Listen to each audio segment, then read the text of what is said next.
Chapter 151 The Devil Prince who is becoming more and more dog-licking, subscription required. Guilliman examined the corpse in front of him. The power of the subspace is centered on Terra and spills out to the surrounding galaxies. This is not good news. If it gets out, it might cause panic.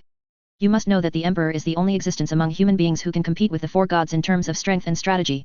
If even the sacred homeland is polluted, what hope does mankind have? Walking back and forth a few steps, Guilliman let his mind go, looked at the polluted corpse again, and fell into deep thought. Terra has an emperor sitting in town. Even with the big bomb of the webway entrance, it is the place where there is the least fear of demon invasion among the many human worlds. Now it seems clear that a chaos power entered Terra. Create a more terrifying warp rift by destroying Terra. In this way, the existence of the two eyes of terror and the Great Rift will completely tear the galaxy apart. All the worlds in the galaxy will be completely divided, and those civilized races will also be reduced to the playthings of the power of chaos. Empires spanning the entire galaxy can't stop the subspace. After being divided, the situation will be even worse. From Star Warhammer to medieval Warhammer, the fate of mankind is mortal. How many people know about this? Guilliman asked Roshan. Currently only my astropaths and a few battle group think tanks know about it. Luo Shan said. Issue a seal order, and no one is allowed to spread this matter, otherwise I will directly ask the judge to send them to the stake. Guilliman said in a serious tone, I have absolutely no mercy for this matter. Understood, my lord. I will ensure the execution of this matter. Luo Shan said. Very well, I order you to dispose of all the contaminated corpses, don't leave any blasphemy, and tell those people that this is just some biochemical pollution, it's not a big deal. Guilliman took his eyes off the mutated corpse and ordered it to be burned. After dealing with this matter that may shake the morale of the army. The next thing is nothing special. According to the procedures of the expedition fleet, the officials loyal to Guilliman began to screen the surviving nobles as before. Pick someone who has the courage to stand up to the traitors of chaos or who meets Guilliman's requirements. These people will hold more important positions and push for reforms in accordance with Guilliman's orders. And those nobles who do not meet the requirements naturally have only one end. That is to be deprived of all privileges and reduced to civilians. For this reason, their emotions are very excited. My father shed blood for the Empire, he was wounded for the Empire, you can't treat me like this. Do you know who my grandfather is? I have someone on Terra. Guilliman didn't care about these chaos and the crying nobles. The officials under his command have long been accustomed to this. No one will voluntarily give up power. That definitely killed them. The officials of the expedition fleet used the fastest time to carry out a systematic exchange of blood on the Babu galaxy to ensure that this galaxy will become a loyal supporter of the Primarch. After synthesizing a lot of data and information, Guilliman found a suitable spokesperson among the corrupt aristocratic groups in the Barb galaxy, suitable for ruling this galaxy. A man from a fallen nobleman named Tiok.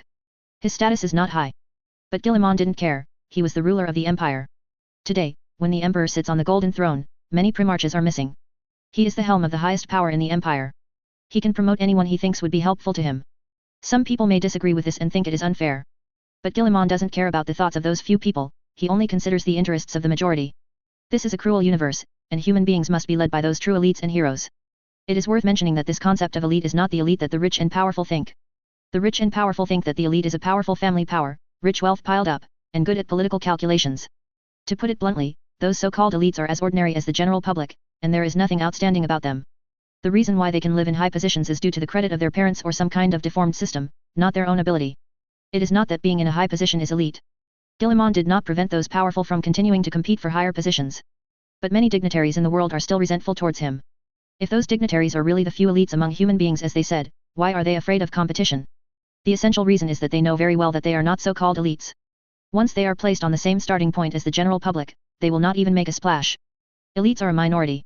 Will randomly appear in each class. These people either have excellent leadership, or have a strong charisma, or possess unimaginable scientific research talents, or have self-discipline and diligence that ordinary people cannot match. These are the characteristics of the elite. As long as they get the right opportunity, they will rise quickly, perform miracles, and lead the race to glory. The bureaucrats and dignitaries of the Empire are like concrete floors, blocking the path of those elites, and then pretending to be elites to rule the Empire. On a dilapidated platform with traces of war remaining, Guilliman received the little nobleman he had chosen. The other party's body is slightly fat, and when walking, it is a little funny, like a penguin. Wearing a slightly tight satin robe with a slightly faded golden double-headed eagle embroidered on it. Obviously, the life of this little nobleman was very difficult. Meeting a top person who can change his destiny, he couldn't come up with a suitable piece of clothing. My lord. Shiat's face looked very red, and he was so excited that he couldn't even speak fluently. Guilliman didn't care about it, as did many people who met him for the first time. Excessive excitement makes them incoherent. Some of them will even be stunned and lose the ability to think. Don't be too polite. Guilliman prevented the other party from exercising complicated noble etiquette. Okay, Lord Regent. Tiok said respectfully, he was calming down his mood, trying to make himself better in the Primarch's impression. You know why I summoned you. Gilliman looked up at the ruins in the distance, where workers and mechanical servants were cleaning up the corpses. The priest of the Mechanics will replan and build the planet according to his orders. The natural environment of agricultural planets is generally better than that of industrial planets. This is an advantage. People living on agricultural planets generally do not rebel. But Gilliman knew that agricultural production would also lead to desertification and impoverishment of the planet. Excessive planting of crops will deplete the nutrients of the land, making the land barren and eventually desertification. Many planets in the Empire that have transformed from an agricultural world to a hive world have all experienced such a fate. They originally had a pleasant climate and fertile land, but due to excessive agricultural production, the ecology was destroyed, and eventually became a desertified planet. In the end, people have to live in the hive capital and use air purifiers to survive. This will also lead to a reduction in people's life expectancy.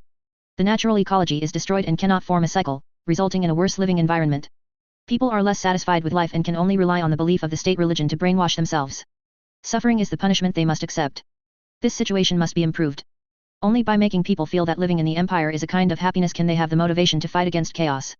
Compared with chaos, it is always a stupid thing. Gilliman made a plan for this. Every time he goes to a place, he will order the priests of mechanicism accompanying the fleet to build a data model for this place. From the local resources, ecology, manpower, and security, determine where each planet should be in the imperial system and what role it should play. Find ways to minimize related pollution and restore the natural ecology of many worlds inhabited by humans. There are many families engaged in industrial production in the Empire who are not willing to pay a price to deal with the waste in their production process. They often choose a simple and crude solution, which is to discharge the planet's ocean or outside the city. Such behavior has led to rampant pollution. This is also the reason why many industrial planets are basically desertified and heavily polluted. In this regard, Gilliman's move is to refuse the products of these merchant families to enter the market, and impose heavy fines on them. Before launching the Indomitable Crusade, Gilliman had built a trading organization loyal to him in Macrage. This organization will replace the market share of those merchant families who do not follow his rules and ensure the supply of industrial products. This reform measure has been implemented very well, and many industrial planets that have been polluted and become desertified have been alleviated and improved. Taxes and industrial production did not fall as a result. On the contrary, due to the emergence of new technologies, it has been greatly improved. The Babu galaxy will also be similarly modified to ensure that this galaxy can continue to develop without going into desertification. Shiok didn't know the news that he was about to be promoted. He recalled what he did during this period, and it seemed that there was nothing wrong with him. I don't know why you summoned me. Tiok said cautiously. I am going to appoint you as the planetary governor of the Babu galaxy, responsible for managing this star field for me. Gilliman didn't make too many detours. Ordinary political struggles do not exist here. He doesn't need to look at anyone's face, nor does he need to play any balancing strategies. Shiok froze for a moment, and then showed joy. Thank you, Lord Regent. Do you know what this position needs to do? More than half of the agricultural products in the Bab galaxy will be sent to Terra, and there are too many people who oppose me on Terra. Gilliman looked at Tiok, with a hint of sad. Presumably, you have also seen how crazy things they have done for power. And now, they even plan to prevent me from going to Terra, and even start a civil war, so I have to be prepared for this and stop their greed does more harm. Shiok bowed his head respectfully. He knew this kind of topic, he was not qualified to intervene. He was promoted by the Lord Regent, so he can only stand on the side of the Lord Regent. They have forgotten their responsibilities and tasks. They have forgotten that the reason why the Empire gave them power is to allow them to lead mankind to a better path. When I woke up, everything I saw made me excited, heartbroken. The brilliance of science and reason has disappeared, and the aliens that were once driven out by mankind have become the enemy of mankind. Gilliman looked at Tiok. We are facing an unprecedented crisis, Tiok. There are external and internal ones. Human beings have reached the edge of the cliff, but those powerful people just ignore it and just want to die. Clinging to the power in their hands, they will not hesitate to push the Empire into the abyss and destroy it. I need every dreamer who is still willing to sacrifice his life for mankind. Only in this way can mankind be saved from the nightmare. Tell me, Tiok, are you willing to do that? Dedicate everything for mankind, fight until the last moment of life. Shiok's mind was a little dizzy, and he could feel the sincerity of the Primarch's words. A strong sense of pride burned in his heart. Son of the Emperor, Regent of the Imperium, sanctioned by a great Primarch. Is there anything more glorious in this world than this? Can I ask, why did you choose me? There are so many people who are better than me. Shiok couldn't hide his excitement, but he still tried his best to maintain his rationality. He thinks he is not the best person, otherwise he wouldn't have been a little nobleman for so long. This is a very good question. Gilliman smiled. For a long time, I have been thinking about what kind of ruler is the best ruler, in order to lead mankind to a better future. The ability is naturally an integral part of it, but there is another important factor besides competence, which is compassion. Compassion? Shiok asked puzzled. Yes, compassion. Gilliman said, it is a rare gift to be able to empathize with the pain of others. I have checked the things you have done. You are more kind and patient to those who ask you for help. That's what keeps you from winning the power struggle, and keeps you impoverished. Gilliman paced back and forth, and after a while, he continued, compassion is a necessary quality for a ruler. Nowadays, Many empire rulers have forgotten one thing: they are the protectors of their people, and they should listen to the needs of your people, and stand with them in critical moments to face those terrible disasters. When we ignore those small, insignificant voices, we have pushed those desperate people into the darkness and the abyss, so rebellion has emerged. If a ruler is unwilling to advance and retreat with his people, what qualifications do you have to ask those people to be loyal to him? The rule maintained by the army and tyranny will always fall quickly. After hearing these words, Tiok could no longer hold back his tears. At this moment, he secretly swore that he would spend the rest of his life loyal to this lord. Born noble, holding the highest power in the empire, but without the arrogance of a powerful man. He observes those who suffer and seeks solutions for them. Mankind will surely benefit from his return. I will definitely complete your mission, Lord Regent. Tiok's voice was a little choked up. He wept for the noble and immaculate soul of the regent of the empire. He weeps that mankind has gained such a ruler. He cries for the recognition of his beliefs. Don't let me down, Tiok. Remember your mission, remember what you are fighting for. Guilliman said with a smile. I will, my lord. Tiok said firmly, I will fight to the death for mankind, and I will firmly follow you, Lord Regent. A strong mission and belief surged in his heart. Without a doubt, even if he died for this, he would not hesitate at all. Guilliman signed the appointment document for Tiok. From now on, this once down and out little noble will assume the most powerful position in the Barb Galaxy. When Tiok left with the appointment papers, his eyes were burning with flames.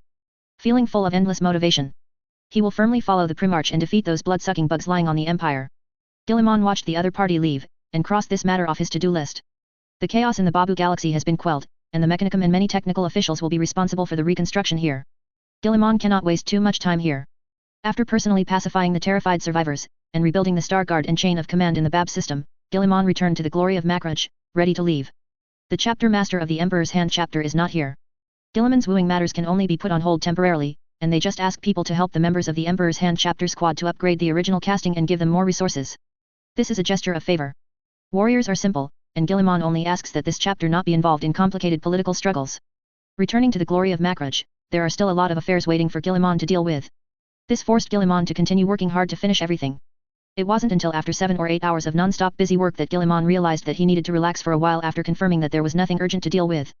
He issued the last few instructions to the officials and generals who were loyal to him, and expressed his attitude of wanting to take a break. Everyone walked out of the strategy room where he was in one by one, leaving the Primarch alone to rest in it. Primarches have boundless energy. But facing the massive amount of affairs, Guilliman still felt tired. After everyone got up and left, he got up and prepared to go to the glass corridor next to the strategy room to relax. In order to keep himself in a good mood at all times, Guilliman had someone build a garden with an independent ecology and his own in the glass corridor next to his strategy room. This is a small demonstration of his supremacy. Of course, he didn't do it for pure enjoyment. As the Primarch, he has to fight and deal with various government affairs. He has very little time to relax, and considering his identity and image, there are even fewer ways to relax. Building a small garden will allow him to relax in the least amount of time. In the garden are plants from various planets. They are different from each other and cannot form a complete ecological chain. It needs the care of mechanical servants around the clock to ensure survival. Guilliman strolled in it, admiring the flowers of alien stars, and relaxing his mood. These flowers have their own characteristics. Some even have the characteristics of animals, which can migrate their root systems to find better places for light. There are also some that change color to hide their natural surroundings. Really confirmed the sentence, the world is so big, there are no wonders. The strategy room where Guilliman is located on the top floor of the glory of Makraj. The glass corridor built around the strategy room is naturally located on the top floor. Walking through the corridor, you can see the whole picture of Makraj's glory. You can see the huge bow and the adamantine ram above it, as well as the stubby wings covered with the sensor matrix and the divination instrument. Also see the sun-bright white glow of conventional plasma engines. Walk around the glass corridor and walk along your own exclusive garden.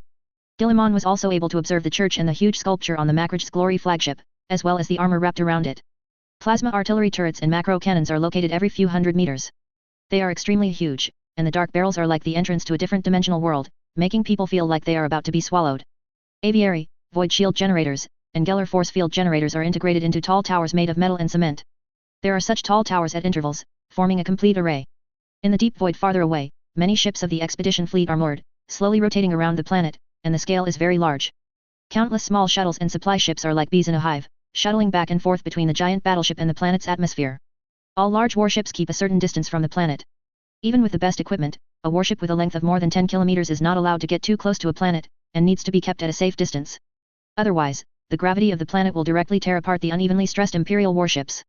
The problem is not that the quality of the battleship itself is not enough, but that the gravity between the planets is uneven. Individuals or landing ships are much less affected than battleships.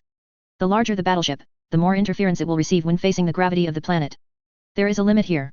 After the scale reaches a certain level, what kind of standard should the ship indicators close to the planet's gravity range need to meet? The bigger the scale, the more stringent the standards. In the gravitational quagmire of the planet, when a warship with a length of more than 10 kilometers starts its propellers, the keel will disintegrate because it cannot withstand the huge thrust brought by the propellers. If it reaches the scale of the Colossus of Punishment, when entering the galaxy, it is necessary to carefully calculate the influence of star gravity and celestial gravity, otherwise it will be torn directly. For this reason, imperial warships generally will not directly enter the planet's strong gravity, and will only stay in low Earth orbit at most. At this time, many warships are docking in the planetary orbit of the Babu galaxy, taking advantage of this rare opportunity to replenish the dwindling fresh fruits and various grains in the Babu galaxy. Those transport ships have one more thing to do, which is to harvest a batch of newly matured food crops and send them into the expedition fleet. According to Tiok, after the warp storm raged, Terra's transport fleet would come only after a long time. Guilliman guessed that Terra should have fallen into a food crisis at this time. He brought these grains to the past, which will help to further win the hearts of Terra. At that time, you only need to assure the people of the Solar System Empire that you will ensure the smooth flow of supplies, and it is estimated that you will be able to gather a large number of people. Guilliman looked at the transport ships shuttled back and forth between the fleet and the planet for a while, then closed his eyes and looked at another part of the starry sky. The wreckage of the Babu Galaxy Guard Fleet and the Chaos Trader Fleet are suspended in the void, blocking between him and the red star in the Babu Galaxy. The reflected metal luster of frozen gas clouds and broken ship hulls are still floating in the void. The Mechanicum's repair and rescue arc is recovering the usable wreckage. Based on precise calculations, the maintenance and rescue arc stands at the center of the wreckage. The small operational flying ship with the industrial mechanical arm shuttled back and forth among the wreckage, dragging the wreckage to the rescue arc. The adamantine frames of Imperial warships are virtually indestructible. As long as there is no too terrible firepower or reactor chain explosion, it can be repaired and used repeatedly. Some ships in the Empire have even been repaired repeatedly more than 100 times. Both Empire and Chaos will repair each other's ships before putting them into war. Chaos ships are generally older and better models. For merchants and mechanicians, those abandoned Chaos ships are a rare treasure. Those greedy guys will use the flamethrower to burn the flesh and blood on the ship, and then invite some psychers and Anglican priests to cleanse the cursed ship. No matter what the origin is, a battleship is something that merchants and adventurers want. This will greatly enhance their military power and give them more confidence to trade in the Star Sea and explore those hidden ruins. On the Chaos side, many battle gangs do not have enough logistical supplies. It can also be said that they have no supplies at all. Looting the Empire's ships has also become their norm. To replenish their fleets, they even salvage lost Imperial ships from the warp. As long as they take refuge in the power of Chaos, those polluted ships will not only not harm them, but will also become their help. Guilliman doesn't like Chaos ships very much, they are too ugly. Chaos ships, without exception, are already polluted, and will grow flesh, eyes, and other parts. His response to this was to throw it back into the furnace and reforge it to eradicate the influence of Chaos. Neither official nor private recycling is allowed. Once discovered, the privileges of those people will be revoked, and the ship will be destroyed. The Empire doesn't need to worry about ships these days. Under the auspices of Call, the reform of the Imperial industry has achieved considerable results. When necessary, you can disembark from the battleship like dumplings. Guilliman now has to control the production of new warships, and gradually eliminate those old-fashioned warships with poor performance, so that they can flow into the civilian population and be used by merchants and explorers who dare to take risks. In this way, the civilians can be encouraged to set off a wave of exploration, allowing humans to continue to march to other regions of the galaxy. It can also reduce some unqualified warships and avoid the collapse of the Empire's finances. The biggest problem of the Empire today is not the problem of warships, but the problem of subspace corruption and dignitaries. So those chaotic ships, naturally Guilliman will not repair them and use them again. Turn your gaze away from the Mechanicum's recycling and maintenance battlefield. Guilliman looked into the depths of the starry sky, where there was a brilliant ribbon running across the entire galaxy. That is the big rift that divides the galaxy into two and runs through the universe. Guilliman inspected the ribbon, the light from it was disgusting. Fortunately, Bab's galaxy is far enough away from the Great Rift. The people here are not suffering too seriously. Planets like those around the Great Rift, that's the real nightmare. People living on those planets dare not look up at the sky at will, otherwise they may see things they don't want to see. The ancient past described by the Dark Watcher emerged in Guilliman's mind. This is a tragedy that has continued since the birth of the universe. The Necrons, Old Sages, and Eldar that I know, including the Dark Watcher, are all part of this tragedy. Race after race wasted away against the evil chaos that devoured the universe. Many civilizations have gained the upper hand for a time. It's a pity that in the end, chaos often wins. The inanimate mocked and sneered at the ruins and ashes of those civilizations. Those civilizations either chose to submit, or were completely destroyed. No civilization ever wins in the end. Human beings are just following the old path of those civilizations. Possessing a lot of black technology, the first Star Empire, which was only one step away from ascension, declined because of this. In the dark and chaotic age of the Long Night, the Emperor independently undertook the task of fighting against chaos, established the Second Empire, and dedicated himself to it. For 10,000 years, countless heroes have fought in the dark, roared in despair, and rushed to death without hesitation, just to find the last miracle. We are chasing a hopeless future. Guilliman said softly. To be honest, it is not appropriate for such a statement to be uttered by a primarch who has a part of the soul of a traverser and also has a golden finger like a database. But Guilliman still felt a tinge of despair. Only ignorant people will feel that chaos is vulnerable. In the long time, everything will decline, only chaos from beginning to end, which itself is the embodiment of its terror. The star gods master the laws of real physics, and the technological creations they created have unimaginable abilities. They can travel through time and space, and can reverse time in a small way. But even so, their fate is still to go to destruction, fighting among themselves, and finally being backstabbed and smashed to pieces by the slave race they once controlled. The ancient sages have mastered the webway technology, which can create life and transform the planet. In a sense, they are already equivalent to gods. The star gods were expelled by them several times. But the ending is to go to destruction in a crazy battle. The Dark Watcher completed his ascension path and gained a near-immortal life. But now, what about them? How powerful, how immortal? It's all about the past, just lingering on the last breath. Mankind today is only one step away from failure. In the Empire, superstition has overwhelmed reason, and the general public is ignorant. They were moaning and crying in pain. The Empire has entered an era where there is no hope but blind faith in the Emperor. Hundreds of millions of living beings gathered together, frantically begging for salvation.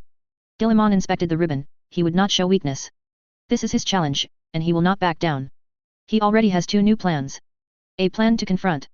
A planned strategic transition. He will find a way to go to other galaxies, to other universes, and develop the base of the Empire.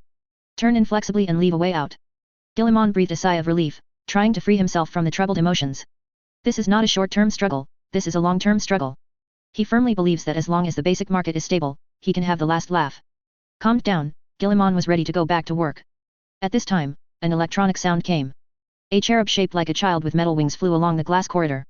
It has a humming anti-gravity suspension device, and its waving metal wings can maintain its direction with the help of air currents. My lord Guilliman. The metal jaw of the cherub is constantly closing, and the sound of the trumpet comes out of it, as if it is speaking by itself. However, it is not, the cherub just brought the information of Guidos. What is it? Guilliman looked at the cherub and asked. I'm sorry to disturb your work, the ruling great sage Belisarius Call sent you a message. Guidos said. I see.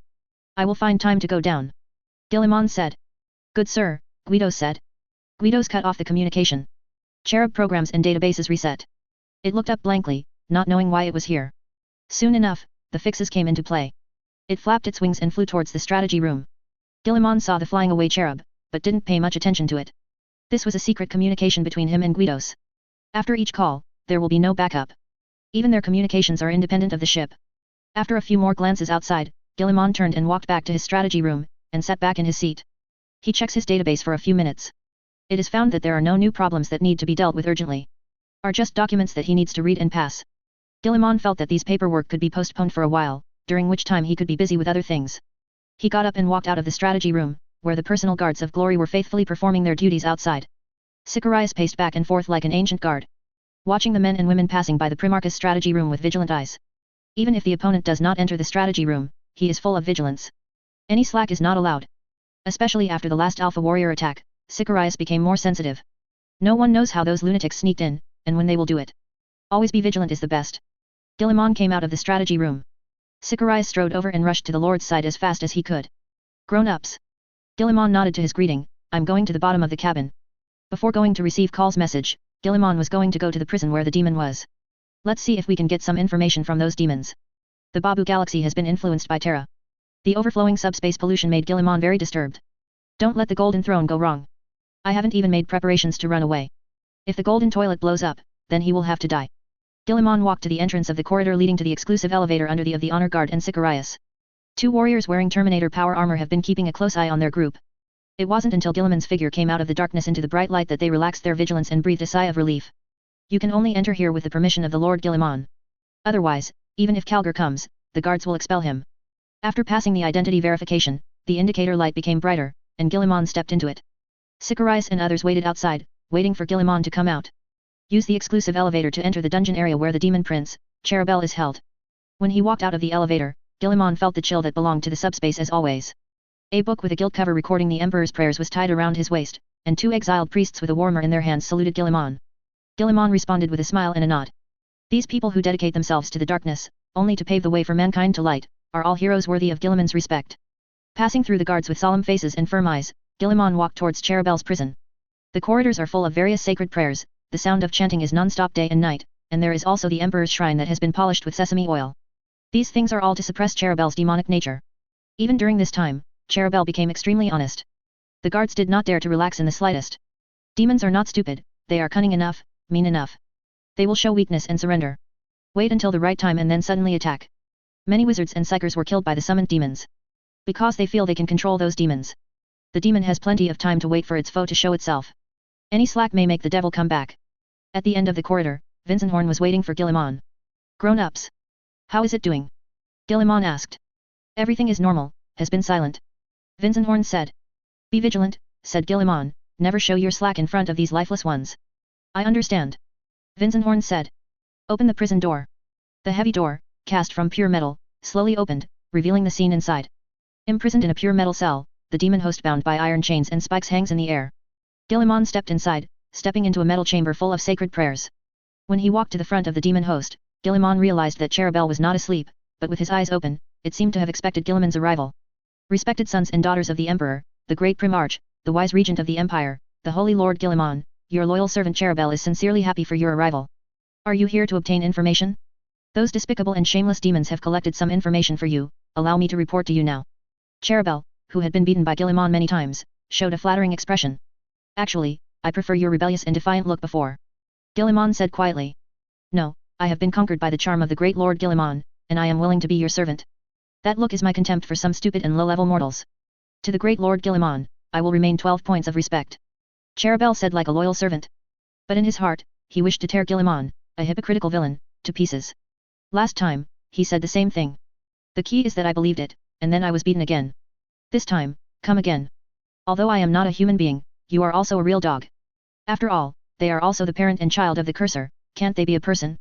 Guilliman looked at Cherubel's face full of smiles, and felt embarrassed to make a move. Zhou Shuren of Ancient Terra said it well, don't hit the smiley demon with his hand. People are licking dogs like this and hitting them, I feel a little bit uneasy. What happened to Terra? Guilliman looked at Cherubel and asked straight to the point. Terra. Cherubel was stunned for a moment, then quickly recovered, the demons didn't give me any news about Terra, my lord. Scrap as always, Guilliman said. Master Guilliman, you are so right. Your loyal servant will convey it to you. Cherubel said with a smile on his face like he was licking a dog. Last time I asked about the movements of the four gods and the information about the Primarch last time, and this time I asked Terra again. One sample at a time. Why don't you ask me to tell you all the secrets of the subspace? Despicable and shameless, insidious and obscene parent and child of the cursor. To be free in the future, the life of this little thief must be worse than death. Chapter 152 Krieger Death Core, for subscription. Cherubel's heart was gnashing his teeth for Guilliman, wishing to eat his flesh, drink his blood, cram his tendons, and bruise his bones. Only the humiliation of being imprisoned can be eliminated, and the monstrous hatred in its heart can be calmed down. There was a burst of MMP in my heart, but Cherubel was smiling. When facing Guilliman, it has a smile on its face. One great regent, one great Primarch, shouted so excitedly, shouted so impassionedly, he looked like a subspace version of Captain Jiri. Guilliman also knew that this guy was duplicity and had a rebellious back, and he would definitely retaliate and take revenge on himself if he had the opportunity. But seeing the other party's attitude now, he was also a little embarrassed to do it. All devil princes have become such licking dogs. He even made a move on him, feeling a little unbearable. Sure enough, I was too kind. Cherubel didn't dare to read Guilliman's mind, otherwise he would definitely be swearing. A person who abuses the devil prince, who is more tyrannical and cruel than the living, says he is kind? I said that Slaanesh is a good man, even this demon prince believes it, but he doesn't believe that you are kind? There is no news from Terra, so let's talk about the harvest during this period. Guilliman said. According to the news of several demons, Mortarion led a large-scale plague fleet to the Scourge Stars, and he is heading towards the Emperor's territory. Cherubel said respectfully, according to some gossip, there is a terrible germ in Mortarion's hands. This germ is very powerful and can corrupt everything in the material universe. Even demons are very afraid of it. My lord, it is clear that this demon, who has betrayed the glory of the Emperor, intends to use this germ against you. Mortarion, a germ that can corrupt the material world. Cherubel's first intelligence was so explosive. Involuntarily made Guilliman look solemn. As the Primarch of the Death Guard, Mortarion is a bit of a hip to some extent. Among the many Primarches in the Empire, even Lorgar, the Primarch of the Word-Bearers Legion known as the Shame of the Primarch and beaten by many Primarches, is not as frustrated as Mortarion. This guy's performance in the Great Rebellion is really hard to describe. Although Mortarion was on the side of Horus from the very beginning. However, this guy is different from Lorgar. He really did it for power and to overthrow the Emperor's rule. Mortarion is extremely disgusted with the warp, and there is no special mutation to corrupt him. Of the many Primarches present at the Nicaean Council, he was also the one who most firmly resisted the use of Shinnick powers in the Great Crusade. Judging from these performances, it can be said that Mortarion is the most unlikely one among the many Primarches. However, the subsequent development is a bit magical. After the Istvan massacre, Mortarion led his fleet to use the warp space to sail to Ulanar, the planet where Horus canonized the War Master. The first captain of the Death Guard, Typhus, killed the navigator, summoned the plague demon, and trapped the fleet in the warp.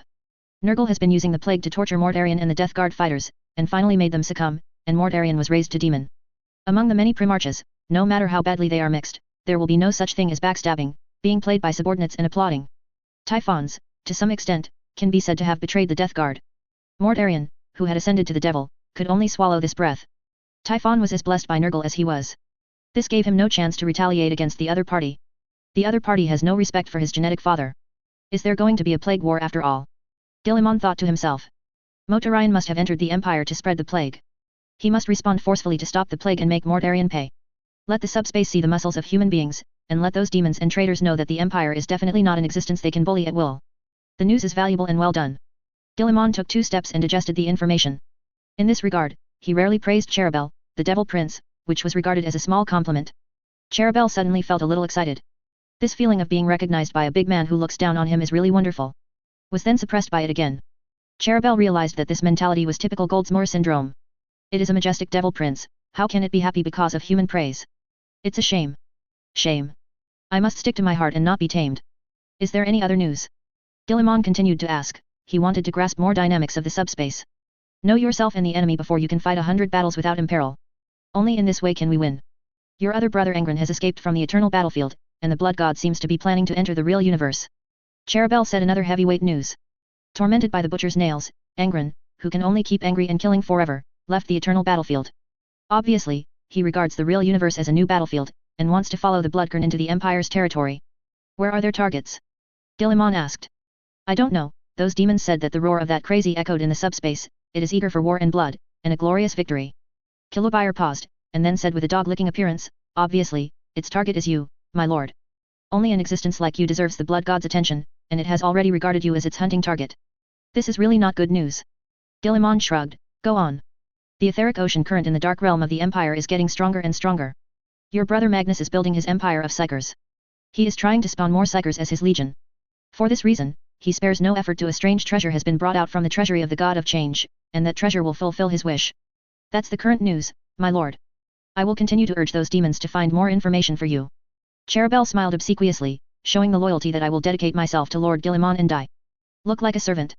Guilliman sorted out the information and had a little understanding of the movements of the subspace. It seems that with his return, the movements of those demonic primarchs have become more frequent. This is not a good sign, chaos offensive on the Empire has intensified. Guilliman will not sit still. Now it is not 10,000 years ago. He has enough confidence to deal with these guys. Cherubel, you claim to be older than the Empire and older than humans.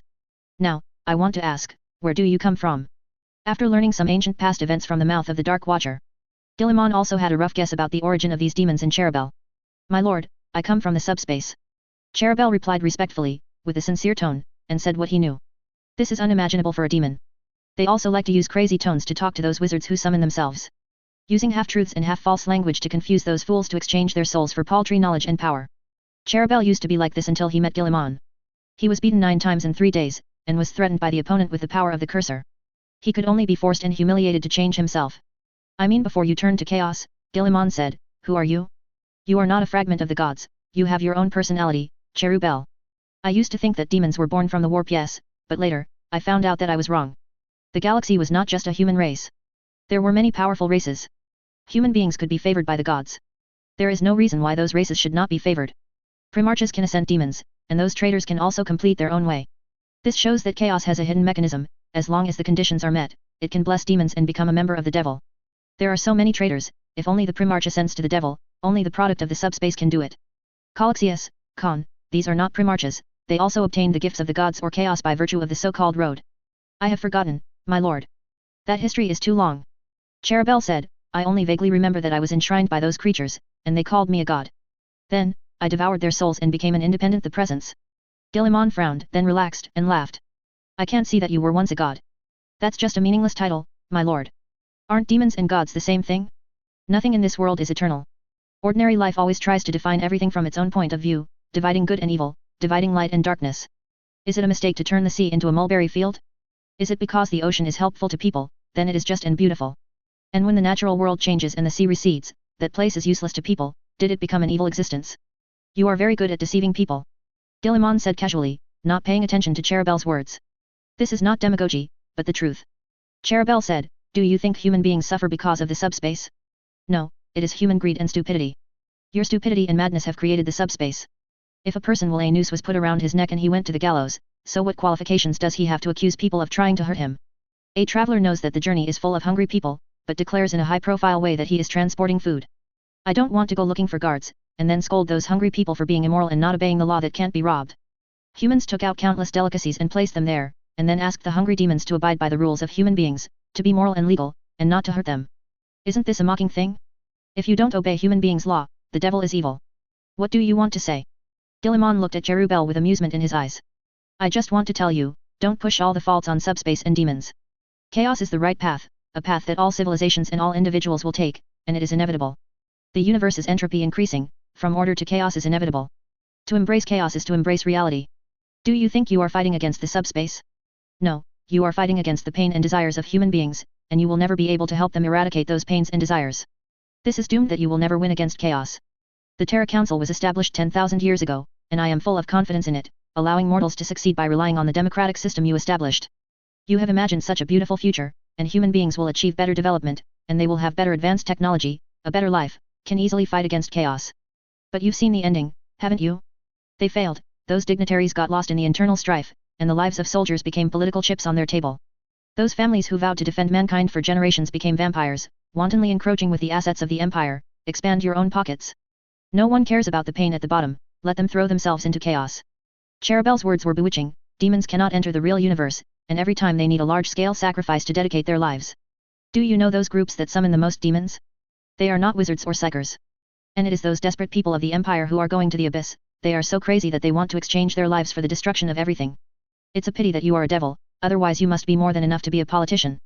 Guilliman looked at Cherubel, and there was no wavering in his eyes. Cherubel didn't care about this either. It knows that a dam cannot be destroyed in a day. As long as you can leave a little trace on it is enough.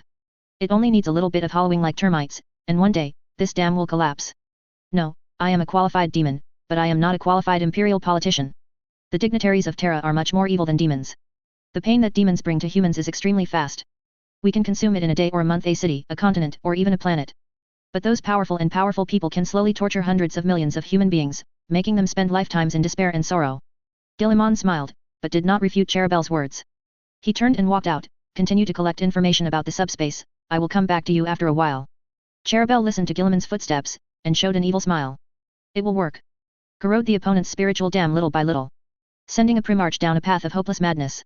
It is a wonderful thing to think about. He cannot save his kind. He couldn't even save himself. Man's greatest enemy is himself. No one can defeat themselves. The heavy metal hatch closed slowly after Guilliman stepped out. The gates are tightly seamed, as if they were cast in one piece, so no gaps can be seen. The texture on the door has also become complete. Afterwards, light emerged along the lines, outlining special symbols, and forming a shielding force field at the same time. My lord. Vinzenhorn stepped forward with a worried expression on his face. He also heard what he said just now. Cherubel is trying to corrupt the Primarch's mind. Those words could easily drive a passionate young man to extremes, and finally fall into the embrace of chaos. In his career as an inquisitor hunting down chaos heretics and aliens, Vinzenhorn has seen countless examples of this. Those passionate, ambitious idealists who tried to change the tragic status quo of mankind were easily bewitched and became enemies of the Empire after being hit by reality. The devil likes to attack people's hearts from all angles. Those who are greedy for power start with power. Those who are greedy for money start with money. Those who claim to be loyal start with loyalty. They slowly corrode everything, and those people don't know it. When there is confusion in the heart, there is betrayal.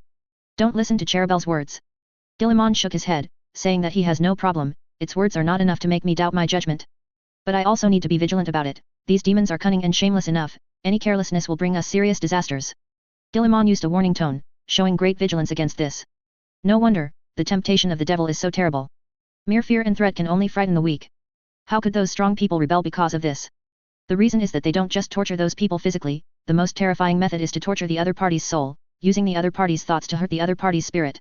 They will always accurately catch everyone's pain points and confuse them. After getting Vinzenhorn's assurance, Guilliman walked towards the elevator. I didn't get any information about Terra, but I got some results. Several demonic primarches have already been dispatched, and it is necessary to speed up on my own side. Rush to Terra as soon as possible to activate the second-tier database to further strengthen your fighters. The other thing is to confirm the status of the Emperor, reach an agreement with him, and then find a way to find other primarches. This is all the plans he has made recently, and now he is advancing steadily according to the established plan. Guillemon entered the elevator while thinking. Also input the password, after completing the detection, start the elevator and leave. Standing on the elevator, Guillemon closed his eyes and pondered about the Emperor. From Cherubel's conversation, he got some information. This demon prince was once the of a race. Guillemon failed to ask whether he believed in the of creation, or the who became a powerful individual after being promoted.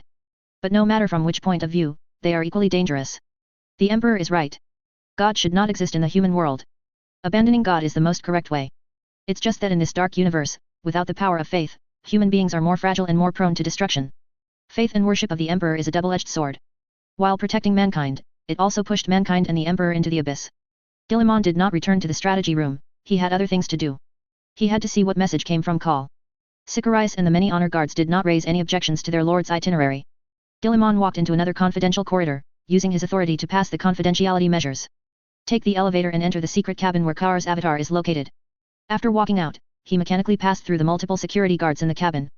The armored door leading to Call's avatar has been opened. Guido stood at the door waiting for him. Every time we meet, the old man looks older and more fragile than the last time. Guillemon considered that perhaps it was time for Rojan to replace Guidos. The old man can't stay here forever. The powerful psychic oppression is slowly taking his life away. Guillemon could not bear to let an old man spend his last days on the dark cabin deck. Lord Regent. Guido saluted, and said in a respectful tone, I feel that the oppression from the supreme heaven has been relieved. Have you won yet again?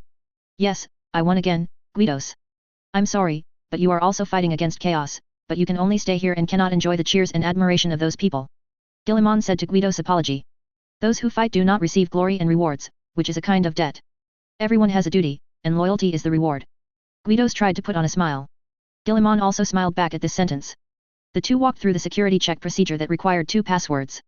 Guidos activated Call's avatar according to the previous procedure. Although the rituals of the Mechanikus were ignored, it still looked very strange. It's a mixture of supernatural powers and the laws of physics. Guido spoke the code sequence he received, and the entire cabin began to vibrate. The head soaked in the nutrition jar opened its mouth wide and let out a silent scream. Accompanied by the buzzing sound and the flickering of the indicator light, Kara's avatar began to go online. It's like an elder sleeping in the virtual network is awakened and re-enters the real universe with the help of data. Guidos left quickly, his expression seemed to be trying to endure the pain. The great regent of the empire, the grand marshal of the empire, the savior of mankind. Call clone said, Dear Robot, it is really a pleasure to meet you. I don't have much time, tell me what information Call gave me as soon as possible. It's really sad, I thought you would miss me the same way I miss you. Call's avatar said in a slightly helpless, humane voice. Guillemon became more and more suspicious that this product was artificial intelligence, or a very high-level one. Great Sage Belisarius Carr congratulates you on your achievements. He has completed the tasks you assigned. Various scientific research departments are operating in an orderly manner in the Ultramar star area. They absorb knowledge like sponges. And sort it out into a system. The research on the subspace is still going on, but this project is full of dangers, even with the help of the Grey Knight, many scientific researchers are constantly dying. Enough bad news. Guillemon said with some disappointment. The warp is the realm of psychers, wizards, and arcane technology. It is undoubtedly a huge problem to use the methods of human science to research and summarize, and to develop a feasible path. Is there any other news? The Great Sage has already set off. He will return to the solar galaxy and restart his many projects. At the same time, the original mother must be recovered to prepare for the next stage of strengthening. Primary mother. Said Guillemon. Yes, the one of the Luna sect. When the Horus rebels attacked the solar system, there was a team composed of Iron Hands, Salamanders, Raven Guard, and Iron Warriors loyalists. The mother was brought to a supply station in the Dark Void, and the Great Sage took it back. The original mother is a product of the Golden Age, it records all human gene sequences, we can use this thing to fully understand human genetic evolution, and make changes, and the Star Warriors come from this. Guillemon also understood the original mother's affairs quite well, so he didn't ask any more questions, but asked another question. When will Kaur arrive? It's not clear yet. If the subspace travel goes well, he will arrive before you enter Terra. If it doesn't go well, you'll have to wait for a while. Let him tell me the exact situation, I have to prepare accordingly. The warp space storm is strengthening, and my enemies are watching.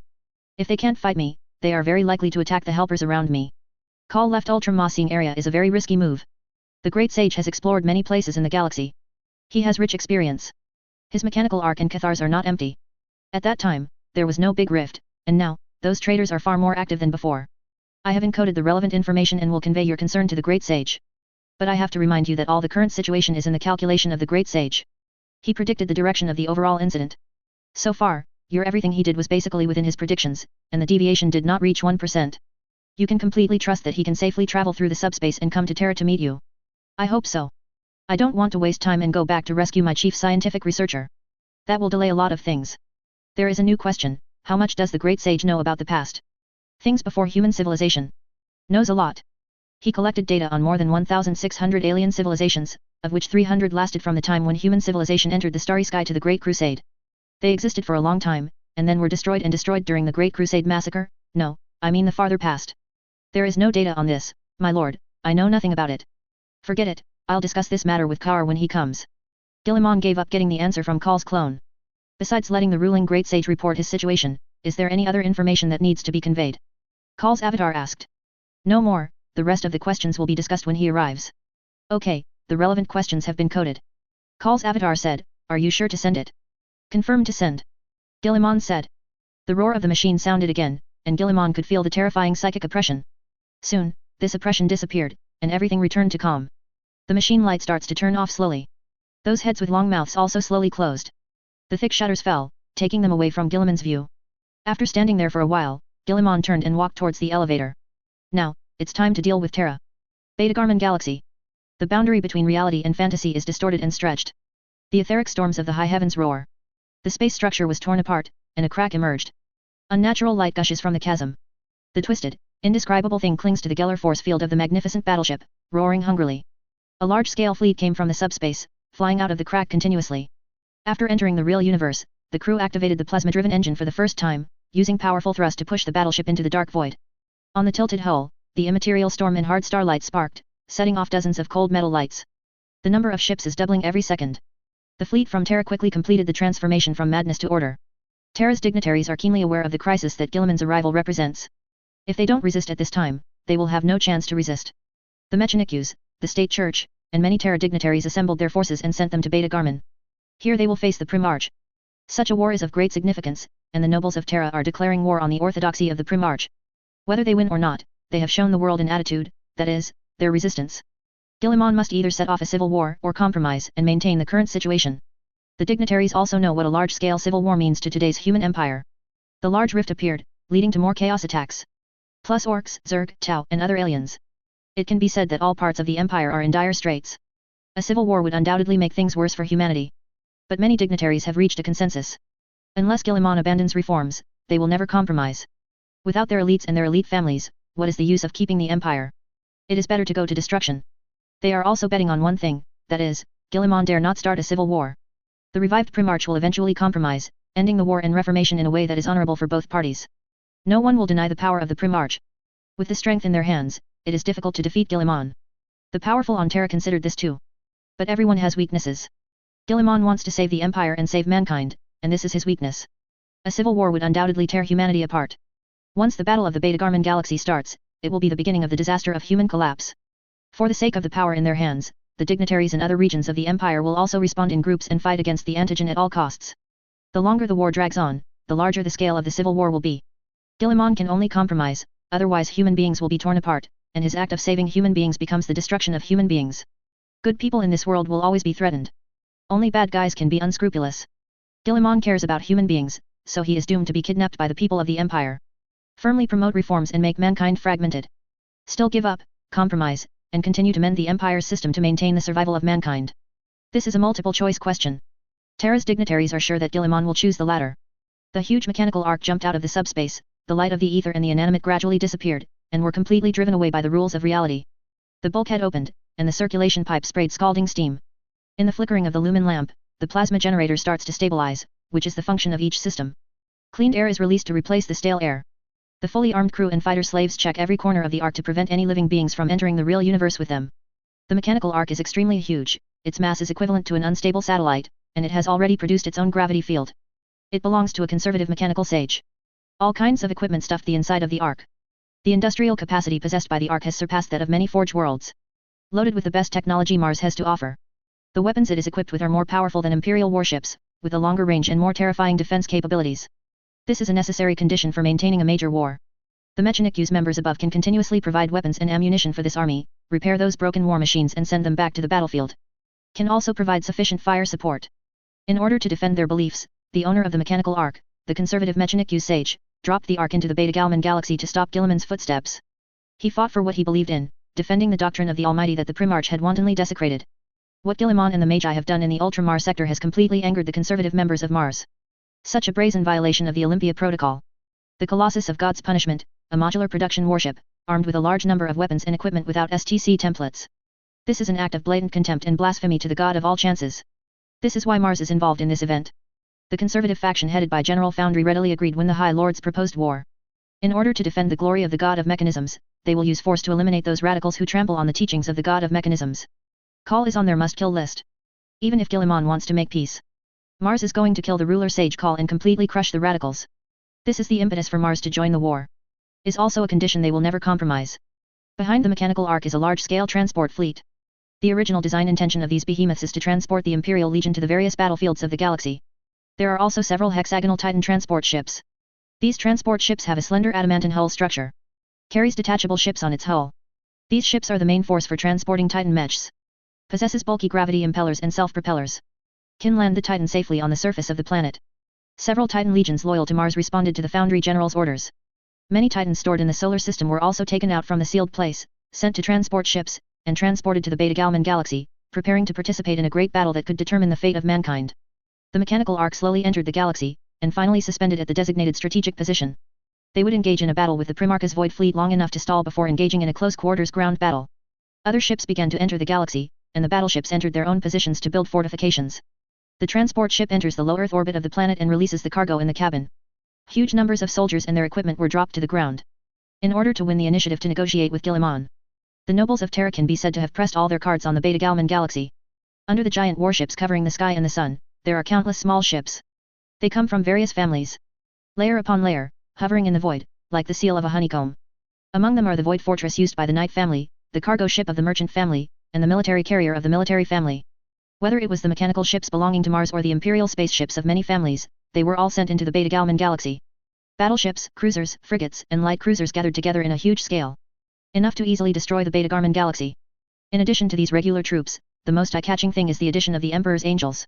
The Metano chapter, the White Consul chapter, the White Temple chapter, the Stormwing chapter, the Red Wolf chapter, the Red Scorpion chapter, the Furious Angel chapter, etc. A total of 15 chapters were led by the High Commander. The Lord summoned and was sent to Beta Galman. To call back so many chapters at a time when the Imperium is under threat is a betrayal of those in distress. Many warbands had great opinions on this, but they still answered the call. They knew that this time the order was against the antigen. But this is the order of the High Lord, it is the order of Terra, and they have to obey it. Otherwise, it is a betrayal of the Empire. In their perception, loyalty to Terra is loyalty to the Emperor. This is the inertia of 10,000 years, and no matter how strong Guilliman's appeal is, it is impossible to reverse it quickly. Even the Iron Hands are sending men to the Beta Galman system at the request of the Mechanicum and at the behest of Terra. Guilliman is a demon, he has been polluted, and he wants to learn from his brother Horus to destroy Terra and the Emperor. The day has come to prove your loyalty, people of the Empire, defend the Emperor, defend Terra, and prevent that terrible tyrant from entering the solar system. Humanity must prevail, and justice must prevail. The remnants of evil perish in the light of the Emperor. In order to promote their own justice, let the soldiers of the Empire and the Emperor's Angels firmly resolve to fight against Guilliman.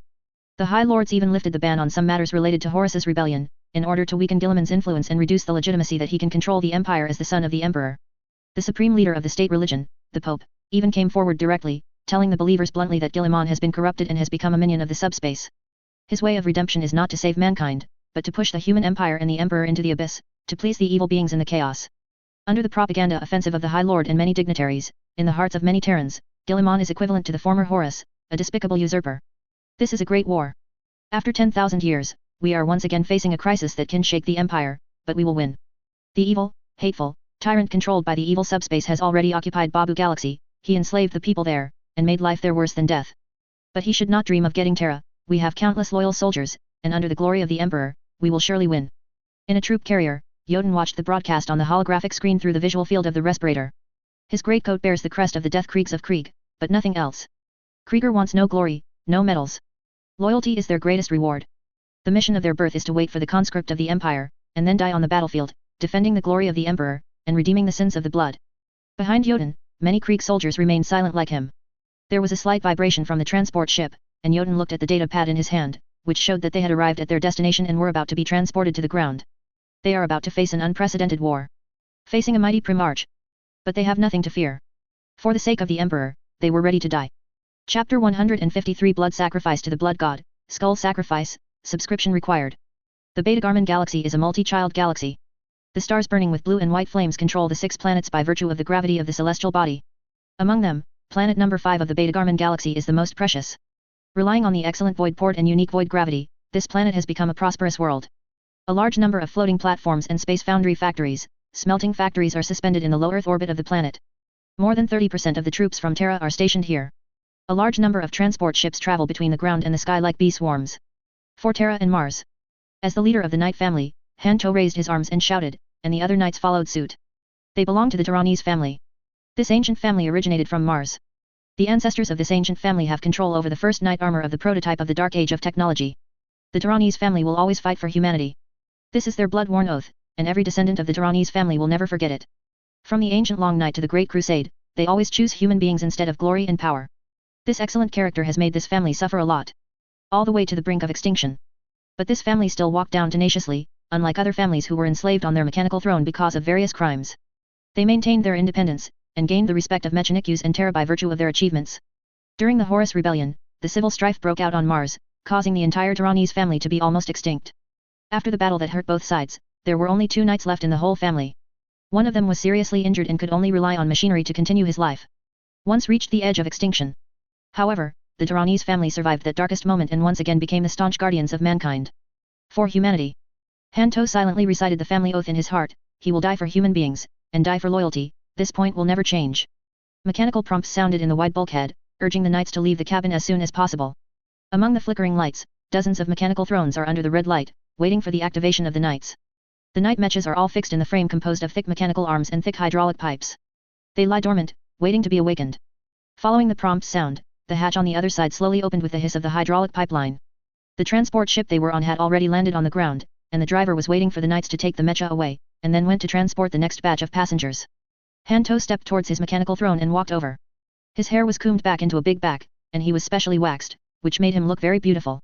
The nerve entrance on the forehead is clearly visible without any occlusion. Several followers were trotting, following behind him. Knights. Let's go, let the world see the style of the Terranese family. Hanto shouted. After shouting, he stretched out his hand to the side. A squire put the helmet on his hand. Hanto put it on his head, letting the pad completely cover the skull. The transparent, impurity-free eyepiece blocked his eyes, the sealing buckle was locked, and the nerve interface was automatically connected, pierced into his skull, and connected to his nerves. The buzzing sound of the machine came from the back of the head, and the communication device chart emerged, and all the knights of the Terranese family here were connected to the same channel. Hanto walked towards his mechanical throne and sat on it. The nerve cables of the mechanical throne automatically extend, biting their interfaces like snakes. And the knight become one. More data was displayed in front of Hanto. The mechanical arm rumbled, hanging down from the ceiling of the transport ship, grabbed the mechanical throne, and embedded it into the knight mech. Wait until the connection completion icons light up one by one, the hatch cover will automatically fall, and the snap sound will sound, sealing it tightly. Purified air rushed in from the ventilation duct with a hiss, replacing the chaotic air and increasing the cabin pressure. The connection interface of the nerve impulse device emerged, and a large amount of information flooded into the knight's mind. In an instant, Hanto could feel his body and the Knight Titan becoming one. He could no longer feel his flesh and blood. At this moment, his body is a mechanical body made of pure gold and various high-strength synthetic metals. Knight Titan and his mind are still inseparable, like a glove and hand, human and machine are also integrated. At this moment, he turned into a metal giant, clenched the iron fist of the gun, and the high temperature of the plasma reactor replaced the beating of his heart. For the Emperor, for Omnicia! Hanto shouted, full of conviction. Many knights also shouted through the mechanical generator in response to the Patriarch. Go ahead. Following his words, the Knight Titan's feet were bare, and the mechanical clamps used to fix it on his waist and shoulders all fell off. Under the Knight's control, the Knight Titan started to move. They walked towards the surface of the planet Beta Garmin V. The Knight Titans formed a neat phalanx, carrying a strong sense of oppression. When the knights walked out in line, the soldiers of the nearby Star Space Army felt a palpitation caused by depression. Knights are symbols of destruction, as long as they appear, they are the enemy's nightmare. Their existence also deters other troops, never have the idea of betraying the Emperor, otherwise, they will destroy you. Not far from the Terranese family, large Titans are being released from the Titan transport ship. They are bigger and more impactful. The tall and majestic steel body is a symbol of the destructive power of the god of all things. Those Titans just standing there are enough to make mortals feel fearful and uneasy. Many members of the Theta Order also descended to the surface along the transport ship. This time, Mars sent the two most important Titan orders over. Jiaoyang Legion with all female members. And the Firebee Legion known as the Executioners of Mars. These two Titan legions are well known in the Empire. Perhaps, this is fate. During the Great Crusade, the Jiaoyang Legion had a tragic fight with the Titan Legion on the rebel side. The location is also on planet Beta Garmin 5. It was a battle that assembled most of the Empire's troops. The Jiaoyang Legion lost more than 90% of its members here. Only the daughter of the mistress of the Legion evacuated with some members of the order and returned to defend the solar system. The loss rate of every unit that participated in that battle was astonishingly terrible. But with that sacrifice, the loyalists shattered Horus' desire to defeat the Emperor quickly in the Beta Garmin system, turning the blitzkrieg into a protracted one. Horus was forced to push forward a little bit, and fought for several years. Ultimate Fighters completed replenishment, allowing the strength of the loyalists to overwhelm the traitors. Among the many battles in the era of the Horus Rebellion, the Beta Garmin Galaxy was the most tragic and important battle. It determines the direction of human destiny. Now, it will also determine the future destiny of mankind. Whether to follow the path of the nobles of Terra, or follow the path of Guilliman. The crisis this time is no less than 10,000 years ago. Once Guilliman compromises, everything will return to the way it was. Perhaps, the Primarch can still hold the supreme power of the Empire, but everything will change. The reform will be cancelled, and mankind will continue to move forward in the glory of the God of all things and the Emperor.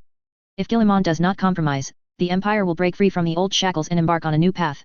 After the transport ship landed and released the god's machinery it carried, many priests stepped into the transport ship of the Jiaoyang Legion.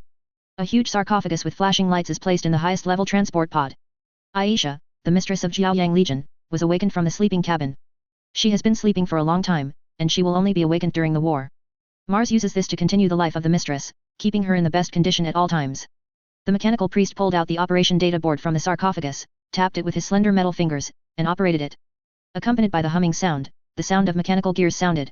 The huge metal hatch was slowly opened, and a woman with a graceful figure and a handsome appearance appeared in front of the mechanical priest. She was connected by countless cables, lying naked in the sarcophagus, just like the sleeping beauty in fairy tales. The members of the Mechanikus had no reaction to the carcass in the sarcophagus that could tempt countless men. In the eyes of the mechanical priest, this is just a body made of machine flesh and blood, and it doesn't deserve too much attention. Only before facing the mysterious knowledge in their hearts, will they show their enthusiasm and human greed. At other times, the mechanical priest always maintains a cold look. The sterile amniotic fluid is drawn out, and the mechanical priest begins the neural awakening procedure. With the emergence of countless data and binary codes, Aisha, who fell into a deep sleep to slow down the decay of her lifespan, opened her eyes. The data connected to her skull quickly poured into her mind, helping her to understand the current situation. The details of the Mars mission were presented in front of her, and the amount of information was jaw-dropping and shocking. Aisha never thought that after sleeping for so long, the enemy she would fight after waking up was a revived Primarch. And the place of the battle is the Beta Galman galaxy that once determined the fate of the Jiaoyang Legion and mankind. Faintly, she has a sense of predestined absurdity. With the assistance of several family servants, Aisha got up. Years of immersion made her body extremely soft. As soon as it came into contact with the air, its pores began to shrink naturally, making her skin tight. Soon, with the help of the mechanical priest, she regained her mobility. The servants fetched the matron's equipment and her weapons from the dusty armory. Her partner, a sleeping imperial class titan, the goddess of war, also entered the process of awakening and maintenance inspection. The goddess of war is a war-torn titan with countless honors. In many battles, it is worthy of the title of god of war. Make countless enemies tremble with fierce and powerful destructive gestures, and make enemies terrified with its terrifying firepower. As the mistress Aisha has the highest authority of Jiaoyang Legion. She controls the entire Jiaoyang Legion, including members of various knight families and titans at all levels. This is an unimaginable power. The destruction of a planet is only in her mind. In the galaxy at this time, there are very few forces that can fight against a Titan Legion. Even the Chaos Warriors blessed by the gods are no more than ants in front of the Titan Legion, and they can be crushed and killed at will. The priests sent pulses of information to each other, and soon they were done with their work. After confirming Matron Mother's status for the last time, they closed the access panel and hurried away. Its working process shows a strange synchronization and high efficiency. It took Aisha some time to understand the ins and outs of the battle and digest the amount of information in it. The revived Primarch took a wrong path, trying to seize the supreme power of the Empire. Such a move has threatened the Emperor's rule. The nobles of Terra fought back vigorously to ensure the stability of the Emperor's rule. She will fight for the Emperor, to defend Terra against a rebel son who seeks to take power from his father. Just as it was 10,000 years ago. Aisha fell into a brief silence, but soon became firm. Jiaoyang Legion will stick to this place and will never back down or compromise.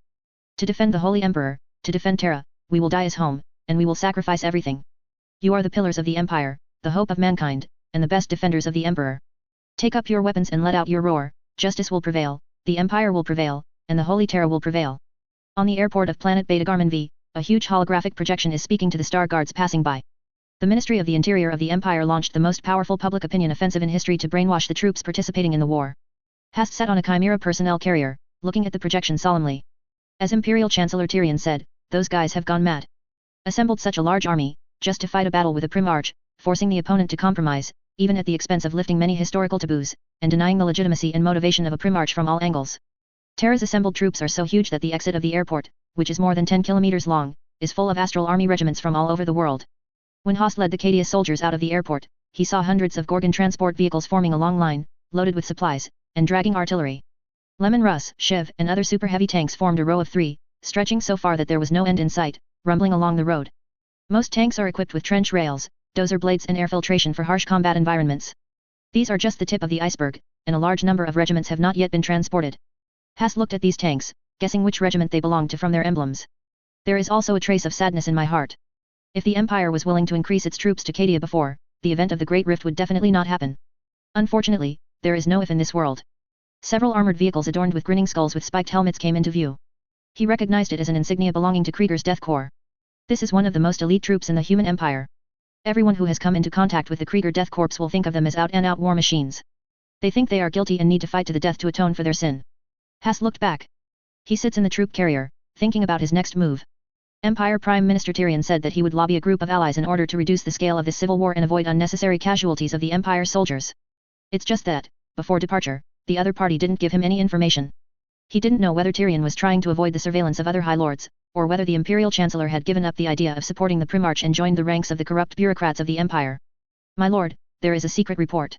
A personal guard trotted over, saluted Hastur, and handed him the data pad in his hand. Hastur took it over and looked at it, and then showed a smile. This is the list of personnel from the same camp and some orders sent to him by Tyrion. There are not a few people who oppose this civil war. They were originally in a mess, and their hearts were extremely confused. But under Tyrion's lobbying, they finally stood firmly together, ready to stop this disaster that is enough to determine life and death for human beings.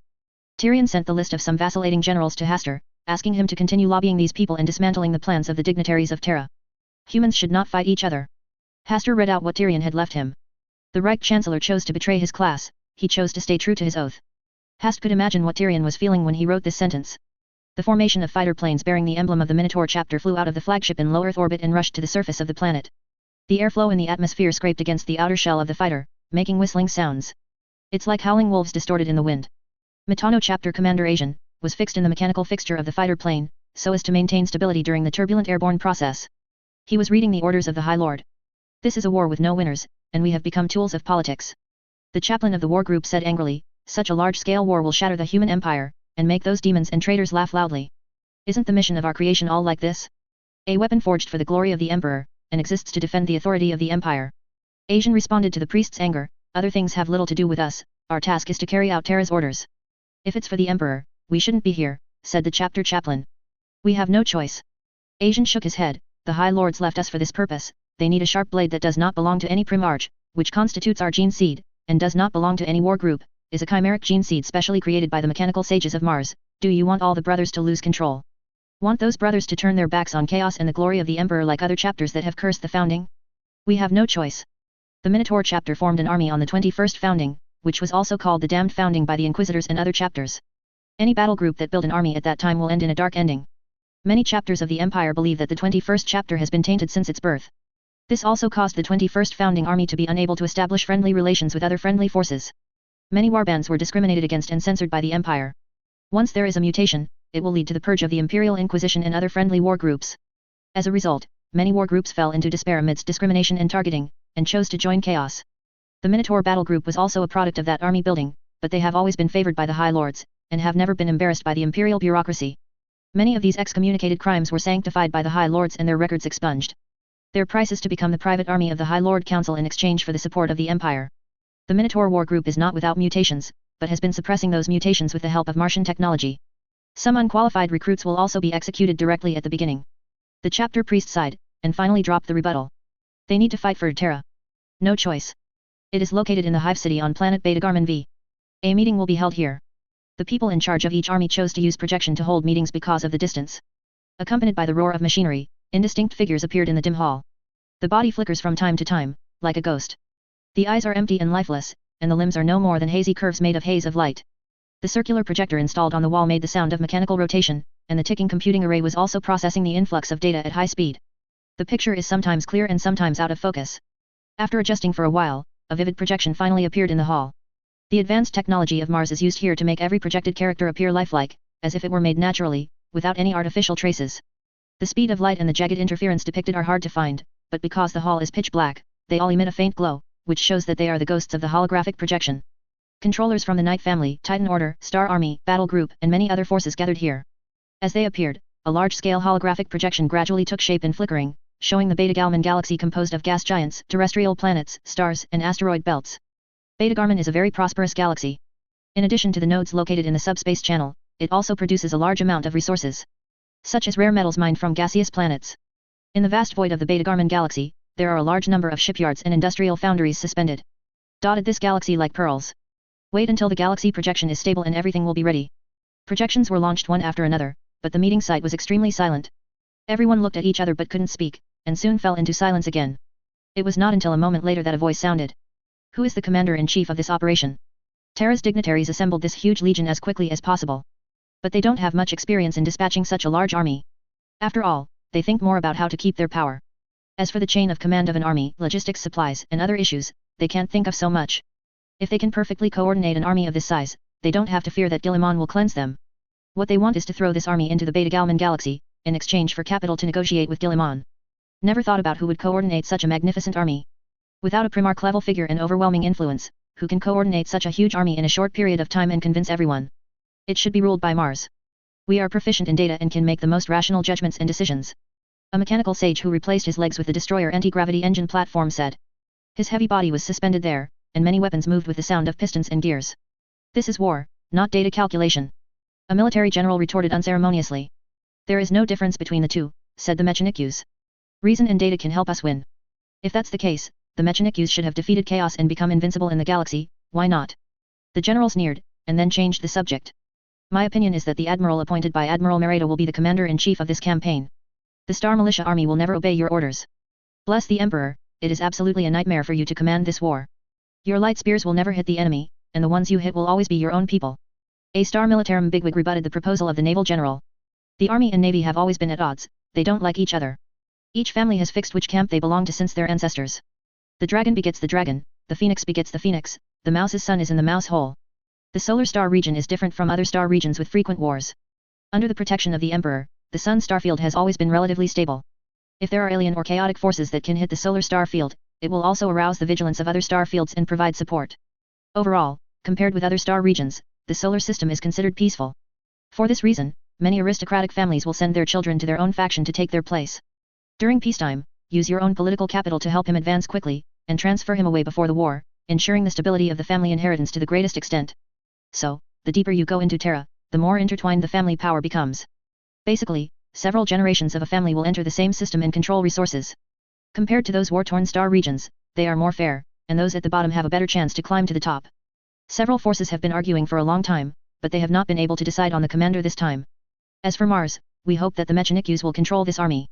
And the Navy and Army have their own ideas. Some generals backed by Hong Merchant and the Ministry of the Interior were also unwilling to compromise. Several parties were arguing hard. Difficult to reach consensus. As for the High Lords did not appoint the Supreme Commander at the beginning, the reason was that they could not reach an agreement. You must know that the cards of the entire elite of Terra are placed in the Beta Galman galaxy.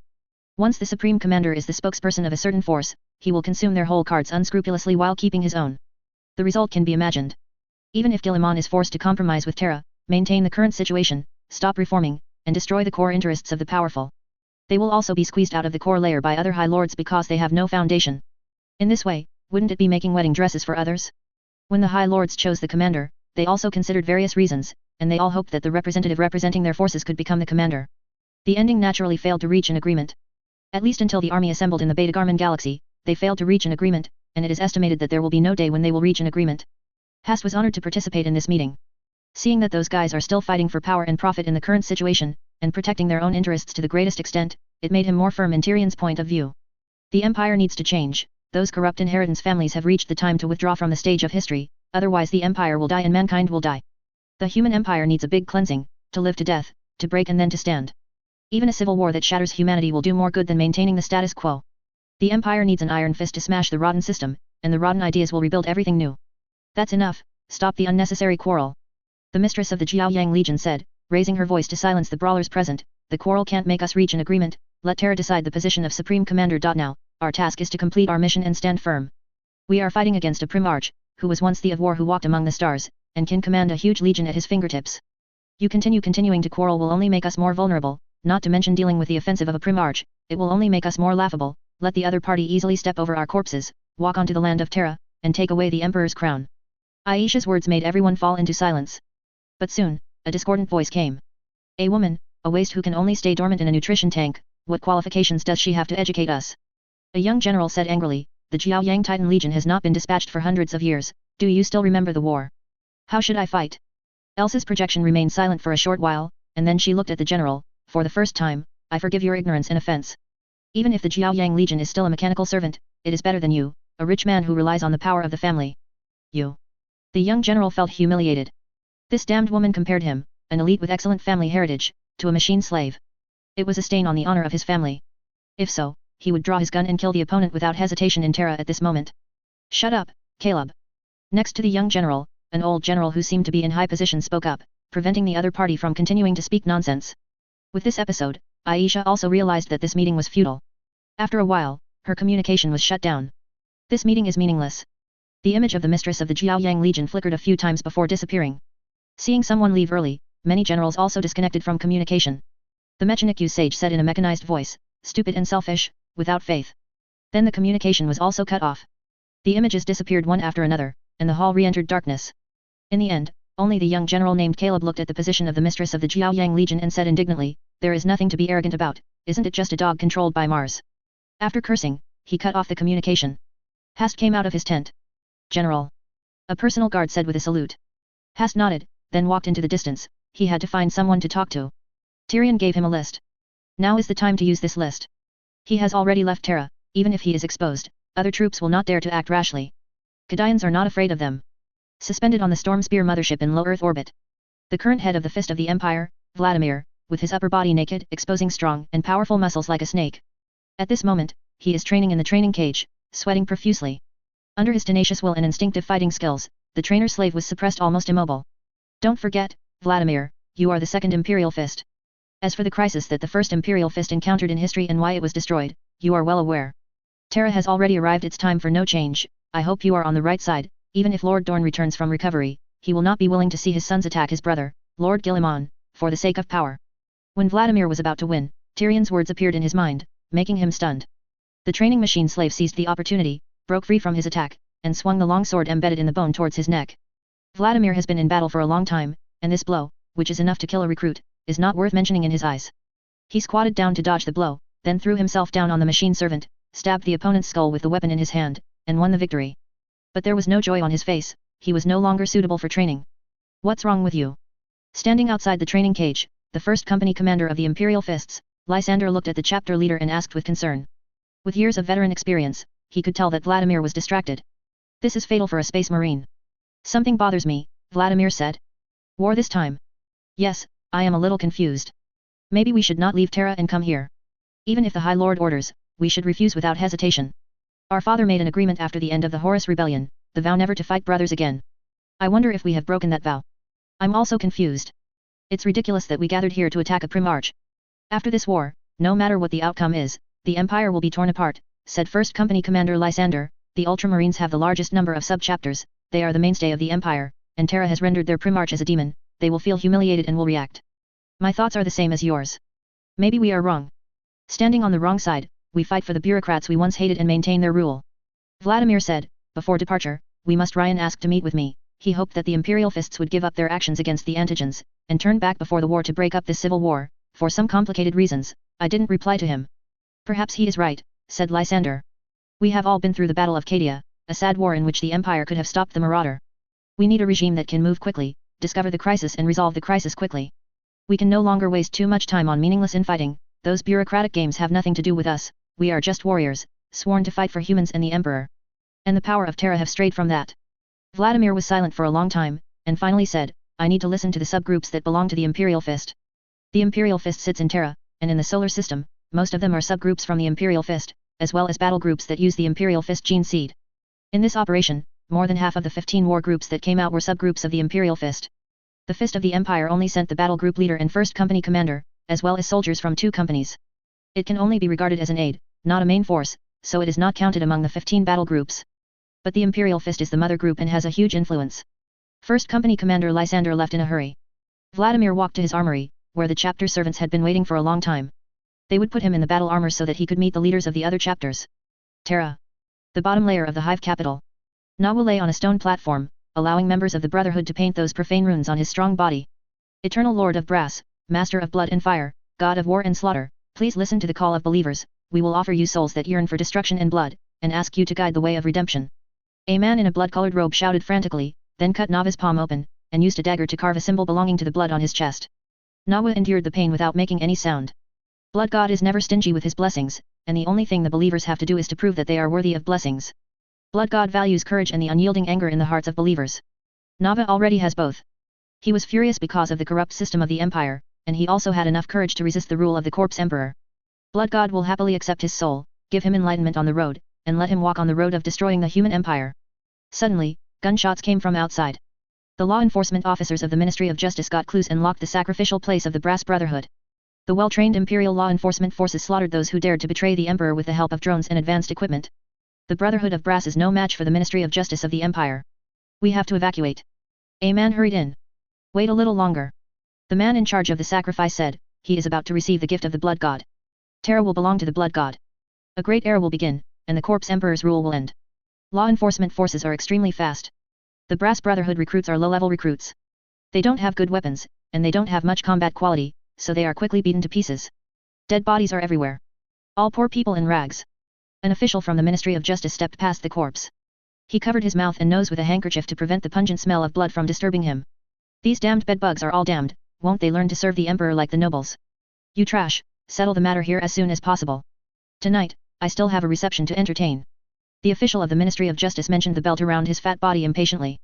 The law enforcement troops did not dare to refute this high-ranking and powerful figure behind them, so they could only speed up, defeat the traitors with crude weapons, and rushed into the final room.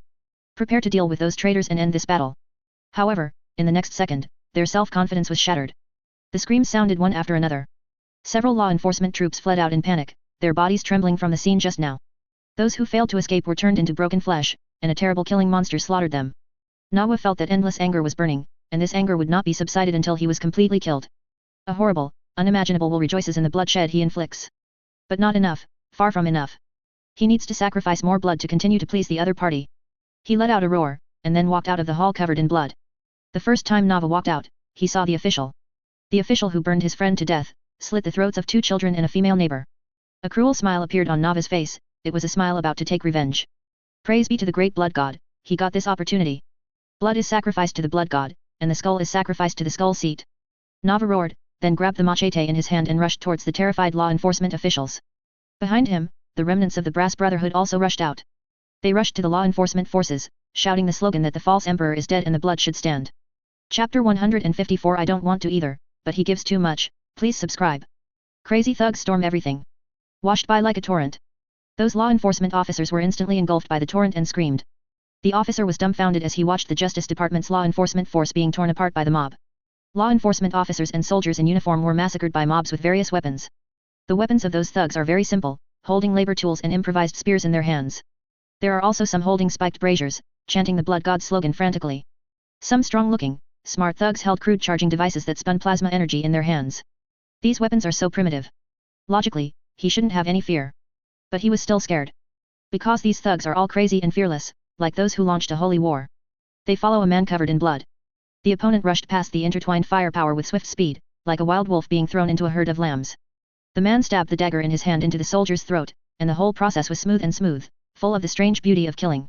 Like a butcher, cutting his prey. The fat all over the official's body was trembling. He let out a scream, then turned and ran to the legal department's car.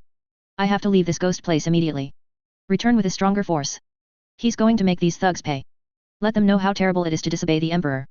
But before he took a few steps, a rocket fired with flames, passed by his fat body, and hit the law enforcement department's car.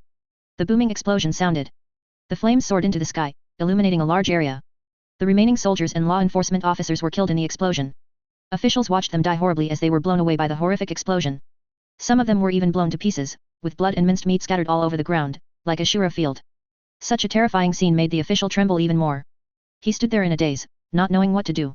He no longer has the arrogance he had before. After a while, he knelt down like a wild dog with a broken spine, begging the thugs not to hurt him. Pay the price. Nava walked step by step, with never-ending anger in his eyes. He thought of his good friend, a simple and honest man, who just wanted to prevent the merchants from raising prices so excessively, so he was declared a heretic, sentenced to fire, and burned to death. He thought of those two children, who were young and ignorant, crying for the death of their father, and finally, in ignorance, their throats were cut and killed. He thought of his female neighbor, she was full of hope for this world, and in the end she was reduced to prostitution, just asking for a bite of food to survive. She has lived so humble. But they still have to suffer from the same kind of killing. Such a corrupt, stinking, and hopeless empire, why does it still exist? Nava walked towards the official step by step. His killing, his cruelty brought more blessings. On him, the aura of subspace became stronger and stronger. Bone spurs extended from under his skin, piercing his epidermis bloody. Nawa was completely corrupted and transformed into a minion of chaos. His anger grew stronger, overwhelming his remaining sanity. He just wants to destroy everything he sees. Vent the endless anger in my heart, completely flatten everything, let it burn, and drown in my own blood. Don't you like catching cultists?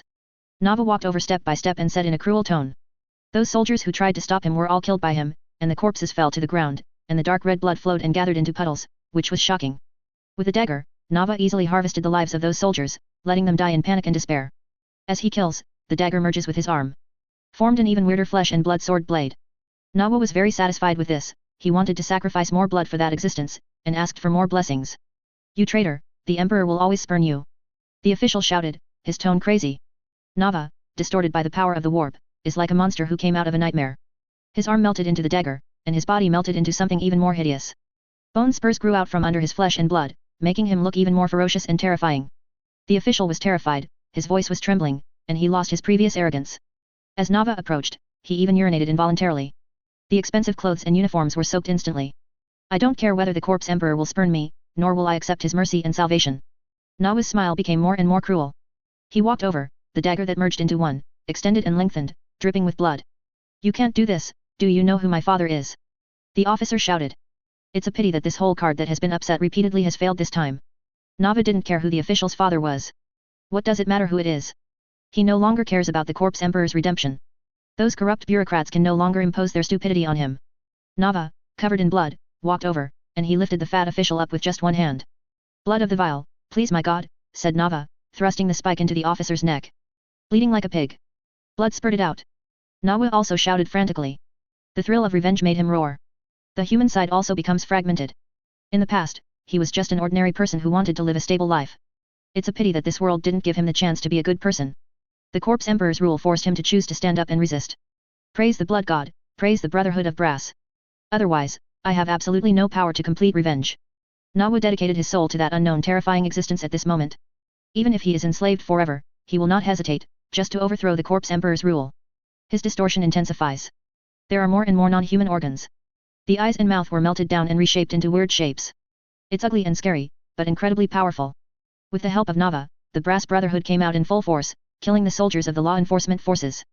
They seized their weapons and raised their guns to shoot those soldiers. Riots spread. Blood and chaos ensue. The shortage of materials, the strong pressure from the Ministry of Justice, and the indifference of the rich and powerful to the life and death of the bottom, on the contrary support those merchants to secretly manipulate prices. Every time people's grievances are accumulated. Until now, this resentment was ignited by the Brass Brotherhood and erupted like a volcano. Desperate people came from all directions and joined the mob. They crazily charged the law enforcement forces, destroying everything they could see. They vented their dissatisfaction and anger like lunatics. Want to reduce everything to ashes. The imperial troops reacted quickly, and the airship flew by with the hiss of its engine. Counterinsurgency troops wearing imperial uniforms and advanced combat auxiliary equipment jumped from the sky, crushing the thugs who had fallen into madness with an efficient massacre. Nawa saw those soldiers ruthlessly suppressing those they were supposed to protect, punishing all who rioted as treason to the emperor. He could see the anger on the faces of the soldiers, they were yelling all kinds of words, they seemed to be confused why the thugs fought so bravely. Nawa, who turned into a monster, rushed over. He wanted to vent his anger and offer more sacrifices to that great existence. He has nothing to fear and no scruples. Only killing, only blood. When the cries of the despairing are not heard, resort to destruction. Let everything burn. Burning fiercely, soaked in endless blood. As the power of the warp spreads, more and more thugs are twisted into abominable monsters. They gathered together and attacked the imperial forces, tearing them limb from limb. Unfortunately, the riots started by the Brass Brotherhood were eventually suppressed. 2 golden guards holding halberds descended from the sky, sweeping away everything like ancient demon gods of destruction. Nawa knew about the existence of those guys. They are the emperor's personal guards hidden in the palace, possessing the power and skill to strangle everything. Hundreds of thugs were easily swept away, and their limbs were cut off in an instant. The scene made people shudder. A heavy armored vehicle controlled by mobs was pierced by a heavy halberd, and then cut in two. Even a distorted monster could hardly block the power of a single blow. It was instantly beheaded and torn into countless pieces. The Golden Man. Here they come. Some thugs shouted. The voice is desperate. They are very aware of what they are facing. Nawa wanted to rush forward to prove his devotion to the blood god. It's a pity that before he got close, his body was shattered by the explosive bomb sprayed from the halberd, and the remnant body fell from where he was. Blood sacrifice to the blood god. Nawa let out a final growl, venting dissatisfaction and anger. The power of the lackeys of the corpse emperor is so powerful. But he firmly believed that one day the blood god would crush them. On the city wall, Marshal Valinor of the Forbidden Army watched the magnificent outer city of the Imperial Palace. Countless structures tower over the lands of Terra. Stretches endlessly, and it is difficult to see the end. A foundry emitting black smoke. Tall and majestic religious buildings. Gothic spire buildings belonging to the powerful families. The number is endless. Among them, the most majestic city is the Senate of the Empire, which is the apex of the entire city. Its appearance is as black as ink, and there are still mottled scars on it. It is as old as the history of the Empire, like a majestic mountain, standing on Terra, symbolizing the stable rule of the Empire for thousands of years. The majestic Lion's Gate and the tall city walls stand tall, and the troops stationed are enough to crush all enemy attacks. The majestic city wall guarding the palace stretches for hundreds of kilometers. Even if all the 10,000 regiments are dispatched, there will be no one to patrol. In addition, it is impossible for all 10,000 regiments to perform patrol tasks. At most, only half of the 10,000 regiments will be performing garrison tasks. The Forbidden Army is not just protecting the Emperor, they sometimes need to protect some secrets, such as dangerous elements imprisoned in the dungeon and various items infested with the evil forces of the subspace. For this reason, the Empire also has a large number of mortal soldiers to make up for the lack of a small number of custodians. Valinor surveyed the Senate, scanning the walls filled with mortal legions. Then he looked to the other side. Fire lights are there. The shouts of the mob echoed in those buildings. The troops responsible for the suppression took the airship and flew through the sky, rushing towards the places where the fire appeared. Valinor doesn't care about these, those rebellions have nothing to do with him, at least in terms of the current scale, it's not worth his shot. He is the guardian of the throne, the personal guard of the Emperor, not the savior of the Empire. Custodians are not intended for such a role. He serves only the will of the Emperor. Several Imperial guards passed by. Their task is to prevent the rebellion from expanding and avoid threatening the security system of the palace. The Forbidden Army will not do anything about it, they have their own things to do, and that is to defend the most precious things in the throne world. Their most important duty is to protect the great man who gave everything for mankind and suffered so much that he is still suffering today. Many people think that perhaps the Golden Throne is just a chair made of gold. Like the kind of chair a king of the wild world would make. I don't understand why the Forbidden Army has to pay such a high price to protect it. Valinor did not explain this. Those mortals imagine the Golden Throne as a chair of power placed in a luxurious palace surrounded by the gleam of wealth across the galaxy. In their imagination, there may be ministers walking across the jeweled floor, whispering state affairs. This kind of thinking is so wrong and ridiculous. Valinor didn't even have any confidence to change this ridiculous imagination. The Golden Throne guarded by the Imperial Army is not a single thing. Nor is it a golden chair located in the room. Its structure is like the root of a tree, extending to the entire inner court. Sprawl down to the forbidden basement and climb up to the tallest mountain. Its power coils are the size of a city. The peak of the mountain was reshaped to accommodate its foundation. Those mechanicists who have been working tirelessly to keep it running have also made many modifications to it during these 10,000 years. The planet has been completely altered by the presence of the throne, punched, smoothed and rebuilt. The Golden Throne was built by the Emperor during the Great Crusade, and its technology was so complex that none of the sages of the Mechanikus could understand it. It goes deep into the rock formations, throbbing like an artery like the organ of the planet itself. The mechanical structure of the throne occupies a larger area than the outer court of the Imperial Palace. Is the Emperor's painstaking effort, and it is also a luxurious gift that he planned to give to mankind but ended up stillborn. During the Horus Heresy, Magnus' ignorance ruined everything, causing the Emperor to finally choose to abandon the Webway project and shut down most of its facilities. Only the core structure of the inner court was retained to maintain the seal of the entrance to the Webway. In the secret space under the throne room where the Emperor was, the roaring machinery was still running, and it had never stopped after 10,000 years, assisting the Emperor to maintain the Webway gate and prevent the invasion of demons. It is difficult for Valinor to describe those sacred machines with words. They have countless mysteries that the world cannot understand. Only the Emperor can build them. Those silent machines represent the salvation that human beings were only one step away from getting, but lost because of the rebellious heirs. For this reason, Valinor loathed those space marines, seeing them as potential traitors. The Imperial Palace never allows space marines to set foot. Valinor didn't like the Primarch either. After all, it was Horus, the Emperor's son, who made the Emperor sit on the Golden Throne, and his life is still worse than death. He didn't want to support Guilliman, but he also understood that what the High Lord had done had deviated from the Emperor's vision. Now, they dare to attack a loyal Primarch for power. In the future, will they attack the Emperor for power? Greed makes them lose themselves, and the desire for power breeds in their hearts. Tyrion's words sounded in Valinor's mind. Tyrion wanted the custodians to be on the Primarch's side, not the High Lord's. This incident surprised Valinor a little. He had asked Tyrion why he did that. I serve the Emperor to protect the survival of mankind in the Dark Galaxy, my lord. I cannot ignore these for selfish desires. Tyrion gave him an answer beyond imagination. It is hard to imagine that there is such a figure among the corrupt Terra bureaucrats. Heavy footsteps sounded. Valinor turned around and looked over. A Wanfa soldier in golden armor came from the darkness. Outside the golden battle armor, there is a black robe representing atonement. My lord, said the warrior, and presented a data pad with various data and words flowing on it. Ryan, how's the situation? Valinor asked while checking the intelligence information on the data board. If someone thinks that the scope of activities of the Forbidden Army is limited to the palace, it is a big mistake. They secretly control Terra and monitor the solar system. For 10,000 years, they have been nipping those crises in the bud, before they develop and grow, endangering the safety of the Emperor. The situation is very bad. I traced the chaotic imprint of the Blood God. Ryan said solemnly, this riot is just the tip of the iceberg of a bigger conspiracy. Our enemies are lurking in it, forming an undercurrent, bewitching those stupid and blind people. How did the High Lords react to this? Valino moved his eyes away from his shield captain, and looked at the prison-like city of Terra. The majestic giant walls and towers, without exception, are no different from prisons, ancient and huge. Countless crimes and horrors were concealed by these walls and towers. They expressed anger and condemnation, and hoped that the commander-in-chief could participate in the next meeting to discuss how to fight against the endless rebellions. Those thugs are ignorant and ignorant. They think that chaos offers salvation, but they never know that chaos promises are always false. There is no way to get rid of suffering, and there is no shortcut to gain power. When they choose to make a deal with chaos, everything will be taken from them. Valinor whispered, the High Lords are tiresome, they move slowly and ineffectively, and we all suffer from their weaknesses. Go ahead, Ryan, and keep watching Terra, I have a good hunch.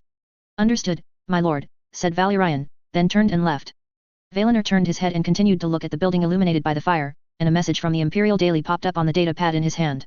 Our army is ready to meet the biggest rebellion of the Empire. This greedy traitor will be completely defeated in the Beta Galman Galaxy. Beta Garman Galaxy. The chapter masters of the many sub-chapters of the Imperial Fists gathered at the Imperial Fists chapter master, Vladimir's mothership, the Storm Spear. They came very quickly, and they never hesitated too much about the call of the mother group. When Vladimir entered the strategic hall, they had already gathered in front of the big table of the Parliament. But when he walked in, all the chapter masters stood up to show his respect. Two mechanical servants adjusted the tactical data for them and input it into the holographic projector.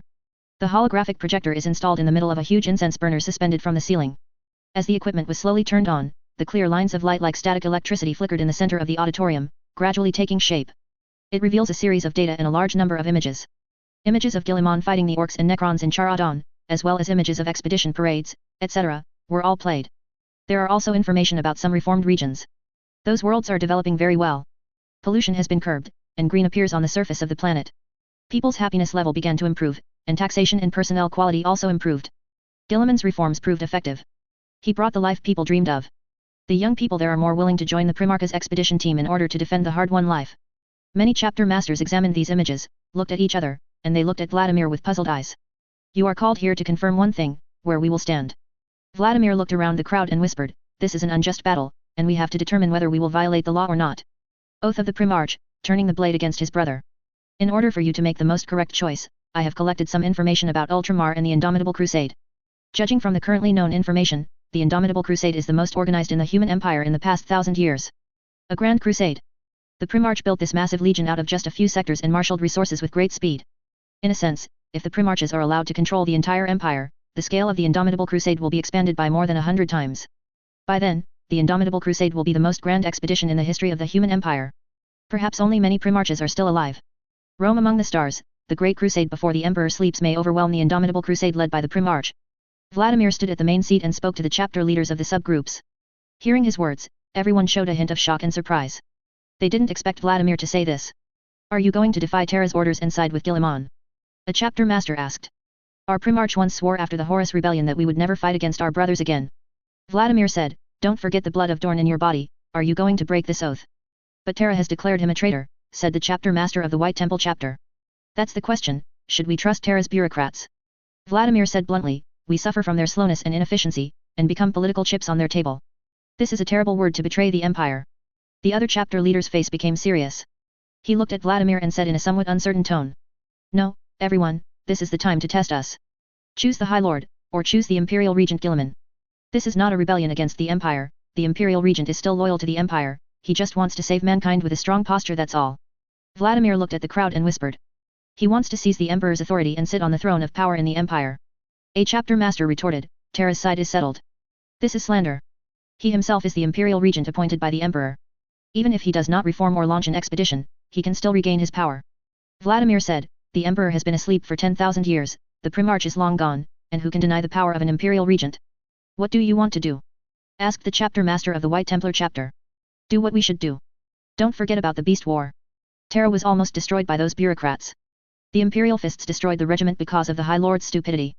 If the hero Kurland hadn't initiated the High Wall Agreement, I'm afraid Terra has long since fallen. When dealing with the savior, the first thing they thought of was to question him, not to reward him for his achievements. The High Lord of Terra accused Kurland of rebuilding the Legion, for fear that Kurland would rely on the High Wall Agreement strip them of their power.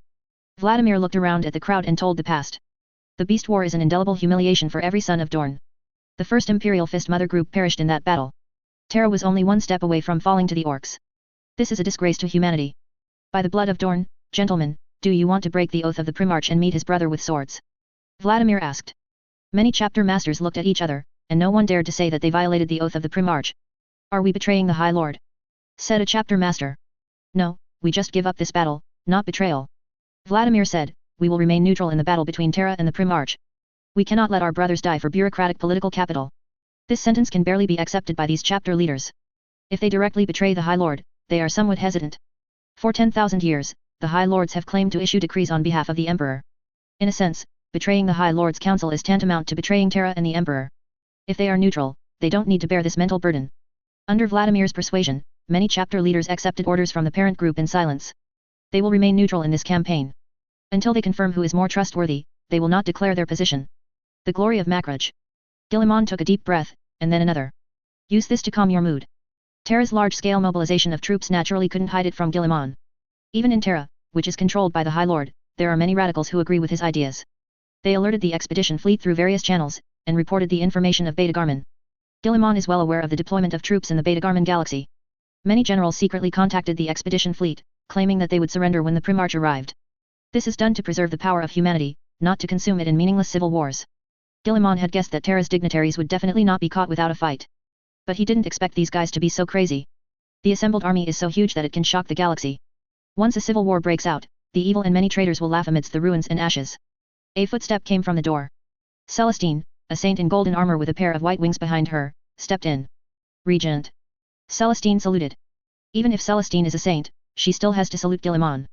After all, Guilliman represents the will of the Emperor. The recognition of the Emperor's sword, and the huge Emperor's blessing on Guilliman is by no means in vain. Celestine could feel this. In the eyes of ordinary people, Guilliman is just a Primarch stronger and bigger than Space Marines. But in Celestine's eyes, Guilliman was already a sun mixed with blue and golden light. So dazzling, so intense, so divine. Anyone who looks directly at his essence will feel pain.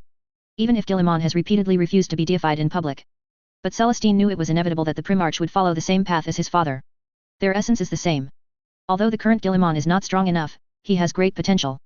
One day, the Emperor's son will have his own saint. You're here.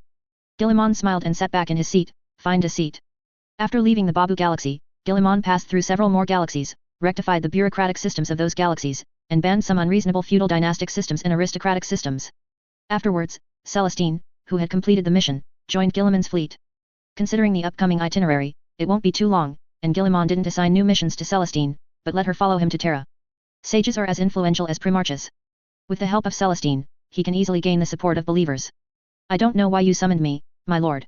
Celestine said. Guilliman handed a data pad to Celestine. Terra's nobles have chosen the worst path. For their own power, they have gone crazy to the extreme. Celestine took it over to check it out, and the information displayed on it made her complexion change slightly. The nobles of Terra have assembled an unprecedented legion in the Beta Garmin system.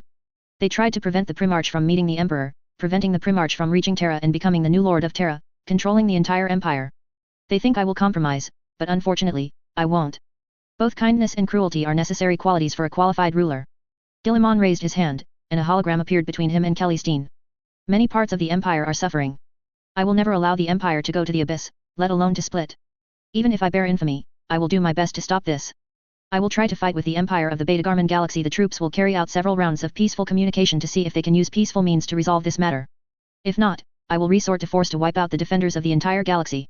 I will burn every regiment that dares to resist, and tell every world, what is the end of rebelling against a Primarch. Guilliman talked about his decision in a flat tone. He issued orders to the various expeditionary fleets to dispatch enough colossi of God's punishment and brand new imperial warships. At the same time, there are also tens of thousands of Primaris Space Marines, and hundreds of millions of Astra Militarum regiments. They will emerge from the warp and avoid location far from the Beta Garmin system, allowing enough time for negotiations. Defectors will be incorporated into his expedition fleet.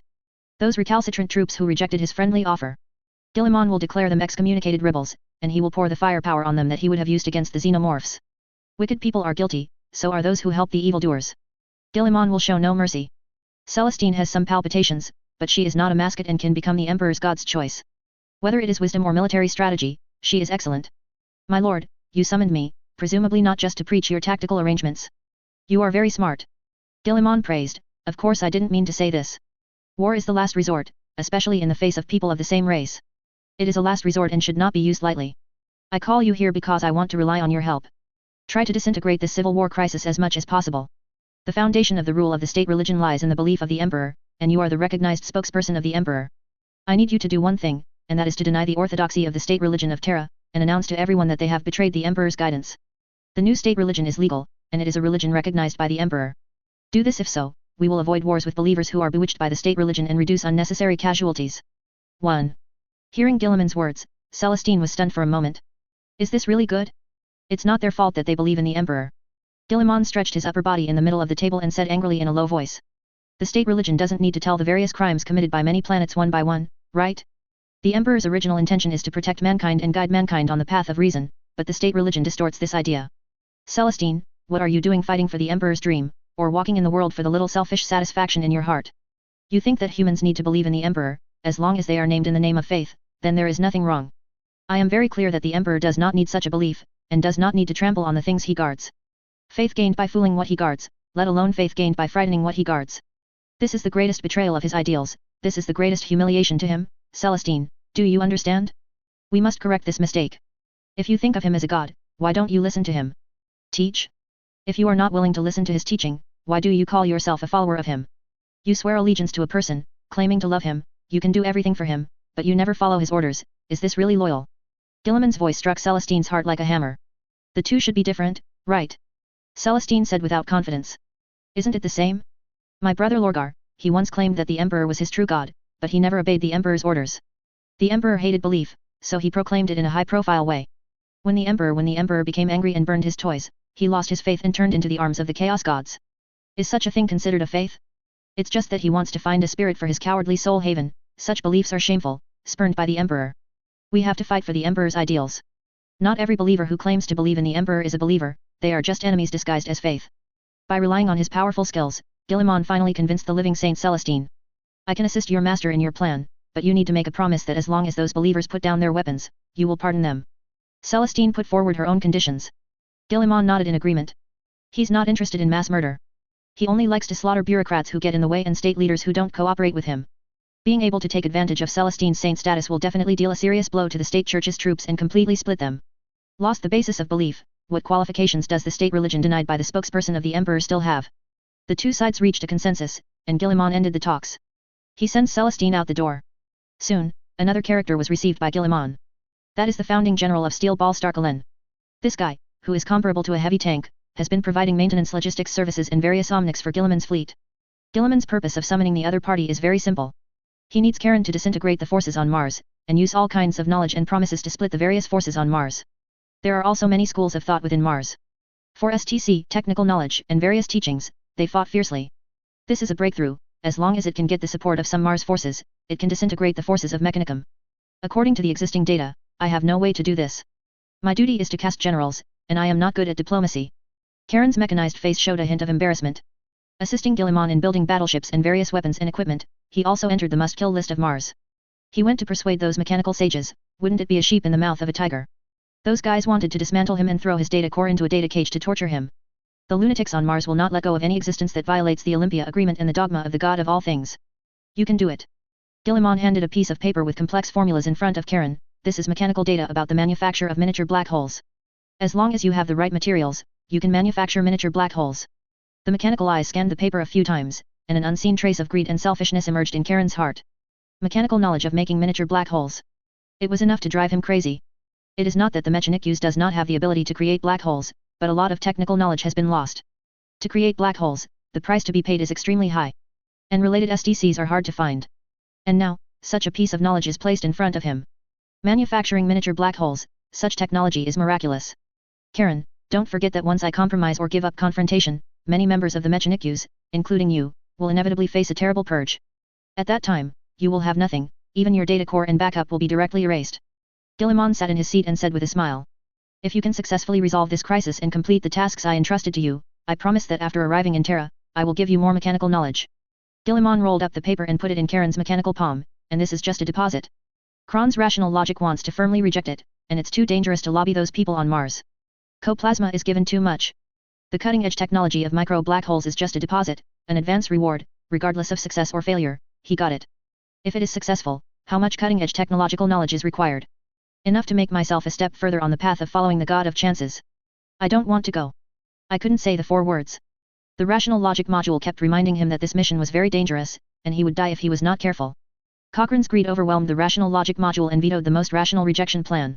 I will definitely complete your task, my lord. Crone ignored the endless alarm sounds in his skull and made a firm statement. Thank you to those friends who tipped and those who voted. As a weak and helpless person, I just want to say, work harder, don't stop. Chapter 155 Who can't stand such a test? Seeking subscription. I am very pleased with this attitude. Guilliman said with a smile, I look forward to your good news, Karen. If you can successfully persuade the Mechanics in the Beta Garmin galaxy and successfully take charge of the Empire, then many projects related to the space-time structure will be carried out in the solar galaxy, and I hope to appoint you as the chief engineer of this project. But all of this is conditional, you must have the ability and achievements that make me trustworthy. Glorious, great regent of the Empire, I will definitely not let you down. Karen lowered his body, and the bloated machinery hummed from his every move. Go. Guilliman said, I am waiting for your good news. I look forward to your performance this time, which will determine whether your future is worthy of my reuse, and whether you can get more knowledge from me. Karen nodded, then moved his huge mechanical body and walked out of the room. Guilliman waved his hand, and all the detailed data about the Beta Garmin galaxy appeared in front of his eyes. Terra's dignitaries are full of confidence and want to use this huge army to force Guilliman to compromise. It's a pity that they think too simply. A compromise. Guilliman cursed in his heart. If it was a normal universe, he probably wouldn't bother making it so big. It's okay to compromise. It is always good to have fewer deaths. But now that chaos is eyeing the tiger, many rebellious primarches are also gearing up. The is still dragging its feet. Compromise with the nobles of Terra is a dead end for Guilliman. He could only defeat Beta Garmin's defenders with force, declaring his return unstoppable. Looking at the data and information in front of him, Guilliman thought about how much he would have to pay if he attacked by force. According to some intelligence, Terra mobilized a total of 15 battle groups, 2 Titan orders, and a large number of astral militia, and also threw an arc of the Mechanicum and a large number of imperial warships. This army built a 3-dimensional defense fortress relying on many platforms in the Beta Garmin galaxy. It can be said that it is impenetrable. If it doesn't work, then we can only use the Colossus of Heaven's punishment to break the situation violently. Guilliman whispered, he didn't want this war to last too long, otherwise many Empire worlds in the entire galaxy would fall into turmoil. Once the battle is confirmed, he will use the star destruction cannon installed on the Colossus of Heaven's punishment to crush the opponent's void power with a few shots. At that time, there will be no starships, and if the subspace channel is stuck, the ground troops will not be a concern. This time, not only will the siege of Beta Garmin be smashed, but the legitimacy of the High Lords will also be completely denied, making them unable to organize any form of resistance. Let the nobles of the entire Empire understand one thing, their power is given by the Empire and by humans, not their innate power. If you can't think in the interests of the whole human being, you will be swept into the dustbin of history. If you want to fight with force, stop dreaming. Guilliman stood up and stood by the porthole of the strategy room. He will smash all obstacles without compromise. Kryn left from Guilliman's strategy room. He has to consider how to persuade those sages of Mechanicum to complete the task assigned by Guilliman. During the process of traveling, the anti-gravity suspension platform under his lower plate made a unique humming sound, pushing his bloated body. People along the way had to hide on the side road when they saw him, waiting for him to pass. Colen's heavy body will block everyone's passage once he is on the corridor. He stepped out, then boarded his aircraft on the deck, and returned to his own mechanical arc. In the mechanical church, every high-ranking sage or casting general will have his own mechanical arc. This is a symbol of their power and knowledge. Each mechanical arc is completely different, and its composition depends on the knowledge and technology possessed by the creator. Creators often apply all the secret technologies they get to their own mechanical arcs. The same is true for Karen's mechanical arc. He applied all the technology he acquired in his life to his arc. Mechanics has never paid attention to blood. Their position is determined only by their knowledge and skills. Karen recalled the time when he was not a steel ball star casting general. Hundreds of years ago, he emerged from the slave pile of Mechanicum on Mars and obtained the qualification to install the intelligence core. In the cognition of the Mechanics, only those who possess knowledge can be regarded as the same kind, and others are just materials for flesh and blood research, and candidates for slave labor. Those slaves who are suitable to embark on the road of advancement are screened out and become the lowest level apprentice priests. Then, after being baptized by a branch within the mechanic cult, he became a full-fledged official priest. In this process, it will take at least decades to do so. Not only because of its long learning process, but also because it takes time to adapt.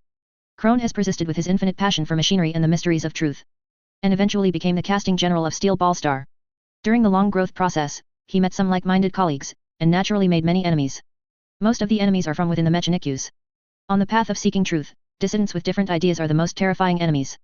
Among them, the opponents of Mars are the most fierce. Many of them want to kill Karen and take his collection of STC templates. But for the knowledge promised by the Primarch, Karen can compromise with his enemies and pay a price to reach a consensus with them. Knowledge is the most precious thing in this world. Other than that, other things are not worthy of too much attention. Dignity and honor are floating clouds. Karen's majestic body swayed to the beat of the anti-gravity suspension platform, and stepped out of the exclusive aircraft. The deck of the mechanical ark is very wide, and it is responsible for the logistics supply and maintenance of the expedition fleet. A large number of transport ships are coming and going, and they are constantly loading cargo from the deck to the transport boat. The huge traction machinery dragged those heavy armor or weapon equipment containers, and then used the mechanical arm to put them into the transport boat. When those machine slaves and priests saw Karen, they immediately presented the noble mechanicism etiquette. Krone ignored them and walked straight through the jungle of generators. The olfactory sense made of precision parts gives a slight warning to the dirty air quality. No normal human likes to be in the furnace factory of the Mechanicum. They can't bear the air alone. The content of carbon dioxide and argon exceeds the range that the normal human body can bear. Normal people would quickly fall into a coma due to these air qualities. Krone's filter is working, sucking in this parody of Martian air. Every breath feels like a holy purification. Stepping past the lowly wretches who adored him, Kalen walked into the depths of the fortress, and the hard-working machine soul maintained the temperature changes in every room of the complex building. This room is filled with the heat of a broken furnace, but that room remains pleasantly cool. Even the dullest person can feel the difference in temperature.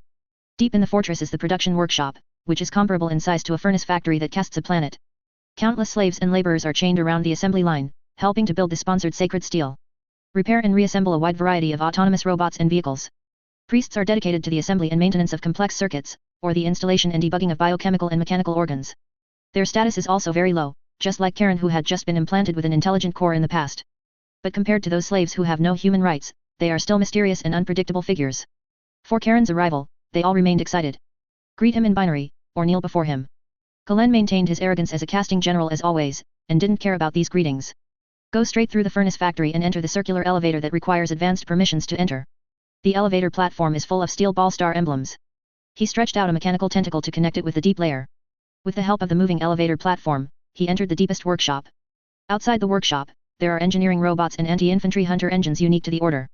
Their detection arrays are scanning every move, their weapons are in a charged state, and once they find anything wrong, they will start the hunting process. Resolutely and decisively hunt any target without any mercy. By relying on himself to cast the identity of a general, Krone steps past these loyal, unrelenting security guards. Open the metal door of the workshop and walk into it. Bright, an integrated research workshop made of silver-plated steel plates appeared in front of Karen. The technological content here is far beyond the outside. No one working here is a slave laborer, all mechanical priests. Everyone is a master in a field with rich experience and knowledge. Each of them can act on their own. They are the core force under Karen and the mainstay of his rule. This room is completely different from the room outside. Colder temperatures, cleaner and more mechanized. In the transparent culture tanks one by one, the biotechnology from the 13 protoplasma is bearing fruit here. In its most central position, a huge transparent cylinder with a diameter of 10 meters is filled with a large amount of nutrient liquid, and a huge human brain is floating in it. This is a human brain built using human gene sequences. After being stimulated and induced by chemical drugs, it has grown to the size of a small hill. Krone's mechanical face showed a rare excitement. Thanks to Guilliman's knowledge, he accomplished what he had always dreamed of. That is to strengthen the human brain, so that it has more powerful computing power than machines. For some special reasons, the Empire does not allow purely mechanical intelligent cores to have self-awareness, let alone allow them to have computing power beyond the bottom line. For this reason, the thinker array has been limited, and the computing power can no longer be improved. It is undeniable that the thinking ability of the human brain is very powerful. Hundreds of millions of neurons have computing power comparable to that of a computer. But the human brain has a limit after all. Hating intelligence is a red line that must never be crossed. The only way, and that is to enhance the human brain used by the thinker array. Mechanikus has conducted many experiments on improving the thinker's array computing ability. However, as the most complex organ of the human body, the enhancement of the human brain is progressing slowly. If you are a little careless, there will be unimaginable consequences. There are countless times to create various monsters. Krone uses his own power to build an intelligent computing network to control the entire steel ball galaxy. But he also groped to the limit of the human brain. No matter what he does, for the meditator array, the improvement is very limited. It's like a marginal effect, whether increasing the number of meditators' heads or strengthening those heads, the improvement that can be brought about is very small. He encountered a bottleneck and was once stumped by this problem. Until the appearance of Guilliman, the various knowledge given by the Primarch allowed him to find a breakthrough opportunity. With the help of Guilliman's heart, which is so mysterious that even he doesn't understand how it works, as an anchor. He succeeded in creating a human brain with a larger volume and stronger computing power. Is the one inside the glass cylinder in front of you. He called his project the God Brain Project. Once completed, he will evolve again, surpassing all his colleagues who hate him. The existence of the heart of Guilliman makes the gene editable, and becomes the anchor point of genetic engineering, so that it will not be out of control. Let the brain without autonomous consciousness become a reality. This is also the reason why Karen is so devoted to Guilliman. He knows that the opponent has more powerful and mysterious technology in his hand. Those technologies can only be exchanged for loyalty to Guilliman. How's the situation? Karen looked at a mechanical priest and asked. Everything is good. The capacity of the brain has surpassed the current data capacity unit of the mechanical arc, and it is still growing, and the future is unpredictable. The related programming work is in preparation, and we will have the strongest thinker brain. The mechanical priest moved a data screen fixed on a metal pillar and placed it in front of Karen. The data flowing inside made Karen smile. He will use this strongest thinker array to obtain a larger amount of calculation than before, and control everything. Many worlds of the Empire are limited by the inefficient array of contemplators, making it difficult to move towards technology and mechanization. Now, he, Karen, will change everything and become a great figure who promotes the progress of the mechanics and the Empire. Very good. Karen inspected and nodded in satisfaction. Only after seeing the results of the laboratory, can he make up his mind to pay enough to complete the mission of the Primarch. He will take out the treasures of his own treasury in exchange for consensus with those conservative enemies. No matter how conservative, no matter how staunch conservatives face the STC template and the mystery of knowledge, they will choose to betray their own positions and camps. As long as they are given enough, they will choose to abandon the bottom line of everything. Enemies can become friends on the spot. What's more, just letting them rebel from conservatives to radicals is not a rebellion against the Emperor and the Empire. The ideological struggle between conservatives and radicals began very early. Radicals used the technological improvements and various equipment during the Great Expedition to put forward a point of view, that is, the Emperor never forbids technological reform and learning within a reasonable range. The conservatives stubbornly believe that all improvements are disrespectful to the God of all things. For this reason, they prevent all improvements and new inventions. As the crisis of mankind deepens, the followers of radical ideas will increase. Of course, they are still not as powerful as the conservatives. Until Guilliman's recovery, under the advocacy and connivance of a Primarch, the power of radicals skyrocketed, and a large number of Mechanicu's members traveled thousands of miles to Ultramar just to enjoy a more relaxed environment. Kren used the secret channels of the Mechanicum to send a message to the Sigmar Mechanicus stationed in the Beta Garmin system. Claimed that as long as the opponent gave up resistance and followed Guilliman, he could obtain a large amount of data knowledge and STC templates. He will also recommend the other party to become a member of the original body's research team, so that he can get the knowledge shared by the original body in the first place. At the same time, some information about the Colossus of Heaven's punishment was also passed on to the other party. He clearly told the other party that even with a mechanical arc and a large number of warships, it is still not enough to face the wrath of the Colossus. Once the Primarch uses brutal means of force, everything will be destroyed. Once the message was edited, Karen sent it. Beta Garmin Galaxy. The mechanical arc suspended in the void is like a small world, slowly rotating, counteracting the gravitational force of the stars. As the owner of the arc, the great sage of Sigmar is currently using Gothic and binary languages to anger a group of low-level priests. You are just incompetent waste. What you are about to face is a shameless traitor comparable to Horus, and a blasphemer who is about to challenge the supreme dignity of the god of myriad chances. If there is another deviation, I swear I will take you all offline and join my Cathars. The rage of the sage of Sigmar has the tech marines on edge. Pistons and gears whine within their bodies. The personal guard sentinel belonging to the sage of Sigmar stood at the door shining gorgeously in brass and grey. It looks very beautiful, but in fact, those Cathars are as dull as robots, without the slightest sign of independent life. If you become the Catarilla of the great sage, your fate is no better than those technical slaves. It is said that this violent sage keeps the cerebral cortex of the Cathars offline all the time, and uses his own thinking calculator to control them. At a time when many technical soldiers are uneasy and mourning for their own fate, a servant who was used to convey information came in. Great sage, there is new information, the coding level is extremely high, the compiled code, only you are eligible to read it. Hearing this, the great sage of Sigmar turned to look at the message slave. The other party's words are mechanical, without any emotion. This sad guy has had a part of his brain lobe removed that affects work efficiency, allowing them to work tirelessly. Get out and remember this forgiveness.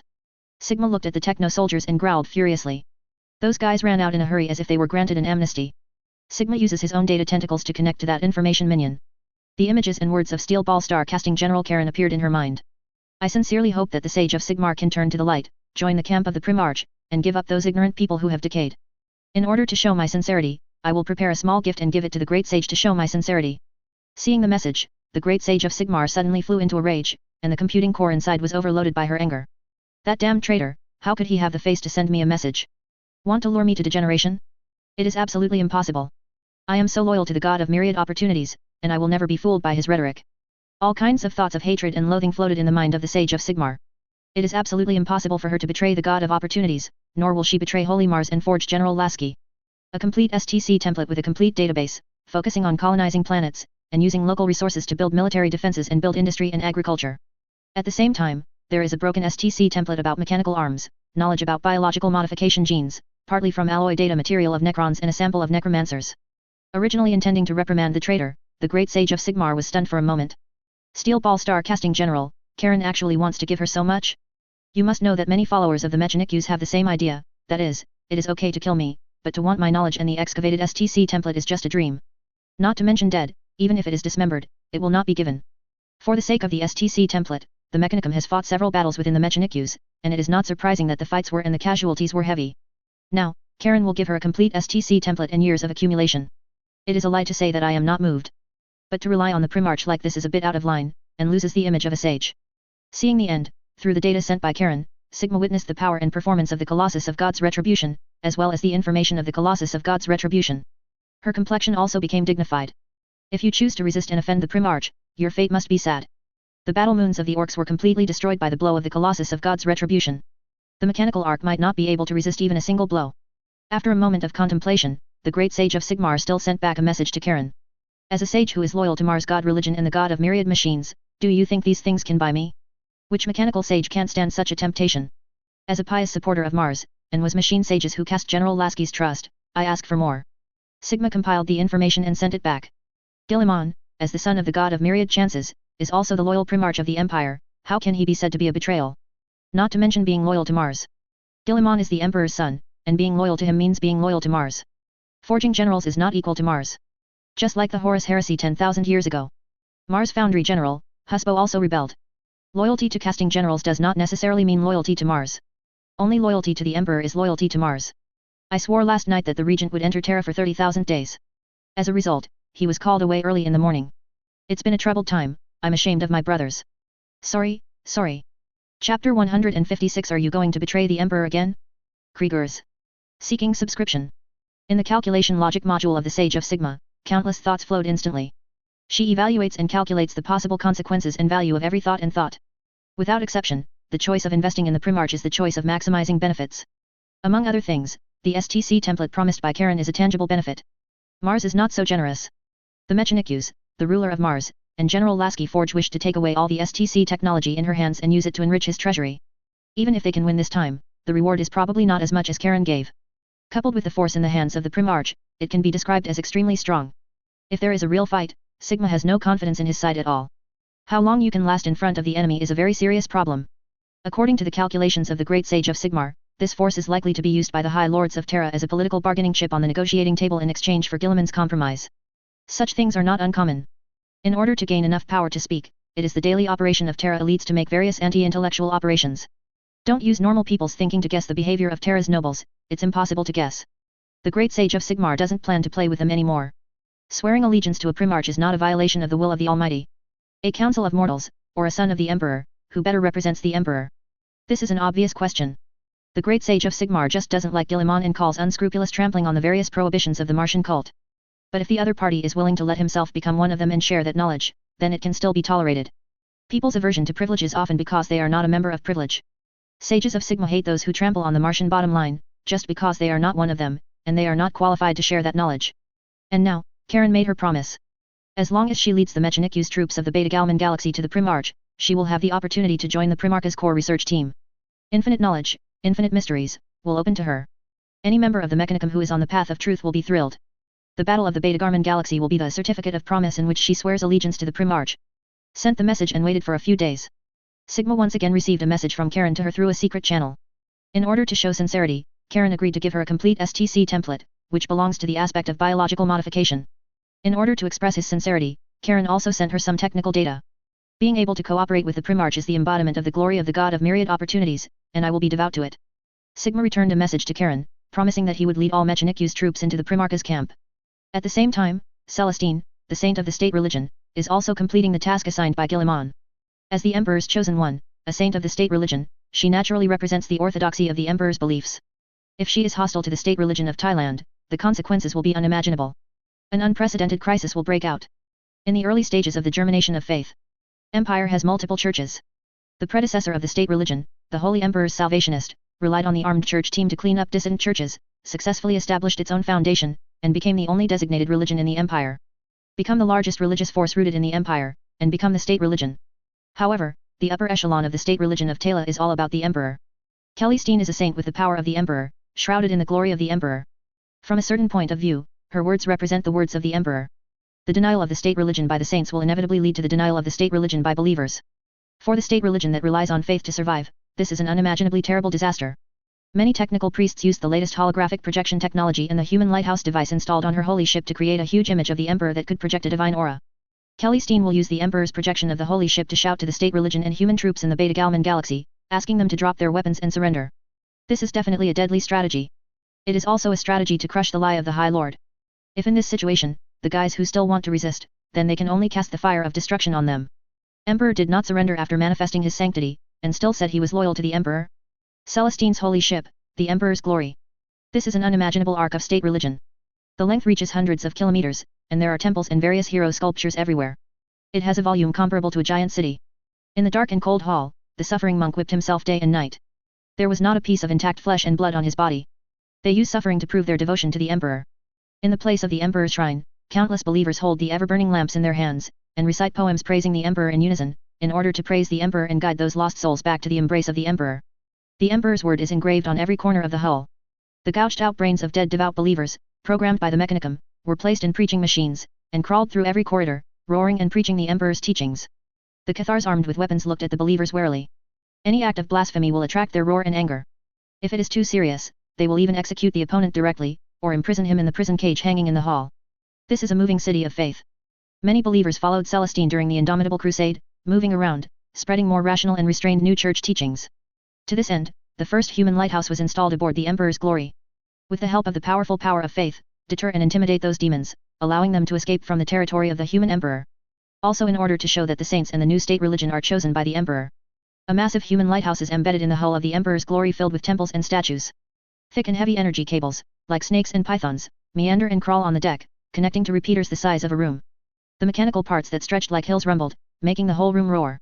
Many priests stood in their respective positions, singing the praises of the god of myriad opportunities together. The battle sisters formed a neat square formation. And at the front of the phalanx was Celestine, who was sitting on the throne with a pair of white wings. Debugging. A mechanical priest began to operate on the control panel in front of him with his slender fingers. The other mechanical priests also entered their posts, and the computer slaves connected the data cables to their interfaces. The self-inspection program has been started, and the god of myriad opportunities has protected it, and there have been no mistakes. A priest's built-in sounder reads the binary result. Other mechanical priests also began to speak one after another. The energy level is increasing, and the repeater is converting energy into the lighthouse. The lighthouse is normally activated, subspace fluctuations have been monitored, and the relevant results have been entered into the public database during data analysis. The power of the Emperor has been drawn in, and the frequency of the subspace ether is changing. Please increase the amount of calculation. Approval requested, computation is being distributed. Outside the huge arc of the church is a cold, dark void, and many ships of the church are flying slowly around the arc where the saint is, like bees around a hive. Accompanied by a burst of flickering, a huge light and shadow appeared vaguely above the arc. The whole body is shrouded in golden light, exuding an incomparably sacred aura. The voices of countless nuns singing together also emerged along with the image of the Emperor. Every believer who saw through the porthole of the ship knelt down in reverence and fear. That is the image of the Emperor. Countless believers wept bitterly. The reason why they followed Celestine's state religion arc was precisely because this arc could always release the Emperor's miracles. No devil dares to challenge the arc of the state religion, challenge the sacred and inviolable Emperor. A daemon who tries to do that has only one end, and that is to be reduced to ashes under the wrath of the Emperor. When the Orthodox arc is walking in the subspace, even the destruction storm will be much quieter, which shows that the Emperor's influence in the subspace is increasing day by day. Traitor. The image of the Emperor uttered a silent rage, but its voice echoed in the minds of every believer. This miracle made the believers tremble. Traitor of Terra.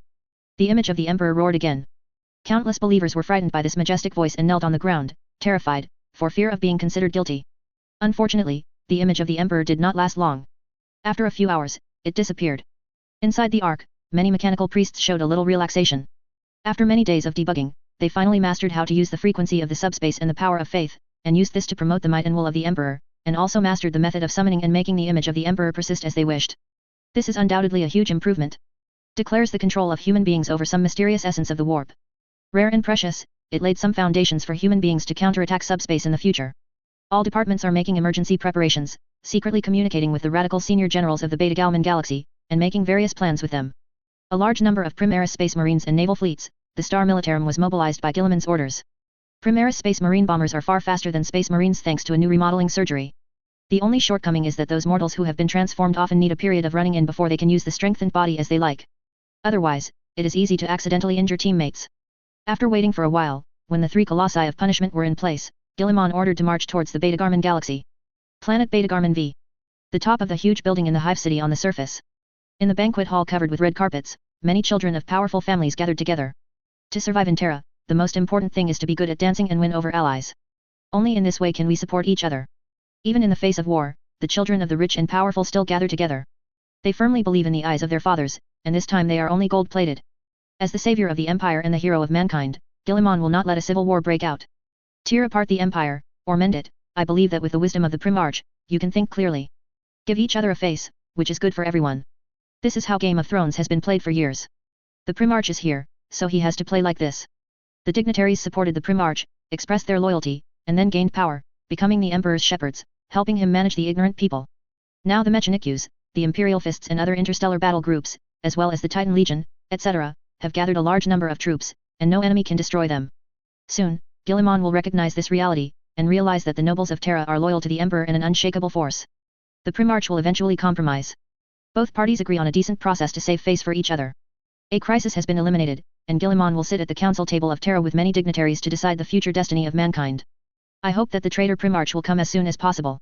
At that time, Caleb, the best heir of the Bryce family, will give this a head-on blow, let him know that the glory of the Emperor cannot be offended, and as the loyal defenders of the Empire, what should we do? How strong? Among the many noble children, Caleb talked eloquently, with the demeanor of pointing out the country. Does holding the Krieger Corps make you so inflated? Another general said with a smile. The Krieger Legion is one of the strongest mortal legions in the Empire. They even dared to fight head-to-head with the Chaos Warriors. According to military intelligence, the Krieger Legion once wiped out a warband, and those fallen traitors were killed.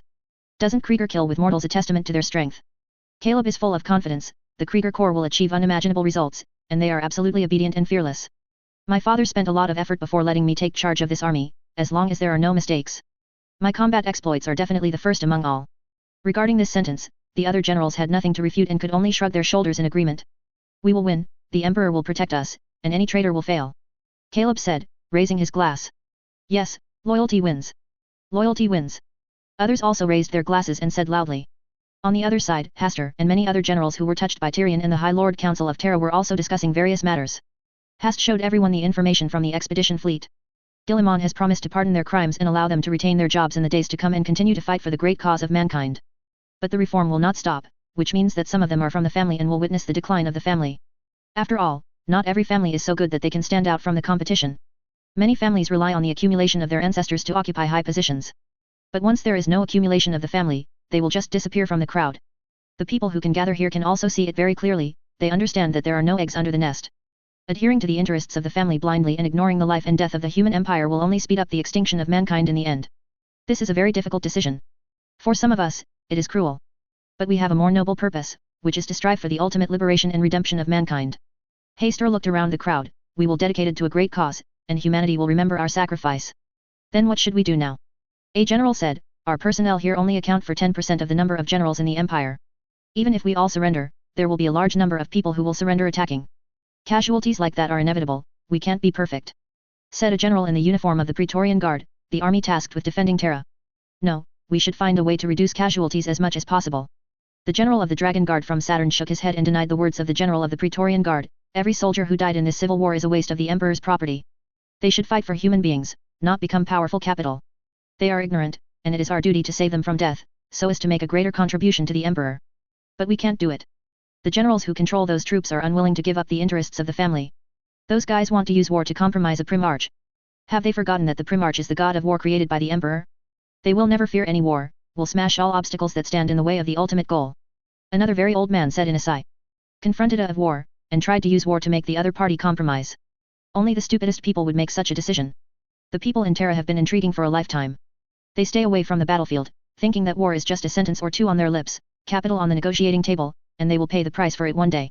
They have no respect for war, said the Katachan general. Hast listened to everyone's words in silence, and he didn't speak until they had finished talking. Perhaps, there is a way to solve this crisis with the least cost. What way? Asked the general of the Imperial Guard. This is a secret. You just need to cooperate. I will implement this plan before the regent of the Empire is about to arrive in the Beta Garmin galaxy. If this plan is successful, we will be able to paralyze the command system of the entire planet and let the Primarch use the smallest the prices to accept those troops, so that the lives of those low-level soldiers will not be consumed in this battle. Haas looked at the crowd and said slowly. Regarding his plan, he didn't plan to reveal too much. The more secret it is, the more amazing the effect will be. I thought we were on the same front, can't you even trust us? A general who had been sitting was a little displeased. This is for the smooth implementation of the plan. As long as a little bit of news leaks out, the plan will be completely scrapped. We are all serving the regent of the Empire. I have no selfish intentions. It is purely for the smooth implementation of the plan. Haster explained. Don't worry about this matter. If he really uses the plan to paralyze the command system, it will be a great achievement. The most important thing now is to arrange our actions, how to control them to the greatest extent, and reduce the casualties this time. Armaments depots, airports and artillery positions, anti-aircraft artillery, food reserves and other important positions must be controlled. Only in this way can these surface forces lose their ability to resist. Everyone is talking about the upcoming battle and preparations. They want to occupy those important strategic locations when they defect. In this way, the regent of the Empire will be able to easily take over planet Beta Garmin V. It can also minimize casualties. After discussing for a long time, everyone decided on a series of action plans before leaving. Haas left the meeting place and summoned his personal guards. He is going to hold a banquet and invite those people to participate in his banquet to the greatest extent. An army will be stationed near the banquet. At that time, Haster will put all the generals under house arrest. The voyage of subspace is not too long. After the troops were assembled, Guillemon ordered to march towards the Beta Garmin galaxy. The expedition fleet did not directly enter the Beta Garmin galaxy, but when it was 2 days away from this galaxy, it jumped into the real universe and approached the Beta Garmin galaxy at sublight speed. The great sage of Sigmar, who had already voted for the regent of the Empire, cleared all the abnormal information detected by the mechanical arc in many warships, and explained it as mechanical disorder, and there was a problem with the code program. Many Void troops believed in this, and knew nothing about the arrival of the expedition fleet. They are still paying attention to the subspace, waiting for the arrival of the Great Rebellion in their mouths. It wasn't until the magnificent expedition ships emerged from the dark void and surrounded Beta Garmin from all directions that they realized it later. The troops led by the regent of the Empire did not directly jump into the Beta Garmin galaxy with the help of the warp.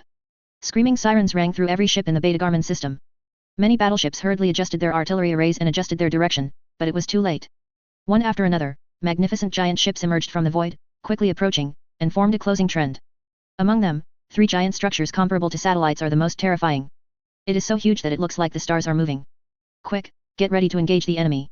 Get ready, they're overwhelming. Be prepared for anything. Many captains loyal to the High Lords of Terra are shouting. They ordered their subordinates to turn the ship and prepare to meet the enemy. Soon, they ushered in the first blow. This blow was not made by the expeditionary fleet, but an internal crisis. The great sage of Sigmar, who had already reached a consensus with Karen, offline those mechanical priests who were loyal to Mars Foundry General Lasky and another mechanical sage, took full control of the mechanical arc, and issued orders as the great sage. All the troops of the Mechanicum are not allowed to attack the troops of the regent of the Empire. The voice of the sage of Sigmar resounded through the internal channel. This sentence was so clear that everyone thought it was a dream. Now is the critical moment, but the mechanician turned against him. Great sage, what do you mean? This is blatant betrayal. A general asked angrily. Betrayal? Betrayed the emperor? Or betrayed you pigs?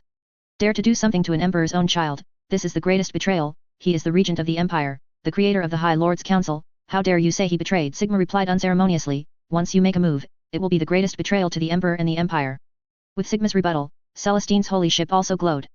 Countless rays of light made up the icon of the emperor, floating in the void, lifelike, with golden sacred flames burning all over his body. Guilty.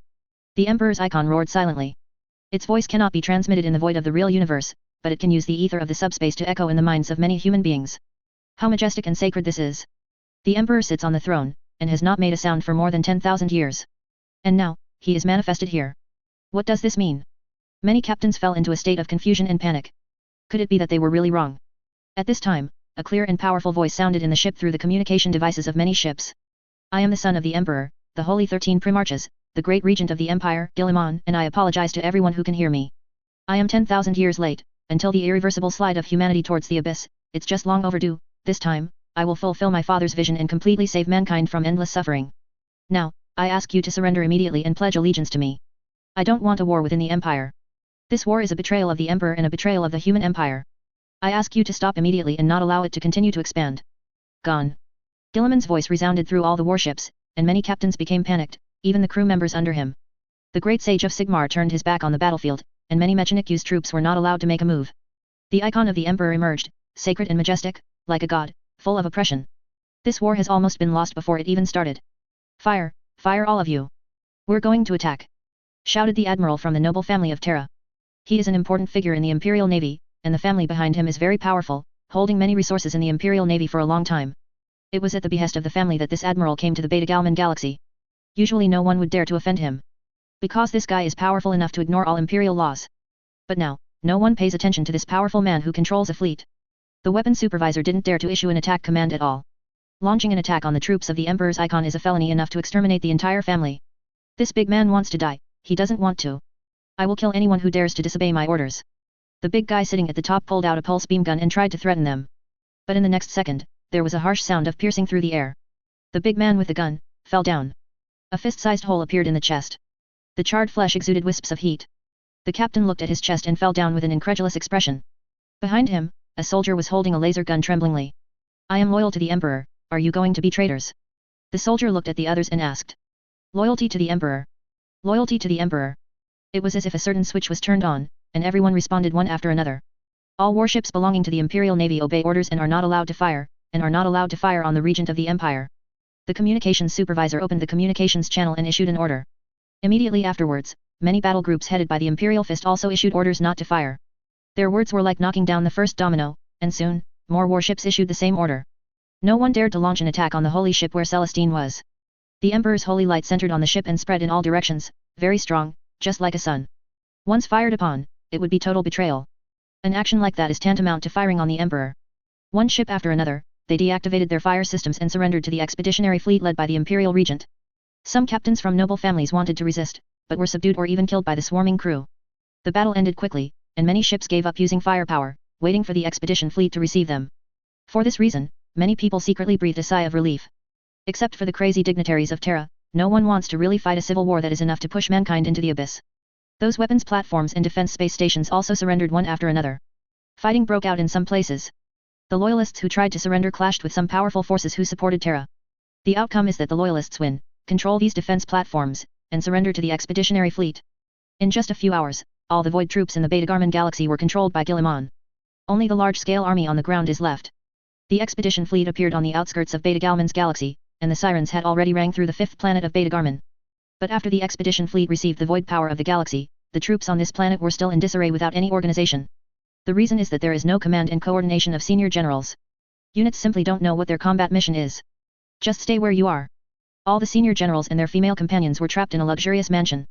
The heavily armed Cadia soldiers held laser guns and pointed at every guest participating in the banquet. Anyone who dared to leave would be shot. On the luxurious red carpet, several senior generals were lying there, faintly smelling of burnt. They are dead. When the alarm sounded, these guys tried to leave, and Hastur directly ordered to kill. This move completely shocked everyone who participated in the banquet, letting them know that this was not a joke. The Cadians really put them under house arrest here. Are you really going to betray Terra? Betray the Emperor? A slightly aged general with graying temples looked at Hastur and asked angrily. I am loyal to the Emperor, so I do such a thing. Hastur said with firm eyes. He looked around everyone. Terra has decayed, the High Lord Council has rebelled, and they dare to gather troops to attack the Empire Regent. This is an unforgivable crime. He's trying to take power from his father, shouted a general. This is slander, he is saving the Empire, and the High Lords of Terra are worried that they will lose their power, so they slander the Regent of the Empire. He is already the highest authority in the Empire, why does he want to take away his father's position? His father is no longer a threat to his rule in the mortal world. Hastur retorted.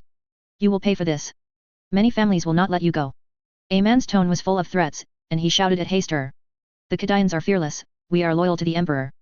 Hastur said, I await your revenge. If you can survive this turmoil. Hast silently added a sentence in his heart.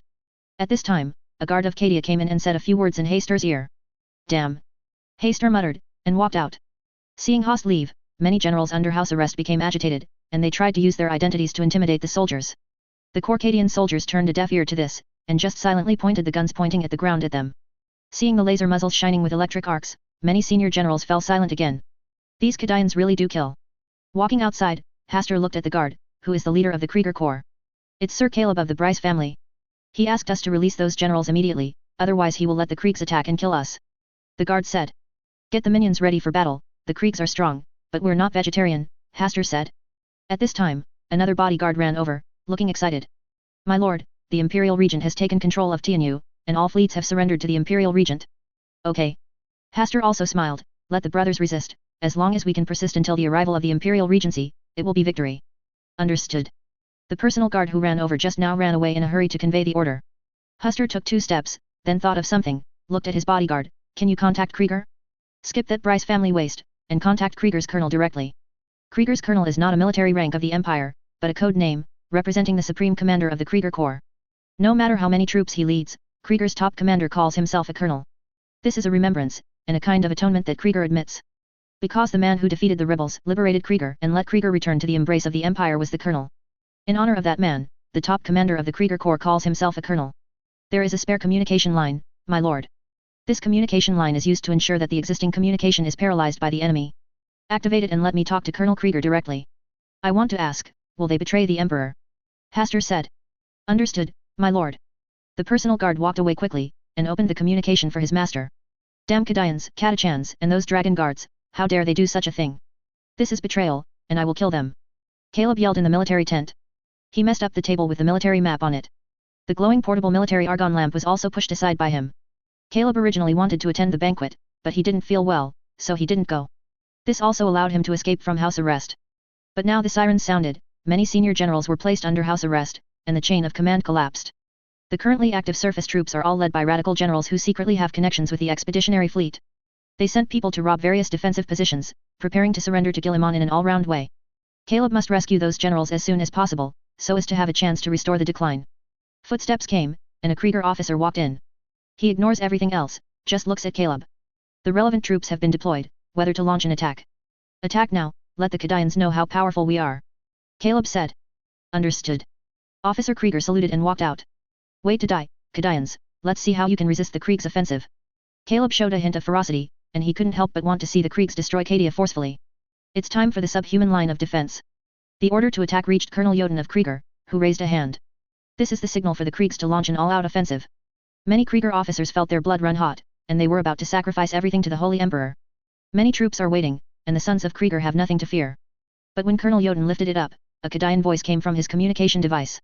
Are you going to betray the Emperor again, Kriegs? Hear this sentence. Colonel Jodin held his hand up like that, without dropping it.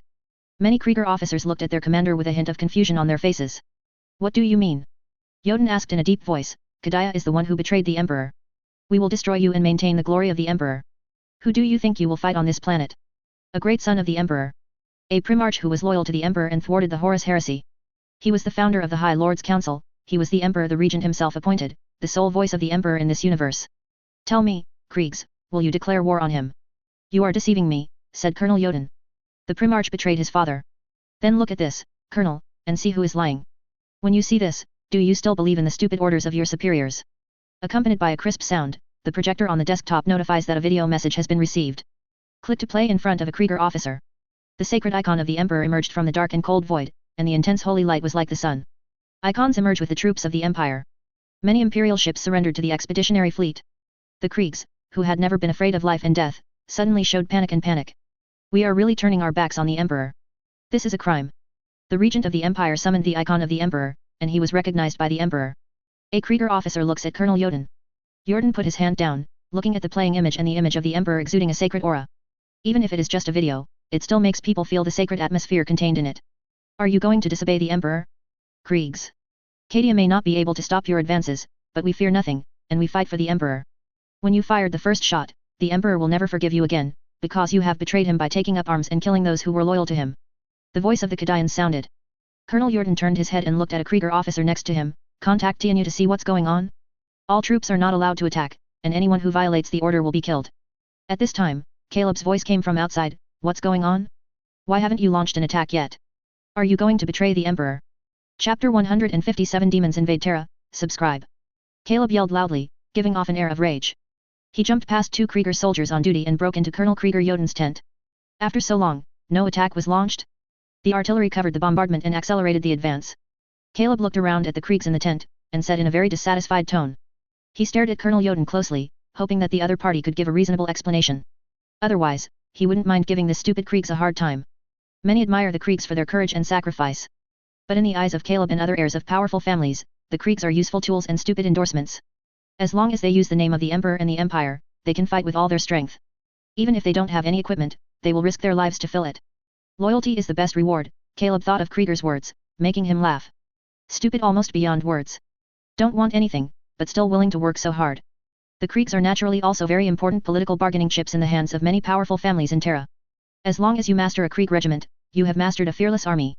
As long as it is said that this is the order of the Emperor, they will do everything possible to obtain enough political capital for the noble to climb up. This is also why the family power behind Caleb paid a high price, allowing him to control and serve as the boss of this army. The Krieks are undoubtedly the best tools for obtaining military medals. In Caleb's knowledge, as long as the order is given within 2 minutes, the Krieks will launch a series of violent offensives. But now, the order has been issued for so long, and they haven't launched an offensive yet. This made Caleb very unhappy. He also wanted to use these Kriegers to turn the tide, defeat the Kadians, and restore the current situation. Unexpectedly, the Krieks were so procrastinating. This is disobeying orders, this is betraying the Emperor. These damned guys should be declared traitors by the trial court, and then thrown back to the home planet to die. Caleb thought maliciously. If the Empire declares the Krieg Death Corps to be traitors, I'm afraid these guys will collapse to despair. The tents were full of Krieks wearing respirators.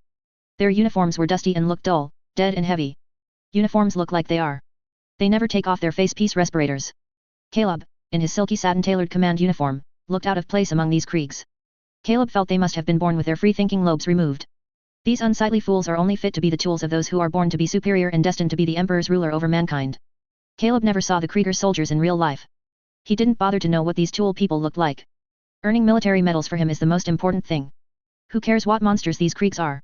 Colonel Jotun looked at Caleb who walked in, very calm. The opponent's military rank is much higher than him, and he is the supreme commander appointed by the Terra High Lords Council for this Krieger army. But Colonel Jotun didn't care about this, and he didn't show the slightest fear of the opponent's power. Krieger will never betray the Emperor, Colonel Jotun said. Then why don't you attack the enemy? Those damned Kadians have betrayed the Emperor and disobeyed the orders of the High Lords Council. I ask you to attack them immediately and rescue those generals. Caleb was furious. Said, you want to be declared treasonable by the Empire, Kriegs. Colonel Jotun was silent and did not speak. Can't you understand human language? I want you to launch an attack, which is a manifestation of loyalty to the Emperor. Seeing the silent Colonel Krieger, Caleb became more angry, and he roared. Colonel Jotun reached out and clicked to play the video from the Kadians. The scene inside made Caleb's expression change. He took out his gun and pointed at Colonel Jotun. These are all fake, to deceive you. Launch an attack now. Don't force me to execute you. The Kriegs will never betray the Emperor, Colonel Jotun repeated word for word. I tell you to attack, kill those Kadians, save those generals. Caleb snarled, grabbing the man's clothes and pointing his gun at Jotun's head, don't make me kill you. Colonel Jotun was unmoved, his eyes just looking at the furious Caleb through the goggles of the respirator. It was as if the gun was aimed at the opponent's head instead of his head. The calmness and composure is incredible. Caleb fired a gun at the opponent's leg, and the scorching beam instantly pierced through the opponent's clothing, burning a small hole. You forced me, don't doubt my determination to do it. Caleb said viciously, I will report to the High Lord, you Kriegs are all traitors and do not deserve the Emperor's forgiveness, you will forever spurned. Colonel Jotun endured the pain, tried his best to maintain a standing posture, and repeated word by word again. The Kriegs will never betray the Emperor. The other Krieger officers also stood there calmly. They didn't move. Just watched his chief being threatened and injured in the thigh. Did not try to fight back, nor did he defend his own officer. Seeing that the colonel was still struggling to maintain his standing, Caleb suddenly felt his scalp tingle. Are these guys completely nuts? Why are they not afraid? It. Footsteps came from outside the tent, and a Krieg soldier walked in. After performing the Skyhawk salute, he reported to Colonel Jotun, confirmed, that video is real. Caleb felt a little bad. He just wanted to threaten the Colonel Krieger again, and was going to use any means to intimidate the other party to attack the Kadians. At this point, a Krieger officer next to Caleb moves. He punched Caleb in the face as he tried to threaten Colonel Jotun with lightning speed. Caleb had no time to react. He only felt his mouth was sweet, and his 2 teeth were thrown out. Every Krieger soldier is chosen for battle in battles. Being able to become an officer represents their strength, skill, and combat experience are stronger than other Krieger soldiers. Krieger has no dignitaries, only soldiers loyal to the Emperor. Only the best of them can become officers. Caleb was stunned by the punch, and before he could catch his breath, the opponent's attacks followed one after another. Officer Krieger punches him in the stomach, and Caleb feels like he's spat out last night's meal. Then, the Krieger officer quickly twisted his joints again, causing him to scream, and the gun in his hand fell to the ground. Soon, he was pinned to the ground, and the whole process took only a few seconds, which was surprisingly fast. Are you going to betray the Emperor? Caleb yelled, I want to sue the High Lord, you wait to be declared excommunicated and rebellious, and every loyalist of the Empire will spit on your grave. No, you are the ones who betrayed the Emperor. You deceived us by inducing us to shoot the Emperor's own son like Krieger, the sinner who never deserved his name. Colonel Jotun said, we will not betray the Emperor. The civil war in Krieger stems from the fact that the planetary governors betrayed the glory of the Emperor and declared independence. The planetary governor deceived those people with rhetoric, preaching to them that the Empire recruited those legions to die, and it was a waste of their lives. They should enjoy peace, not participate in the Empire's ambitious expedition. A Colonel Krieger, who returned from the starry sky, raised the banner of opposition. He believes that the peace of Kriegs is not achieved by the Kriegs alone, but depends on the Empire to fight everywhere and resist the enemy. They enjoy the peace that other astral militia have paid for with their lives. Governor Krieger's actions betrayed the Empire of mankind, the Emperor, and even those imperial troops who fought battles. The two sides could not reach an agreement, and a civil war broke out. In order to prove his loyalty, Colonel Krieger, who returned from the starry sky, did not hesitate to nuke and level the home planet. Those nuclear bombs are not ordinary nuclear bombs. The poisonous rain caused has turned the whole world into a land of radiation where not a single blade of grass grows. People can only live underground wearing respirators for a long time. After the destruction of the Krieg planet, there is nothing left but to sacrifice their own people to fight for the Emperor and redeem the sins of the past. In order to achieve this goal, the surviving Kriegs were genetically modified, and all their offspring were bred with artificial wombs. They remember their crimes and are ready to die for the Emperor. No matter how ridiculous the order is, as long as they are sure that they can make a contribution to the Emperor, they will execute it without hesitation. You guys, Caleb yelled. But Colonel Jotun didn't say anything. He ordered someone to arrest Caleb and take him away and imprison him. Declare the war to the Kadians, and we are loyal to the Emperor, Colonel Jotun said. Terra. Evil, the greatest traitor of the Empire, Guilliman is about to be defeated in the Beta Garmin galaxy. Let us cheer for this. This is the victory of the Empire and the embodiment of the glory of the Emperor. The propaganda from the Imperial daily echoed in every hive city day and night. Unfortunately, not many people pay attention to these. The turmoil is still spreading, and the scale continues to expand, and the Imperial troops are getting weaker and weaker. The Forbidden Army is dispatched more and more frequently. Anyone can feel a storm is coming. Some astropaths claim to have seen seas of blood and endless carnage. Nightmares attack everyone, torturing their fragile nerves. The dignitaries of Katara are still fighting each other, distributing benefits, and planning various plans after Guilliman's compromise. They turned a blind eye to Terra's crisis, indulged in banquets, meetings, and other activities. The crisis caused by those ignorant bottom will only hurt themselves. Every nobleman thinks like this. They have troops, bodyguards, and enough water and food. Riots caused by mobs do not affect them. They don't care about the life and death of those at the bottom. It is better to care about how to win over other families than to care about those bottom-level families. Marriage, or entanglement of interests. This is what they should care about. In the Imperial Senate, 12 High Lords are meeting. They came together in full attire, formal robes, and seated on soft seats. The location of the meeting is located at the highest point of the Imperial Senate building. Dim light casts through tall stained glass. 2 white shield guards with guns stood guard at the heavy gate. There are still more soldiers standing guard in or around the council hall. A large number of drones, floating combat skulls hovered outside, and the sound of humming came from outside. The High Lords who climbed to this position after going through complicated political struggles have become very nervous. They are extremely afraid of sudden assassination. Insist on incredible security measures in the safest place in the whole empire. Tyrion understood this. He knows how terrible the political struggle in Terra is. Those families often cultivate some terrible dead men, cleaning up political enemies and people who hurt their own interests for them. This meeting has lasted for several hours. A large number of proposals are proposed and then rejected or passed. It was also an extremely bureaucratic and tedious scene for Tyrion. The roaring and anger of these High Lords are all for the greater interests of the group they represent. Those proposals will be decorated with loyalty, empire, emperor, etc. to represent their legitimacy. Tyrion really couldn't think of a proposal to build a food production factory in Terra to alleviate the spread of famine. What does it have to do with the glory of the emperor? Mortals believe in the emperor, so they have to eat, right? The representative of the merchant fleet, Danda, gave a veto to Tyrion's proposal to rebuild Terra's food supply system. The reason is that on the sacred land of Terra, just accommodating a large number of people has reached its limit. If food production is carried out again, it will inevitably destroy the ecological structure of the area and cause more problems. Actually, I just don't want Terra to be self-sufficient. Terra cannot be self-sufficient and needs to transport goods from outside. This is a huge benefit, related to the wealth of many families. Martian Foundry General, Lasky voted for this. Tyrion knew from some secret channels that Danda had reached a consensus with the casting general. Agree with the other party's proposal to lift the ban on some special items, and assist Mars in delivering some special goods in exchange for the other party's support. This is a game, you support me and I support you. When interests are balanced, the proposal is passed. Not surprisingly, the proposal was rejected. There are too many interests involved, and Tyrion can't shake it at all. Tyrion didn't say much about this, he did what he should do. There is no way to succeed, and it is not my own problem. He will not turn his face for this proposal, although he is not one of the 12 High Lords. But he can climb up and knows the way. This is how the game is played. Turning your face is useless, it will only make people think that you are not qualified to continue playing in this game. They will use various means to expel you. When necessary, they will even kill you. Save your blood and ruin the game. Terra's political struggle is a piece of shit, and those who participate can only compete together if they become a piece of shit. Many talented people simply cannot adapt to such a complex relationship. So, they tend to get buried. What's the use of being able? In Terra, what is important is the background, the connections, and the exchange of benefits. What's the point even if you are the best graduate of Terra's highest institution? If you don't have a background and don't know how to study contacts, then you can only be consumed at the bottom of Terra's complex power. A little willfulness of power can completely kill everything you have worked hard for.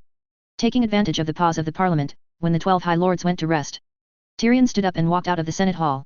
He felt a little pee and wanted to solve it. The bathroom he used belonged to the high-level empire. There are a large number of guards guarding the road along the way. However, the road is not smooth. From time to time, there will be some unknown experts, officials, or soldiers lurking, hiding in the dark, waiting for the passing of the imperial power. These people waited a long time, just to have a word or two with these imperial dignitaries, or to get the names they signed casually to get out of trouble. Tyrion does not discriminate against this, everyone is in this way. When you are in a low position, you must know how to put down your face and dignity. This world is very realistic, as long as you can succeed, even a slave will be respected. All the actions of successful people will be whitewashed. For this reason, all people want to do is succeed by any means. Tyrion strode down the corridor, rejecting a petitioner from the navigator. At this time, a personal guard hurried over the guard and walked towards him with an encrypted letter. This is an encrypted letter from the Beta Garmin galaxy, written by an astropath who belongs exclusively to you, my lord, and sealed with wax. The guard said, I waited here for half an hour before I saw you come out, I hope there is no delay. Tyrion stretched out his fat hand and opened the letter. The information in it made him smile, and then he was worried. He looked around and confirmed that no one was approaching him, then lowered his head and said in a solemn tone. Everything is going well, but now is our most dangerous moment. You immediately go back to the Prime Minister's office, take away my servants and family members, stay away from Terra, and temporarily go to the area controlled by my family, Pluto. If so there is no way to leave, then find a place to hide, remember, don't let anyone find your tracks. Tyrion has lived for centuries, and he buried several wives with his own hands. There are also several children who did not live to be 100 years old. Now, he has found a wife and several lovers again. With his own efforts, his family can be regarded as flourishing. Why, my lord? The guard was puzzled, you are the Prime Minister of the Empire. Why do you act like this? Some people will jump over the wall in a hurry. They can't take revenge on the Primarch, but they think I will enjoy the results of this time, so they will target me. Go away, be fast, and when the Primarch arrives, then everything will subside. Said Tyrion. What about the adults? Qinwei. I can't leave, I'm the Prime Minister of the Empire, and I still have things to do. What's more, once I leave, things will be revealed sooner, and you won't even have a chance to leave. Tyrion said, quick, immediately go, when you leave, I will also find a chance to leave. Understood, my lord. Take this too, and dispose of it. Tyrion put the letter back in the envelope and asked the other party to leave. Afterwards, his face returned to calm, and he walked towards the bathroom. After solving his own problems, Tyrion returned to his post, and the meeting started again. His task is to record and execute the orders of those High Lords. A few hours later, all the High Lords were stunned suddenly, and then panicked. They received the same explosive information from their own communicators, compiled by the astronomical court. Beta Garmin. Field Marshal Pullen said a word tremblingly. Tyrion also put on a frightened expression. The voice of a nobleman who was about to cry echoed in the communicator. It's gone, everything is gone. More than 90% of Beta Garmin's army has surrendered to the Primarch, and those who supported us have been killed. Guilliman is about to reach Terra. The faces of the High Lords were terrifyingly pale, and the huge mechanical body of Forge General Lasky was trembling even more, and those mechanical parts made whining sounds. The Great Sage of Sigmar voted for Guilliman, and the mechanical priests loyal to Mars were directly placed under house arrest or executed. This news is undoubtedly a huge blow to General Casting. The Pope of the state religion was even more frightened by the sudden news and passed out. The saints of the state religion deny the state religion of Terra, and declare to the world that they are traitors and thieves against the will of the Emperor. This is undoubtedly a fatal blow. According to the teachings of the state religion, it means that more than 90% of the top leaders of the state religion will be sent to the stake and burned to death. It's over, it's all over. The High Lords thought that this time the struggle would make Guilliman realize his mistake, compromise, negotiate with them, and continue to maintain such a rule. However, the news from the Beta Galman galaxy dealt them a heavy blow. It also made them understand that they could not shake the return of the Primarch.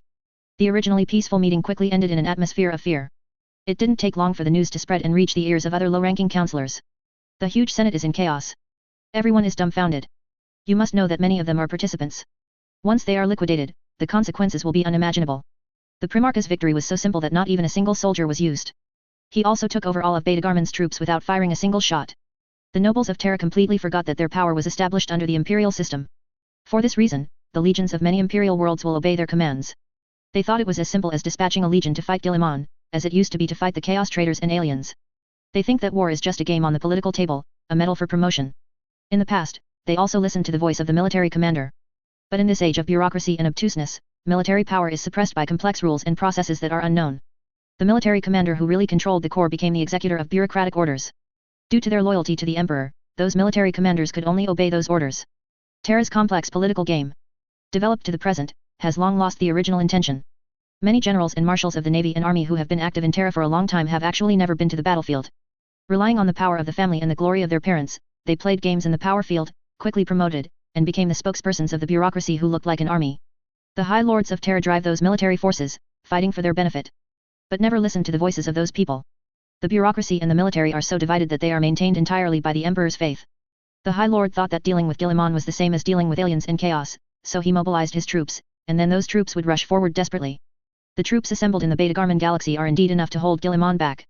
But the High Lords only calculated the comparison of military strength, but completely forgot that the reason why those military troops were loyal to them was not because they were handsome, courageous, or because of their so-called power, but out of loyalty to the Emperor, to the Imperium of Man. The power of the High Lords comes from the Primarch and the Empire created by the Emperor, from the system, not from themselves. But Guilliman himself is the symbol of the Empire, the spokesperson of the Emperor, and he has mastered technology and the army. They move troops against Guilliman like oil to put out a fire. The original plan did not come true at all, but it also strengthened the strength of the Primarch. The arrival of the Primarch to Terra is already an unstoppable thing. A large number of troops have been mobilized, and the empty solar system cannot resist the upcoming expedition fleet at all. It's all over. The High Lords also want to work hard to promote the threat of the original body, trying to encourage people on Terra and other planets in the solar system to fight against the anti-antigen. In that case, there might still be a way out, but what happened next left them completely dumbfounded. The unrest they had been ignoring led to a dire crisis. It can be called the most terrifying disaster on Terra in the past 10,000 years. The High Lords, who were relieved from the news of the Beta Garmin galaxy, are preparing to mobilize the people of the Empire in the solar system to oppose Guilliman. But before they confirmed the proposal, the crisis came suddenly. These idiots are horrified to find that their past negligence of the lower classes has found them. Famine spreads and corruption runs rampant. Countless people are trapped in despair and darkness. For this reason, more and more believers of the blood gathered into a powerful force. Even the custodians feel powerless against this crisis. Thugs are performing blood sacrifices all the time, and many times, these horrific rituals are put out. But there are successes in the end, and these blood sacrifices are slowly accumulated, forming a large-scale blood summoning ceremony. A tipping point was reached, and the warp was completely polluted by ritual. Those with psychic power screamed insanely, declaring that they saw endless blood and darkness spreading. The boundary between reality and illusion has become more and more fragile under the desperation and madness of countless human beings. The sky turned scarlet blood. The cloud has also changed, brightly colored and full of poison, and its interior is burning like fire. The riots became uncontrollable and spread like wildfire. The demons set foot on the land of Terra with the flesh and blood of those ignorant people. An unprecedented disaster swept Terra. In a short period of time, the Forbidden Army bypassed the Ministry of Law Enforcement and issued multiple orders of military martial law, and every available star border force was required to act immediately. Tyrion originally wanted to leave Terra to avoid the limelight, but was forced to stay in Terra because he was a step too late. Fortunately, his family was able to board the plane and leave at the last minute. When he was about to leave, demons and thugs attacked the airport, causing it to be under martial law. Now no aircraft is allowed to take off and land to avoid further expansion of the crisis. Tyrion stayed. The High Lord was also forced to hide in his lair in order to deal with the increasingly violent attacks of mobs and demons. Inside the palace, Marshal Valinor of the Forbidden Army turned serious, and the captain of the Shield Guards, Valerian, stood behind him with an equally ugly expression. Things happened so fast. They have been monitoring the Brotherhood of Brass, and keep sending custodians in an attempt to frustrate them and dismantle the organization. However, the hatred drove the members of the Brotherhood to go crazy. Even though they suffered huge casualties, they still continued to launch blood sacrifices. In the past, such a blood sacrifice would not have been enough to allow the demons to set foot on the land of Terra. But the traitor of the past, Abaddon the Marauder, used thousands of years to plan a huge plan, tearing apart the galaxy and creating a big rift. The appearance of the big rift has made the interference of the subspace on the real universe more intense. Combined with the blood sacrifice of the Brass Brotherhood, the inanimate people in the warp tore the curtain of reality, and set foot on the land of Terra again after 10,000 years. Screams were heard all over the city, and mortals ran from their homes crying, to churches, to shrines, crying loudly begging the God Emperor to deliver them from this dreadful hell. Valinor witnessed the sky burning, and scarlet lightning flashed across the same scarlet sky. Flames ignited everywhere, billowing thick smoke, even if separated by tens of kilometers, they could be seen very clearly. Blood and fire, this is a sign of the invasion of chaos. He saw a fighter plane rushing towards a tall building, followed by a big explosion. With the authority of the Commander-in-Chief of the Forbidden Army, he saw the scene inside the fighter plane through the surveillance camera. The driver was disemboweled by the hateful creature, and the cab was a mess, with flesh and blood flying around. The fighter lost control and crashed. This is only a small part of the mess. A bigger crisis is coming. Assemble all our brothers. Valinor looked at Valerian and ordered, action must be taken as soon as possible. Valerian nodded and turned to leave. Soon, 300 Imperial guards came from all over, they were the first batch. More people are coming. The alarm sounded in the palace, except for the imperial guards who had necessary duties, everyone else rushed to Valeno's side. The sleeping dead were also awakened, and Dauntless, who was etched with the emblem of the imperial army, entered the assembly point with heavy steps. It is very rare for so many forbidden troops to assemble. Only 10,000 years ago, would they gather in such a grand scale to fight for the emperor and destroy those warlords or enemies who resisted him. After the Horus heresy ended, they donned the black robes, and since then they have acted alone, never assembled on such a large scale.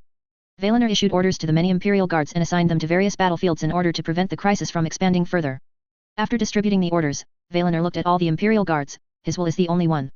The other custodians responded with the same words, and then nothing else. They leave as quickly as they came. Soon, those mortal auxiliary troops rushed to the outer court under the leadership of their respective imperial troops to prevent the crisis from spreading. The outer court is huge. Without the assistance of the mortal auxiliary army, the imperial army cannot defend every area at all. Valerian was also assigned a defensive task, which was to lead an astral army of more than 5,000 people to defend the vicinity of the Lion's Gate, and mobile support those mortal troops who couldn't stand it. The Lion's Gate was once the place where the battle was most intense during the Horus heresy. It is said that at the end of that battle, the corpses on the ground were piled up several meters thick. Now, the place is dotted with churches, and tall shrines to the emperor can be seen everywhere. The majestic Parade Avenue extends from the outer residential area to this area. There are hundreds of defensive towers built in this area. And there are titans stationed. As the siren sounded, all troops stationed in this area were ready for battle. The automatic gun array made a mechanical buzzing sound, adjusting the best shooting angle. The shield device that had been silent for a long time made a piercing sound, and was activated in the chant of the mechanical priest one. The defense station on orbit will also be fully operational. The core reactor rumbled, the long dormant plasma coils were reactivated, and the huge energy pipes flashed the lights of the pilot lights and fed the spear arrays. The Void fleet of the solar system will also be under martial law, conducting an all-round scan in deep space. However, all this did not satisfy Valerian. He found that there were many omissions in the supposedly tight defense line. The troops transferred by the High Lords to the Beta Galman galaxy cannot be created out of thin air. They mobilized part of Terra's defense forces, and sent the food originally sent to Terra to Beta Galman to deal with the consumption of the army. Valerian could foresee how terrifying the out-of-control crisis would be if they were unable to quickly suppress this turmoil. Terra is not self-sufficient. It is said that in the past, Terra also had its own food production facilities. But with the development of the Empire, those food production factories gradually moved out of Terra and moved to other planets. For this reason, Terra needs countless cargo ships to provide enough food. It becomes more and more fragile, and once the connection with the Void is interrupted, the people here will fall into famine. In the past few months, subspace storms have made it increasingly difficult for cargo spaceships to reach Terra, but there are still cargo spaceships that can deliver goods to maintain basic survival. As the crisis erupted, it became more difficult for those cargo ships to bring their cargo to Terra. Supply will be interrupted soon. People will kill each other because of the famine, and then the blood will be more excited. We suffer because of those fools. An angry thought crossed Valerian's mind. Those damned nobles and high lords of Terra were eating away Terra's defenses like termites. Those powerful have long ignored the interests of the bottom, thinking that they are not a threat. There is a price to pay now. Terra will fall into a riot created by the bottom. Once the riot lasts too long and the food cannot be supplied to the troops will also mutiny. Valerian could foresee the crisis. Terra will usher in an unimaginable disaster. Mortals without supplies will even join forces with demons to attack the palace, just to find a full mouthful of food. Valerian worried just thinking about that scene. There was a roaring sound, and several Valkyrie fighter jets flew high in the sky. Among them was a Valkyrie fighter plane that hovered and landed in an open space near the Lion's Gate. A man in uniform with a colonel badge on his shoulder ran down from the deck where the Valkyrie fighter was lowered. Master Forbidden Army. The man shouted. Valerian looked at him. It was a short but very strong man. The other party implanted a system to enhance the human body.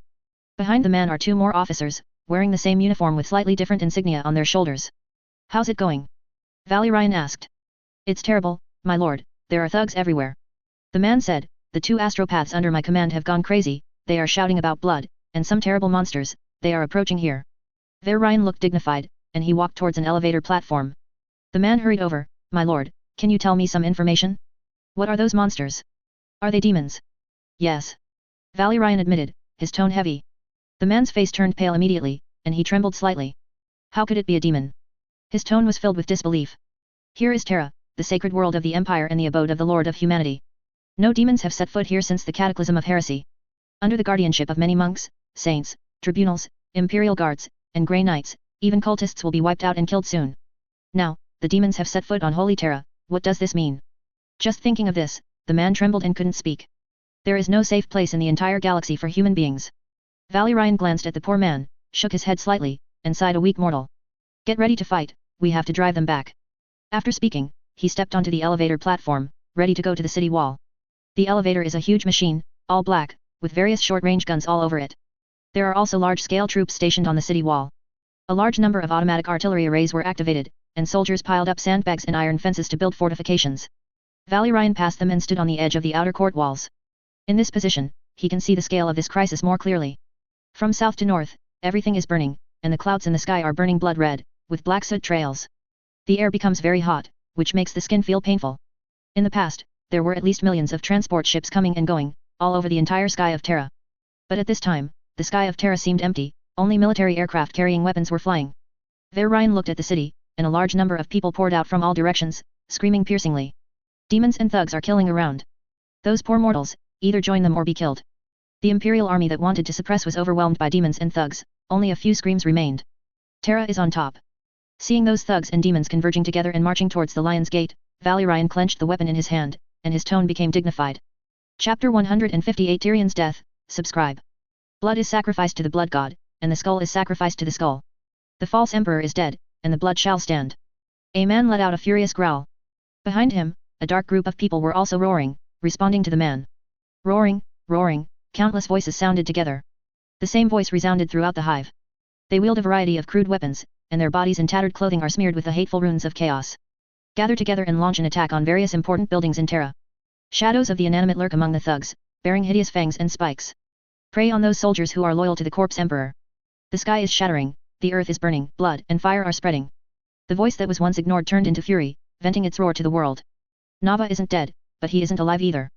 His body was torn apart, wriggling flesh tentacles and numerous bone spurs replaced his original human body. What supports him is infinite anger, and what supports him is hatred for the injustice of this world. Destruction, destruction, endless destruction. All that remains in his heart is the endless meaning of destruction. In this world, even the dignity of beggars would be deprived and trampled upon. Then destroy, completely destroy. Those high-ranking nobles, those meat-eaters who claim to be of noble birth, those powerful people who claim that the bottom is just their pawns. They will taste the bitter fruit of their own brew. Death and killing spread, and gradually spread, submerging the nest. Nawa ran in the crowd, and the artillery fire fell near him, and he was lucky to dodge every time. The thug next to him was blown away by the roaring artillery fire, and the body depicting the profane runes also became fragmented. Not long after, a group of thugs were wiped out by artillery fire, and the mutilated limbs were scattered all over the ground, shattered. Such a scene was really and cruel to the extreme. But Nava crossed the blockade of firepower and landed in the corpse emperor's army. The soldiers screamed, and they raised their guns and fired at Nava. The beam of the laser gun hit Nava's body, but it had no effect at all. It was directly absorbed by the wriggling flesh and blood, leaving no trace on his disgusting body. But Nava's attack was too deadly for ordinary soldiers. He waved his arm, and the sharp spikes pierced through the bodies of the soldiers. The bright red blood melted into his body along the spikes. Along with the killing, his breath became more terrifying. In just a short moment, the defense line with hundreds of people stationed was slaughtered by him. The thugs rushed through the gap he opened, and stormed the most sacred building of Terra, the palace. Nawa turned into a figure, and rushed towards the army loyal to the corpse emperor. Claws tearing and teeth biting, wherever they go, blood is splashed wherever they go. Demons earned their right to descend upon Terra for their slaying. The dead life turns into a bridge for the inanimate to reach reality. The subspace roared continuously, and the ether storm became more and more severe, causing more and more severe oppression. The curtain of reality is almost completely broken down. A more terrifying will oppresses Terra and is about to descend into the real universe. They're coming. They're coming. The Psyker cried out in agony and despair. They felt an unprecedented sense of oppression. Terrible nightmares haunted them. Blood will soak Terra, everything will be completely destroyed. An unbearable and terrifying existence is about to come. Destroy, destroy, everything will be destroyed, utterly destroyed. Death, disaster, despair, sadness, everything will be completely destroyed. Everything has come to a moment of reckoning. No one can escape. The noble will be drowned in blood. The vile will also die in despair. Everything will be destroyed. Will be destroyed. Valerian in golden armor stood on the wall of Lion's Gate, weapon in hand. He watched as the flood of enemies broke through the defense lines and rushed towards the Lion's Gate. Mighty, like a torrent of water. Overwhelming, destroying everything. Any loyalist force that tries to stand in their way will be utterly destroyed. Drowning in the tide of despair, all will be lost. Those thugs, some of them human, were inscribed with various chaos runes, and those runes ensured that they would not be harmed by their allies in the warp for a while. At least, until the power of chaos achieves the set goal, they will not be harmed. The other part, they have mutated, and the pollution of the subspace has made them neither human nor ghost, like monsters covered with bone spurs, or redundant organs such as eyes. This team is huge in size. Although the weapons and equipment are simple, it gives people a huge sense of oppression. Valerian is also very clear that this is just the beginning. As the riots continue, food shortages will make more and more rioters out of control. Terra has a population of hundreds of billions, and there are several large hive cities in total. Once there is a full-scale riot, the consequences will be disastrous. With the riots of these thugs, the warp and the curtain of reality are becoming more and more fragile. He had a premonition that something terrible was about to happen. Get ready to fight them off, Valerian said. When those thugs and demons approach the Lion's Gate, the battle belonging to the Forbidden Army will officially start. For the outside of the palace, the Forbidden Army does not pay too much attention. They just need to defend the outer and inner courts and defend the Holy Emperor. The defense in the palace is extremely strict. Even if part of the troops were taken away by the High Lords, it was still the most heavily defended place on Terra. The high-walled fortress began to spray shells and plasma non-stop after the thugs entered the shooting range. Every wall and tower is built with automatic turrets and defense arrays. The dense firepower instantly tore apart the mob who wanted to attack the Lion's Gate. Even demons were torn to pieces by such violent firepower. Valerian watched a mutant among the thugs charge left and right, overturning several positions in a row. Frowning, he turned and walked towards the takeoff and landing platform. His golden presence comforted the terrified defenders, letting them know that they had not been abandoned. My lord. The short but strong man trotted over. Stick to your post. Valerian didn't pay much attention to him, and walked straight past him. The war halberd in his hand began to dance with plasma arcs. My lord, where are you going? The man asked. Valerian ignored him, but slowly accelerated and began to run. Custodians are the creations of the Emperor, and each one is built in a special way. Loyalty and strength are synonymous with them. Valerian was very calm in his heart, and he stared closely at the monster covered in squirming flesh and spikes. Under the gaze of the blood god, this warp-distorted monster grows stronger as it kills. If you let it go, I'm afraid it will cause more damage. Nawa's only remaining eyes stared at the golden man rushing towards him. He let out a deafening roar that resounded throughout the battlefield. The mortal soldiers trembled at his roar, and the raised guns trembled. Nava brandished his spikes and rushed towards the opponent. Go to hell, servant of the corpse emperor. Infinite anger emerged in his heart, and he no longer had the mentality of awe of these noble golden men in the past. One only killing. There is only total destruction.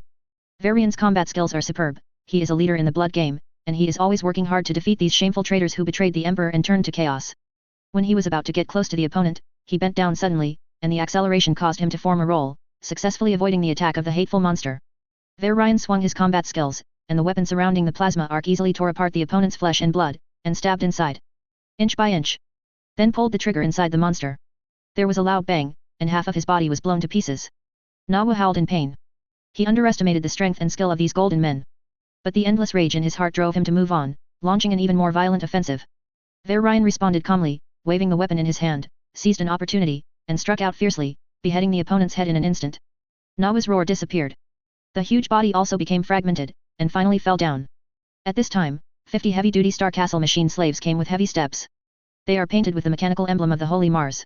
The muscles injected with chemical agents for a long time are abnormally strong, even reaching an unbelievable level. They are equipped with terrifying firepower, enough to destroy all obstacles to their heart's content. The torrential rain of shells illuminated the parade avenue like daylight, and every laser light could cut off the mob's limbs. Energy cannons and plasma weapons shot out little suns one by one.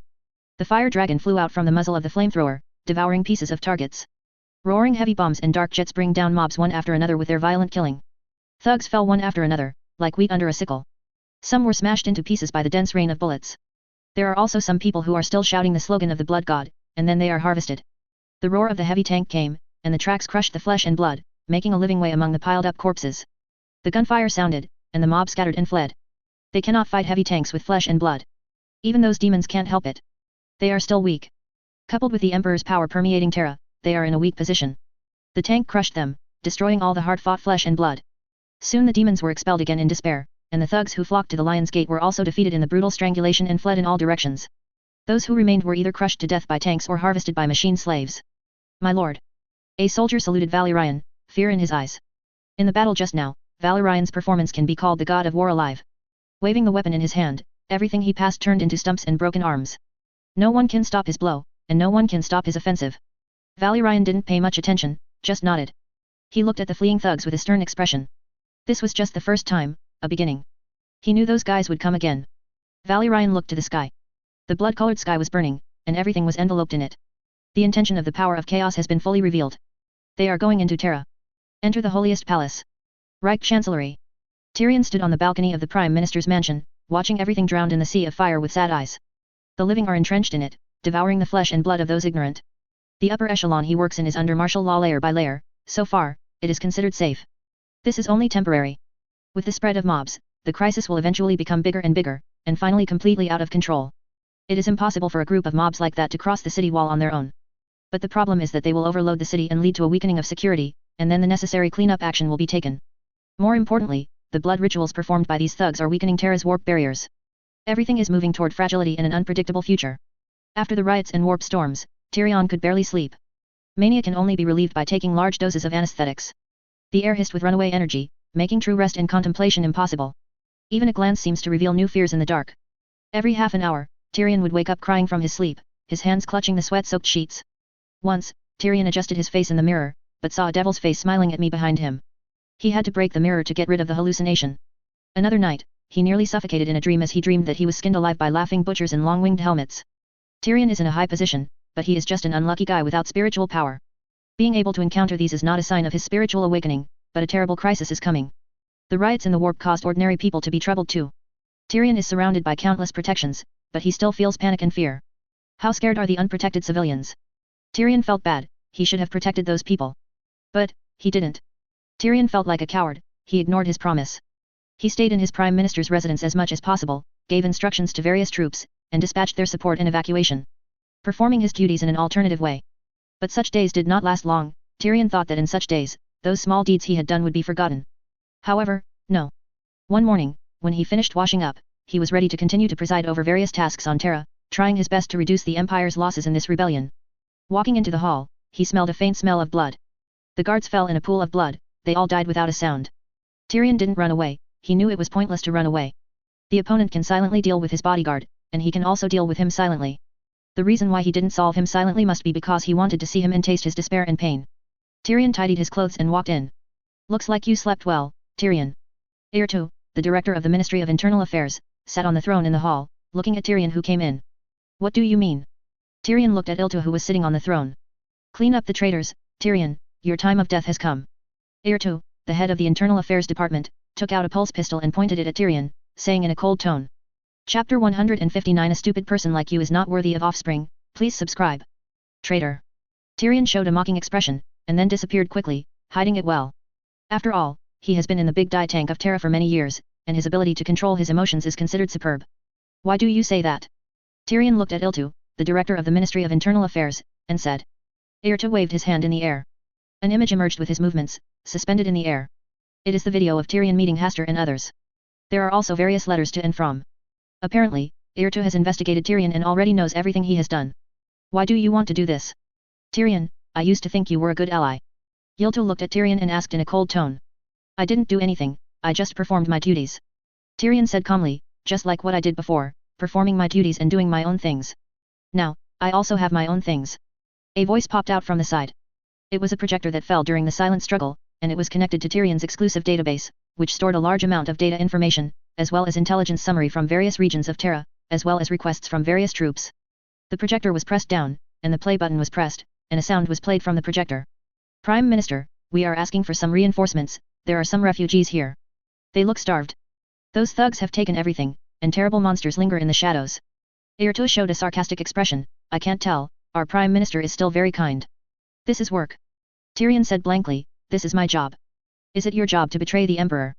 Aertu asked with a sneer. I did not betray the Emperor, everything I did was for the long-term interests of the Emperor. Tyrion said, I have absolutely no selfishness. You encouraged those people to betray Terra and the Council of the High Lords. Isn't Tyrion a traitor? You encouraged those ignorant people to betray Terra and fall into the embrace of the evil Primarch. Aertu roared, he raised his pulse pistol, looking very excited. This is to avoid a civil war. For the current empire, the threat of a civil war is great. We must be cautious. Tyrion argued. It was a necessary sacrifice. We had to stop the Primarch's mistakes. He was hurting the very foundations of the empire. That's the biggest problem. He was undeniably in command, but he was also the one who almost destroyed us. Part of that great rebellion. In order to prevent such things from happening, he limited his authority to prevent such a crisis from erupting again. But people can change. He has been asleep for 10,000 years, and the empire has already prosperous in the hands of the Lord for 10,000 years, everything has changed, and he should sit in the stasis field. We resisted the enemy, drove the enemy out, and prevented crisis after crisis. No, the empire did not prosper in the hands of the High Lord. Tyrion retorted. By now, he already knew the fate he was about to usher in, and he didn't want to flatter him about some things. Humanity has suffered from the slowness and inefficiency of the High Lords. Terra is an example, here is the Holy World, where the Emperor is, and the people here are tortured by famine and despair. There is never anything prosperity, Aertu, that's just you deluding yourself. You. Aertu showed a trace of anger, and his face became gloomy, revealing danger and viciousness. As if he couldn't see the resentful expression of the other party, Tyrion said indifferently, I am a person who relies on political games to get ahead. I know the cruelty and complexity of this game. Do you think I am a member of this game? But you are wrong, I hate this game. I deal with the affairs of the Empire every day, and I know how sick this Empire is. More than 30% of the army is on the books, and it has not been implemented. Its interests are covered by you and several other families to carve up. The many powerful families you represent control merchant organizations, trade pricing power, and many fleets. You grab the most benefits and wealth, but you never pay taxes because of your special status. All taxes fall on those who have no background. For this reason, life on many planets is impoverished, and even basic food and clothing cannot be guaranteed. This is not like an interstellar empire at all, but like a feudal dynasty. This is loyalty to the Emperor. This is the prosperity of the Empire. This is the prosperity under the rule of the High Lord. Does every battle won by the human empire that can determine the survival of the Empire have anything to do with the High Lord Council? The War of the Beasts was Kurland's initiation of the High Wall Agreement, the destruction of New Terra was a campaign led by the Dark Angels, the Age of Apostasy was ended by the Black Templars and the Custodians. Tell me what role the High Lords played in these events role? Apart from dividing up the benefits, what else will you do? Tyrion's tone was full of sarcasm and teasing. Obviously, he has long been dissatisfied with the High Lords Council. How stupid and inefficient. Ilto looked at Tyrion, but people still rebuild the Terra Council again and restore the position of High Lord. That's because the Council of High Lords was restored by the Regent of the Empire, and it was used to govern the Empire when he was away on an expedition. People continue this tradition out of trust in the Emperor and Guilliman. And now, you are planning to betray the Regent of the Empire, aren't you? Betray the one who empowered you. I can't convince you, Tyrion. Ylta said. Perhaps, you never convinced me. Maybe, you betrayed us and let a huge army go to Guilliman. Your family members ran away. But you can't, we have decided to make you pay the worst price, Tyrion. You will be tortured and then die in pain, no one will have mercy on you. Aren't you afraid of revenge? Tyrion said, I have established a connection with the Primarch, and if something happens to me, you will not be able to run away. No one will know we did it, Tyrion. The defenses of your mansion will soon fall, and your body will be torn apart by those mobs. If you live until the Primarch comes, you may die to be favored and appreciated by him, it is a pity that there is no such day. You are doomed to die today. Other High Lords have changed their plans. They will turn to support the Primarch in exchange for their own survival. Although the family will decline and their positions will be deprived, they will still live. At that time, we will kill each other one by one. Kill your heirs and family, and make sure no blood remains. This is the reward for your loyalty, Tyrion. I will make sure that the Primarch knows nothing about it, and that no one knows that your children were slaughtered by us. A fool like you is doomed to have no children and no children. For future generations. If there is, we will wipe it out completely. Weep for your children and wives, Tyrion. They will be with you soon. Ylta shoots Tyrion in both legs. The scorching light made Tyrion let out a scream, and his fat body collapsed to the ground weakly. Ylta injected the neurotoxin into Tyrion's neck, then turned and left. In the darkness, Yato's dead soldiers followed closely behind. They all held knives in their hands. The blood was left by Tyrion's personal guards.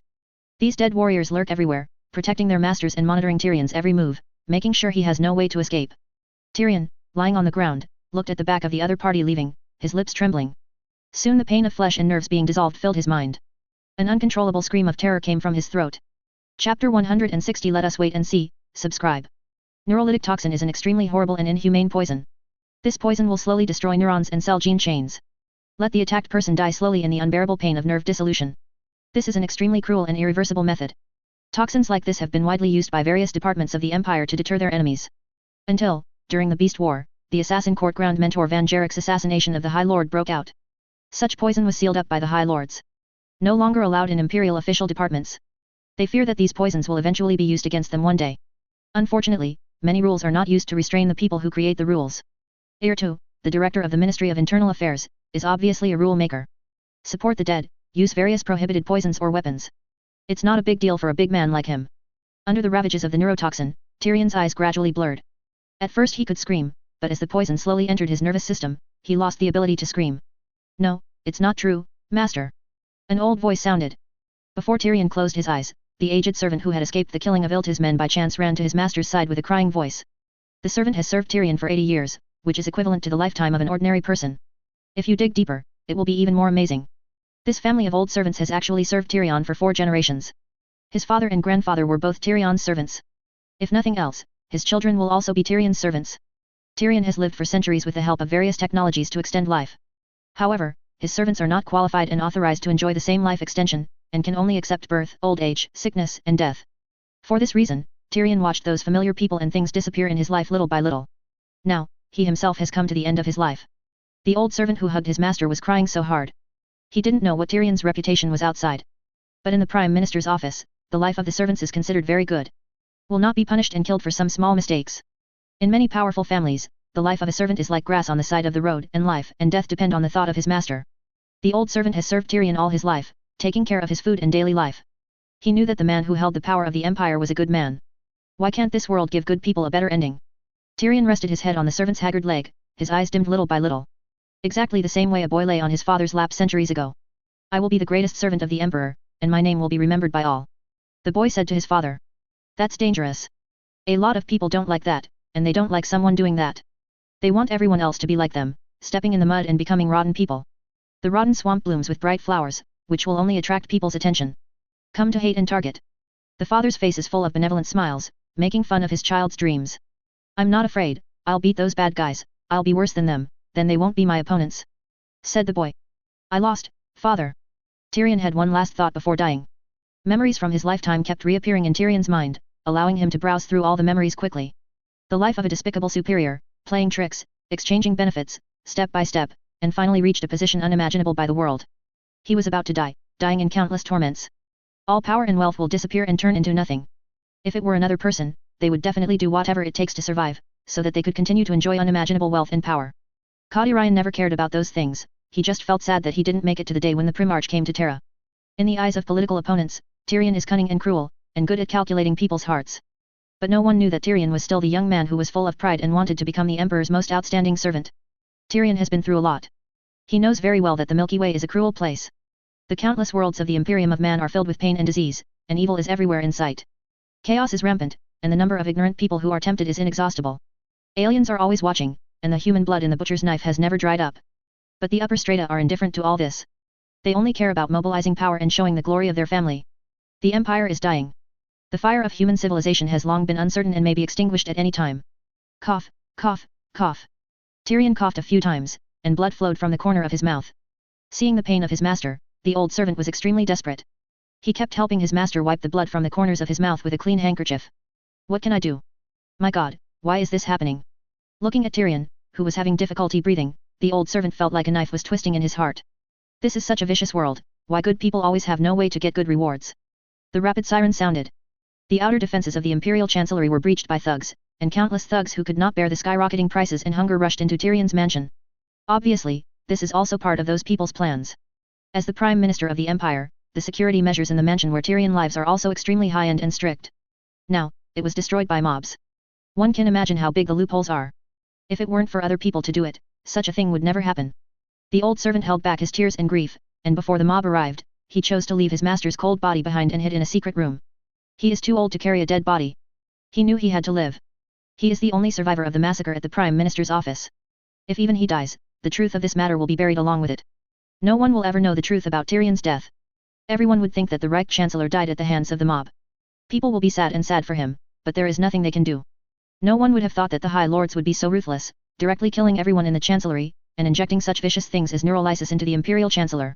They will live on in peace, and even express their loyalty by swearing allegiance to the Primarch, receiving rewards, and even keeping their current positions. How unfair that would be. The old servant knows his mission, he must make this matter public. Seek justice for your master and avenge your master. Every High Lord involved in this matter will pay the price. Tyrion is dead. Died on the eve of the era he dreamed of. He once advocated reform and restored the glory of mankind. For this reason, he devoted himself to terra politics and climbed up step by step. He thought about lifting the ban on the Forbidden Army, breaking the rules of the Holy Scriptures, and building space fighters on a large scale. Recover the lost technological and political structures that allowed humanity to roam the stars. But few results have been achieved in these years. The strength of the opposition is too strong, and the resistance is too terrifying. He originally wanted to promote the lifting of the ban on the Forbidden Army and go to the Cadia Fortress to support. As a result, during the voting, the news of the fall of the Cadia Fortress came. This made Tyrion feel frustrated for a while. The appearance of Guilliman made him see hope again, seeing the possible glorious future of the Empire. He tried his best to put the barrier between the plain body and Terra, turned against the vacillating generals, talked to the captain of the Imperial Fists, and advised the Marshal of the Custodian Army to let them fall to the side of the Primarch. But he has done so much, but he failed to see the arrival of the Primarch with his own eyes, and he failed to see with his own eyes the day when human beings will cross the Star Sea again. He died. Died in his mansion. The head was chopped off by the mob and hung in the garden of the Prime Minister's mansion. His body was hacked to pieces, and it was impossible to find it all. The Prime Minister's office was destroyed by mobs, and a big explosion occurred. In the building of the Ministry of Internal Affairs located in the outer court area, the director of the Ministry of Internal Affairs Irto, the director of the Ministry of Justice Draco, and Pope Baldo stood in a luxurious room. A huge crystal chandelier hangs above the head, and the soft light covers this luxurious and exquisite room. There is a window in the room facing the area where the Imperial Chancellery is located. The three stood by the window. They watched the billowing smoke rising from the location of the Prime Minister's mansion, with faint smiles on the corners of their mouths. Everything is so seamless. No one was able to discover the fall of the Imperial Chancellery. They were behind the scenes, and they even took the initiative to mobilize the army and open the defense. The truth will be lost forever. Never mentioned again. Let's start publicizing the arrival of the Imperial Regent. We have to show a loyal look and question all the leaders of the Imperial Daily News, and let them bear the crime of stigmatizing the Imperial Regent. Yiltib played with the wine glass in his hand. The wine in it was as red as blood. Indeed, we have to find a way to get out of the body. The Pope said. In the sky of Terra, screaming fighter planes passed by from time to time. The nearby troops are rushing to the direction of the Prime Minister's office. There were terrified screams and bewildered wails on the comms. Tyrion never discriminates against others, and he doesn't mind helping others without embarrassing himself. Such behavior gave him good popularity. The attack on the Prime Minister's office touched the hearts of many people. They prayed that Tyrion would be auspicious and blessed with the Emperor's protection. It wasn't until they drove off the mob and saw Tyrion's shattered limbs that they had to accept the fact that a great servant of the Emperor had left. In the grim form of mob unrest and demonic invasion. The mood of many troops and civilians in Terra was hit hard again because of Tyrion's departure. Many people fell into despair. Some people doubt whether Terra will fall because of this. However, a report from the Imperial Daily News boosted people's morale again. Although it is very separated from the previous news, it still gives people a little hope. The Emperor's parents Robert Guillemon has arrived in the Beta Galman galaxy, only a week away from the solar system in the subspace. The High Lords ordered the arrest of several editor-in-chiefs of the Imperial Daily for allegedly defaming and insulting the Primarch. A new storm is brewing. According to internal sources, the Ministry of Justice will liquidate the recent actions of stigmatizing the original body. Please wait and see. Chapter 161 The 88-Headed Kern Demon, subscribe. Titan, also known as Titan, is a satellite celestial body revolving around Saturn. There is no developed industry, no agriculture, and even a small population. But the existence of this planet is very important to the Empire. Because Titan is the Grey Knight's stronghold world. Specialized in fighting against chaos, the Grey Knights who are used to deal with demons train and practice on it, and are always ready to go out and go to all parts of the Empire to kill demons. During Horus's betrayal, the Emperor had already prepared for the failure of the Webway project. Human beings will be poisoned by the chaotic tea. Ordinary weapons are not very effective against chaos. Psykers are too dangerous to use against chaos. Humans must have an army that can fight against demons. Only in this way can the continuation of the human empire not be destroyed by those supernatural enemies. Malkador recruited several space fighters with rich experience in fighting warp creatures and made them the chief masters of the Grey Knights chapter. Combined with the Emperor's latest gene seed creation, the Grey Knight Legion, which is good ichnic energy and can fight against the pollution of warp space, was born. The Grey Knights are all composed of psykers, implanted with gene seeds specially created by the Emperor. They are absolutely loyal. After thousands of years, the Grey Knights have never betrayed a single time. Like the Custodians, the Grey Knights are resistant to the ravages of chaos. For 10,000 years, the Grey Knights have wandered around the Empire, hunting down those terrible demonic creatures, and sealing up forbidden items harmful to the human empire. Few people know they exist. Because when the Grey Knights are dispatched, it often means that the situation has reached an irreversible critical moment. In such a situation, there will not be many living people who can remain awake. The Inquisition will not let those people live to tell their stories. Many worlds cleaned by the Grey Knights will sterilize or directly execute survivors. Of course, this approach has worked before. With the emergence of the Great Rift, chaos has become an unavoidable secret. Terra encountered a crisis of demon invasion. The Titan Star responded to the call of the Forbidden Army and sent a strike force. Send someone in to solve Terra's problems before things get too bad. The turmoil continues, and the skies of Terra are blood red. Eerie whispers grow louder as the mob rebellion spreads. Those demons are entering the real universe with the help of mob killings and blood sacrifices. They want to enter Terra and put an end to the human empire once and for all. Custodians, Grey Knights, and those loyal to the Emperor will prevent this crisis. Standing on the wall, Valerian watched the Grey Knights. These cousins possess special skills that the Custodians do not. They efficiently slay and drive away demons and abominable warp creatures. Efficiency is much faster than the Forbidden Army. Moreover, their strategy is more effective. As a scholarly custodian who likes to stop by the libraries of Terra, Valerian knows many of the Empire's secrets. Grey Knights, like the Imperial Army, can fight and kill demons, and have stronger immunity than others, immunity to the temptation of subspace. The Grey Knight is the last gift he left before sitting on the throne. An important means for human beings to survive in the cruel subspace. In the solar system, there are 2 libraries that store knowledge against demons. A tower of hegemony located in the inner court, dedicated to the archives of the Imperial Army. A larger library is located on Titan. Those taboo knowledge can only be said to be safe if it is placed in these 2 places. Although far away from the Holy Terra, the Titan Star is still protected by him.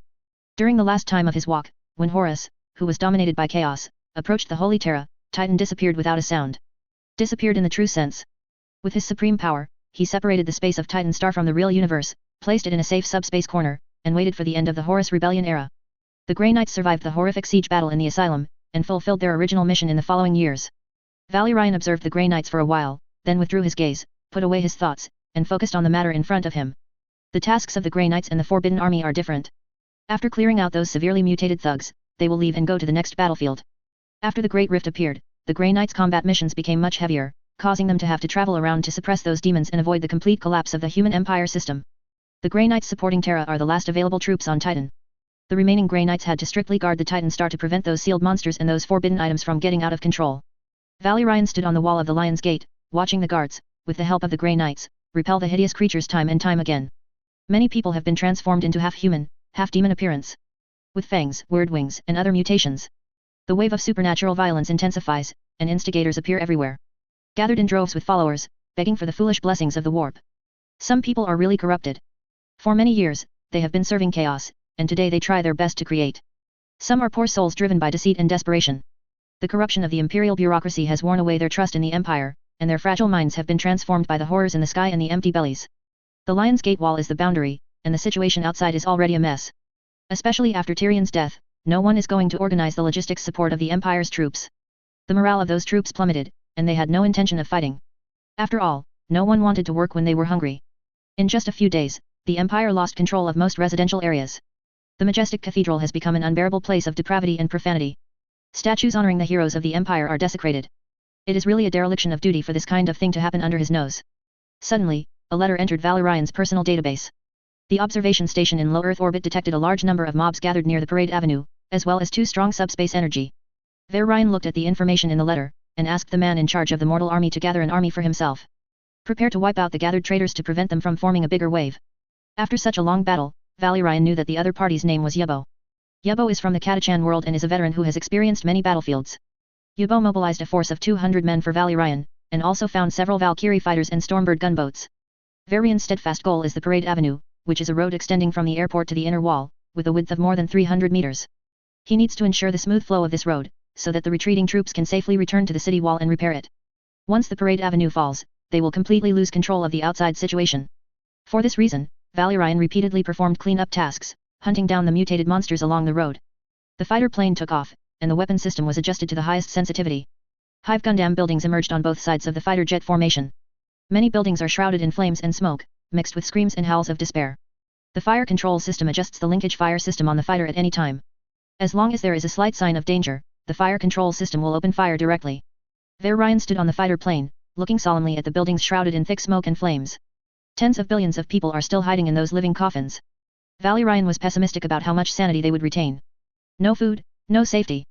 They probably collapsed under the double torture of mobs and whispers. The legal department has been paralyzed, unable to maintain the security of the periphery. At the beginning, some troops went to various residential areas to suppress the rioters. But soon, those troops disappeared. No news came back, just lost in the riot operation. Later, the Ministry of Justice gave up its move to continue the suppression. Because the thugs are not only thugs, but also many mutated hateful monsters. Valerian guessed that many people in those buildings had gone mad and become abominable monsters. For this kind of thing, he resented the cowardice of ordinary people, and also resented the incompetence of the High Lord. But now, solving the problem is the most important thing. Tattered banners were hung outside the burnt windows, scrawled with the symbols of the corrupted chaos. People are turning a blind eye to this, and there is no point in erasing these flags. Those lunatics will retaliate by releasing more banners. Valerian followed the gunboat's hatch to the sky. He vaguely felt uneasy. The sky is getting redder and redder, even forming a weird blood-colored eye. It's like there's a war and lunatic peeping into the world of thrones. People stay in Terra and cannot see the sunrise or sunset. Even if you are sleeping, you will be troubled by endless nightmares. The High Lord's stupidity opened a gap in Terra's defenses. There is no way to protect those innocent people who remain in the vast residential areas, and there is no way to protect those important industrial productions. The troops could only hide behind the city walls, allowing large areas of residential areas and factories to be captured by mobs. In the cabin, Yubbo, who was fully armed, sat beside Valerian, looking even smaller. He held a safety manual that still smelled of ink in his hand. Valerian glanced at it, and there was a signature from the Ministry of Military Affairs on it. Special Strike Force Security Operations Code. 1. Don't pay attention to those whispers in your ears, they are pure fart. Disgusting, disgusting stuff. If you find yourself listening too intently to the whispers, or if you notice other soldiers behaving in a trance, bewildered by the whispers, please contact your nearest inquisitor. 2. Do not act alone, you must ensure that there are more than 5 people acting together, and carry stable and reliable communication equipment and enough weapons and ammunition. If not, please ask your superior for such supplies. If your boss is unwilling to replenish your weapons and ammunition, and insists on sending you to the dangerous area to perform missions, please contact your nearest judge. If there are forbidden troops and Grey Knights accompanying, this rule becomes invalid. 3. During the execution of the mission, don't pay attention to any help from the people of the Empire. Our mission is to give priority to ensuring the safety of the Holy Emperor. Don't waste time on anyone who doesn't matter, regardless of their previous status. Remember, no one is more important than the Holy Emperor. If it is found that someone has violated the regulations, they will use various excuses to try to help those trapped imperial subjects. Please stay away from him, protect yourself, and contact the judge in time. 4. During the execution of the mission, if you encounter imperial citizens who are covered in clothes or have body mutations, you can shoot them directly. This order is signed by the Marshal of the Imperial Army, so you don't have to worry about being held accountable by a military court afterwards. Remember, humans have only 2 eyes side by side, 2 opposite ears, a mouth smaller than the head and larger than the eyes. Humans have a nose, 2 arms of equal length, and 5 fingers. Humans have no wings, no bony spurs, no fangs in their mouths, and no tentacles on their bodies. When encountering individuals with such characteristics, the Ministry of Military Affairs allows direct shooting and killing without any military consequences. 5. When encountering a large-scale gathering, you can use a loudspeaker to warn them to abide by the martial law and ask them to disperse immediately and return home. If the warning is invalid 3 times, or the opponent shows an aggressive posture, lethal military suppression can be adopted. They have turned their backs on the Holy Emperor, don't want any kindness and burden. 6. It is not allowed to pray to any existence other than the Holy Emperor, even your deceased parents or elders. You can only pray to the Holy Emperor. Any soldier who violates this rule will be punished by the Inquisition. 7. It is not allowed to disseminate any religious books that are not the state religion, even to talk about it. If you find any violations, please contact the judge closest to you. 30. If you encounter an indescribable monster, and there is no effect after a round of saturation attack, you are allowed to abandon the mission and escape from the danger zone, and contact the nearest judge. Your lives matter little, but you are the Emperor's currency. There is no need to waste the Emperor's currency on an unkillable monster. This is the job of the judge. 32. During the mission, if you see any of the following creatures, you can shoot directly. A. Creepy shadow. B. Children and women crying with their backs to the team. C. Citizens exhibiting any inhuman traits. D. A person with a weird smile. E. Keep telling you that there are true gods besides the Emperor and so on. 33. Before entering the building to explore, if you hear unusual sounds or see hallucination-like images, don't hesitate to directly cover the building with firepower. 34. If you encounter a lone judge or a lone judge assistant, immediately ask the other party to put down their weapons, and immediately contact the nearest team of judges to confirm the identity of the other party. If the other party is unwilling to comply, they can attack immediately. 35. The judge has his own strike team. If the opponent is alone and strongly requires you to enter the dangerous area but is unwilling to show the corresponding authorization documents, you can attack directly. 40. The anti-riot force of the Ministry of Justice is no longer dispatched, and any radio messages asking you to go to support in the name of the anti-riot force do not need to be ignored. 41. If you find a single psyker, please contact the nearest court team, and don't provoke the other party. 42. If you feel a sudden coldness in an area and there is frost, please leave immediately. If possible, you can request firepower coverage for this area and apply for the support of the judge team. 57. Emperor Angel doesn't have so many bone spurs on his body, and there won't be wriggling flesh and blood on his power armor. If you see these guys, don't hesitate to shoot them directly. They are traitors, just shoot them. 60. If you find that mobs are gathering on a large scale and still sacrificing innocent people of the Empire, be sure to call for artillery support and judges, and don't have any mercy, otherwise more people will die. 75. If you find that an Imperial vehicle has a mutation such as spikes or flesh eyes, you can try to purify it with a flamethrower until it returns to its original appearance. If it does not recover, you can choose to give up. 76. The loyal Imperial vehicle has no legs, no eyes, no arms, and no screaming. Any Imperial vehicles that grow legs, hands, and make human roaring sounds are found to be a manifestation of the desecration of machine souls. Attacks are allowed. This order has been approved by the casting general. 90. When interrogated by the judge, please answer honestly everything you know. Even if the other party wants to know how many meals you ate today, you must answer truthfully. Lying is very likely to be considered potentially corrupt, and thus cleaned up by the judge. There are many rules, densely packed, and Valerian saw that there are more than 170 rules, all of which are responses to various emergencies. Mortal troops are extremely vulnerable to demons. Their weapons are not effective at killing monsters from the warp. But the devil is not omnipotent. They also have weaknesses. These codes can give mortals some advice to improve their survivability. In view of the fragile mind of mortals, many truths can only be revealed a little, so that they know who the enemy they are dealing with is. Other things, knowing too much will only poison their minds. Such safety rules avoid some problems to the greatest extent, and provide grassroots officers like Yubbo with various emergency handling methods. My lord, we have arrived, and the bird divination instrument shows that there are a large number of biological targets gathered here. Yubbo's voice sounded, those thugs may be gathering. Ryan tightly held the halberd in his hand, and the ammunition machine slave behind him also entered a fighting state. It refills Ryan's ammo and carries his spare weapon. Let's land. Ryan said, looking at the gradually emerging door. The destination of his trip was a heavy-duty production plant near Parade Avenue. Intelligence shows that a large number of thugs gathered here. Ryan must clear them to ensure the stability of the Parade Avenue and ensure that the retreat of other troops will not be disturbed. The gates of the factory facilities have been damaged, and the tall fortresses on both sides rose from the rising black smoke. Ryan called up the relevant facility drawings, and found that this place was a labyrinth composed of smelters and assembly lines. This was built countless years ago, when Terra was able to manufacture its own products. Later, this place was often used to recycle unwanted central equipment. Especially those military equipment whose value is too low to be exported to alien planets. This place provides a compromise, which is to transform abandoned military equipment into civilian equipment and put it on the market again. In this way, it can also stimulate some economies and provide jobs. Fighters and gunboats roared under the low beams, and the airflow gushing out of the jets kicked up dust on the ground. In the low roar, the strike force led by Ryan and Yubbo landed in a clearing that was shrouded in black mist and made it impossible to see. Ryan was the fastest. He jumped off the fighter plane, and his heavy body landed on the metal ground without making a sound. Metal debris scattered on the ground. The mortal army led by Yubbo filed out of the hovering Valkyrie cabin. A ray walks across the rattling ground. Lights hanging from the muzzles of their lasguns glowed in the dark. This place is like a huge mausoleum, dark and cold, exuding a disturbing atmosphere. The unstable power supply system makes the lights flicker, adding a touch of weirdness. Posters or leaflets with all kinds of profane language were scattered all over the place, and they were blown by the wind from nowhere, and they were blown away.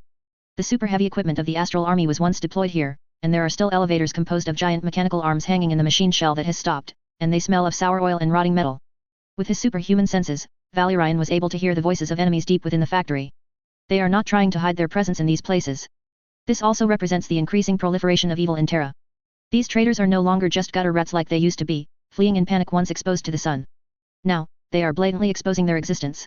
This attitude of not caring about the Empire's attack made Ryan angry. This is a kind of blasphemy that can no longer be tolerated. Advance on alert. Yubbo gave an order to his subordinates. Ryan ran up, like a lion ready to go, eager to kill, and rushed towards the depths of the factory. The empty cage elevator is like a lantern in the dark, hanging quietly in the unfathomable shaft.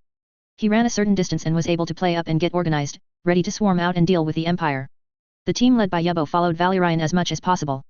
But soon, they fell behind. Wearing golden armor, Ryan pushed forward with fury, the halberd in his hand crackled, and electric arcs wrapped around his weapon, which was the external manifestation of the tearing force field. Ryan broke into what had been the assembly hall, and the conveyor belts used to transport the large parts were still in place. Some conveyor belts are even littered with the wreckage of battle tanks. They are exposed like monuments. The empty assembly hall has become an abyss of corruption. Those loyal to the Emperor were hung from the high ceiling by barbed chains, and they writhed their painful bodies in the fetid air. The eyes have been gouged out, and the skin on the body has been peeled off in many places. Blood dripped down their bodies. What a cruel scene. The thugs didn't cut their tongues out and let them scream in pain. The screams of the desperate are good offerings too, and the Chaos Powers will gladly accept them and encourage the thugs to offer more. The huge 8-pointed star pattern was carved on the wall by the workers here with labor tools, and then painted with the blood brought by the massacre. In the pungent smell of lubricating oil, Ryan's keen sense of smell can smell human blood, sweat, and despair. Those thugs were all devoutly surrounded on a mechanicum podium. A huge metal platform with massive cables plugged into it, and noisy mechanical appendages. 2 semi-mechanical heads hang above, flowing a mixture of engine oil and blood.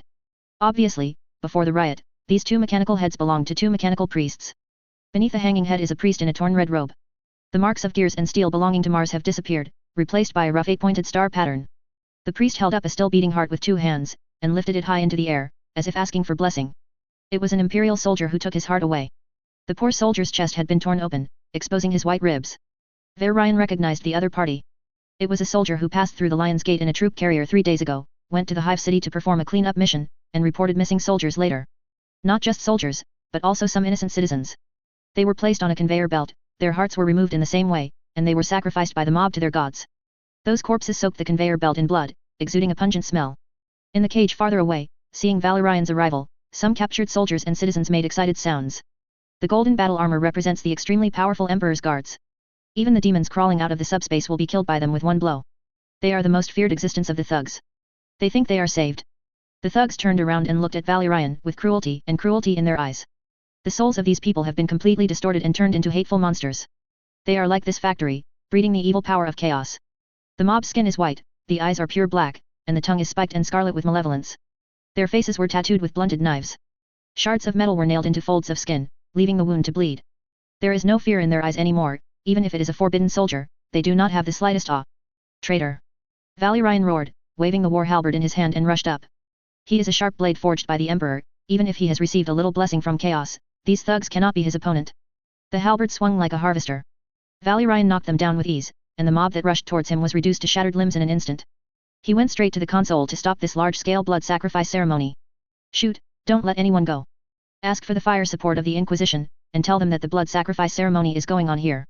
Yebo's voice sounded, and the troops began to shoot, reducing the pressure on Valerian. The rays of the laser gun dispelled the darkness of the factory, illuminating the twisted and mutated flesh and blood. The thugs screamed and cursed, swarming like wild animals. Hundreds, thousands, and then tens of thousands of people rushed over. Some mutated thugs wield sharp nails or bone spurs that are tens of centimeters long and exude black iron light. There are also some holding simple weapons, waving them at will, without any rules. Their eyes were all wide open. Some of them are not just a pair of eyes, 7 or 8 eyes grow on their faces. Those eyes all exuded malice, exuding madness and a desire to kill. Valerian showed no mercy, the halberd in his hand swept across, and no one could touch his armor. In just a few breaths, a circle of torn flesh and blood was scattered around him, and the places he passed along the way were all splashed with a pungent smell. He moves fast, methodically killing at high speed. The sound of heavy weapons booming came. Parallel laser cannons and bipedal heavy machine slaves also entered the battle. The heavy firepower deployed by Yebo began to play a role. The sky roared again, and the support he wanted would arrive soon. Yebo's priority goal is different from Valerian's, he is rescuing those trapped colleagues and citizens. Yebo knew very well that the battle between the mutated thugs and the Imperial army was beyond his ability to interfere, and saving people was the most important thing he should do. Valerian slaughtered tens of thousands of thugs, even if they had mutated, they were worthless in front of him. Valerian was designed to be like this. The custodians were designed before the Emperor ruled Terra. When the war is at a disadvantage, they will be sent to the place where the battle is the most intense, relying on their combat skills and violent force to turn the tide of the battle. Soon, Valerian approached the podium, and a road of blood and stumps had been paved under his feet. The closer you get to the podium, the stronger the sense of oppression in the air. A kind of coldness and malice diffused from the space, scattered in the air. The priest was indifferent to Valerian's approach, and he continued to sacrifice those poor people. Efficient as a butcher. His mechanical appendages help a lot. A mechanical appendage grabbed it, and a mechanical appendage disemboweled it, took out the heart, and threw the corpse back into the conveyor belt. Efficient and concise. Conforms to the purpose of mechanicum. Valerian could see the piled heart, dripping with blood, piling up like that, pleasing the powers of chaos. The thugs became more and more excited. The twisted mutations on them became more and more terrifying, and some thugs could no longer even see traces of humans. Limbs on the ground like a beast, showing sharp fangs, and blood-red wings with bone spurs. Valerian started to slow down, and the mutated thugs gave him some pressure. Suddenly, there was a gust of wind in the air ahead. The energy set off an air current, blowing away all the gathered thugs. 5 beams of light crackled and shone with electric arcs descending from the void. In the light, the silhouette of a silver-grey warrior with a halberd and a crackling hammer emerges. The Inquisition support requested by Yebo has arrived. The Grey Knights belong to the Inquisition, and in many cases, they will act together with the Inquisitor. Their actions were very efficient. The moment they landed, they were ready to go, waving their weapons to meet the mob. Valerian adjusted himself slightly.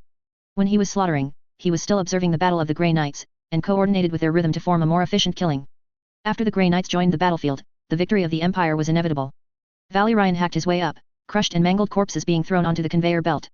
They jumped up from the approaching ravine, jumped onto the high platform of the podium, grabbed the vents on its shell, and pulled themselves up. Valerian is the fastest. Upon reaching the control platform, he happened to see the priest take the heart of the last victim alive. Beside the priest, there are also 2 blessed thugs. They are muscled and bloated, bigger than a space marine. Iron chains are wrapped around their bodies, and the chaotic marks belonging to the blood are engraved on them. The moment Valerian stood on the platform, they roared and charged. Unfortunately, Valerian ended them with just one blow. The shattered limbs were swept out under the tyrannical force and scattered all over the ground. The mechanical priest was not moved by this, he turned his head to look at the face of the Imperial army, with the implanted metal device, showing a mocking smile.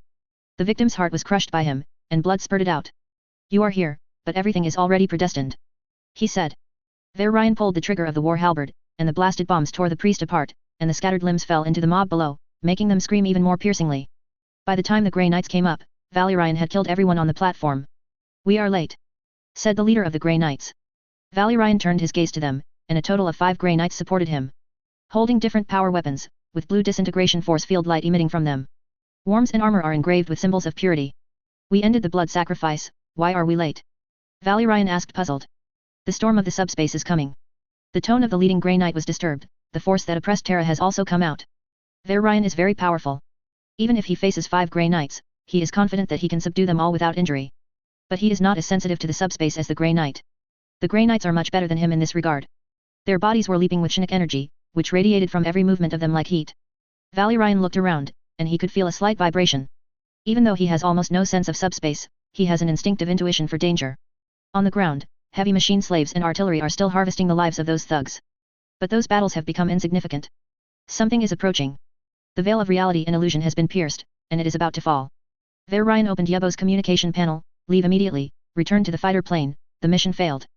Yubbo was in the upper hand at this time. The artillery and heavy fire machine slaves formed a violent firepower net, but he did not hesitate at all in the face of the order of the Imperial Army. Retreat. He gave the order, and then his subordinates broke away from the battle, took the rescued people, and left the abandoned factory along the way they came. The supporting gunboats and fighter planes are waiting for them at the position just now. Valerian and Grey Knight destroyed some remaining sacrificial runes to prevent the acceleration of the collapse, and then chose to evacuate. They run at full speed, during which time the hall quickly disintegrates. Large pieces of steel collapsed around, smashing through the ground, and many machines broke and fell into the ever-expanding abyss. The whole building is collapsing, tons of rocks are falling into ruins. When Valerian escaped, the disintegration continued. The collapse of that factory was just the beginning, and more buildings also collapsed. A tall state church building exploded with a red light, which is particularly eye-catching in the dark. The majestic high walls collapsed along with the towers. A big explosion occurred deep in the ground, and billowing columns of smoke rose up. The consequences of that blood sacrifice ceremony began to emerge. An unprecedented earthquake struck, and pieces of buildings fell down and turned into ruins in explosions and flames. At the last moment, Valerian, who withdrew his fighter plane out of danger, saw terror in the earthquake, and panic appeared on his face. The familiar terror has disappeared. The earth was torn apart, and a large number of buildings were reduced to ruins. At a glance, the whole world looks like hell. Hissing flames spewed out from the depths of the cracks in the earth, licking the crumbling towers. The fire was unbelievably large, and the flames reached high in the thin air. Valerian could barely make out the city walls, obscured by smoke, from the distorted vision of the scorching air. All the buildings around the center of the ceremony collapsed, and a frightening aura of subspace came out, carrying the purest malice and fear. The Grey Knights stood beside Valerian, their grey armor darkened by the light of the flames. The Grey Knight who took the lead looked at the sky, his expression becoming serious. They did, and the shards of Kern came, and Angren, the son of betrayal. Return to the walls, Valerian said. Ming. Before the pilot could finish speaking, a terrifying wave of space being torn apart made him subconsciously swallow back the words that followed. The sky burned up, and the space turned into a flowing river. That eye took shape, extremely scarlet, with endless anger, eager to destroy everything, and pull all life into eternal war. The earth burned, and in the flames, those truly terrible demons took shape. They were born bathed in flames, with bone spurs growing on their backs, dark eyes and twisting long tongues suitable for hunting. Staggering out of the burning flames, wielding strange weapons grown from flesh. This is a highly hierarchical army of demons, brought down through earthly pain and ritual. Burning flames all over, bathed in blood, screaming all kinds of profane words, set foot on the land of the sacred world of mankind. The psychic energy became more and more violent, and the etheric storm spun to almost tear everything apart. An even more terrifying existence crossed the barrier of the divine power and appeared in front of those armies. A drooling hellhound with numerous eyes and an iron collar. Bound by heavy chains, with flaming horns and eyes, a muscular chaos lord. However, that's not all. The sky darkened, and then was illuminated by a blood-red light. The skies were torn apart in a raging ether storm. Bound by iron chains, a brass giant with black flames came out of the crack. The huge bat wings stretched out, bringing the huge body high into the sky, overlooking Terra condescendingly. The iron chains bound to the body where the skull, rattling with their movements, resounds from every corner. The end. The brass giant that came out let out a roar, and its war hooves trampled in the air along with the roar. The waves of blood rolled, and the earth shook. The battle axe in his hand has weird curse patterns spread out, edged with runes representing the end edged on it, and shining with the blessing of the blood god. Facing a big demon, Valerian felt short of breath. This is the most terrifying existence he has faced in his limited life. But in the next second, another brass giant appeared in front of the terrified crowd. Finally. It also roared. Cracks in the earth billowed with blood and flames. The end. Another demon descends. One head after another, under the horrified eyes of Valerian and others. A total of 88 great demons of Kern came to the land of Terra. The earth shook, and countless places were flooded with blood. The skull was sinking in the sea of blood, and countless corpses were floating. No one can deny that this is a sign of the end. The surviving mortals all wept, desperately begging the God Emperor for help. Father, I'm back. After the 88 great Kern demons, a voice full of resentment and anger sounded. A more terrifying figure appeared in front of the world. Through the curtain of reality and reality, descend to the Holy Terra. Chapter 162 Fall of the Imperial Palace, for subscription. Terra's sky cracked open, and scarlet gullies appeared in the sky. The earth has been shattered, and the once prosperous city is torn apart by cracks like an abyss. The wind raged like thousands of dead souls roaring and screaming. Bloody raindrops fell on the ground and quickly merged into the scarlet river on the ground. The army of demons howled. 88 servants of the blood roared to the sky at the same time, they were casted by the oldest emotion of fear in all things. They are the embodiment of battle rage, the incarnation of bloodthirst, and the mythical titans who represent tyranny and destruction. When they stood on the earth, the horizon trembled. Let them wave the bat wings, and the burning flames will become more and more violent. Lightning and black flames surround them, and the berserk etheric energy revolves around them at high speed. However, these are not the most frightening. What frightened the world the most was the return of Angren, the son of betrayal. The earth is shaking, the sky is crying. A terrifying phantom came into reality from the blood rain, and set foot on the land of the Holy Terra. He came. King of Red Sand, Scarlet Angel, Slave of Nuclea, King of Gladiator, Prince of Blood, Broken, Will of War and Fire, former betrayer, eternal damned. He is back. Just as it was 10,000 years ago. He tried again to invade his father's palace. This time, his power is stronger and more brutal. The strong and powerful body was burning with flames, and the red eyes revealed endless anger and fighting spirit. The monstrous hatred turned into endless anger, burning blazingly in his body and the surrounding area, isolating a special area exclusive to him. Angren is here. Come for revenge, come for old grievances, come to end the Emperor's rule. In the body of the demon, the soul of the former slave of Nuclea is still roaring. That was Angren's last glory. Fragmented, the ghost that belongs to the echo of the past drives this body with endless power to complete the final blow of revenge. After completion, Angren will also become a servant of the blood god. When Angren looked at the palace, the deepest anger also gushed out. Those anger stemmed from their failure to die in the last battle as they wished. Of course, not the battle of Terra led by Horus. But on the planet Nuclea and his last brothers and sisters to face those hateful nobles. In Angren's heart, he never felt that those primarchs were his brothers. Nor did he feel that the legionnaires he led were his heirs. His brothers are only those gladiators who died on the planet Nuclea. Fragmented memories are still tormenting Angren. Even if he became a demon, he kept repeating it. Those memory phantoms floated in his mind, telling of past sins. He abandoned those brothers and sisters, and fled in despair. Although not of his own free will, he did escape. He is a coward who gave up the road to freedom, a coward who was forced to submit to a tyrant. Angren looked up at Lion's Gate, the battle axe in his hand was burning with black flames, and he grinned a tyrannical smile. Looked up to the sky and let out a roar. Countless demons also screamed. Then, they flocked to the Lion's Gate, and the war broke out. Before the original body returned to its place. When Horus was just retrieved by the Emperor and placed beside him for teaching. There is such a world at the edge of the Milky Way, the planet Nuclea.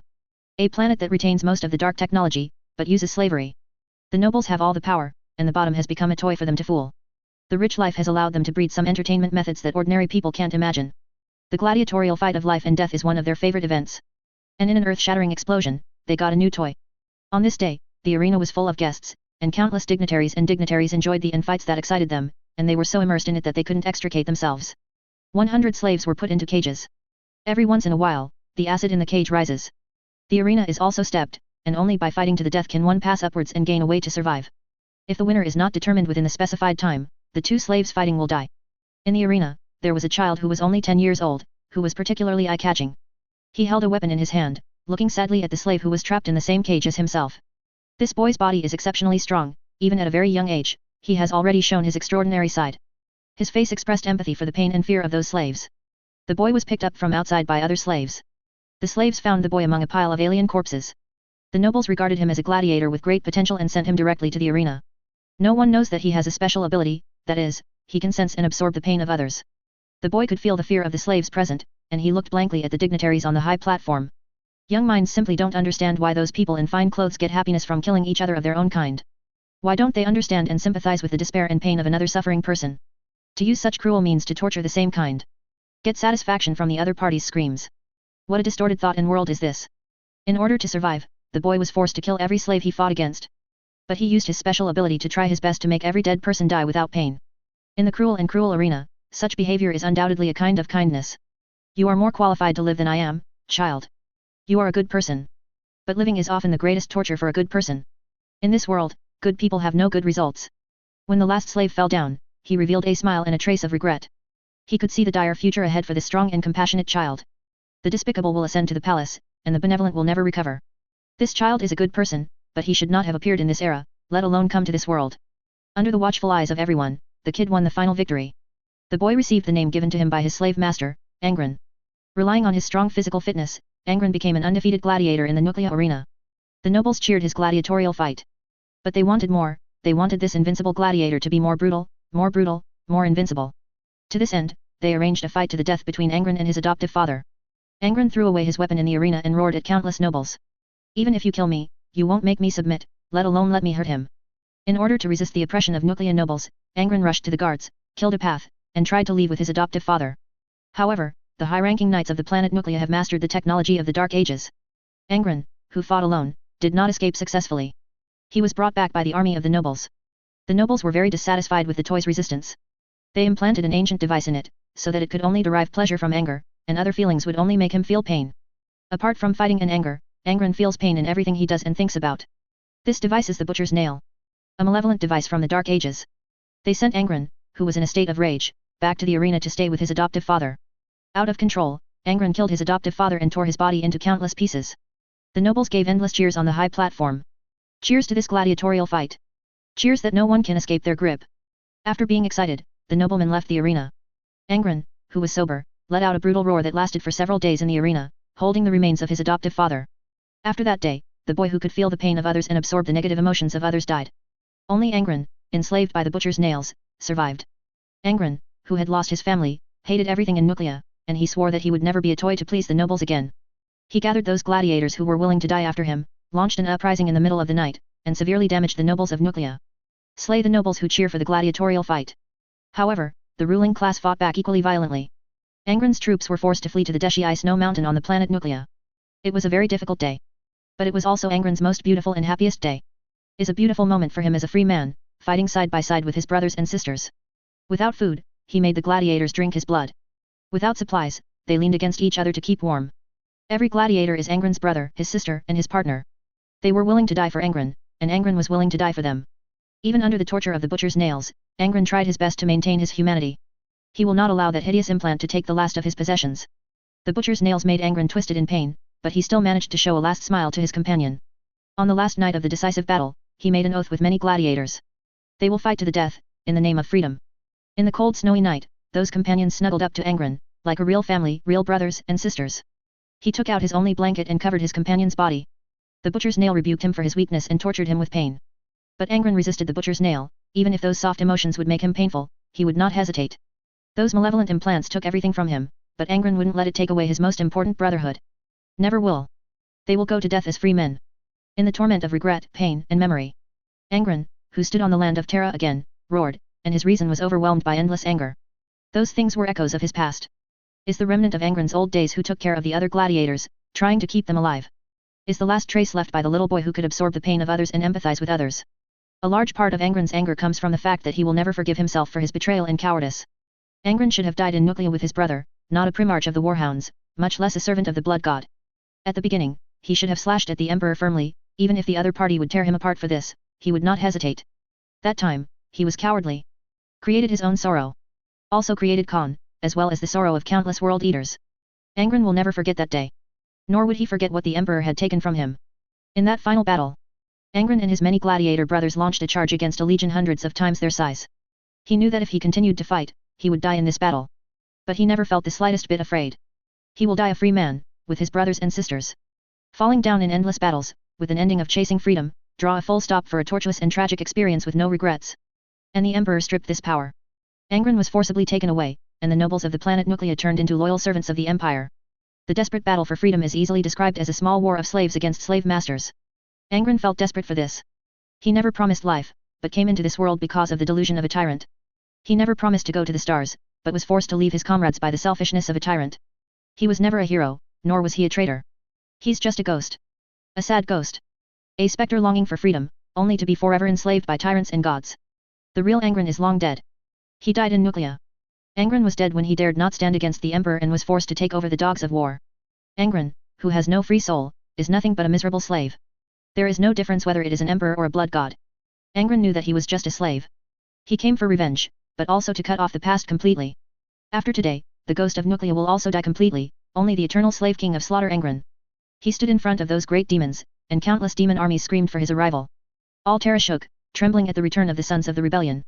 Countless mortals are crying and howling, their desperate prayers and desperate cries. The end is coming. No one can deny this. Ryan jumped off the fighter plane and stood on the city wall, watching Angren and the great demons. They formed a torrent and swept towards the Lion's Gate. Ryan gripped his halberd tightly and asked all soldiers to guard their posts strictly to prevent these blasphemes from entering the Emperor's sacred abode. But he overestimated the defense of the Lion's Gate. Because of the High Lord's stupidity, a lot of Lion's Gate troops were taken away. Coupled with the loss during this period of time, the defensive troops were stretched. 88 Gurn demons plus 1 demon primarch, and countless demon armies.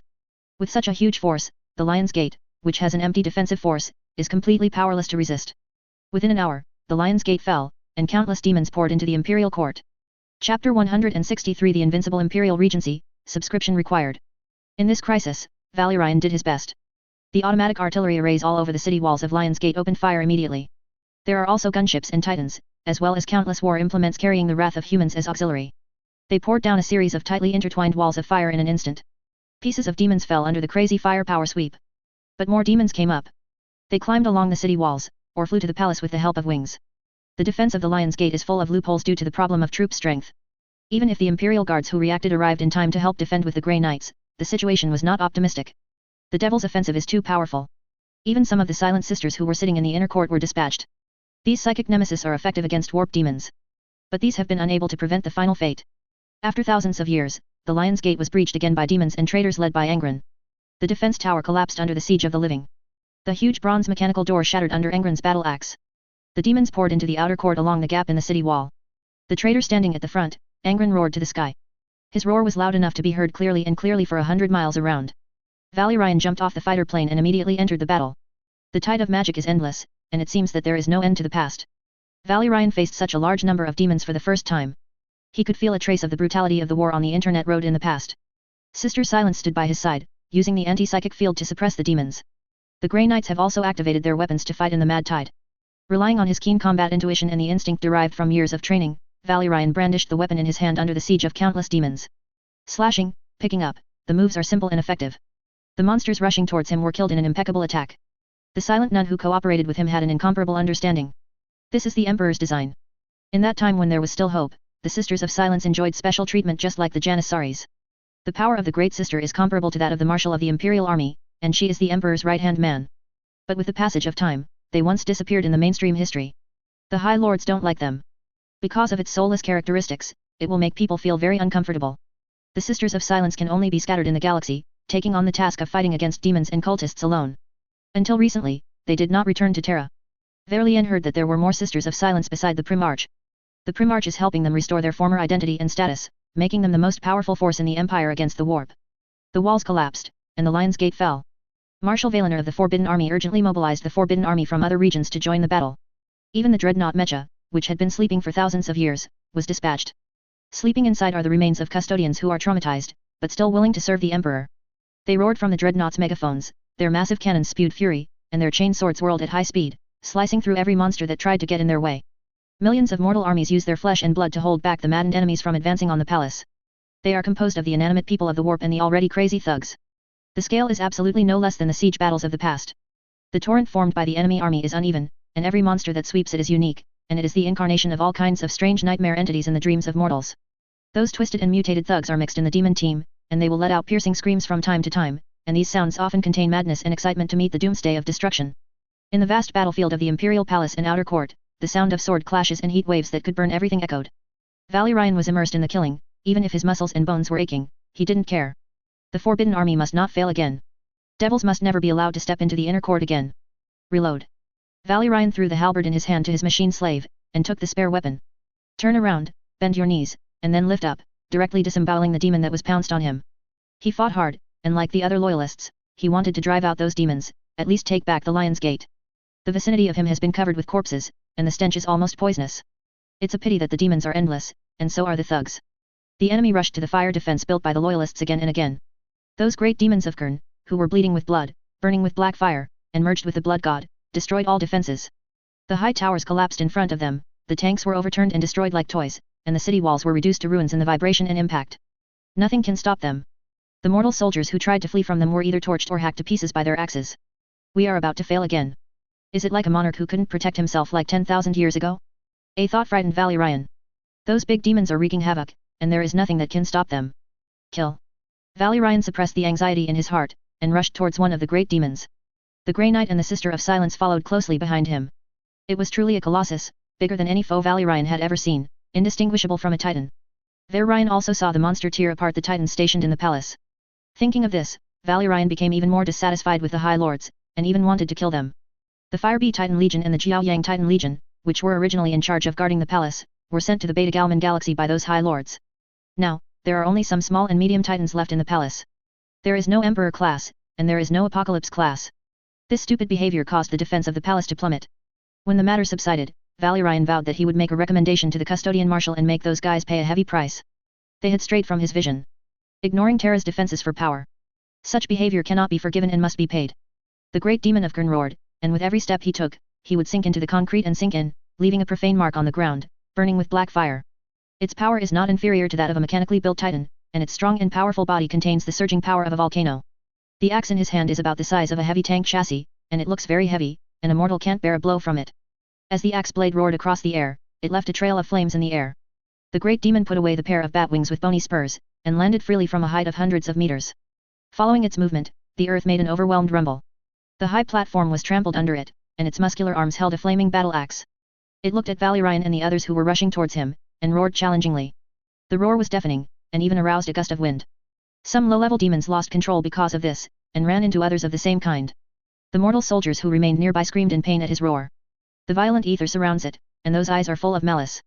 The Sisters of Silence and the Grey Knights surrounding Valerian all drew their weapons. The anti-psychic power field spread automatically, covering the big demon. But it doesn't care. Even with its physical body, it is confident enough to kill these stupid ants. Valerian rushed up first, and his speed was always the fastest. The corpse emperor's slave. The great demon roared. Go back, puppet of the blood god. Valerian held a weapon in his hand and gave his own response. He could feel the depravity emanating from these fragments of Khurn. It's like a melting pot, boiling with uncontrollable rage. Valerian had accumulated enough kinetic energy for his charge within this short distance. He clenched the halberd in his hand, jumped up within a suitable distance, and slashed at the demon fiercely. The Grey Knight and the Sister of Silence jumped up the steps right behind him without hesitation. The weapons in their palms were ready to go, shouting condemnation and firm inner words, and launched an attack on the demon together. Bombs blared, and swords cut through the air. By taking advantage of the kinetic energy of the jump and the potential energy of the fall, the halberd in Valerian's hand slammed into the giant axe of Khurn. Demon iron with the power of against the steel of the Empire. The huge impact sound set off a shockwave visible to the naked eye. Varian's body was directly blown away by this shockwave, and the great demon of Khurn also stepped back a few steps one after another. The Grey Knights and the Nuns of Silence took the opportunity to attack other positions of the demon. One Grey Knight smashed the knee pads of the demon with an armor-piercing Warhammer, another shouted the name of the Emperor and smashed the opponent's head, and the other Grey Knight stabbed and slashed with their swords, and then continuously fired Blessed Bomb. The Sisters of Silence are also mixed among the Grey Knights. Their special abilities strip the demon of its subspace power, allowing it to fight against it only by ordinary rules. The great demon let out a roar, swung his tomahawk with his powerful arms, a Grey Knight was chopped off in the middle, and the mutilated limbs burned in the black fire. One of the Sisters of Silence was knocked off the dais by its savage impact, and the battle axe in her hand killed another nun and covered the floor of the dais with burning flames. Valerian got up, his jaw was bleeding, and his arm felt sore. He suppressed the pain of his flesh and charged even faster, leaping and slashing again. They are fragments of Khurn, fueled by the eternal rage dissolved in blood, and driven by the never-ending killing at their core. Even the weapons of the Grey Knights can only cause very little damage to them. And their attacks are extremely deadly to the loyalists of the Empire. No matter what type of Terminator armor or the golden armor of the Custodian army, it is as fragile as paper in front of the great demon of Khurn. However, Valerian didn't hesitate at all, he rushed forward again. Knowing that he must die, but he is still going forward. Only in this way can one have a chance of victory. Valerian's halberd pierced the demon's body, and the spear tip shone with blue arcs of disintegrating force fields, all sinking into the enemy's body. Painful roars sounded, and the demon was angry that he was severely injured by ants. Valerian let out a roar, shouted the slogan of dying for the Emperor, stirred the war halberd in his hand, and then pulled it out suddenly. The scorching blood of the devil also spurted out immediately after. The Grey Knights launched a joint attack again. They united together and attacked the demon's joints, heart, and other important positions, further increasing the results. The injury made the big demon even crazier. As it roared, lower-level demons also gathered and surrounded the high platform. A Grey Knight is overwhelmed, ripped apart by the endless demons in a desperate roar. This forced Valerian and others to have to separate some people to prevent the low-level demons from destroying their plans. This makes combat operations against a great demon even more difficult. Valerian endured the pain in his body, ignoring the painful groans from the battle armor, he rushed forward again, stabbing the opponent's thigh with the halberd in his hand, and with the help of the disintegrating force field, another deep wound was drawn. The Grey Knight who led the team slammed into the face of the great demon with a warhammer, breaking one of its horns burning with black fire, and deflecting its huge head.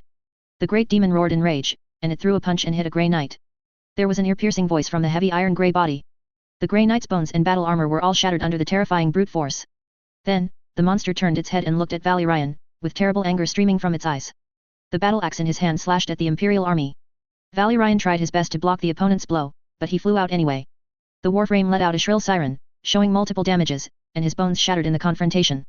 The Emperor gave the custodians a powerful enough genetic modification, otherwise Valerian would explode under the blow of the great demon and become countless scattered wreckage. The big demon rushed to the Imperial army. It knew that the biggest threat was the corpse Emperor's slave. They were given flesh and power against the warp.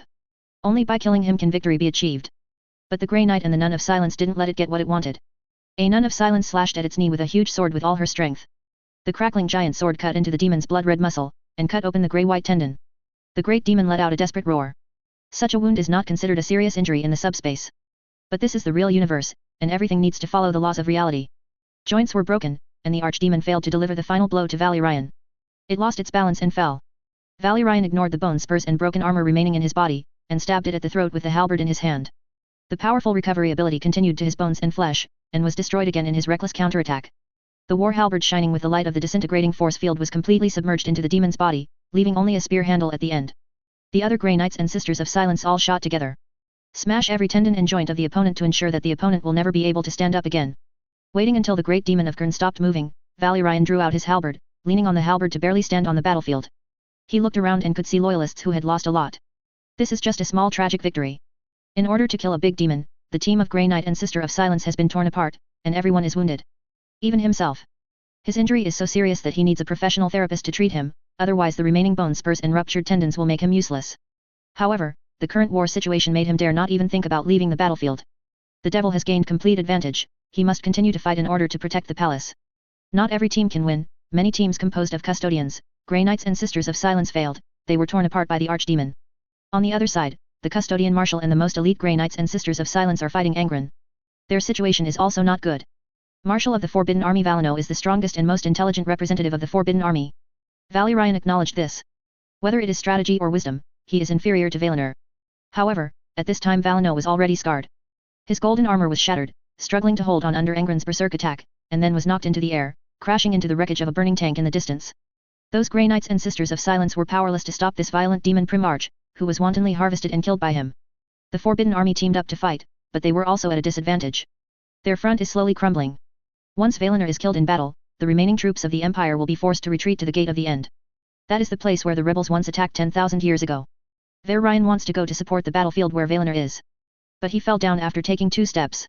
The others had no choice but to take him to break out, hand him over to the healing machine slave, and send him on a fighter plane to retreat to the rear.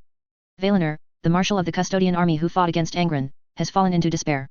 The power of the demon Primarch is beyond imagination. The Primarch was once his most outstanding creation, and now he has been blessed by the power of chaos. Every time he blocked a blow, the marshal of the Forbidden Army could feel that his internal organs had shifted, and the sweet and greasy blood kept pouring into his throat. Another blow, Valeno felt that his arm had been broken by the huge impact, and his limbs flew to the side weakly. This time, he didn't have the strength to stand up again. The armor was broken, and the bones in the body were also broken in many places. He didn't even have the ability to get up. The end. Angren roared. He strode towards the direction of the palace, swung the blood axe burning with black flames, and cut the rushing Grey Knight in 2. Those silent nuns are more vulnerable in front of him, and can be destroyed at will. Even the assembled custodians could not stop the demon Primarch, and could only be reduced to his axe. The great demon of Kern and Angren reunited. No power can stop them from entering the palace. People are all crying in horror. All hope is lost. Everything will go to destruction. Some commanders standing on the high wall almost fainted. Could it be that the empire that has stood for thousands of years will be terminated today? At the hands of a treacherous demon Primarch, headed for destruction. At this time, the melodious, grand hymn suddenly echoed on the battlefield of Terra. It is so holy, guiding those souls who are suffering and confused in whispers. In the endless darkness, a paradise of light is reflected. The reverberation of the chant announces something is coming. Announces the end of something. The demons screamed, they didn't like the sound. It's like humans don't like that weird whisper. Angren stopped in his tracks, and he looked towards the burning sky with a feeling in his heart. The sound came from there, and a ship emitting golden light in the void was mooring in Terra's low Earth orbit. The power of the Emperor emanates with the help of countless believers and lighthouse devices, suppressing the blood god's domain. The burning blood-colored sky was pierced by the holy golden light. It's like a cracked darkness, light drilled out from the cracked gap, replacing the original color. Under the gaze of the people in deep despair, the fire of despair is burning, and in the sky filled with blood-colored clouds, beams of light emerge, extremely bright, shining arcs, representing purity and holiness. Those beams of light are majestic and spectacular, as if connecting heaven and earth. They are symbols of human anger and the mighty power of human technology. The moment the beam of light hit the ground, there was a violent air current, and all the nearby demons and thugs were blown away. For Guilliman, for the Holy Emperor. Deafening, enough to shake the entire world's war roar sounded. Already ready to go, Primaris Space Marines who had sharpened their swords filed out. They formed a battle formation, like ancient warriors, walking out of the beam of light. Destroying everything, like an iron fist smashing all unsightly clay sculptures. Those survivors who have not yet lost themselves and shivered in the dark cannot find any words to describe the scene. It's like in an ancient myth, the of mercy sent his angels to descend from the sky to sweep away all evil spirits. They shed tears of excitement, watching those powerful warriors behead any enemy who dared to attack them. On the battlefield outside the imperial palace, many loyalists who were still struggling to resist the demons were also deeply shocked. See the beam of light falling from the sky, and see the soldiers walking out of the beam of light. Those warriors were taller, stronger, and armed with more advanced weapons than previous space marines. They destroy everything, they destroy everything. They are invincible. The demons screamed in agony, and they were reduced to powder under the furious fire of the reinforcements. Thugs died crying. Any resistance is meaningless. All that remains for the enemies of the Empire is death. Only death. Behind the Primaris Space Marines, there are huge regiments of Astra Militarum tank groups and Night Titans. They also came out of the beam of light, full of mystery. At this time, the sound of whistling came. The clouds in the scarlet sky were cut, passing dense fighter planes like bee swarms. They started round after round of saturation bombing against the ground. Those soldiers are all wearing exoskeleton armor equipped with automatic laser guns and artillery. Their forward speed and firepower are not comparable to Terra's core. The difference between the two is like one in the age of flintlocks and the other in the age of information technology. It is not a concept at all. The design of those tanks is even crazier. They completely abandon the tracks and use anti-gravity suspension propulsion. They are faster and have more ferocious firepower. The Night Titans gathered into a phalanx, like an ancient cavalry battle formation, charged against the energy shield, tearing apart all enemies with power spears and cannons. Valinor, who was helped to stand up, looked no less astonished than the mortal soldiers next to him. He couldn't imagine what kind of army it was. When did the Empire have such an army? Angren roared to the sky, roaring for the reversal of the battle situation. Long time no see, Angren, I didn't expect you to be as irritable as ever. A clear voice sounded, extremely penetrating, and everyone on the battlefield could hear it very clearly. In the beam of light, a mythical figure appeared. He was wearing azure power armor inlaid with a golden double-headed eagle, and his figure was much taller than those modified interstellar warriors, like a giant. Loyal guards swarmed around him, Ultramar's banner held tightly by them. That flag fluttered for everyone to see. Everyone held their breath the moment they saw that face. So perfect, so divine. Those who have suffered have sworn in secret for a split second that they will devote their eternal loyalty to this one person. Only the collapse of the stars, the destruction of all things can make this oath invalid. His coming is the beginning of hope. His arrival is a symbol of victory. Guilliman. Angren roared. I'm glad you still remember my name. Angren, kneel before me. Guilliman stood in front of the honor guards, looked at Angren who had been completely distorted into a demon form, with a smile on his face. Said with a smile. So confident, even in front of countless demons and traitorous primarchs, he is still so calm, as if he doesn't take them seriously. Everyone feels that the oppressive battlefield is instantly lightened, and they no longer feel hopeless. Belonging to human beings, the victory belonging to the Empire is bound to come. His arrival means that everything has been settled. Kneel to you. Angren's eyes were burning with anger, and the battle axe in his hand was clenched more and more tightly. Yes, I am the Lord of Ultramar, the regent of the human empire, the highest authority in the empire, and the executor of the Emperor's will. For the sake of our brothers, kneel to me, it is your soul the only way to rest in peace, said Guilliman. Your arrogance is no different from his, Guilliman. Angren said. This is an opportunity for you. If you don't want to, I can break your legs and make you kneel. Guilliman activated the Emperor's sword in his hand, and golden flames rose up. Seeing the sword unveiled on the battlefield, countless loyalists of the Empire cheered excitedly. Valinor also looked shocked, and many Imperial guards gathered around him. After thinking for a moment, Valinor knew that the arrival of Guilliman was his vision, otherwise Guilliman would never be able to activate the Emperor's sword. Support the regent of the Empire, and the Wanfu will fight for him, Valinor said. Many forbidden soldiers stepped forward.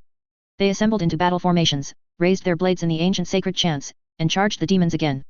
A archdemon of Kern charged at Guilliman, intending to decapitate a primarch for his master. The heavy body trampled on the concrete ground, every step made the surroundings vibrate, leaving burning hoof prints one by one. Its battle axe burns with black flames, and it is gripped in a thick, bone-spurred palm bound with iron chains. Hacking a primarch while men and demons watch.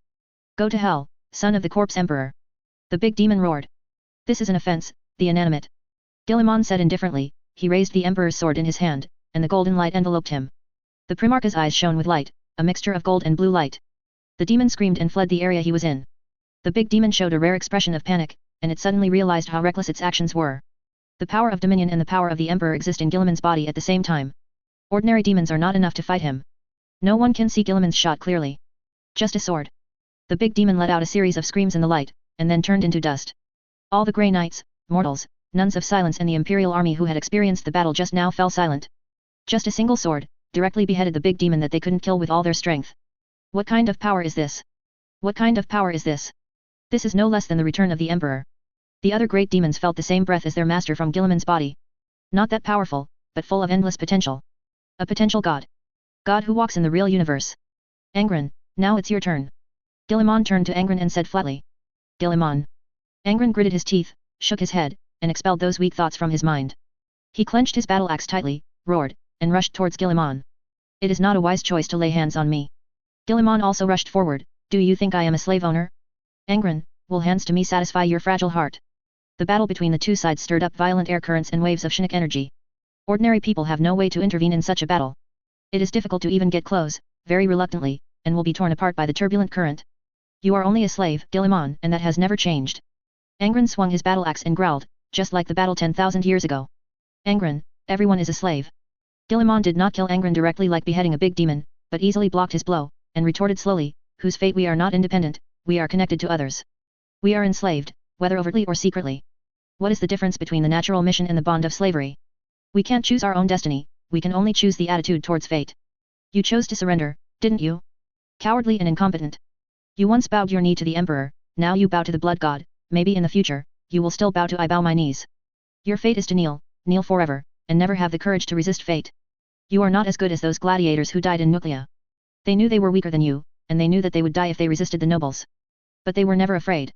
And you look very powerful, but you are afraid. You are afraid of being killed by your father, so you took over the War Dogs Legion and made them slaves to please your father. You didn't even dare to resist, so you could only follow Hello. It was only after C's back that he dared to raise the butcher knife that was cut at his father. Guilliman today is more eloquent and sharper than Guilliman 10,000 years ago. He directly ridiculed the things that Angren was most painful and cared about. Shut up, Guilliman, Angren growled. The slash of the battle axe was easily blocked by Guilliman, which made him even more furious. Why did you tell me to shut up? Instead of contradicting me, is it because what I said is true? Admit it, Angren, your tragedy stems from your cowardice. You betrayed your father, but you still dare not pursue the true freedom, you can only hide behind another slave owner, pretending to be very powerful. Guilliman easily dealt with Angren's attack. Aren't you too? Angren howled. I am the highest ruler in the empire. My father has already left. He will never be able to leave the golden throne to speak. The empire that the Primarchs spent their efforts to build has become my pocket, and no one can challenge my position. Guilliman's words were relaxed and humorous. He didn't seem to take this battle seriously, and he was just chatting with this battle. Maybe my destiny was once controlled by others, but now it won't. I am free. There are many ways to fight, and I chose to fight, but you chose to submit cowardly, so I succeeded and got freedom. And you continue your life as a slave. Guilliman has many ways to expel Angren without contact. But that is meaningless. If the Empire wants to develop steadily, it must have some fun for the demons in the subspace. Angren is obviously a good trigger point. Do you know where the souls of your gladiator friends are? Guilliman asked while blocking Angren's attack. Angren didn't answer, he just launched an attack frantically, trying to kill Guilliman. But no matter how he attacked, Guilliman was able to handle it with ease, and it was extremely easy. They are tortured in the warp, without the blessing of faith, they cannot enter the Emperor's kingdom, and the gods spurn them. Guilliman whispered, as if the whisper of a demon was full of bewitching, Lo, did you tell you what is the condition for you to ascend? What do you need to pay? Shut up! Angren roared. Guilliman was indifferent, he showed a bigger smile. It's the souls of your companions. Lorgar's ritual sacrifices the souls of your companions and all life on the planet Nuclea. Their souls are chewed into waste by your gods, and then thrown away, falling into Lorgar's hands, to become a new demon slave. Tisk tisk, Lorgar is really good to you, making you a slave, and making those souls who died with free will become slaves again, just to make you no longer alone. No. The flames on Angren's body burned again, and he slashed at Guilliman like crazy. The battle axe and the Emperor's sword collided, and each time there was a loud sound, the airwaves rolled, and the people next to them were blown away. The place where two people fight. Your companions must be grateful to you. You took them to die, and then took them to slavery. You became slaves to the blood gods, slaves to Lorgar. Ah, gladiators of great freedom, enslaved forever, they are really good brothers. Angren, you will always be a coward. You dare not say that you rebelled against your father, nor dare you rebel against the blood god. Look at how fierce you are now, it makes me a little scared. Are you trying to please Kern? Just like you did to please your father back then you really haven't changed at all. Father will give you a reward, I guess, the blood will give you one too? A reward, or a crown. It's so sad, Angren, look, father fooled you, Horus fooled you, Lorgar is fooling you, and the blood god is also fooling you, but you don't even have the courage to resist. But it's normal. After all, not everyone is as good and rebellious as me. The power is in your hands, and you are in charge of Terra, the new savior of mankind. In the future, a character like you will not be qualified to talk to me. Those who can talk to me, there is only your master. Everyone is a Primarch, why am I so good, but you are so unbearable? Guilliman spoke slowly, and then seized a flaw, and an elbow hit Angren back, causing several of his teeth to fall out. Angren went completely crazy, and Guilliman condemned every sentence, but he was not the opponent of the opponent, and was suppressed by the opponent all the time. The game is over, Angren, you have to kneel down for me. Guilliman swung Angren away with his sword, his speed was so fast that only people could see after images. With the blessing of dominance, Angren is not his opponent at all.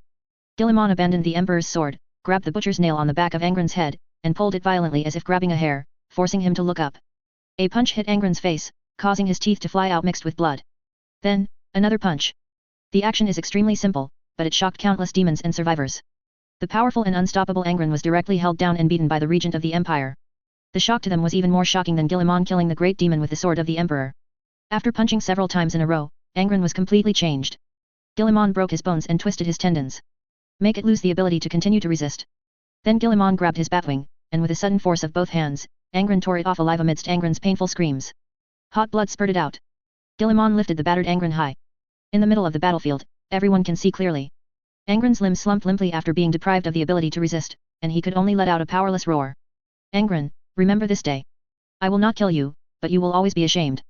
You are a coward who dares not stand up to anyone, and you only dare to show your strength against the weak. You are just a that doesn't deserve a spine because your weakness is disgusting. After speaking, Guilliman slammed Angren on his knee, and the sound of the demon Primarch's spine breaking resounded throughout the battlefield. Demons and mortals were shocked by the scene. The roaring monsters also fell silent one after another. Guilliman threw the limp Angren to the ground. You are no longer qualified to fight me, Angren. I don't like fighting slaves. This is the last time, as punishment and humiliation for your past mistakes. Go back to your master and follow it. Let's fight against me. A domesticated dog barks only when its owner is around. Guilliman stepped on Angren's head, looking around at the demons and thugs. I order in the name of the regent of the empire to kill all the monsters who invaded my father's palace. Chapter 164 The current situation of the emperor, for subscription. Guilliman's voice was firm and powerful, full of majesty. Like 1,000 cannons roaring at the same time, it spread throughout the battlefield, allowing every soldier with a weapon to hear clearly. Fight for the Lord of Ultramar, fight for the Holy Emperor. Sicarius, who was standing beside the Primarch, roared immediately. The power sword in his hand made a crackling sound immediately.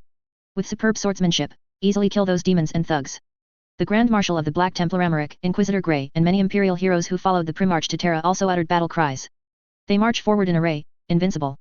In front of the imperial troops with high morale, those demons were easily crushed like ants. Those disgusting limbs were reduced to powder in the face of incomparable power, and were completely wiped away. Some fighters from the Dark Angels chapter who had completed the original casting upgrade also joined the expedition fleet. Their appearance represents the will of the Grand Master Azrael. The Dark Angels chapter is firmly on the Primarch's side. Plus Space Wolves, White Scars, Raven Guard, and more. Guilliman has the support of a large number of mother groups. This is a symbol, and it also represents an unimaginably powerful force held by Guilliman. The mother group has an unimaginable appeal to the subgroup. The recognition of Guilliman by the parent group also means that a large number of subgroups have recognized Guilliman. The Imperial Fist chapter who went to Beta Garmin, and the Iron Hand chapter had already sworn allegiance to Guilliman. It can be said that more than 80% of the battle groups in the entire empire are in the hands of the Imperial Regent, Guilliman. In the territory of the empire, he is already the out-and-out uncrowned king. Even the Imperial Guards have to admit that today, when the Emperor sits on the Golden Throne, many Primarches are missing and their whereabouts are unknown. Guilliman is already the actual ruler of the empire. It can even be said to be the master of the second generation of humans, the new Emperor of humans. No human force can shake his position. On the battlefield, countless Imperial heroes stepped out of the beam of light. They formed a battle formation and launched a countercharge against the demons and thugs. The Astral Army Corps armed to the teeth kept pouring out their firepower. Combined with the high-altitude bombing, the human counterattack is no longer something demons and thugs can stop. Faced with the violent firepower of human beings, the demon army that was originally aggressive and wanted to enter the palace was quickly smashed to pieces. The grand, long, inspiring hymn is still going on. The singing strengthens the human side, and constantly weakens the demon. The blood domain was shattered little by little. The scarlet in the sky is slowly fading, gradually returning to normal. The strength of the demon also decreased. Being efficiently slaughtered by many imperial heroes. In Terra's low Earth orbit, Celestine's Emperor's glory is constantly releasing the Emperor's power. Countless believers sang together, their wills gathered together, and through the transformation of the lighthouse, they formed a force capable of confronting the blood domain. This is a miracle. For those ordinary people, this is an out-and-out miracle. The arcs of the national church wandering in the solar system are all approaching the ship where Celestine is.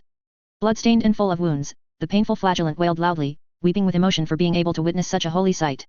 Those devout priests were on all fours, piously kneeling on the ground, begging the God Emperor for salvation, singing the praises of the saint and the great Primarch. Their emotions of praying to the Emperor are also collected by the lighthouse, thus converging into a more powerful force.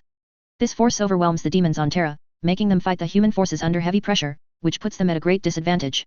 Under various unfavorable circumstances, the Great Demon was quickly defeated in the siege. They are powerful. Space Marines who can undergo Primaris upgrades are not weak either. Some fighters have even awakened and began to master the powerful boost brought by Guilliman's heart, embarking on a true demigod path. This is an incomparably powerful force, allowing them to far exceed the past, and hopefully become the most powerful human warriors. This is Guilliman's gift.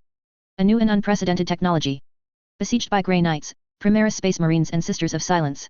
The big demons burning with black fire fell one after another.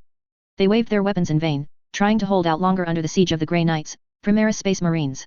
However, in the face of overwhelming force superiority, they can't do much at all. One by one they were deported back. Angren was trampled under by Guilliman, and could only let out a helpless roar. This is a great shame. But he can't do anything. After 10,000 years, he thought that he had surpassed Guilliman who had been sleeping all this time. He didn't know how wrong he was until now.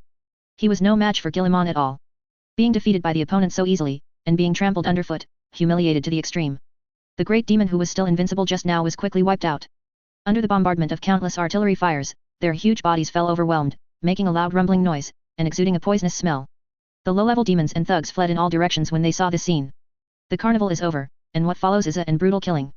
The Empire will show no mercy. Anyone who tried to push the Empire to ruin will pay a heavy price for it.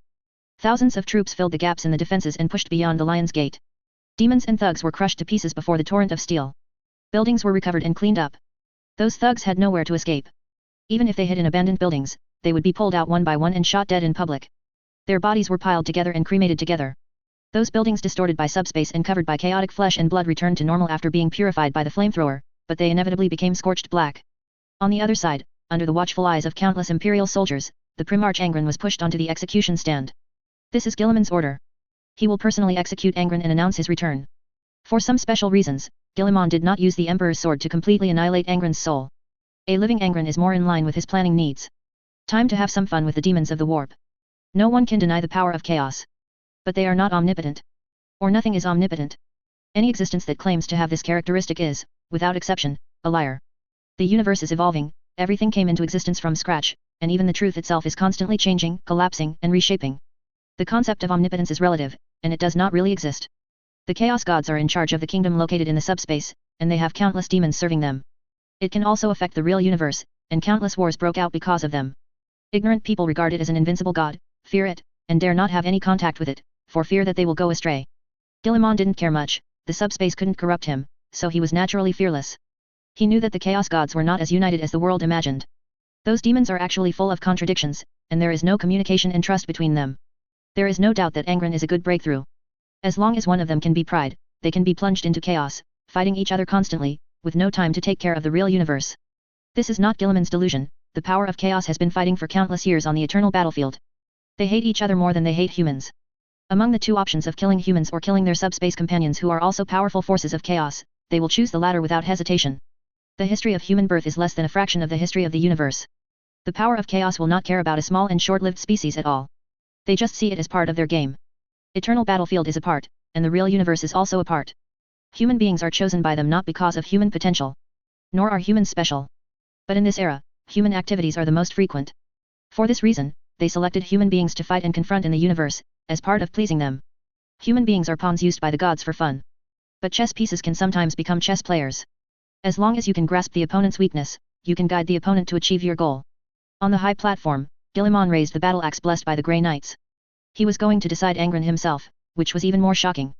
Angren was firmly bound by countless iron chains. His head was firmly pressed on the execution platform by a mechanical device, just like an ancient death row prisoner. It stands to reason that a slave should not enjoy the treatment of being personally executed by the regent of the empire, but who told you that I was once a brother? I know you will not die, Angren, and you will be reborn in the subspace. But I don't care. A coward who dare not resist has nothing to scare people.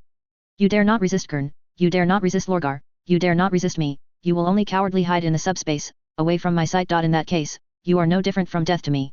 Angren's eyes were bursting with anger, and the unspeakable anger made him howl. He could tell that Guilliman was humiliating him. But now, there was nothing he could do but endure such humiliation. Guilliman swung his axe and slashed at Angren's head. The head with flaming demon horns fell to the ground with a loud noise. After rolling a few times, the black flame covering the head gradually disappeared, leaving only the hideous head with the butcher's nail implanted. A glorious veteran next to him raised his head, then raised the power sword in his hand, and let out a roar. The people watching in the audience also cheered excitedly. They looked at the noble, holy Primarch with piety and fanaticism in their eyes. In the first 2 hours, they were in despair, wondering whether the palace would fall today, and whether the empire that had stood for thousands of years would just fall apart. Now, they have swept away the demons, and all enemies who tried to stop them have been destroyed. It was all because of the arrival of Guilliman that the desperate situation of the battle was reversed drastically. Regent. The veteran held Angren's head in front of Guilliman. Throw up, Guilliman said. The honor veteran showed a hint of joy, and he threw Angren's head into the sky as ordered by the Primarch. Guilliman raised his other hand, wearing the gauntlet of the ruling hand on it. Explosive shells sprayed out, intertwined into a barrage, smashing Angren's head to pieces. Hang up his headless body and tell everyone that traitors do not deserve forgiveness, Guilliman said. Guilliman took a look at the advancement of the front line. It will take a few weeks to completely restore the former glory. Those thugs and demons need to be completely cleared, only in this way can a brand new Terra be rebuilt on the ruins. Guilliman turned and walked off the high platform, while Valinor, who was supported by others, stood under the stage. Before the other party could speak, Guilliman directly stated his purpose. I'm going to meet my father in the throne room. Understood, Lord Regent. Valinor nodded. After the performance just now, Valinor has a preliminary understanding of the powerful appeal and power of this Primarch. No power can stop him anymore. There is none left. Unless the Emperor stepped down from his golden throne, nothing could stop Guilliman from doing anything. In that case, it is better to be obedient. In that case, there may be room for negotiation. A few minutes later, a ready hovering airship docked in front of Guilliman. The distance from Lion's Gate to the throne room of the Imperial Palace is not short, and it is impossible to walk. Guilliman selected a few entourages, led by the Imperial Army, boarded the hovering airship, and headed for the depths of the palace. The vehicle took the Primarch out of the Lion's Gate area and entered the inner court area of the palace. There are hundreds of millions of asylum civilians staying here, and they are the lucky ones. Before the demonic invasion showed signs, they had already fled to the palace. They were all praying, hoping to get the protection of the Emperor. The arrival of Guilliman made them extremely excited. These people cheered Guilliman's name and watched the hovercraft fly towards the palace. They raised their voices in prayer, hoping that the Emperor would give him enlightenment to guide mankind, and save them from endless suffering. Along the way, hundreds of millions of eyes watched the Primarch and his party gradually penetrate into the heart of the Emperor's realm. Guilliman didn't care much about this. He has long been accustomed to people's fanaticism. Occasionally he would smile and wave in response to the zealots. Most of the time, he stood silently on the aircraft. Immerse your mind in your mind. Talk to your own golden finger, the assistant elf. At this time, he is checking the completion of the second phase of the task. To control Terra, to control the authority of the Empire, as the home planet of mankind, to control this place has extraordinary symbolic significance. At this point, the task has been completed. Congratulations to the host, the second stage database has been opened, you can read relevant technical knowledge, and the subspace firewall technology you are most concerned about also has calculation drafts of concepts and data models. The voice of the auxiliary elf echoed in Guilliman's mind. It's finally unlocked. Guilliman had a thought of relief. The subspace firewall is very important, and it is related to him, and even the future of the entire human race. In this dark universe, humanity has fallen into a dilemma. The warp is the source of many human sufferings. But it is also an important foundation for human existence. Warspace is the world of unreal things like emotions and dreams. The human soul can get nourishment from the illusory world of the warp. In a sense, the human soul is rooted in the subspace, just like a plant absorbs the nutrition of the subspace to grow and evolve. The same goes for any race with a soul, except for the soulless Necrons. Like leaks sown in the subspace, with the advancement of civilization, the fluctuations in the subspace will gradually become stronger and brighter. It is impossible for humans to completely abandon the subspace. Without the warp, the Empire would collapse in no time. The human soul will gradually become weak, and finally die completely. The Space Necromancer's exorcism dead zone has a very vicious effect, that is, to isolate the connection between subspace and all life. Once a human being enters the death zone of exorcising spirits, the whole body will be weak and mentally weak, and the severe one will die suddenly. The Emperor has long predicted the tragedy of mankind. Human souls grow rapidly in the subspace, but they have no means to protect themselves. It's like a field of leeks, which are about to mature and become thick and big. But this leek field doesn't even have a fence. The demons were naturally ecstatic, waving their sickles and preparing for a feast. The Webway project is largely about building a fence to keep demons out and protect human evolution. Unfortunately, this plan failed. Guilliman's subspace firewall is also to build a fence to keep demons out. Of course, his plan is not the same as the Emperor's plan. The Emperor wants to replace the warp with the Webway. Guilliman's subspace firewall plan is to build a subspace with only human area network. A true subspace is like a large, unlimited internet. All races, all life can land. As long as you have a soul, you can resonate with the subspace, you can log into the subspace, learn various mysterious spells, or glimpse those ancient histories, and communicate with all kinds of strange things to expand your knowledge, or use those existences to complete their own transactions. Many psychers, wizards, or some messy people who can connect to the warp are easily bewitched by demons when they hang out in the warp. Those demons pretended to give some benefits, pretending to be good brothers, guides, and mentors, to deceive those fools into trusting them. When the time is right, they will speak ill of various emperors and empires, and advocate concepts such as democracy and freedom. These people without the ability to discern raised the banner of anti-emperor in outrage. Looking like he would risk his life, he vigorously launched a movement against the dictatorship and the emperor. On the day of his death, he realized that he had been fooled by others. People advocate those things purely for harvesting souls. After these idiots were cheated, they still wanted to condemn those demons with righteous indignation, but found that being eaten alive by those demons was not enough, and the other party even said something mockingly. Although you already have nothing, you were spurned by the emperor, played by the gods, and ended your life so tragically, but you have gained freedom. Guilliman's subspace firewall is to isolate it and establish a regional network subspace that only humans can log in, and it is no longer connected to the outside. Circle most of the people who don't have the ability to discern, so that they can live a normal life without being influenced and bewitched by chaos. A few capable people can go beyond the firewall, roam in the real subspace, explore the movement of many demons in the subspace, observe their growth and changes, and build walls without being complacent. The subspace firewall was listed as a top priority item by Guilliman. Recovering the dark side of the Empire is not as important as this plan. Once completed, human beings will have the ability to protect themselves in subspace. In other words, it means that humans have obtained the basic disk. Relying on the firewall, the human empire can attack when advancing, and defend when retreating. There is no need for the ignorant people to think that they are fighters for democracy, angels of peace, rebelling with one muscle, and want to overthrow the dictator, the emperor, after being deceived by a few words. The devil is full of oil just watching the human fight. Of course, now the Great Rift has appeared. Demons and traitors can appear in the real universe more easily. If you directly announce your plan, it will definitely be destroyed by demons and thugs. If you don't play tricks, you may not be able to complete the firewall plan. After taking charge of Terra, Guilliman plans to launch several more projects to confuse the public and confuse the enemy. For example, get some technology to repair the network road, create a group of warriors who can kill demons, send people to explore the road of different universes, etc. These plans all have a certain degree of urgency and necessity. If these plans can be successfully implemented, humans will be able to gain more initiative.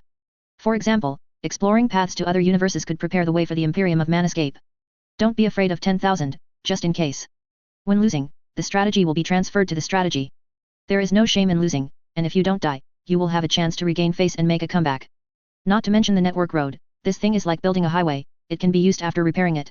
If the Eldar can use it, so can humans. According to the teachings of the Emperor, Guilliman didn't plan to enter the web repair path on important planets like Terra and Mars. He looks for those remote galaxies, or directly builds webways in the void. He repaired paragraph by paragraph. One star sector is repaired to another star sector. If the repair is not good, it should be diverted from the enemy's site. Fixed to also reduce the effect of warp storms on Imperial ships. The demons are very obstructive. If they can be expelled, they will be expelled. If not, they will be repaired in another place. Repair a little here, a little there, and after a long time, everything will be repaired. Guilliman has already made up his mind, resolutely not to follow the extreme approach of the Emperor. The Emperor fights like a star. Opening a mine, pulling half-baked technology, just thinking about exploding troops. If this thing is slightly misoperated, it will be cold immediately, and there is no fault tolerance rate. This wave of soldiers must be powerful. But there is no electricity, no mines for logistics, and the planet under his command is full of public grievances. But the other party took a little bit of pressure and took a breather, but his own logistics couldn't handle it, and the galaxies under his command couldn't bear the oppression, and they all declared independence. After a while of prestige, I ended up GG. Guilliman intends to play it safe. First, the Empire's ruling system has undergone a major shake-up to stabilize its own rule and ensure that its orders can be passed on to the bottom. Second, strengthen the research and development of science and technology, further strengthen human science and technology, and build a stronger army. Strengthening the national strength, even if there are mistakes, there is still a fault tolerance rate. As long as the firewall is 10%, the devil is just a disease of ringworm, and the human empire can easily handle it. After looking at the theoretical knowledge of the firewall, Guilliman settled down to check the technical knowledge of its second stage database. More giant creations appear in the database. Even scientific and technological knowledge such as strong force materials are stored in the second stage database. This is a good thing. It is well known that the densest and hardest material in the universe is the neutron star material. A spoonful of neutron star matter is 1 billion tons, and even the atomic nuclei are squeezed together. No matter what kind of material is used to forge, it is extremely strong. To use neutron star materials to forge things, the technological level of civilization needs to be extremely high. At this stage, the human empire simply cannot reach it.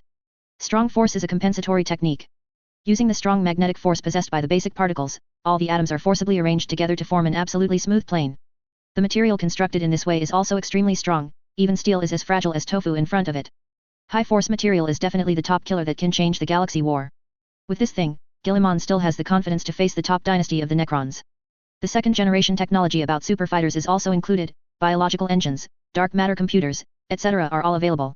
As long as you follow the steps, you can upgrade the primordial warriors again and get stronger bodies and brains. Guilliman relied on his super powerful brain to quickly read the second stage database. The knowledge in it is as vast as the ocean, and Guilliman can only take a rough look. Look for opportunities in the future, and then study slowly. The scientific and technological knowledge of the second stage database is more advanced than that of the first stage database. The basic theories in the microscopic field are getting deeper and deeper. This knowledge can enable the human empire to achieve better development. In addition to physical technology, the second stage database also contains knowledge about subspace, soul, magic and other supernatural forces. Obviously, after civilization has developed to a certain level, the subspace is a hurdle that cannot be bypassed. After checking the knowledge of the database, Guilliman also gained confidence. This knowledge is enough to help the human empire build a subspace firewall. It can even analyze the network channel and reverse the technology, so as to realize the purpose of building the network channel. A large amount of material science knowledge can also promote the Human Lighthouse Project. The Lighthouse Project is also very important. Once the promotion is successful, the dependence of human beings on subspace communication will be greatly reduced, and human beings will be able to communicate quickly and safely. Send message. It took a long time before Guilliman came to his senses amidst the cheers of the surrounding people. He raised his head and found that the outline of the palace had appeared on the horizon in the distance. The structure of the palace located on the hills gradually became clear. Among them, the most eye-catching one is the star torch that shoots out the splendor of piercing the clouds and breaking the sun. The anti-gravity hovercraft schemed over the high wall and entered the palace avenue where the statues of the 12 saints stood. Those silent sculptures stood on the grand square, watching their group. Each frame of these sculptures is huge, comparable to an emperor-level titan. Crossing the square, the hovering airship arrived at the palace. Guilliman looked up at the palace gate. Even if it was him, he seemed extremely small at this moment. The towering gate is carved with scenes of angels and demons fighting.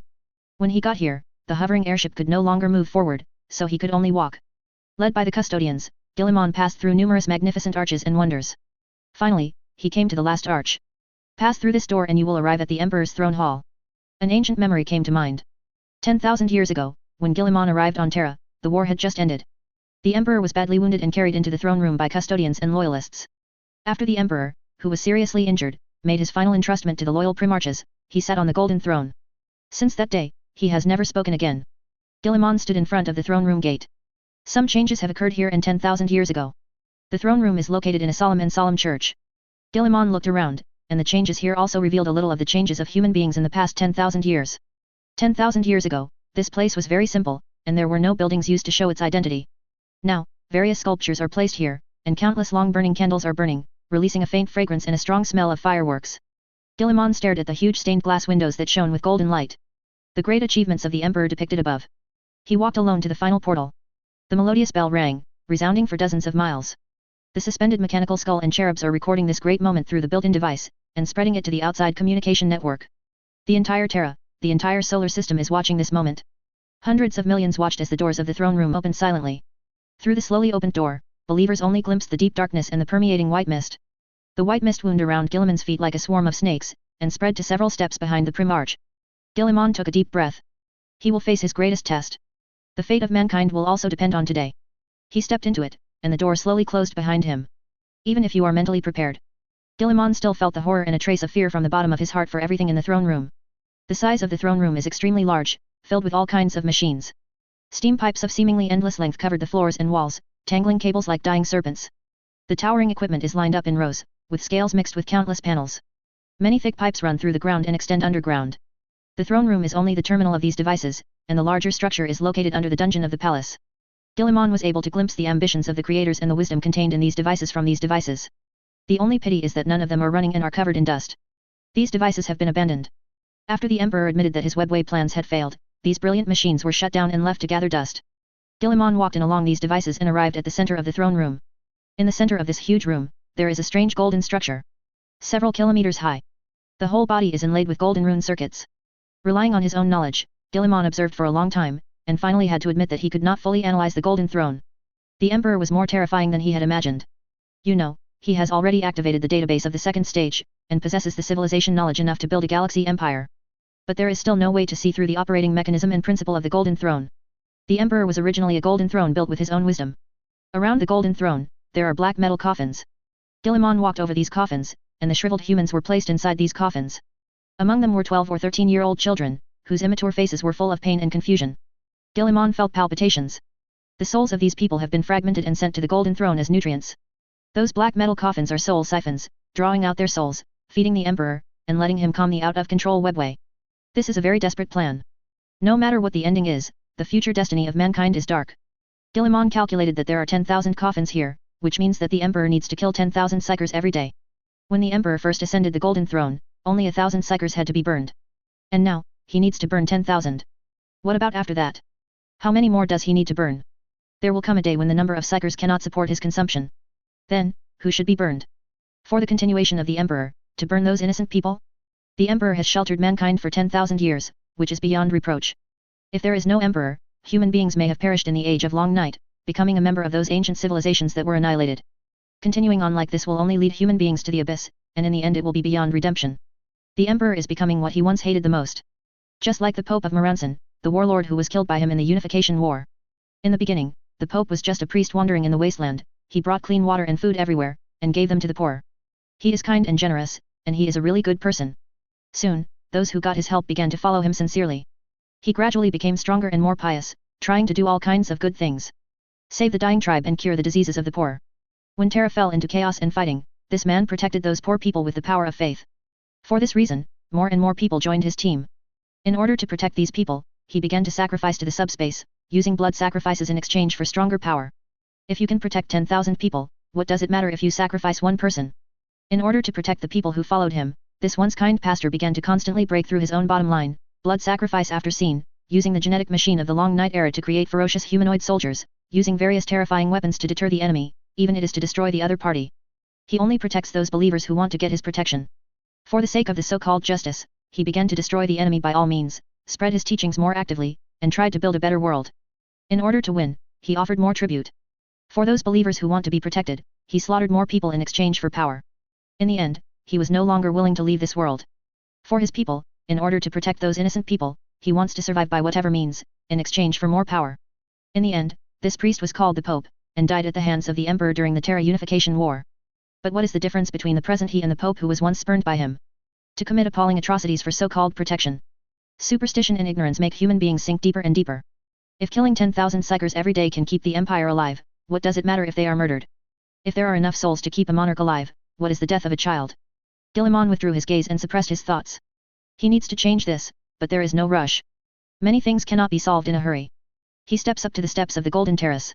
At its very top, is a huge throne made of gold and silver. Its exterior was repaired in layers of bronze and platinum.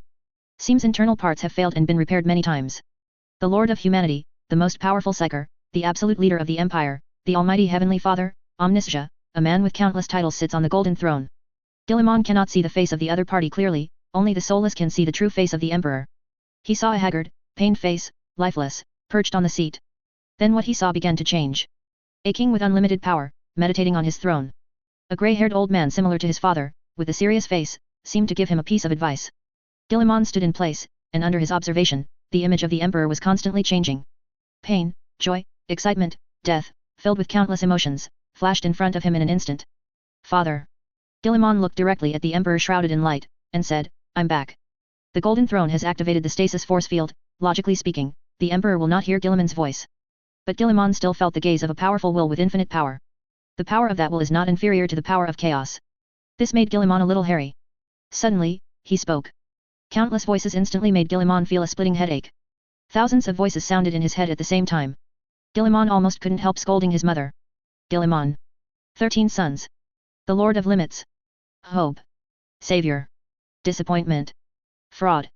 The betrayer. The lost ones. Guilliman's body has been strengthened, and the dominance template allows him to have a power far exceeding that of the great demon in the Primarch. But at this moment, Guilliman also felt his mind buzzing. He felt like he heard everything and felt like he heard nothing. The concept of language becomes very funny at this moment. I seek your help. Guilliman said, enduring the pain, I need the technical knowledge of the webway. Various and terrifying thoughts washed over his meaning. It also includes anticipation of the future. Guilliman doubted at this moment whether his head would explode. A resuscitator. 2 souls. Son. A whole new tool. A grand plan that was ruined, a terrifying ambition that was never realized. Countless information kept pouring into Guilliman's mind. Conversing with the emperor is like venting a levee that is squeezed to the point of collapse. Countless information gushed out, they didn't care whether it was the information Guilliman needed, and just kept pouring into his mind. The history of the stars, races older than time, alien wars, too terrifying to seem like real memories. I want the technical knowledge of the webway. Guilliman tried his best to hold on, sending out the last question. He decided that if there was no answer, he would leave and find another way. Continue to talk to the emperor, your brain will definitely blow up. Come to Taiwan and hate intelligence even if you can't handle such a terrifying amount of information. Gilliman, amidst countless cries of madness, a will overwhelmed everything and made a voice, Mars, the mysterious underground palace. Mordor, the forgotten altar. Countless memories came with the shout, and Gilliman accepted them all. Countless screens emerged. Those pictures originated before the Great Crusade began and before Terra was unified. The Emperor and many immortals are already planning the establishment of the human empire in the Webway plan. I'm taking my leave. Gilliman absorbed what he needed from those images, then turned and left. Chapter 165 The Death of the Emperor, for subscription. Gilliman stepped out of the throne room. Everything in the throne room made him feel a crisis. Both humans and emperors have been cornered by chaos. The empire is only one step away from the abyss. Once you take that step forward, you will be lost forever. The emperor is about to lose his hold, and the day he becomes a is the day he dies. Like those polluted humans. There will be a situation in the pollution of many subspaces. The real self will be rejected, and only the distorted self will be left in the end. The Emperor of 30K is an emperor with himself, and he did not lie about the fact that he is not a god. He has those powers, but he is not a god, he does not need to act according to God's rules, and has a strong self-style. The current emperor has gone through 10,000 years of blood sacrifice and baptism of faith, and it is hard to say how much self remains. Annihilate everything, leaving only one obsession to protect mankind and become the of chaos. At that time, it will really be the end of mankind. According to the urine nature of the subspace, the emperor who lost himself will definitely go to extremes after becoming a god. In order to protect the concept of human beings, what kind of things the distorted emperor will do is absolutely beyond the imagination of the world. This is why the emperor is unwilling to become a god. He knows exactly what God is. The lunatic pleasure and indulgence of the Eldar created Slaanesh. What will become of human suffering and protection? We must find a way to stop this process. Only in this way can the emperor's inevitable tragic fate be saved. Becoming a is a kind of harm to the emperor and human beings. The imperial guard Valeno stood at the door, like a sculpture. In the battle with the devil, he suffered many injuries. Those wounds have only been treated briefly, but the pain is still tormenting him. But Valeno didn't care at all, he stood at the gate with perseverance. Waiting for the end of the historic meeting between the Primarch and the Emperor. My lord. Seeing Gilliman stepping down from the golden throne, Valinor said respectfully, no one has ever been able to talk to the Emperor for such a long time like you. Gilliman froze for a moment, and he only said a few words, at best, it took only a few dozen minutes. How long have I been there? 6 hours later, you have spoken to the Emperor for 6 hours, said Custodian Marshal Valinor. 6 hours. Gilliman was stunned for a moment, then quickly covered up his gaffe. He cannot show his vulnerability to the world. Otherwise, it would be fatal to those who followed him. Yes, my lord, you have been here for 6 hours. I see, let's go. There are still things waiting for us to deal with outside. Gilliman walked towards the door of the throne room. Valinor followed closely behind him and helped him open the door of the throne room. It was already crowded outside, and countless devout believers came from all directions. Their eyes were wild and excited. As the heavy throne room door slowly opened, they all became agitated. When they saw Gilliman stepping out, they were all excited, their faces flushed, and some of them were yelling crazily, venting their difficulty in calming down. The miracle of the Emperor appeared before them alive. Gilliman is like an ancient myth returning to the world.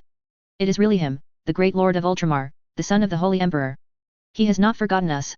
At the most critical moment for mankind, he sent his own son back. A pastor had tears in his eyes. He raised his withered hands and shouted reverently. The great Primarch. Savior.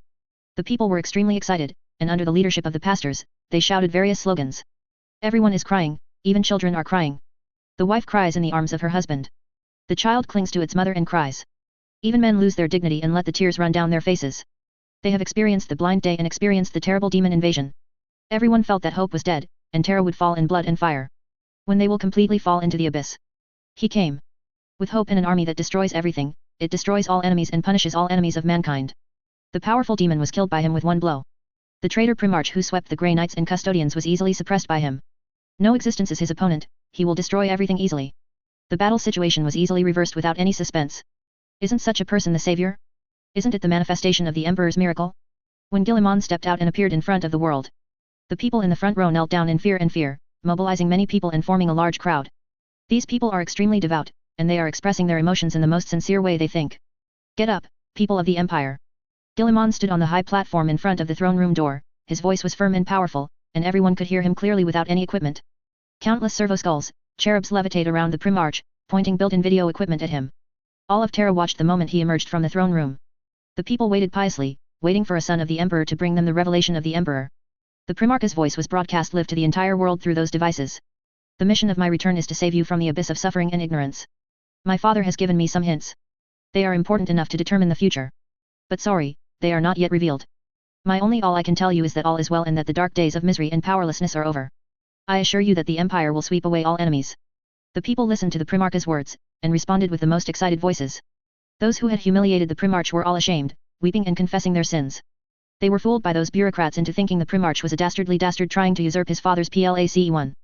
Now, they realize how wrong they were. The Primarch is the savior of mankind, the hope of the future, and the light of redemption of the Empire. Beauty and reason will come again, and I will finish my father's unfinished business, banish those monsters, depose those damned bureaucrats, and restore life and work on every planet. Guilliman said, sorry, I am absent 10,000 years, but I promise that I will never miss the future again. We will sweep away those damned enemies, rebuild an empire that can make everyone happy, and all suffering will pass. His words made the crowd roar with excitement. But Guilliman didn't intend to continue talking, he still had a lot of things to deal with. The problem of demons and thugs has not been completely solved. Also about the reckoning of the Terran bureaucracy. And ruin reconstruction and the like. Time does not allow him to waste time here. He stepped onto the hovering airship protected by the custodians and personal guards. People watched him leave with hopeful eyes, eager to hear more from him. They're too scared and want more commitment. Unfortunately, Guilliman is really too busy, and the burden of the entire empire rests on his shoulders. People can only make voices of regret, and discuss in whispers how the return of the Primarch will bring about changes. Guilliman stood on the hovering airship, thinking about his next plan. The purpose of his trip is to seek the approval of the Emperor and strengthen the legitimacy of his rule of the Empire. There is also the search for webway technologies and ways to revive other Primarches. Never expected that talking to the Emperor would be so strenuous and extremely exhausting. After only a few words, my brain felt like it was about to burst, and 6 hours passed in a flash. Before arriving on Terra, he envisioned the scene of meeting the Emperor many times. But I didn't expect such a scene. Of course, he got enough information. The fact that the Emperor did not attack means that he recognized Guilliman's rule. Regardless of whether the Emperor has seen the soul of the time traveler in Guilliman's body, the Emperor has endorsed Guilliman's rule of the Empire. His legitimacy to rule the Empire will no longer be questioned. Another important message is that the Emperor has had a hard time maintaining his humanity. From the final words, it can be seen that the Emperor has gone to great lengths to convey some important information to him. This is a very dangerous omen. The former Emperor casually pulled people into his own small world. Now it is difficult to even speak. Suppressing his chaotic thoughts, Guilliman stopped thinking about the Emperor's situation. Instead, he began to think about two important pieces of information he got. Mordo and Mars. The name Modo is very special. Anyone who has carefully read the myths of ancient Terra will know this name. Modo is an evil worshipped by the ancient Canaanites, Hebrews, Levant, and many other peoples in East Asia, North Africa, and the Mediterranean region. The method of offering sacrifices to the gods is very unique. That is, the believer sacrifices one of his children in exchange for the protection of the gods. Naturally, there is no such evil here in the human empire. The name Modo is the name of a planet. There is a portal on this planet that can directly lead to the depths of the subspace and reach the realm of the gods. The Emperor used this portal to contact the Chaos Gods, and even entered. It is worth mentioning that the warp engine can also help ships enter the warp. Using the subspace engine to enter the subspace and using the portal on the planet Modo to enter the subspace are not the same concept. The subspace is vast and boundless, and there is a distinction between shallow and deep layers, and it does not follow the laws of reality, so it is very chaotic. Ordinary people can't find a way to enter the realm of the gods. The portal of Modo can directly enter the realm of the gods, which is an area that subspace ships cannot reach. Wanting to use the subspace engine to enter the realm of the gods is like getting a sailboat from the South China Sea and sailing towards the Pacific Ocean to reach America. I'm afraid that the sailboat has been swallowed by countless crises in the deep sea before it arrives. There are some gossip that the Emperor used the portal on the planet Modo to enter the warp and reach a secret deal with the Chaos Gods. The Emperor obtained from the evil of chaos the knowledge of forbidden witchcraft necessary for making the Primarch, as well as special materials. It is said that he took away part of the power of the warp space gods. After the transaction was completed, the Emperor simply chose to breach the contract without integrity, and sealed the subspace portal on Moro planet. Just in case, an immortal and a large army were sent to guard the gate, fully displaying Lao Las style. For this reason, the gods of chaos regard the Emperor as a liar, a scoundrel, and a lifelong enemy. Then there was the subsequent Horus rebellion. Judging from the fact that the four gods are fighting among themselves when they have nothing to do, dealing with the Emperor may be the most united warp in history. Except for the threat of destruction brought by the Emperor. The Emperor's glorious deeds of being deceived and plundered in the subspace in the past probably made the aborigines of the subspace resentful. In addition to the Emperor, Horus also visited the planet Modo, where he received the blessings of the four gods. But his blessing is nothing like the Emperor's power. One is the power obtained by fighting, and the other is the power obtained by groveling. The two are completely incomparable. After being blessed, Horus' flagship of vengeful spirit began to be slowly polluted. Horus was unaware of this, complacent, thinking that he was the new master of the galaxy. As a result, they were controlled by the four gods and went to Terra to fight the Emperor. Modo. Guilliman repeated the name in his mind. This is one of the revelations given by the Emperor. The Primarches are the hybrid creations of warp and reality. To recall and awaken them, the only way to solve this problem is from the source. Modo is the source of everything. Only by visiting once can he find the answer to the question. After thinking about it, after Guilliman included the planet Mordo in his future plan, he thought about another revelation from the Emperor, which is the mysterious underground palace of Mars. Guilliman guessed that what the Emperor wanted to tell him was the labyrinth of Noctis, where the Nether Dragon was imprisoned. The Nether Dragon is a star who possesses endless knowledge of the real universe. Able to harness the raw energy of unrefined black stone. Played an important role in the Battle of Heaven. The Nether Dragon imprisoned in the Noxter underground palace is also considered to be the origin of mechanicism, a plan prepared by the Emperor in the Middle Ages of mankind. The webway technology he needs may be found in the Noxter dungeon. The Nether Dragon once participated in the Battle of Heaven, and the old ones are best at webway and warp. The Nether Dragon must have a deep understanding of the creations of the old sage, otherwise it would be impossible to fight. Guilliman suspects that the Emperor's technology is also obtained from the hands of the Nether Dragons, at least in part provided by the Nether Dragons. Maybe, I can also cheat some technology from this guy. In this universe, you must be able to deceive, kidnap, and rob. It is difficult for a good person to survive. Moto and Mars are both must-go places. Recalling other Primarches and building the webway are important things. Is related to your next plan. There is no room for loss. Guilliman reviewed his plan in his mind, thinking about how to fill in the details or what to do to confuse the subspace, so that the other party could not guess his true intention. The most important thing in war is information. Fraud and anti-fraud are compulsory courses for a ruler. Only by fooling yourself can you fool the enemy. Now Guilliman understands why the Emperor likes to be a riddler. It's good to have some plans that you know. Speaking out, of course, can win some people over, but it will also expose one's true cards, allowing the enemy to formulate more deadly plans. Back to the Lion's Gate area, the battle was basically over. Judges and machine slaves are cleaning up the battlefield, burning the corpses of the inanimate, cleaning the ground, and restoring order. Guilliman looked away after a few glances, let the airship move on, and looked at the situation outside the Lion's Gate. The battle in the Hive capital is not over yet, those low-level demons are entrenched in dark corners, gunshots sound from time to time, echoing in the empty city buildings. There are charred remains everywhere. Soldiers are gradually clearing the desecrated marks and flags on those buildings. Those thugs left their words on the building by various means. Call on people to resist tyranny, overthrow the corpse emperor, and pursue freedom. Guilliman expressed some disdain for these slogans. The promise of chaos is always beautiful, but the final outcome is so cruel. These cities are traumatized and in ruins. Many buildings have been trampled by the flames of war, scattered with dense bullet craters. In the dry and hot air, there was a smell like a mixture of burning corpses and blood, as well as the unique stench of subspace evil. There were unrecognizable corpses one after another on the side of the road. If it belongs to humans, it's okay, it's just placed aside. Those corpses that are seriously distorted and mutated will be incinerated by flamethrowers into charred corpses, which will be randomly piled aside, waiting for further processing by the logistics department. There are a lot of personal belongings on the side of the road, all kinds of furniture, leather bags, clothes, kitchen and bathroom supplies, all recovered from the ruins. Those contaminated properties have been burned, these are things that have been assessed and can continue to be used. The streets and alleys echoed with the sound of loudspeakers. Those voices announced the arrival of Imperial forces. Bring survivors who remain sane out of hiding for treatment and evaluation. Some Empire citizens have been polluted by warp space, but they don't know it. When Guilliman's airship passed the street, he saw an unrecognizable woman kneeling on the ground and crying. Her face melted like burning wax. This is the characteristic of human beings being polluted by warp space. But the woman herself knew nothing about it. After hearing the propaganda from the Imperial forces, she ran out of her hiding place, hoping to be rescued. But those soldiers were frightened by her appearance. They yelled monsters and raised their guns and shot the woman. Why shoot me? The woman asked, crying. It wasn't until she saw her own appearance in the broken mirror that she realized that she had turned into an abominable monster. She was shredded by artillery fire while screaming. This is a sad thing. All are suffering because of the warp. Dazed and frightened, the people were placed in one place by the soldiers. If the previous procedures were followed, all living beings who came into contact with the warp would be executed or sterilized. Now men and women all over Terra have seen it.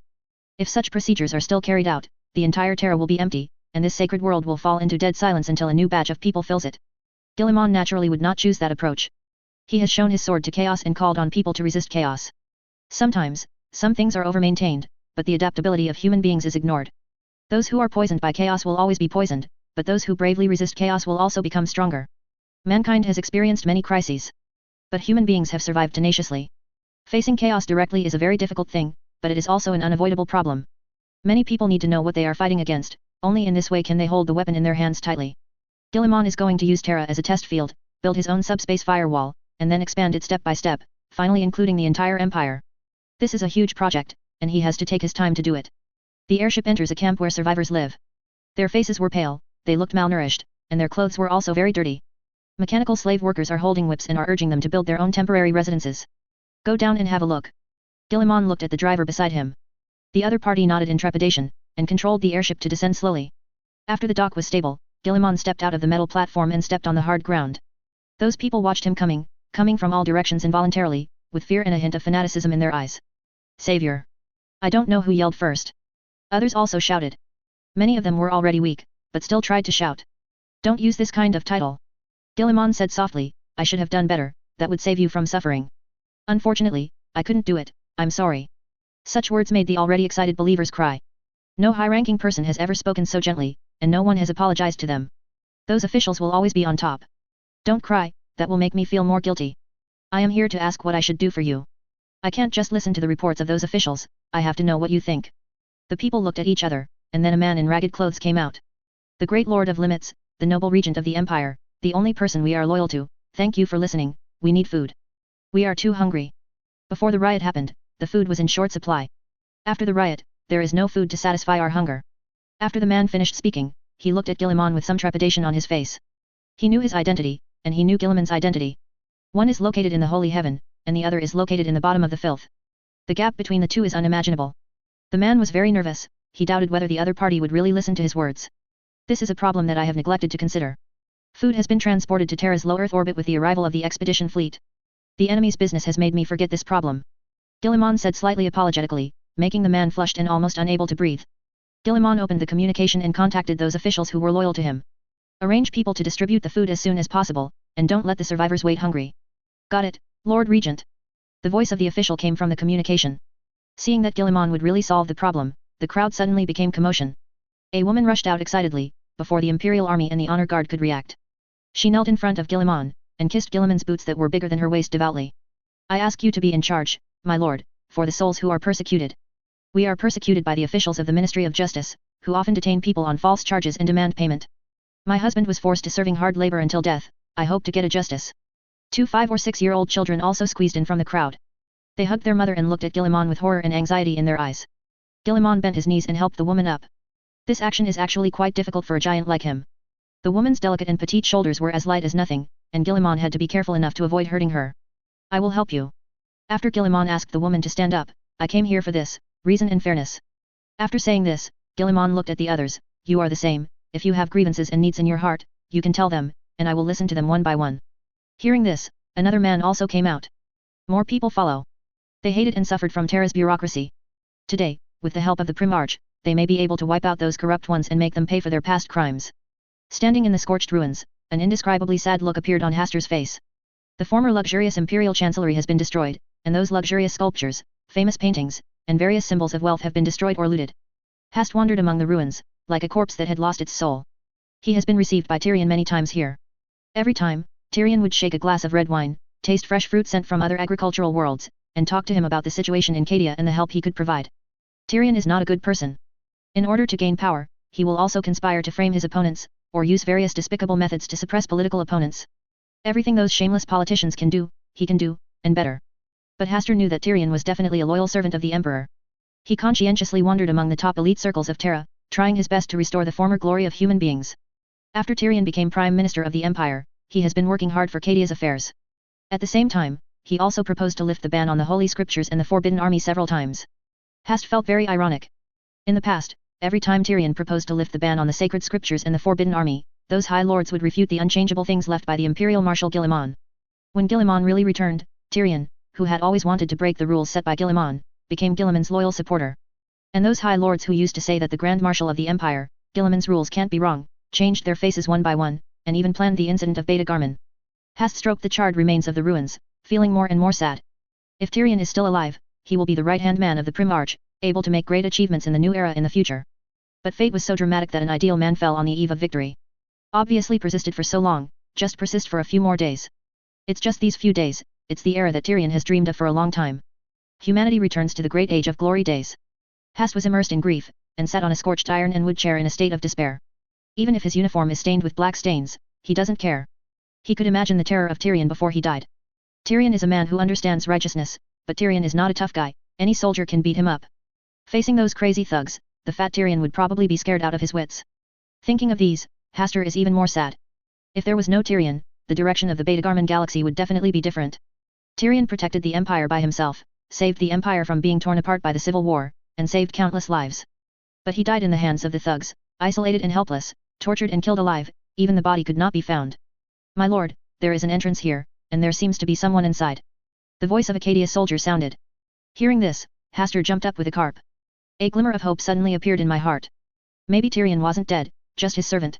How could a coward like the Prime Minister of the Empire die? He must have gone into hiding. Hast quickly walked towards the entrance that the soldiers found. It was a very secret cave.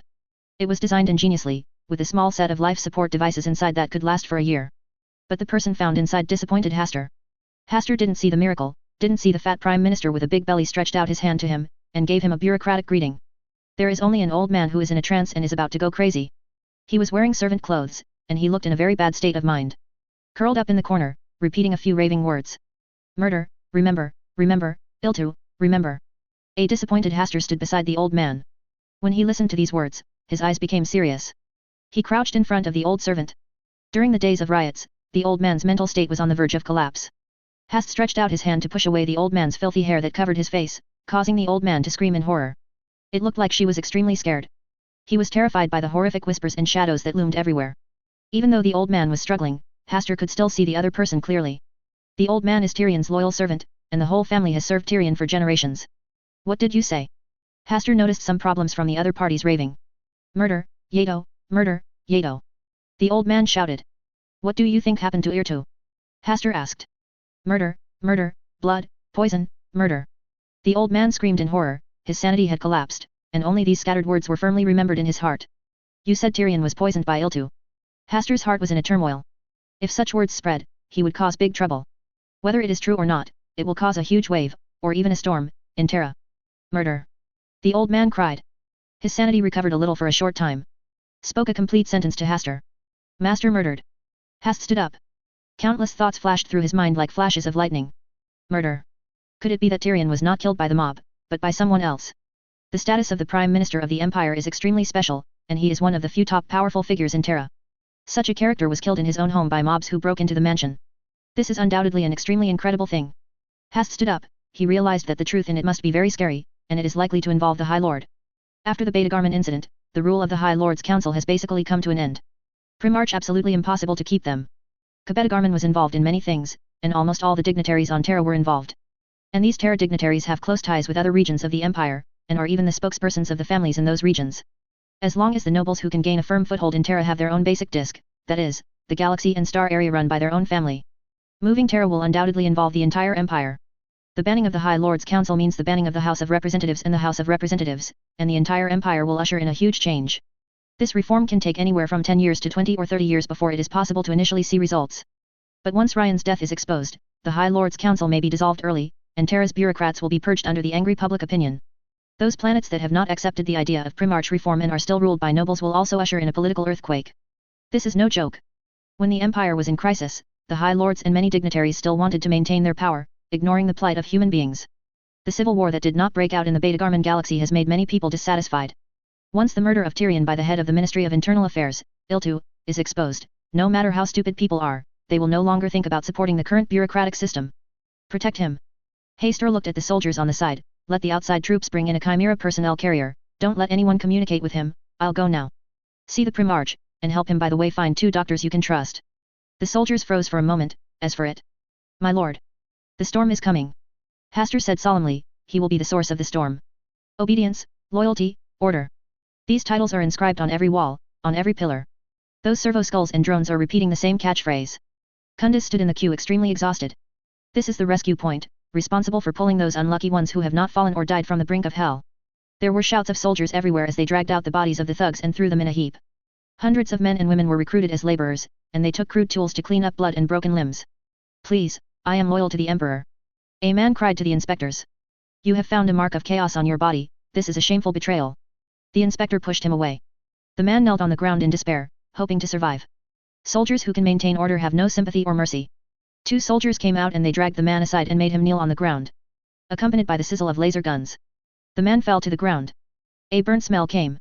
The corpse was lifted up by the laborers and thrown into the pile of corpses where the mob was.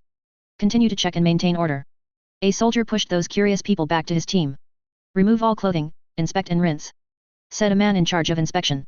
Cumbies took off the stained clothes, put them in the designated place, and continued to line up naked. Those inspectors have no mercy, they will use the instrument to test everyone who passes, and then give them a new pair. Such means are to avoid the pollution of chaos. The man just now is an example of being polluted. Everyone who is contaminated will be executed without mercy. The naked Quinby's walked to the designated place tiredly, and a machine slave pointed at him with a pipe of mixed disinfectant pipe. Icy cold disinfectant water washed over Quinby's body, washing away the filth on his body. Quinby's trembled involuntarily. It's too cold. After rinsing, he was dripping with water all over his body, walked up to the inspector, stretched his arms, and asked the inspector to conduct the inspection. Come to the machine, said the inspector. Quinby's glanced at the muzzle of the soldier next to him that was shining with an arc, and followed the order of the other party nervously and walked up. If the light turns red, the soldiers will just drag him away. The pile of corpses piled up like a hill will have another unlucky person. Fortunately not. The lead turns green. Congratulations, friend, all suffering is over. The inspector smiled at him. I hope so, Quinby's thought. He smiled back at the inspector, and then followed the line into the decontamination area that had been cleaned several times to ensure that there were no thugs and demons. He gets a clean suit and is stuffed into a new one, which is in line. Everyone has a job, and Quinby's is no exception. After queuing for 3 hours and almost fainting from hunger, it was finally Quinby's turn. Name, citizen number. The clerk asked without looking up. Quinby said his number and name, and the other party bowed his head and entered it to check the relevant information. Third-level worker, originally lived in the C451 residential area. It has been destroyed there. You go to the new residential area. Here are subsidy credit vouchers and food stamps for you. You will be assigned to work in a team. The original benefits will be restored after the relevant departments are rebuilt. The clerk looked up and handed Quinby's a document with the smell of ink on it, and the golden double-headed eagle was particularly conspicuous. Quinby's took it and walked away. Public vehicles leave this place at all times. Following the instructions on the document, Quinby's got on the designated public vehicle and headed to his new assigned residential area. The news of the Imperial Daily is broadcast on the public vehicle. The handsome host has disappeared. That guy often impassionedly advocated the Primarch threat theory, describing the Primarch as the exterminator, a despicable person who usurped his father's place. Replacing that guy is a more mature-looking host. The Supreme Regent of the Empire arrived at Holy Terra yesterday, and the people of Terra lined the road to welcome him. Officials at all levels said that the Regent of the Empire is the most suitable leader in their hearts to lead mankind, and they will unite closely with the Primarch to create the new splendor of the Empire and the great rise of mankind. Quinby sneered at this, stopped paying attention to these fake news, and turned to look at the window of the public vehicle. The wide streets are lined with tents, which are people's temporary residences. Many houses have been destroyed and must be repaired before they can be moved in. For this reason, those refugees can only live on the streets and participate in labor until everything returns to normal. Chapter 166 Everything will return to the original point, seeking subscription. Combs watched out the window as those inspected formed labor teams to rebuild their homes. When the car carrying Quinby's passed by, they had smiles on their faces, and officials in ultramar uniforms were distributing food to them, and even willing to communicate with them. This is a very rare thing. A glimmer of hope could not help but emerge in the heart of Quinby's. Perhaps the arrival of the Imperial Regent has really brought some good changes. Some changes that can brighten up my poor miserable life. Quinby's raised his head, imagining that he might be able to leave this hive in the future and visit other worlds of the Empire. His grandparents, his fathers were all trapped in this hive. I have never seen the scenery outside, let alone been to other worlds. Not even the nearest moon has been visited. For generations, they don't even know what the outside of the nest is like. If there are no accidents, his descendants will have the same fate. Quinby's is a little desperate for such a life. Maybe the arrival of the Primarch can change some things. A large number of public vehicles will divert those survivors who have been checked to various places. The living quarters of Quinby's are allocated on 7 floors. Divided according to the top, middle, and bottom of hive buildings. The 7th floor is the bottom layer inside a bottom layer. Terra's hive city is messy and multi-layered, and it is a very complicated place. The nobles live on the upper floors, the rich merchants and managers live on the middle floors, and the workers who have nothing live on the bottom floors. At the bottom of the hive capital, there are many fringe groups who are unwilling to obey the orders of the Empire. The bureaucracy is also indifferent to this. After all, spending so much manpower and material resources to deal with those things under the hive capital is not worth the candle. It's better to leave it to those gangs to manage it, and only need to pay a certain fee on time. Quinby's felt a little resentful about this, but he knew that he was powerless to resist. The authority of the Empire is above everything else, and the people can only choose to obey. Even if the order of the Empire is full of injustice, you have to grit your teeth and endure it. Any form of resistance will be regarded as a betrayal of the Empire, which will lead to the strangling of the Ministry of Justice. 2 hours later. Come on down, scum. As the public vehicle came to a stop, a man in the uniform of Terra's legal department shouted from outside the vehicle's door. He held a crackling electric baton in his hand, and his tone was very harsh. The public vehicle put all the passengers down, and then left. Quinby's looked at the surrounding environment. This should be a residential area of a factory. The air is very dirty, mixed with the smell of burning something. Queue up, get the tools and start today's work, don't waste any time. The man from the legal department frowned and said in a bad tone. Shouldn't we have a meal? When they came, they said that the meal will be settled by their labor team. Quinby's raised his hand and asked puzzled. Along the way, he saw that many labor teams had a meal first and took a rest. How come I have to work when I come up? Hearing this, the man from the legal department frowned. It seems that what Quinby said seriously challenged his majesty. He stepped over and raised the electric baton in his hand. You talk a lot, don't you? Are you a traitor? Talk so much. My lord, I'm just starving. Cumbis said softly, a little afraid of the other party's identity and the electric baton in his hand. The man kicked Cumbis, causing him to fall to the ground. The others didn't speak, just you. Be honest, or you will die. Finish the work here as soon as possible, and let me go back to have fun earlier, or you will all starve to death here. These words are very vicious, and the man has no cover-up. For a man like him, there is no need for any kindness towards these idiots. He was born to enslave these fools. His grandparents worked in the legal department, his parents worked in the legal department, and now he also works in the legal department. If there is no accident, his children and grandchildren will work in the legal department. Every life here will be stepped on by his family. Those stupid fellow expedition fleets say to be fair and gentle with these people. Are these people worthy? These people have been working hard all their lives. Labor and management stand on their heads to show off their might, and my son will stand on their sons to show off his might in the future. These trash dare to resist? Kill them if they dare to resist, and shoot them with a laser gun. Hearing the man's vicious and domineering words, everyone showed a trace of despair. But seeing the uniform on the other side, they still chose to endure. Any resistance will not have good results. We just wanted something to eat, a child whispered. We've been tired all day and really hungry. The man in the uniform of Terra's legal department stood up, scanned around, and saw the talking child. It was a girl, only about 11 or 12 years old, skinny, and looked malnourished at first glance. The man walked up and slapped the girl hard. That look is extremely brave, like a of war alive. I am afraid that the devil will tremble when he sees it. The clear voice resounded through everyone's ears. The girl's face suddenly became red and swollen, and she fell to the ground, bleeding from the corner of her mouth. The man showed no mercy, and slapped a little girl with all his might. Beat the poor little guy so dizzy that his ears were buzzing. What qualifications do you have to bargain for like you? It's a gift from the emperor that you survived. If you don't work hard, you are still talking nonsense here. Believe it or not, I will immediately call the troops to deal with you as heretics. A group of people garbage deserves a bargain. By the emperor, get to work, or it will all be treated as treason. The man withdrew his slap and looked at those people fiercely, with mockery and malice in his eyes. To be honest, he felt that he lost his reputation when beating these people. It's really cheap, can't you be obedient? You have to force yourself to do it yourself. People dare not look into the eyes of the man, for fear that they will be the next one to be beaten. This little official of the Ministry of Justice is already an unshakable mountain for them. You need to know the back of the other party, but the entire empire, there are countless star troops and emperor angels, as well as those machines that can release the power of destruction. Confrontation with the opponent will not do any good, it will only bring endless trouble and death to oneself. Once declared a traitor, the empire will send many powerful troops to hunt down until there is no way to go to heaven and nowhere to go to earth. Quinby stopped talking, he received a pickaxe, and started to work. The same is true for other people. Under the men's threatening eyes, they can only choose to endure silently. Suffering never passes away. What is the difference between demons and bureaucrats who think they are superior? One is and the other is hell. Cumbis looked up at the hanging portrait of the imperial regent, showing an ugly sarcasm expression, and then continued to work with the pickaxe in his hand. Terra, in the vast hall of the imperial senate. Gilliman paced back and forth, he was quickly digesting the information he got from those bottom-level mouths. Degenerate, corrupt, greedy, human language can hardly describe the crimes of Terra bureaucracy. Those low-level officials are no longer his father's loyal servants, but blood-sucking worms, vultures devouring carrion one by one. They imposed countless sufferings on the people of the empire, making them overwhelmed, as if they were living in hell. We've been on the wrong track. Gilliman looked at Marshal Verner, who was at the side, and said. They are too cowardly to bear these sufferings. Said Vereno, who had just received treatment. No, you are wrong, Marshal. We exist to protect them, not to oppress them. We cannot turn the place we guard into a in order to fight another hell. Gilliman said, your master, my father once said so. We brought reason and science to them, so that they can live happily in the shelter of the empire, and now everything is messed up. When it comes to the people he serves, Valinor no longer opens his mouth to refute. He lived in a time when the emperor had spoken no more. The 10,000 husbands are still loyal. But they no longer have access to the emperor's enlightenment like their predecessors in the first generation. There are very few human beings who can live for 10,000 years. Even the imperial army couldn't live that long. They live longer than ordinary people, and some of them can live for thousands of years. Kanfu regiment has very clear regulations, that is, only accept the service of the imperial guards who are at the peak of their bodies. Once the physical functions of the imperial guards decline, they will be retired directly to do other work. The Wanfu will choose the next successor to fill the vacancy. The selection of the Forbidden Army is very strict. Before they had any knowledge of this world, they began to undergo biochemical transformation. Every Forbidden Army will receive countless enhancements to ensure that they will achieve the best in all aspects.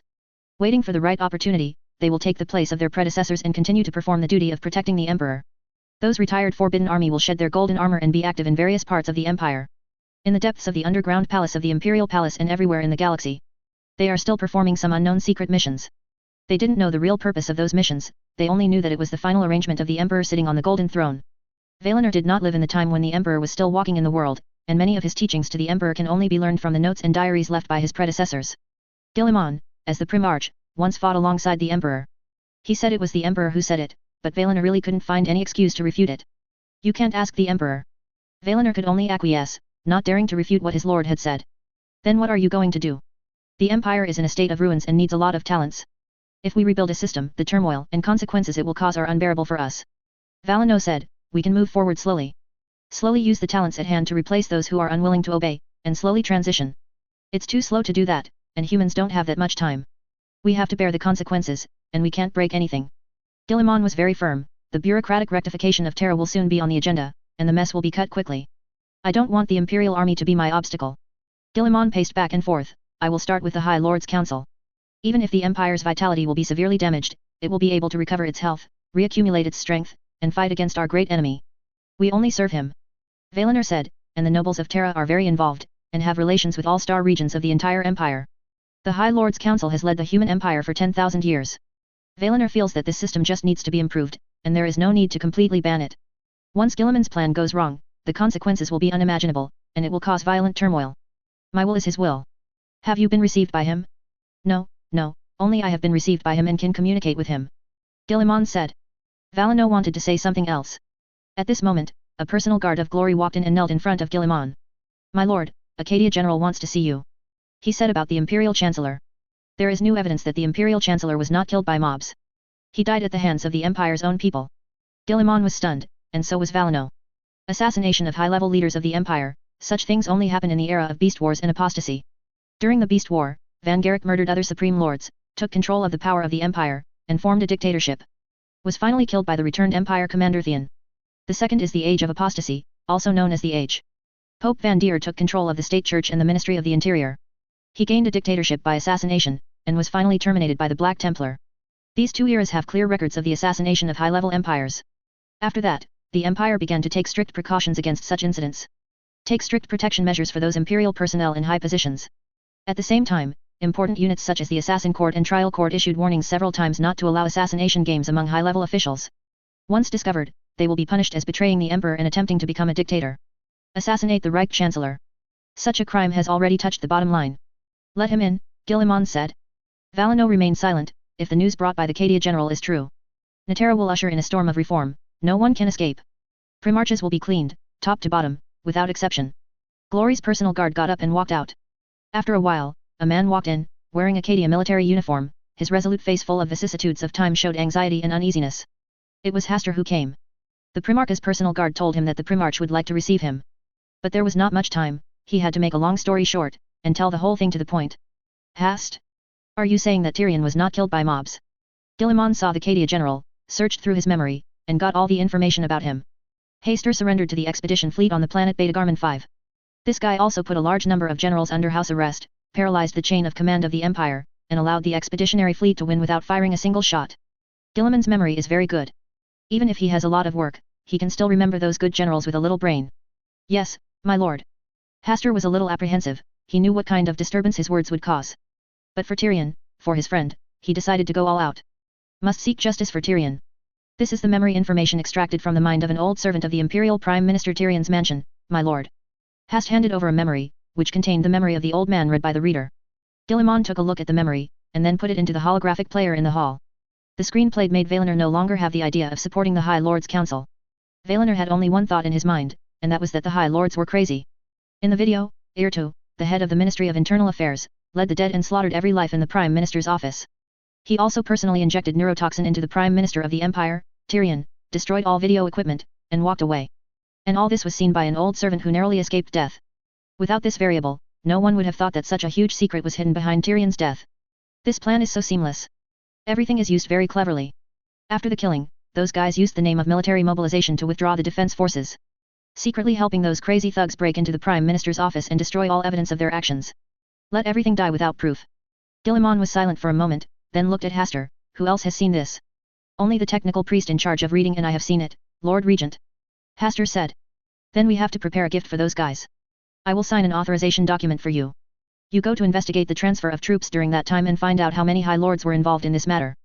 Yet though it is impossible for one person to do this, he dare not, and he does not have that much energy to mobilize those troops who love Tyrion to leave.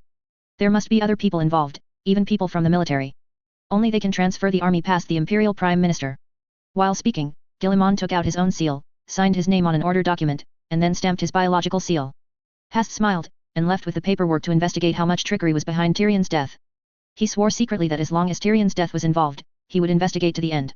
Guilliman watched the Cardian general leave, and then set his sights on Marshal Valeno. As you can see, the High Lord parliamentary system has been corrupted. It must be changed and reshaped, otherwise we will all suffer from its poison. Valeno remained silent. Guilliman continued, some old regulations have reached the point where they need to be changed. The Imperial Guards shouldn't hide behind high walls and turn a blind eye to the Empire. That would only lead to countless disasters. This time, the Blood God the offensive is a warning, if you can't keep the disaster out of the solar system, then you can't keep the high walls of the palace. This is just an accident. It has only happened once in 10,000 years. It is not the norm. Valinor tried to justify something for the Wanfa group. But Guilliman interrupted him again, wars are never the norm. This time, we block them. What about the next time? Who knows if the next accident will happen, we need to attack. The best in the world defense is offense, and we must be ready for war with the warp. Of course, you will think that I am delusional. You think that your master has not been able to confront the subspace head-on. What qualifications does a Primarch have to say such a thing, but I am sorry, I have such qualifications. In the formal confrontation with the subspace before the space, I have to organize the human empire, so that I can attack the subspace, and in order to achieve this goal, the Imperial Army must obey me. We only obey him. Valinor was somewhat dissatisfied with Guilliman's statement that he must obey. After the Horus Heresy 10,000 years ago, the custodians no longer trusted any space marines. Any contact will be guaranteed within a safe distance to ensure that you have the reaction time to kill the opponent. Now, a Primarch asking the 10,000 to obey him is ridiculous. My words are his words, Valeno. You were born for a better vision, but unfortunately that future did not materialize, so now you have to do something else. Guilliman said, we have to send someone to Pluto to protect a few people and catch a few assassins, maybe we will have unexpected surprises. Valinor looked at the Primarch, and from the gaze of the other party, he knew that he had no choice but to obey. I understand. He nodded, got up, and walked out. Chaos of disorder, an eternal place without past and future. There is only endless war here. The crimson cloud exudes a pungent smell, roaring and drifting across the battlefield reaching the horizon. Occasionally, there are mountains on the crimson plain, which are steep and rugged. When you look closely, they are all melted by sharp knives and axes, full of cold killing and war atmosphere. The vast plains are full of armor and blades with broken bones. Blood pooled into small rivers and flowed into huge lakes. Everything here is about war. Even those rare animals and plants carry the anger and killing intent to destroy everything. This is the domain of Blood God Khurn. The domain of the blood is also completely different from that of other chaos gods. In its domain, there is only fighting, only bloodshed. The blood only worships violence, and there is only war, anger, and killing in his immortal heart. Its domain fully reveals its heart and characteristics. An endless scorched earth plain stained red with blood, only war. Everywhere, unprecedented huge wars are taking place. In this eternal conflict, there are times when servants of the blood god go head to head with each other, fighting to the death to please their masters. Sometimes it is the invasion of the servants of the hostile chaos god, and the servants of the blood god rose up to resist. Blood god Khurn doesn't care what the reason is, as long as it brings war and bloodshed. It just asks to be able to fight well. The blood-red plain is littered with bones. In some places, even piled up. On the scarlet plain, the stars are densely covered with huge, naturally formed deep pits. Every once in a while, the roaring horn will be sounded. A streak of blood emerged, and the warriors driven by anger and killing reappeared here. There is no communication, the only thing they do is raise their arms and kill each other under the scarlet sky. Each pit will only have one surviving warrior. That warrior will be given the boon, regaining the form of action. Blood God is a very fair god, it likes blood and fighting. There is no inside story, no privileges, everything depends on strength. As long as there is a fierce and outstanding battle, it will pay attention and give blessings to the victor. It never cared who was bleeding. Whether it is an enemy or a servant, it is the same for it. It despises the weak and those who are greedy for enjoyment, and even more disdains those existences who can only play tricks. The arena is the place where demons and believers who were defeated and killed in the real universe are reborn. They have to fight in the arena until they get the first place. To be able to be reborn again. Otherwise, you will have to fight in the arena until eternity. In a scarlet pit, Angren let out a roaring roar. His twin axes were burning, raging black flames wrapped around him, making him look like a world-destroying demon god, and his unquenchable fighting spirit made his opponents timid. Below his feet are piles of corpses. Those are the enemies he killed. He tore them apart with the cruelest means and became a stepping stone for himself to reappear in the world. The last bloodthirsty monster fell, and Angren climbed to the edge of the pit with the help of the other's corpse, obtained a new body, and reappeared in the world. Looking around the Scarlet Plateau, Angren immediately saw the towering and majestic brass fortress. The brass fortress sits at the heart of Khurn's realm. At the highest point of the fortress, is the brass throne of Khurn, the blood god. It sits on it, overlooking the fighting in the gladiatorial arena, blessing those who please it. The size of the fortress is unimaginable for ordinary life, and it is endless, and the stars are just its small embellishments. The existence of the fortress is also the best proof of the power of God of War. It is invincible. The great walls of the fortress were blood-stained, and the spikes of the tower's domes pierced the clouds that spewed from Kern's foundries. Beyond the city walls, braziers blazing beneath iron hooks illuminate the surrounding crimson plains. The walls of the fortress are like blades, with countless steel tripods and brutal steel nails attached to it. These dreadful things are hung with cowardly warriors who have lost their battle in the pit of fear and dare not continue to fight. They were tied up, their skins were peeled off, and blood flowed down the terrifying and twisted city walls, converging into the moat of the brass fortress. It is even more terrifying inside the city walls. When the Blood Legion is no longer killing all directions in the Skull Lands or the real universe, the brass fortress is the best place for them to pour out their endless rage. There are no unspoken rules in the field of blood gods. They don't look at favors or past achievements. Even the great demon of Kern needs to fight constantly in order to stabilize his position and receive the blessing of the blood god. Regardless of status, it is impossible for any servant of Kern to receive gratuitous blessings. They must fight and shed blood to earn their place. The center of the fortress is a mountain made of skulls. This is a sacrifice made by the followers of Kern. With every killing of the Blood Legion, this huge mountain of skulls is slowly rising. At the top of the Skull Mountain is the exclusive brass throne of Kern. It sat on it, watching every gladiatorial fight in the blood-red wilderness, watching the fighting in the brass fortress, watching every fighting in the real universe. Select those worthy of attention and guide them on the road of blood. It saw Angren climb out of the gladiatorial pit, a place that had never been able to trap him. Every time he is killed in the real universe, he can be resurrected quickly with the help of the deep pit. In the old days, he would have set off for the brass keep to unleash his eternal rage. But this time, he didn't. Blood God watched him, wanting to see what his beloved was going to do. Angren could feel the Blood God's gaze, but he didn't care. He just kept roaring, venting his endless anger. You are just a coward, Angren. You only dare to swing your axe at those ordinary people. You can only bully them. You don't even have the courage to fight against the Emperor and the Blood God. You will only be powerless and furious, Angren Ron.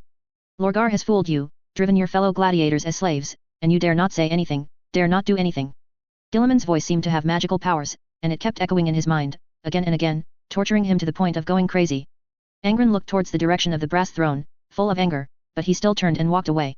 Facing the invincible blood god, Angren felt that maybe he should liquidate other people who had betrayed him first. Lorgar. Angren let out an angry growl, and walked in another direction of the Chaos Realm. Lorgar had lied to him. Became a slave of the blood and lost all sanity, Angren could bear such a fate. But he will never allow Nuclea's gladiator soul to become a slave. They died with free will. Then they should be free. He will never allow anyone to profane this. This is the most sacred thing in his heart and what he wants to protect the most. Angren felt endless anger rising in his heart, and he was going to find Lorgar.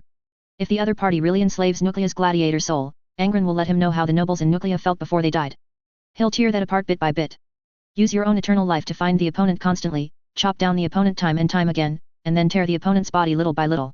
Until the opponent collapses and is no longer willing to resurrect. Blood God watched Angren leave with his omnipresent eyes. The Eye of Kern was able to see everything that happened at the same time, and it didn't say anything about Angren's departure. The blood of another demon Primarch is also worth looking forward to. Bleed. No matter who streams. The victor will be blessed. The chief of the High Lord's Council, Iltu, the head of the Ministry of Internal Affairs, was wearing a handcrafted luxurious robe and sat at the head of a long table. He summoned the Pope, the head of the Ministry of Justice, and several other important High Lords to gather in his private residence to discuss future political changes. It was a very luxurious mansion, with gardens, fountains, sculptures, and various entertainment facilities. It also occupies a large area. Just one garden covers an area of tens of acres, planted with precious flowers from all over the galaxy. Luxurious manor is a symbol of status and wealth. Ordinary people can't even afford a handful of soil in the garden of a mansion for a lifetime. You must know that all these soils are transported from the original places of those flowers. How many people in Terra have never left Terra in their entire lives? How can they imagine the cost of transporting the soil to Terra, and how much energy is needed to let the prosecutors along the way let go? Behind Yato is a top family. Before he became High Lord, his family had already controlled hundreds of galaxies and political tentacles extended to several star regions. It was his huge family power that helped him ascend to the position of High Lord in one fell swoop. Ayrto is not shy about displaying family wealth. The elite of the Empire should have enjoyed more. Get more than the stupid and worthless bottom. In this world, the fate of people is doomed. The children of workers are destined to work. The children of slaves are destined to be slaves. For a person like him who has a superior background and has inherited it from generation to generation, he should rule the Empire. Only with such rules can the Empire prosper and prosper. Ayrto is quite proud of the achievements he has made since he became the head of the Ministry of Internal Affairs. The Empire was prosperous, and the Imperial Army swept all directions, pacifying many alien races.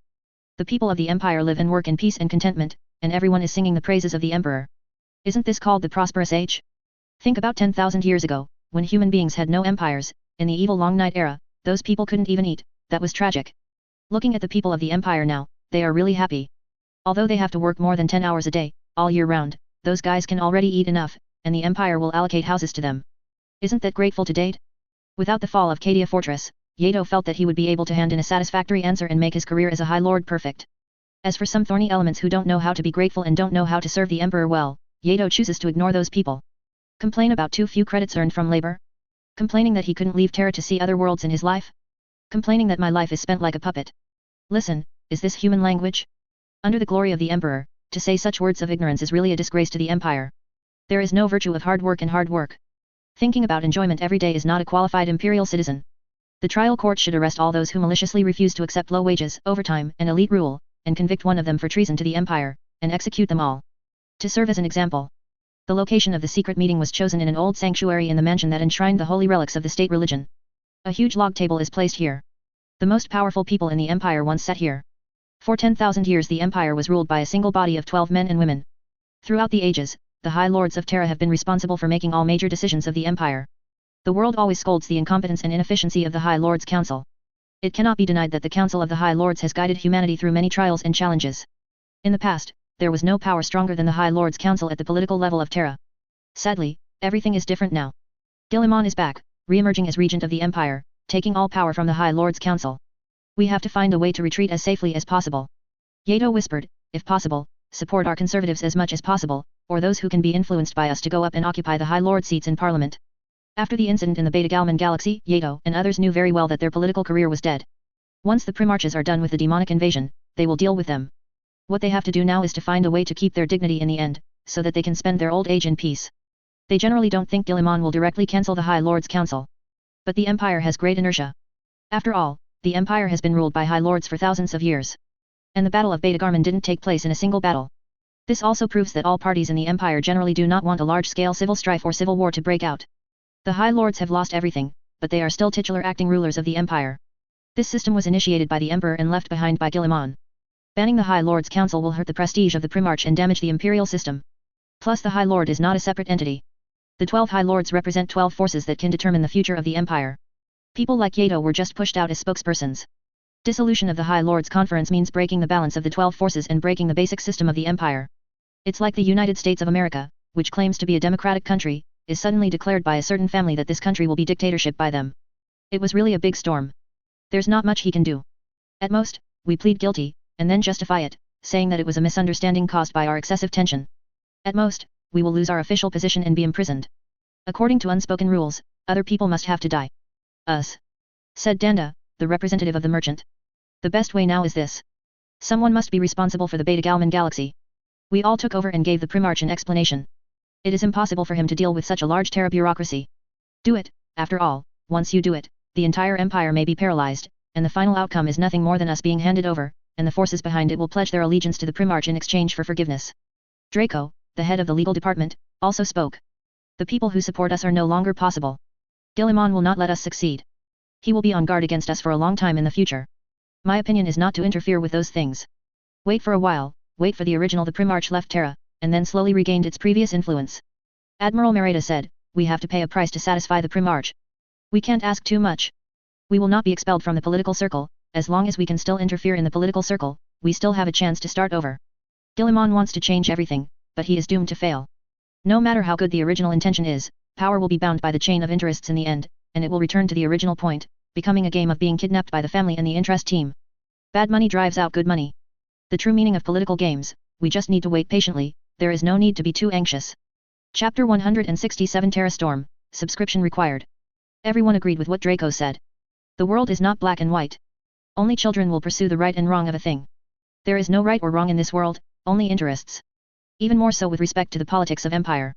In the corrupt bureaucratic system of the empire, there are many things that cannot be seen. But it is these things that maintain the existence of the empire. If a big tree wants to flourish, it must take root into the deeper soil, so that it can absorb enough nutrients and grow vigorously. Empire too. It needs bureaucracy. Where there are bureaucrats, there are interests, and where there are interests, there are connections. Whether it is the High Lord parliamentary system or the democratic ballot system, the final outcome is the same.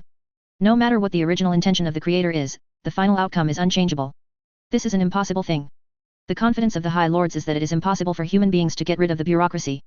Behind them are state religions, merchant organizations, the Ministry of Internal Affairs, and other intricate imperial forces. These forces are not all Guilliman's enemies, they are even his assistants and partners.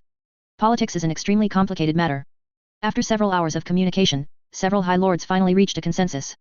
That is to surrender to the Imperial Regency, and the forces behind them will pay a heavy price as compensation for the Beta Garmin galaxy. Of course, they will also support Guilliman's various reform measures. However, they firmly believe that one day, the forces behind them will still come back, and this will decide the future fate of mankind at the High Lord meeting in Terra. The inertia of history cannot be changed. This is the general trend and inevitable. The selfish nature of human beings will once again breed the rich and powerful. By then, the major families will be able to be active again. Perhaps, they have not seen that day. But the High Lords firmly believe that this day will not be too long. The shortest is 100 years, and the longest is 1,000 years, and the major families will come back. This is the historical cycle rate. The original body wants to change, it is undoubtedly a dream. Maybe, they can use the technology brought back by the Primarch to extend their lives and see that day come. 3 days later, the full Senate meeting will be held. Yato said, we will resign at that meeting, and at the same time send our core clansmen away from Terra, as a compromise with the Empire's regency, and to cooperate with his reforms, let him take most of the family's wealth and use it to supplement his expedition consumption. The other High Lords nodded and agreed to the compromise. Terra is like this, the weak prey on the strong, and if they lose, they can only accept this ending. This is the unspoken rule of power struggle. Both parties will not tear each other apart. Fighting and killing are the affairs of those bottom-level and big-headed soldiers. Family and family often reach a tacit understanding, and then exit decently. As for the soldiers who died and the lower class who died in their game, they are not worthy of attention. Aren't they born to be consumed? Tall and magnificent Imperial Senate Hall. Petunia, led by honored veterans in Azure Terminator power armor, walked past the sculptures and portraits commemorating the heroes of the Empire. That stuff is from top artists. Is a human treasure. At the end of the corridor is a huge administrative hall. At the top of the hall, a huge crystal chandelier is shining, and the soft light reflects every corner of the hall. The carefully woven and intricately patterned carpet is laid on the ground, which is as soft as the grassland in this small world. The officials of the expedition fleet came and went, with anxious expressions on their faces. Running back and forth, busy in a hurry. They generally wear the blue-trimmed robes of Ultramar, and some wear the emblems of power on Terra. Penny knew people who, like her, had worked for Tyrion. Now, they are chosen to be the Primarch's assistants. The servo skull is flying in the air, transmitting information from different departments. Childlike cherubs hummed, and the voices of various departments came from the brass sounder. The whole hall is very noisy and looks messy. Technical priests gathered in a dark corner, muttering to themselves while shaking their limbs. The Imperial Navy and Astra Militarum generals in small groups are arguing fiercely about the defense of Terra and the solar system. The servants were in a hurry, carrying data tablets and sheepskin documents among the heroes of the Empire. Penny was led through the crowd and into a private room in the administrative hall. After walking in, the gold-plated door depicting the image of an angel is slowly closed, isolating the hustle and bustle outside. Penny looked at the room. It was at the highest point of the Senate building. The ceiling was so high that even a Primarch could be accommodated. The room has a huge balcony, and the windows are closed at this time. There are 2 Ultramarines standing there on guard. Their mission is important. It is necessary to prevent the assassination of the original body. No one can harm the Primarch. But once such a thing happens, the spiritual blow to the people of the Empire is also very serious. People will be disappointed with the Empire. Putting an end to such things is a good thing for Guilliman and the Empire. Dim sunlight streams in from the window on the balcony. The Primarch was sitting behind a huge solid wood desk. He buried himself in countless data projections, like a giant drowned by waves. Government information was quickly read by him, and he made comments and new orders. Everything was handled so quickly and correctly. He was born to rule the Empire. Such a thought came to Penny's mind. When the Primarch raised his head, Petunia could feel her heart stop briefly. The Emperor's perfect creation is not a lie. His face is perfect, the proportions are just right, full of charm, it is easy to fall into it. Penny was lucky enough to witness the Battle of Lion's Gate. That was a memory picture that she could never forget in her life. The strong performance of the original body makes people full of hope. Let people firmly believe that the future is promising, and mankind will surely enter a new era. I'm very glad that you can come on time. Guilliman looked at the candidate he was scheduled to be the Prime Minister of the Empire and smiled. He put down the work in his hands and said softly, "Sit in the front seat." Guilliman pointed to the place in front of his desk, motioning for him to sit down. Petunia was a little apprehensive, but she still took the seat Guilliman had mentioned. Her waist was straightened, for fear of leaving a bad impression on the other party. "My Lord Guilliman, your summons are more important than all government affairs," Petunia said respectfully. Guilliman smiled, stood up and reached out to turn off a few projectors, allowing the government information to be returned to his database. Penny witnessed him stand up, very tall, like a mountain, the shadow enveloped her thin body. Primarches are the gods of war, they are in charge of killing and destruction. Penny could feel that kind of oppression. She couldn't imagine the terrible mental pressure those guys who became the enemies of the Primarch would endure when facing the Primarch. Guilliman walked to the balcony window, and Terra, which was being reconstructed, came into his eyes. Find new life in destruction. This is a good sign. You once worked for the Prime Minister of the Empire, Tyrion, right? Guilliman asked. Yes, my lord. Unfortunately, he died. This incident hit us hard, and a lot of work was delayed. Penny replied. Indeed, Tyrion's departure is a loss to the Empire. He is a hero, although he never took up arms. But there are many kinds of heroes, and some people use their own methods to protect mankind and the Empire. Tyrion is the kind of man who prevented a crisis that would tear humanity apart. Many soldiers were saved because of his vision and kindness. I thought I would see him in Terra. Unfortunately, my father called him back. Guilliman withdrew his gaze and looked at Petunia again, who was waiting for him to continue talking. The dead make us sad, but we should pay more attention to the present. I have investigated your files. You have a very good relationship with Tyrion, and your political views are also highly consistent with him. This is a good thing. Penny was a little uneasy, the Primarch spoke too well of her. My lord, thank you for your compliment. This is not a compliment, but a statement of facts. Guilliman walked to the table. I have an important position in my hands that requires someone like you to fill. Terra has reached the point where it has to change, but many people they don't want it to change, they want Terra to remain the same, and even the Empire to remain the same, for their own sake. But this kind of idea is impossible to realize. The Empire must change, otherwise we will be in danger. But two drastic changes will also attract resistance. They may not resist me on the bright side, but don't underestimate them. Use various they still have the courage to use a sneaky method to sabotage my plan. The bureaucracy is a very complicated system, and any change will bring about a chain reaction, so I need someone who is familiar with Terra's operation mode to act as my right-hand man. This person needs to know Terra well enough, and he must have ideals and be full of passion for reform. Only in this way can he take up this position, so I chose you, Petunia. I invite you to be my assistant in the name of the Empire's regent, to become Chancellor of the Reich. Is this appropriate? Petunia became a little flustered, the speed of promotion was too fast, she didn't expect that she would be appointed by the Primarch to become the Prime Minister of the Empire, it was too sudden. There is nothing inappropriate. I need a capable and obedient reformer to sit in this position. A storm is coming, and I need someone to help me stabilize Terra, so that the big ship of the Empire can turn around and escape the fate of death. Petunia hurriedly stood up, bowed and saluted. I am very grateful for the appreciation of the regent, but whether this appointment needs to be decided by the High Lord Council, if you have not reached a consensus with them, I am afraid it will cause some unnecessary troubles. The Council of High Lords. Guilliman said with a touch of drama in his tone, this is another thing I want to tell you. From now on, there will be no Council of High Lords. I will promote a new political reforms to strengthen Terra's control over all forces. I will announce this at the upcoming General Assembly. The hereditary nobles of all planets will be banned, and every planet in the Empire will adopt a democratic voting system, allowing those people to elect those who represent their interests. A complete set of democratic voting systems will be established from planets to galaxies to star regions. And all interstellar trade within the Empire is handled by the merchant organization formed by the Empire. This organization will dynamically adjust prices or provide subsidies so that the living standards of each planet will not vary too much. I will also ensure that each planet all can enter the minimum industrial age, allowing human productivity to be further released. In addition, the conventional power of the Empire will be divided into 3 systems, military, government affairs, and business, which will be separated from each other and maintain a certain degree of independence. Responsible. On this basis, I will fix the position of the regent of the Empire. All forces in the Empire must absolutely obey the orders of the regent. Under the regent, the Imperial Prime Minister is responsible for sharing government affairs. Dictatorship is very necessary, I hope you can understand. Now today's Empire needs someone who can make quick decisions, so that it can deal with a series of crises and make the Empire run efficiently. The officials or businessmen in the 3 systems I established, the Empire has extremely strict requirements on their character and talent, so as to ensure their loyalty to the Empire and fairness in their actions. The so-called era of freedom has passed, we need to make sure that those who are loyal and caring about the people are in charge. Those who live and work are all weeded out and sent back to the garbage dump. Penny froze for a moment, her mind went blank. The Primarch's approach is no less than smashing the Empire and rebuilding it. Such a reform is more than a storm. The position of the Prime Minister of the Empire is a hot potato, and he will definitely come forward to solve those difficult problems at that time. She wants to cut off people's wealth, dig people's roots.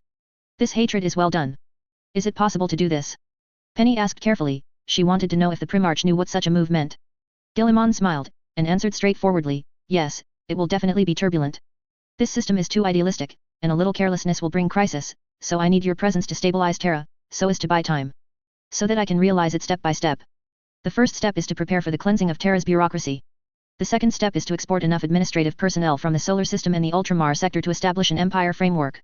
The third step is to strengthen publicity, bring us closer to the grassroots, formulate fair policies, and let them independently maintain our reform. All systems in human history, whether it is feudal monarchy, democratic voting system, or dictatorship, are essentially systems that maintain production order and then distribute the cake. Guilliman shattered the original system, just wanting this new system to attract enough elite talents for him. The real elites who serve the empire should hold power and wealth in the system they have built.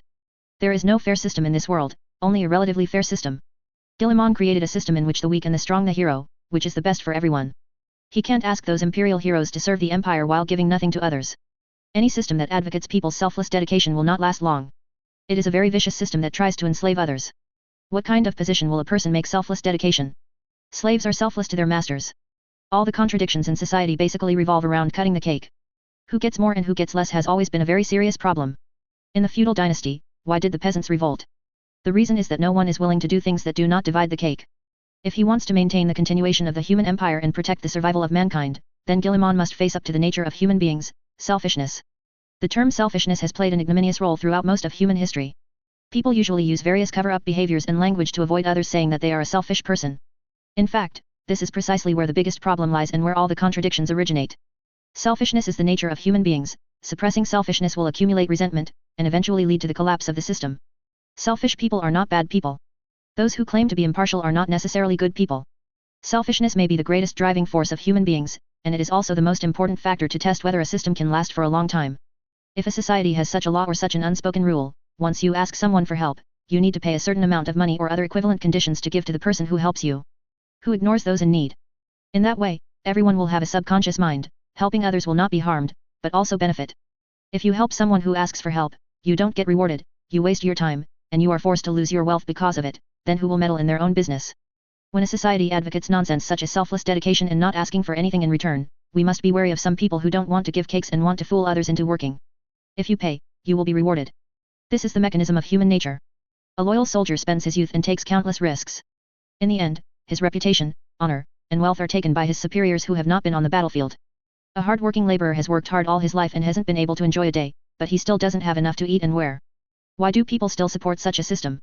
What Guilliman's system needs to ensure is those elites who can contribute to the goal of human survival. People in those families may say that it is unfair, why should they accumulate for thousands of years, and why should they lose to others for decades? Guilliman will not care what those guys think, and those people will not be able to shake the foundation of his rule. Human beings are a social division of labor that cooperates as a whole, and no individual can create such a huge amount of wealth alone without being separated from society. The wealth of those families is often in the trillions. If they can create so much wealth on the basis of breaking away from the empire, it is naturally their ability, and there is nothing wrong with it. But they obtained wealth on the basis of the cooperation and division of labor in the empire, so these wealth are not just theirs, but belong to the whole, and belong to each individual in the division of labor and cooperation. Many family children claim to be elites, but in fact stripping away that identity is worthless. The accumulation of their family is only the uneven distribution of the cake that distorts the system. Talking about accumulation is nothing but moths that encroach on social wealth. Many people can't think through many of the problems. It's like 10 people fishing. Everyone divides the work and cooperates, and the fish they get must be shared equally. But the situation is a bit complicated. Others want to fish too, so there is no way but to send 2 people to stand guard to avoid people robbing fish. If you catch too many fish and can't finish them, then assign another person to dry the fish. When you have fish, you can exchange it for food, and then assign another person to exchange for food. In this way, there is also food and fish, and everyone is distributed according to the previous distribution, and everyone is divided equally, and they all live a good life. The person exchanging food at the back had an idea in his mind, so he negotiated a deal with the 2 people who released the wind. Let them follow me, listen to me, and I have a way to give them more. Hearing that it is good, the 2 who let the wind go will do it with him. The one who trades for food starts to earn the difference. When other people want to exchange food by themselves, he finds the 2 wind shields to beat them up, saying that they don't pay attention to team spirit, betray the team, and are a shameful traitor. Those who can't beat the wind, and are labeled as traitors. Those who caught fish didn't dare anymore, so they could only swallow their breath. At the back, the one who changed the food made more money, and gave some small favors to those fish catchers, and then said that everyone is a brother, and asked everyone to support him. He announced that the fishing place was his, so that it is justifiable to defend the fishing place. The fish catcher didn't turn his head around. He saw that others were giving favors, and he called himself brother, but he was afraid of being beaten, so he followed his propaganda. Seeing that no one objected, the person in charge of exchanging food said that the original distribution system would no longer be used. From now on, if he catches a fish in his fishing place, he will be given half of it. Someone didn't want to be pressed in the mud by him, and he beat him for a long time, almost dying. Others didn't want to follow such a rule, so they made a fuss. Later, the person who exchanged food said, then give him a quarter, and everyone should stop making trouble, let outsiders see the joke, and unite.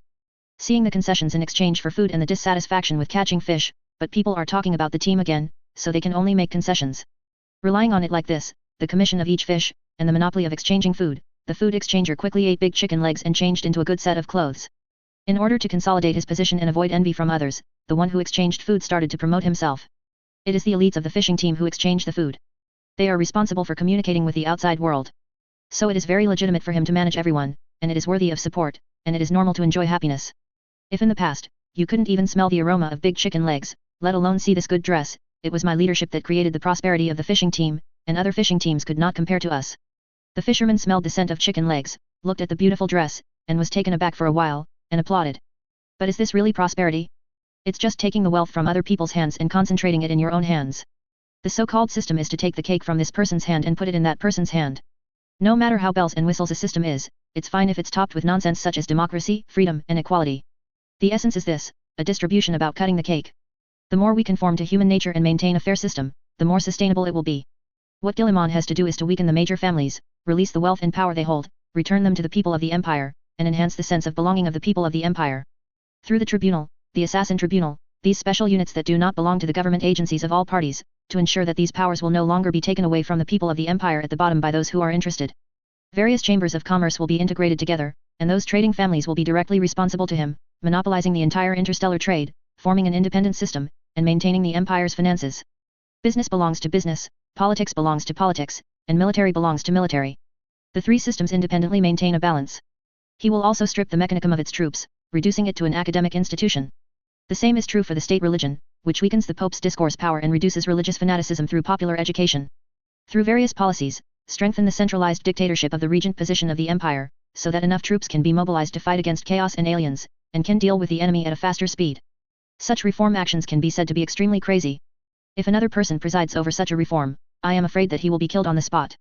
The elites of the empire with disordered interest chains, the mechanic cult who became an ally of the empire with the help of the Olympia Agreement, and the state religion that controls the religious beliefs of the entire empire. The strength of these three forces is absolutely beyond the imagination of the world. Even if the High Lord dared to move these three mountains, he would probably drown in the toilet the next day. Penny was shaking a little while sitting in the chair. She's not a fool. She knew exactly what kind of turmoil Guillemon's reform would cause. Do you really want to do this? Petunia asked anxiously. I'm afraid the resistance will be stronger than ever. I know, but everything has come to a moment of change. Marshal Valenor of the Imperial Army has agreed with my reform ideas. Guillemon said indifferently, now more than 4/5 of Terra's troops are loyal to my troops, there are 6 fleets floating in the orbit of Mars with enough firepower to obliterate a planet, and more than 30,000 Primaris space marines are ready to fight, so you don't need to worry. Guillemon turned and walked to the balcony, continuing the scene outside the window. Penny opened her mouth, but nothing came out. This is beyond the scope of political games. The Primarch is ready for war. 6 fully armed fleets, 30,000 Primaris space marines, this force is enough to wipe out Mars. The attitude of the Imperial Regent is determined to this extent. Even at the cost of war, this reform must be promoted. The Primarch originally possessed the military power to crush those troops in the Beta Garmin galaxy, and later received all of Beta Garmin's troops. Penny couldn't imagine how much military power the Primarch had mobilized to the solar system. The most frightening thing is that the Imperial Fists and the Custodians also showed support for him. This reform is imperative for him. It's an honor that I can serve you, my lord. Petunia bowed respectfully and gave her own answer. You have made a very clear decision, Petunia.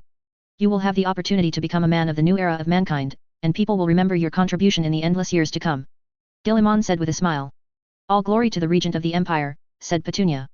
There is no need to say such polite words. Guillemon waved his hand, and he returned to the table to take out a document. This is your appointment document, which has been signed with my name and printed with a biological seal. Congratulations, Prime Minister. Aren't you worried that I will refuse? Petunia saw the paperwork in Guillemon's hand. People are different. Some people make dreams, just like Tyrion. Some people make profits, just like the High Lords now. I think people rarely make mistakes, and I firmly believe that you will become my help. Guillemon waved his hand and opened a holographic projection panel. The work tasks are also very heavy now. According to the reaction of my intelligence personnel, many low-level officials of Terran origin are too arrogant and don't care about my reform order. There is no change. I need you to solve this matter, and I will give you a certain amount of military authority to mobilize troops, be tougher, and deal with those who hinder the new era of mankind without mercy. Understood, my lord. I will let those fellows know that their time for pleasure is over, Penny said. An orbiting space station on Mars. The ruling Great Sage Kaur, the mechanical sage Regula, the steel ball star casting General Crone, the mechanical sage Sigma, and a dozen mechanical sages from the reformist and conservative factions who control the power and resources of the mechanic cult, those gathered here. The interior space of the space station is simple and simple. Its design does not contain any unnecessary decoration or aesthetic elements for pleasing the eyes, which perfectly demonstrates the simplicity of mechanical teaching. When many mechanical sages were meeting and discussing, a Kathar armed with a gear scepter guarded the door. Each of them has undergone genetic enhancement, is very tall and strong, and has implanted a variety of weapons in the body. Ridged cables and wires of various colors threaded through the burqa and inserted into the interior of their torso through plugs embedded in their bodies. No ordinary person would like to be with them. These guys tend to reek of unpleasant rotting flesh, motor oil, and sweaty acid. Your actions are illegal. Every machine is constructed and worked by the god of the machines, so it is sacred, and changing it is an irredeemable evil. A conservative mechanical sage. The reporter looked at Call and the others, showing anger and accusations in a mechanical tone. Karen, these guys have violated too many sacred precepts about the mechanic church, and they have completely trampled on the sacred scriptures of the mechanic church. If it weren't for the protection of the Primarch, these guys would have been declared excommunicated and rebellious by the Empire and the Mechanikus. The regent of the Empire is the parent and son of Omniscia, and he also holds part of the authority of the god of mechanisms. Karen retorted unceremoniously, are you going to violate the mechanical rules formulated by the god of mechanisms? Is he immortal?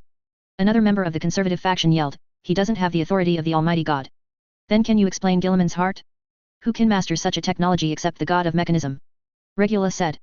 That's a heretical technology, said the conservative sage, and we should stop them before it's too late. Do you even want to stop the technology of the god of myriad machines? He can't represent the god of myriad machines, unless he can come up with an STC template to verify. The heart of Guilliman itself is an STC template, which can store all knowledge, and can also load other gene functions at will. Those technologies are heresy. The debate between radicals and conservatives has always been serious. Today is even more exaggerated. The two sides refuse to give in to each other.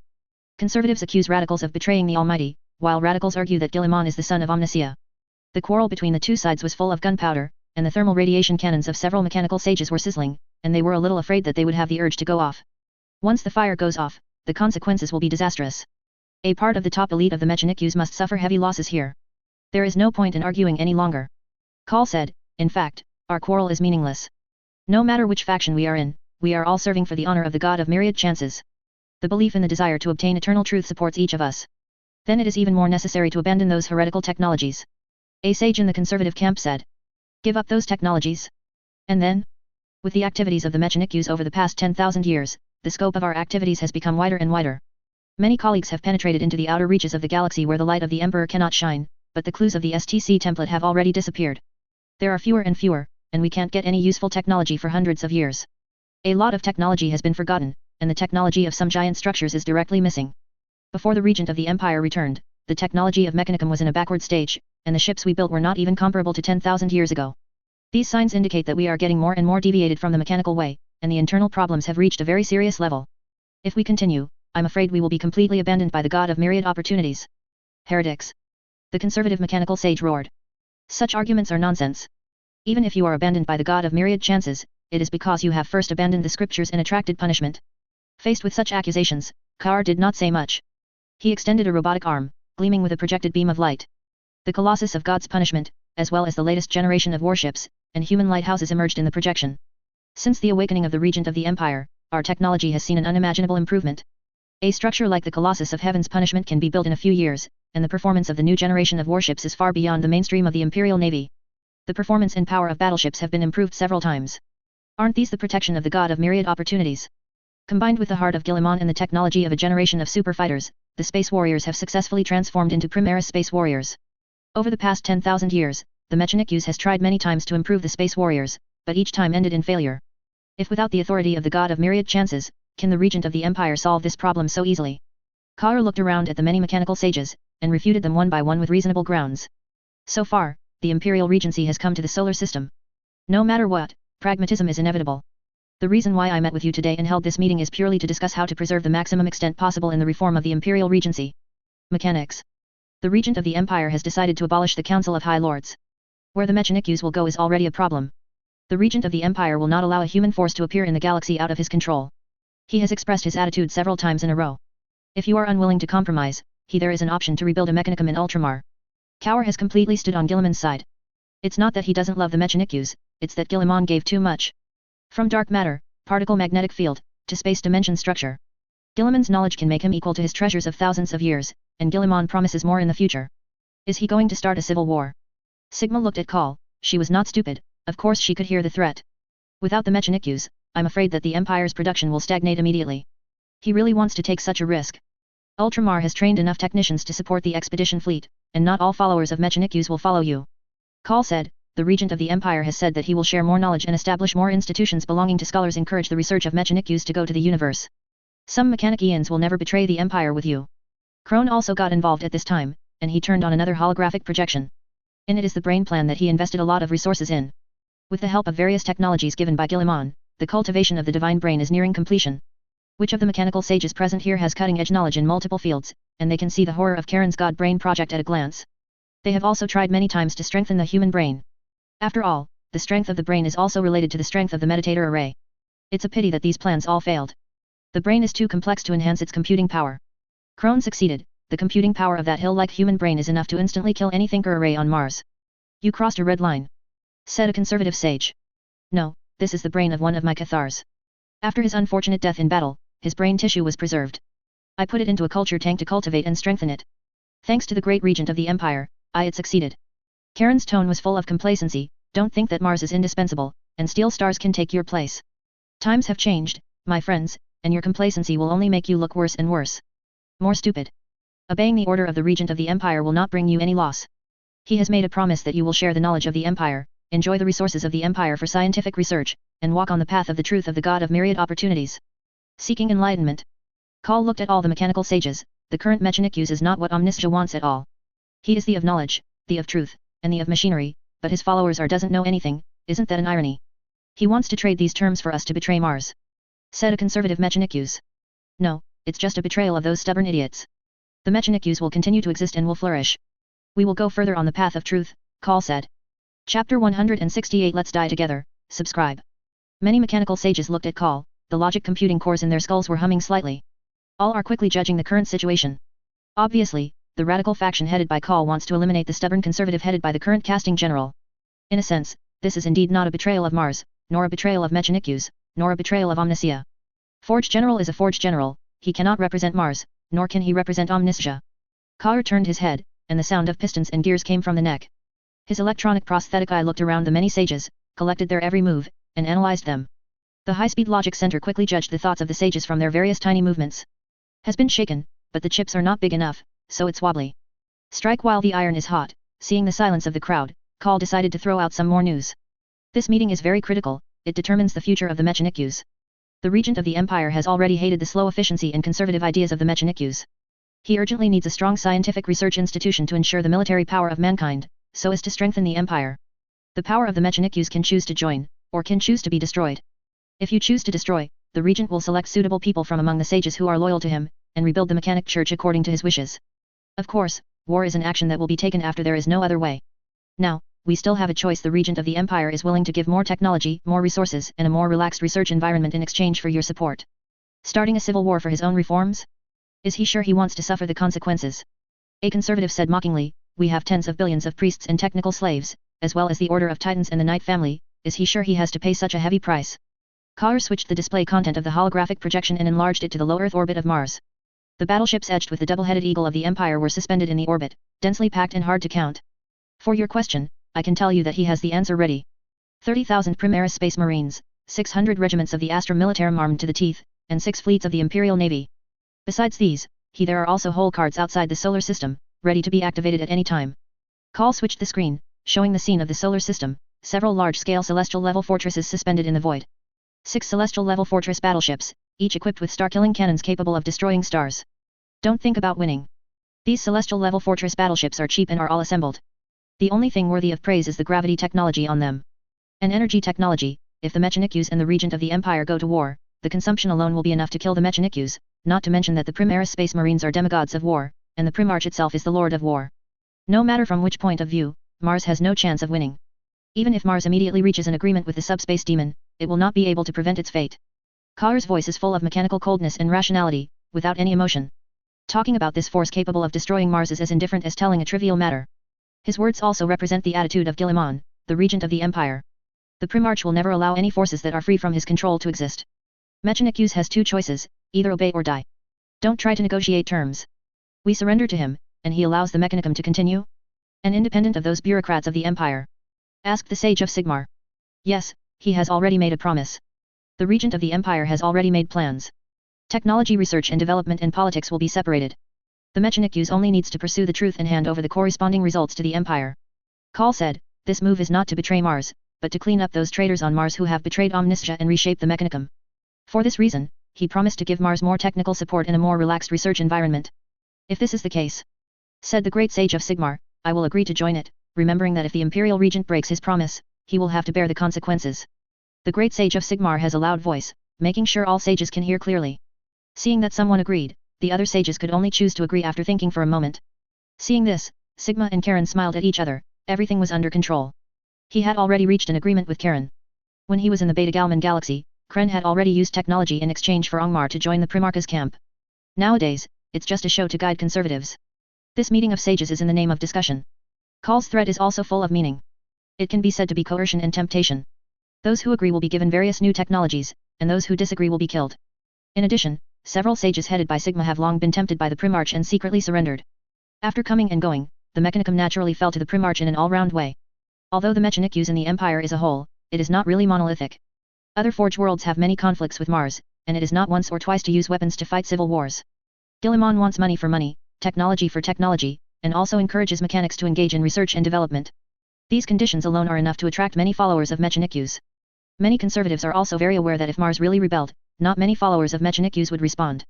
At that time, the gain will not be worth the loss. If you don't get the benefits, you will be killed as a traitor. After several rounds of consultations, many conservatives were forced to bow their heads. Agree with Guilliman's various reforms, bow to the radicals, and decide to abolish the current Mars Foundry General. This meeting attracted nearly 3/4 of the mechanical sages. In a sense, the founding general who was still in Terra was completely emptied and became a hapless guy in name only. Of course, in order to avoid leaking the wind and causing unnecessary trouble. Caste General, Lasky's faction, Kar did not win over, nor let them participate in the meeting. There are many schools in the Mechanic-use, and many sages stand on their own hills, and the phenomenon of forming cliques is very serious. Each casting general is the product of the game of various schools. Lasky's faction, Kar felt that there was no need to win over, after all, it was too dangerous. It is better to give up on them, so that the situation can be better controlled. After the meeting was over, Call sent a message to Terra and prepared to rush to Terra to assist Guilliman in stabilizing the situation. Shenzhen is one of the few celestial-class fortresses and warships in the Empire. Is a moon wrapped in armor and rock. Its scale is unimaginable. The fort that looks like a giant peak rises from the mountains on the steel back. Countless launch ports dot its surface. A layer of atmosphere and engine smoke envelopes many buildings. This is no longer a warship, but a world. It was not the first time Calgar walked into this monastery belonging to the Imperial Fist. But the number of times he came up is also very few. The Empire is too big, and each battle is calculated for decades. What's more, he still has to sit in Ultramar, and he can't leave casually. For this reason, the number of times he has come to Terra can be counted on the fingers, and naturally he has no chance to board the mountain array. This time, I followed the Primarch to Terra, and boarded the mountain array again after hundreds of years. This time, there are many heavyweights who came to Shenzhen. There is the Wolf King from Space Wolves. Librarian of the Dark Angels. Captain of the Raven Guard. Chapter Master of the Iron Hands. Chapter Master of the Imperial Fists. There are also the main leaders of other subgroups. According to preliminary estimates, nearly 90 warbands sent representatives to participate. I have to say that this was a grand meeting. Represents the meeting of the strongest military forces in the Empire. After the event of the High Wall Agreement in the Beast War, the High Lord further strengthened the prevention and restrictions on space fighters. They do not allow the chapters to gather in large numbers where they can threaten them. More than 90 battle groups, this power is enough to make many people on Terra sleepless. The meeting place is chosen to be at the command bunker of the Shenzhen. It is more than 300 meters long, standing next to two high black rock towers connected by bridges made of plastic, steel and marble. When Calgar arrives at Command Fortress, the leaders of many battle groups have gathered here. The huge holographic projection has been turned on, showing the information of each battle group. The chapter master of the Imperial Fist, Vladimir, sat on the main seat in the fortress hall. Behind him is a team of Terminator. They were heavily armored and looked ready for battle. Meetings among space marines are never peaceful. It is normal to fail to agree. At this time, fists are their most powerful proof. When there is a disagreement, the most primitive method is often chosen, which is a duel. The winning side will get the final decision-making power. Putting a Terminator squad here is to let everyone involved in the meeting know where the dimensions are. Let everyone know that this is the domain of the Imperial Fists. Very barbaric and primitive means. But such a method is the most effective for space fighters. Representatives of the Space Wolves were sitting in the corner, with wine next to them, their faces slightly excited. Apparently after drinking for a long time, they came to the meeting. They have always been like this, and the blood in the Wolf of Fenris is wine. The Raven Guard was as gloomy as ever, standing in the shadows, their eyes were sharp. When Calgar walked in, he felt their gaze. They are the most infiltrating chapter of the Empire. If you are against them, you must always worry about where the battle will break out. Front confrontation is the method they will use after other methods have failed. The warriors of the Iron Hands are also very indifferent, as emotionless as machines.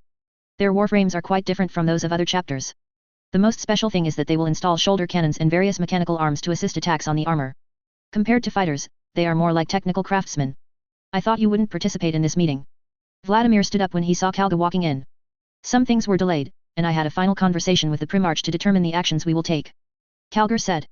Perhaps you can say the word regent of the Empire instead of the Primarch, said Vladimir, in order to take care of the mood of the brother troops, isn't it? Kalgar glanced around and found that representatives of the founding legions such as Iron Hands and Space Wolves looked at him with strange eyes.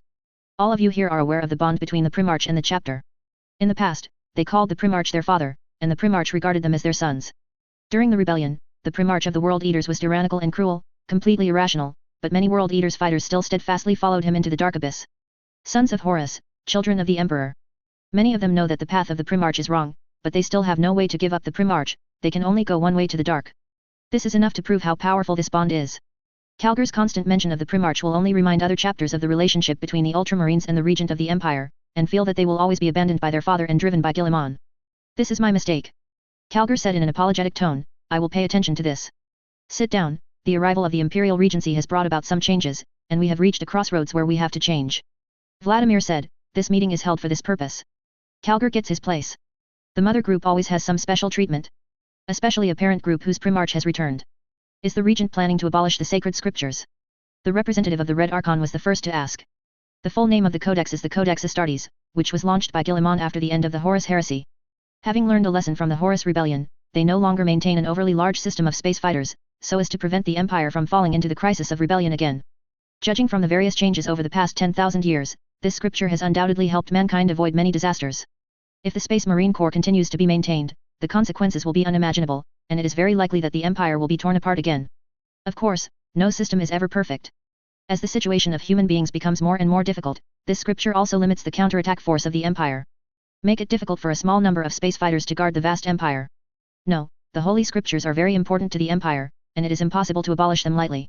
Kalgar shook his head. The Regent of the Empire said that he would modify some outdated regulations so that they can adapt to the development of mankind. If they are completely abolished, the impact will be too great. So our responsibilities have changed, asked another person involved in the meeting. This word. The main topic of this meeting is to promote the reform of the battle group and ban some outdated rules. With the promotion of original casting technology, the strength of space fighters will also be enhanced. Plus the threat posed by the Great Rift. The old battle group model must undergo some changes in order to better adapt to this era and ensure that mankind can survive this crisis safely. In the past, each battle group had a strong sense of autonomy. As long as they completed the tasks in their own area, no one cared about what to do with the rest of the time. The Terra Council is also in a state of obedience and disobedience. Now, Guilliman needs to make some adjustments. Strengthen Terra's control over the various chapters, increasing their loyalty to the Empire. After all, in the past 10,000 years, there have been a large number of interstellar fighters who have rebelled, causing great damage to the Empire. Moreover, in order to kill the enemy, many war groups ignored the civilians, causing a large number of casualties, resulting in a bad reputation for the war group. These are things that need to be changed. With the upgrading of the original casting, the strength of the space fighters will also be qualitatively improved and become more terrifying. If there is a defection, the threat will be even more serious. Strict censorship must be established to nip the seeds of corruption in the bud. Strengthen the promotion of publicity and stencil technology to ensure the loyalty of the Primaris Space Marines and shorten the distance between them and the civilians of the Empire. At least not at the expense of civilians to win victory. The EULA-style counter-terrorism that actively kills hostages is no good. This time, Kalgar was ordered to consult with various battle groups and promote the reform of ideas and systems.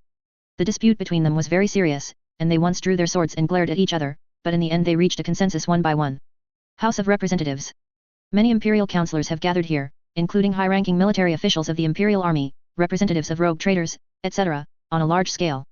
These people are involved in all aspects of the Empire. Once something goes wrong, the consequences will be unimaginable. When Guilliman attended, he was treated with the highest standard. A huge bronze chair with a golden double-headed eagle was moved out of the secret vault of the palace and placed on the high platform of the council. Even the council of the High Lords had to bow down. 10,000 years ago, the Primarches gathered on Terra, so Terra has many personal items belonging to them. With the disappearance of the Primarches, these items were also put into storage. Many were placed in the vaults and temples of the Empire. These things are already sacred to the people of the Empire and the major groups. To Guilliman, these things were nothing more than furniture for him and the other Primarches. Guilliman sat on a bronze chair like a king. Guilliman is a king if one ignores the Emperor who is no longer speaking. In today's Empire, no one can challenge his position. The High Lords sat in their seats, their faces not looking very good. They naturally heard about what happened during this period. The Primarches are constantly emptying them. But they couldn't resist. If they lost the Battle of Beta Garman, they would have already lost the capital to fight against the Antigen. A robed servant announces the start of the meeting loudly through a loudspeaker. He was about to announce the meeting process and the matters to be decided. Guilliman stopped him. Perhaps in the minds of these congressmen, this is just an alternative political game. The Primarch proposes various proposals, and they veto and approve according to their own needs. Unfortunately, they were wrong. There will be no more games. In Terra, there will only be one voice in the future. Today is the beginning of the storm. The servant in charge of presiding over the parliamentary process looked at Guillemon with confusion. He didn't know why the Primarch would stop. Guillemon stood up from his seat, and he began to give a speech to everyone, announcing his decision. The levitating servoskulls and cherubs broadcast his words for everyone in Terra to hear clearly. My lords, generals, parliamentarians, and the people of the Empire who are listening to my words, I am very happy that I can fight side by side with you again. I once fought for this empire and was one of its founders. I founded Gao, the Council of Lords, created the Codex Astartes and created the ruling system of the empire, and I hope that this empire can go to glory in accordance with my father's vision. Guillemon paused for a while, and let everyone focus on him before continuing to speak. But I found that I was very wrong. There is no system that can adapt to 10,000 years. I once hoped that with the help of such a system, human beings can independently prosper and live in the galaxy with their own abilities. But when I awoke, what I saw broke my heart. My father's teachings had been forgotten, science and reason were stillborn, and greedy people used power to gain wealth without taking responsibility for their own. Looking up, all that's left of this empire is fear, hatred, and ignorance. You were born in the darkest of times, struggling with no redemption. Everything must change. We've gone astray and gone too far. The Emperor tried to guide you back to the path he had envisioned, but was distorted by some greedy people with ulterior motives, thus constantly leading the world into the abyss. However, all mistakes will be corrected, and those sinners will be washed away, paying the heaviest price. Guillemon's tone was ups and downs. He was like a conductor of an orchestra, waving a small stick, making people's mood fluctuate with his words. I hereby declare in the name of the Empire's regent that the Empire's High Lord parliamentary system will be abolished from today, and the Empire's military, economics, and politics will usher in comprehensive reforms. For any world under the Empire, Terra will no longer recognize hereditary rule, and no longer recognize systems other than the imperial system, and any world or family that violates this rule will be declared a traitor. The planet will adopt a democratic selection system. Each planet can choose its own spokesperson. Since participating in the big environment of the Empire, it will strive for reasonable rights and interests for its own planet. The Imperial Tribunal and the Assassin Court will serve as supervisors. Any high-ranking person who violates the democratic voting system will be ruthlessly cleared away. All interstellar trade fleets need permission from the Imperial Commerce Department, and no family or force is allowed to cross the Terra Merchant Organization. The Empire will have direct control over all military forces. It does not need to obey the orders of the local star area or galaxy government, nor is it allowed to have any interest disputes with the local merchant fleet. It only has the responsibility to protect its fleet and planetary world. From today onwards, any family, any force, anyone must be unconditionally loyal to the Empire. The interests of mankind are above all else, and, Guillemon paused again, he looked at Calgar, the leader of the Ultramarines chapter direction, even if one day, I am unfortunately in trouble. The candidates for the Imperial Regent will also be voted by the chapter masters of the Founding Mother Regiment and the Marshal of the Imperial Army to decide who will serve as the Imperial Regent. All the councillors stared wide-eyed. They looked at Guillemon sitting on the throne of supreme power in disbelief, and their hearts were filled with huge waves. Everyone was dumbfounded. Everyone was stunned. The meaning of these words is already obvious. Dictatorship, military dictatorship. Guillemon wants to build a military dictatorship empire. Even if he dies, it will be handed over to the chapter master of the Founding Mother Regiment to decide who will be the next regent. That is to say, the position of supreme power can only be handed over to the space fighters, or to the custodians. The entire council hall fell into a brief silence. After a while, there were noisy noises from all corners. Guillemon turned a blind eye to this and continued to deliver his speech. The empire will turn to military and expansion in an all-round way, and loyalty to the emperor will be strengthened. All citizens of the empire need to receive an education that meets imperial standards, ensuring that they are able to possess maturity, self-discipline, independent thinking, and be able to make the most of the emperor's cause. The whispers quickly converged, forming a protest loud enough for everyone to hear. Will you be a dictator, my lord? Said a congresswoman, will you take all the power to yourself? If you think so, yes, I will dictate the fate of mankind.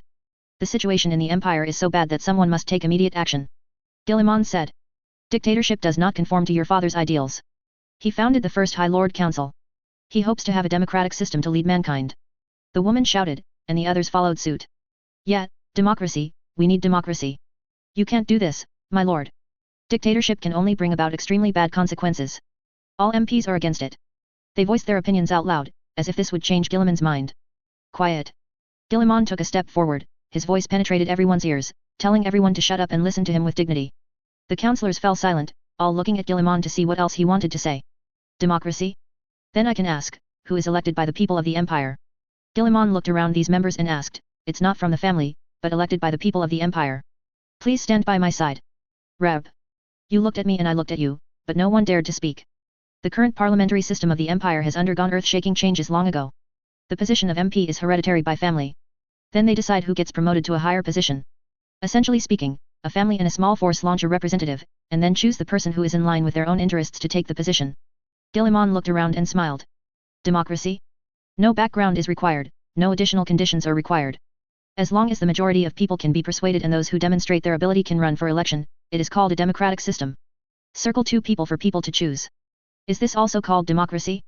It is nothing more than the difference between choosing this dictator and that dictator. The current parliamentary system of the empire is not a democracy at all. The people of the empire have no choice at all. If you want to stand for election, you have to become a member of this force. How to become a member of this force? You have to run to be a part of this faction. Then how to run for election? If you want to stand for election, you have to become a member of this force. You have to be a member of this party and this force to enter this circle. In the circle, exchange interests with those families and play tricks. In the end, people feel that you can represent the interests of this circle. Then you can be a candidate. At this time, the people of the empire will be able to vote for you freely, democratically, and equally. A tourist is captured by cannibals. Cannibals are a very free and democratic race. They let this guest make a choice, highlighting their superior humanism. First, chopped and boiled. Second, take out the internal organs and grill them whole. When the result is already dictatorial, process democracy is a very ironic thing. This kind of democracy is not called democracy at all, but a dictatorship covered with a democratic skin. The empire is essentially dictatorship by the family and capital forces. Who is elected has nothing to do with the people of the empire. Anyway, that's the goal of these two choices. A person's left and right hands. Voters choose him for the left hand, and he also chooses the right hand. Such a system can only fool those who don't understand anything. Guilliman looked around at those people, showing a mocking smile. It seems that there are only two ways for the empire to be dictatorship, by you or by me. Sorry, I choose the latter. Your greed for power is higher than your loyalty to duty, and I can no longer trust you. From now on, all power belongs to my hands. You are slandering us. A male congressman shouted, we have served the empire for so long, but you directly deny us. What have you brought to the empire? Guilliman looked at those people. In the past 10,000 years, has the economy increased? Has the military power increased? Has technology improved? Has the quality of life of the people of the empire improved? Maybe you think I'm talking nonsense, so look at this. You may have forgotten who you ruled.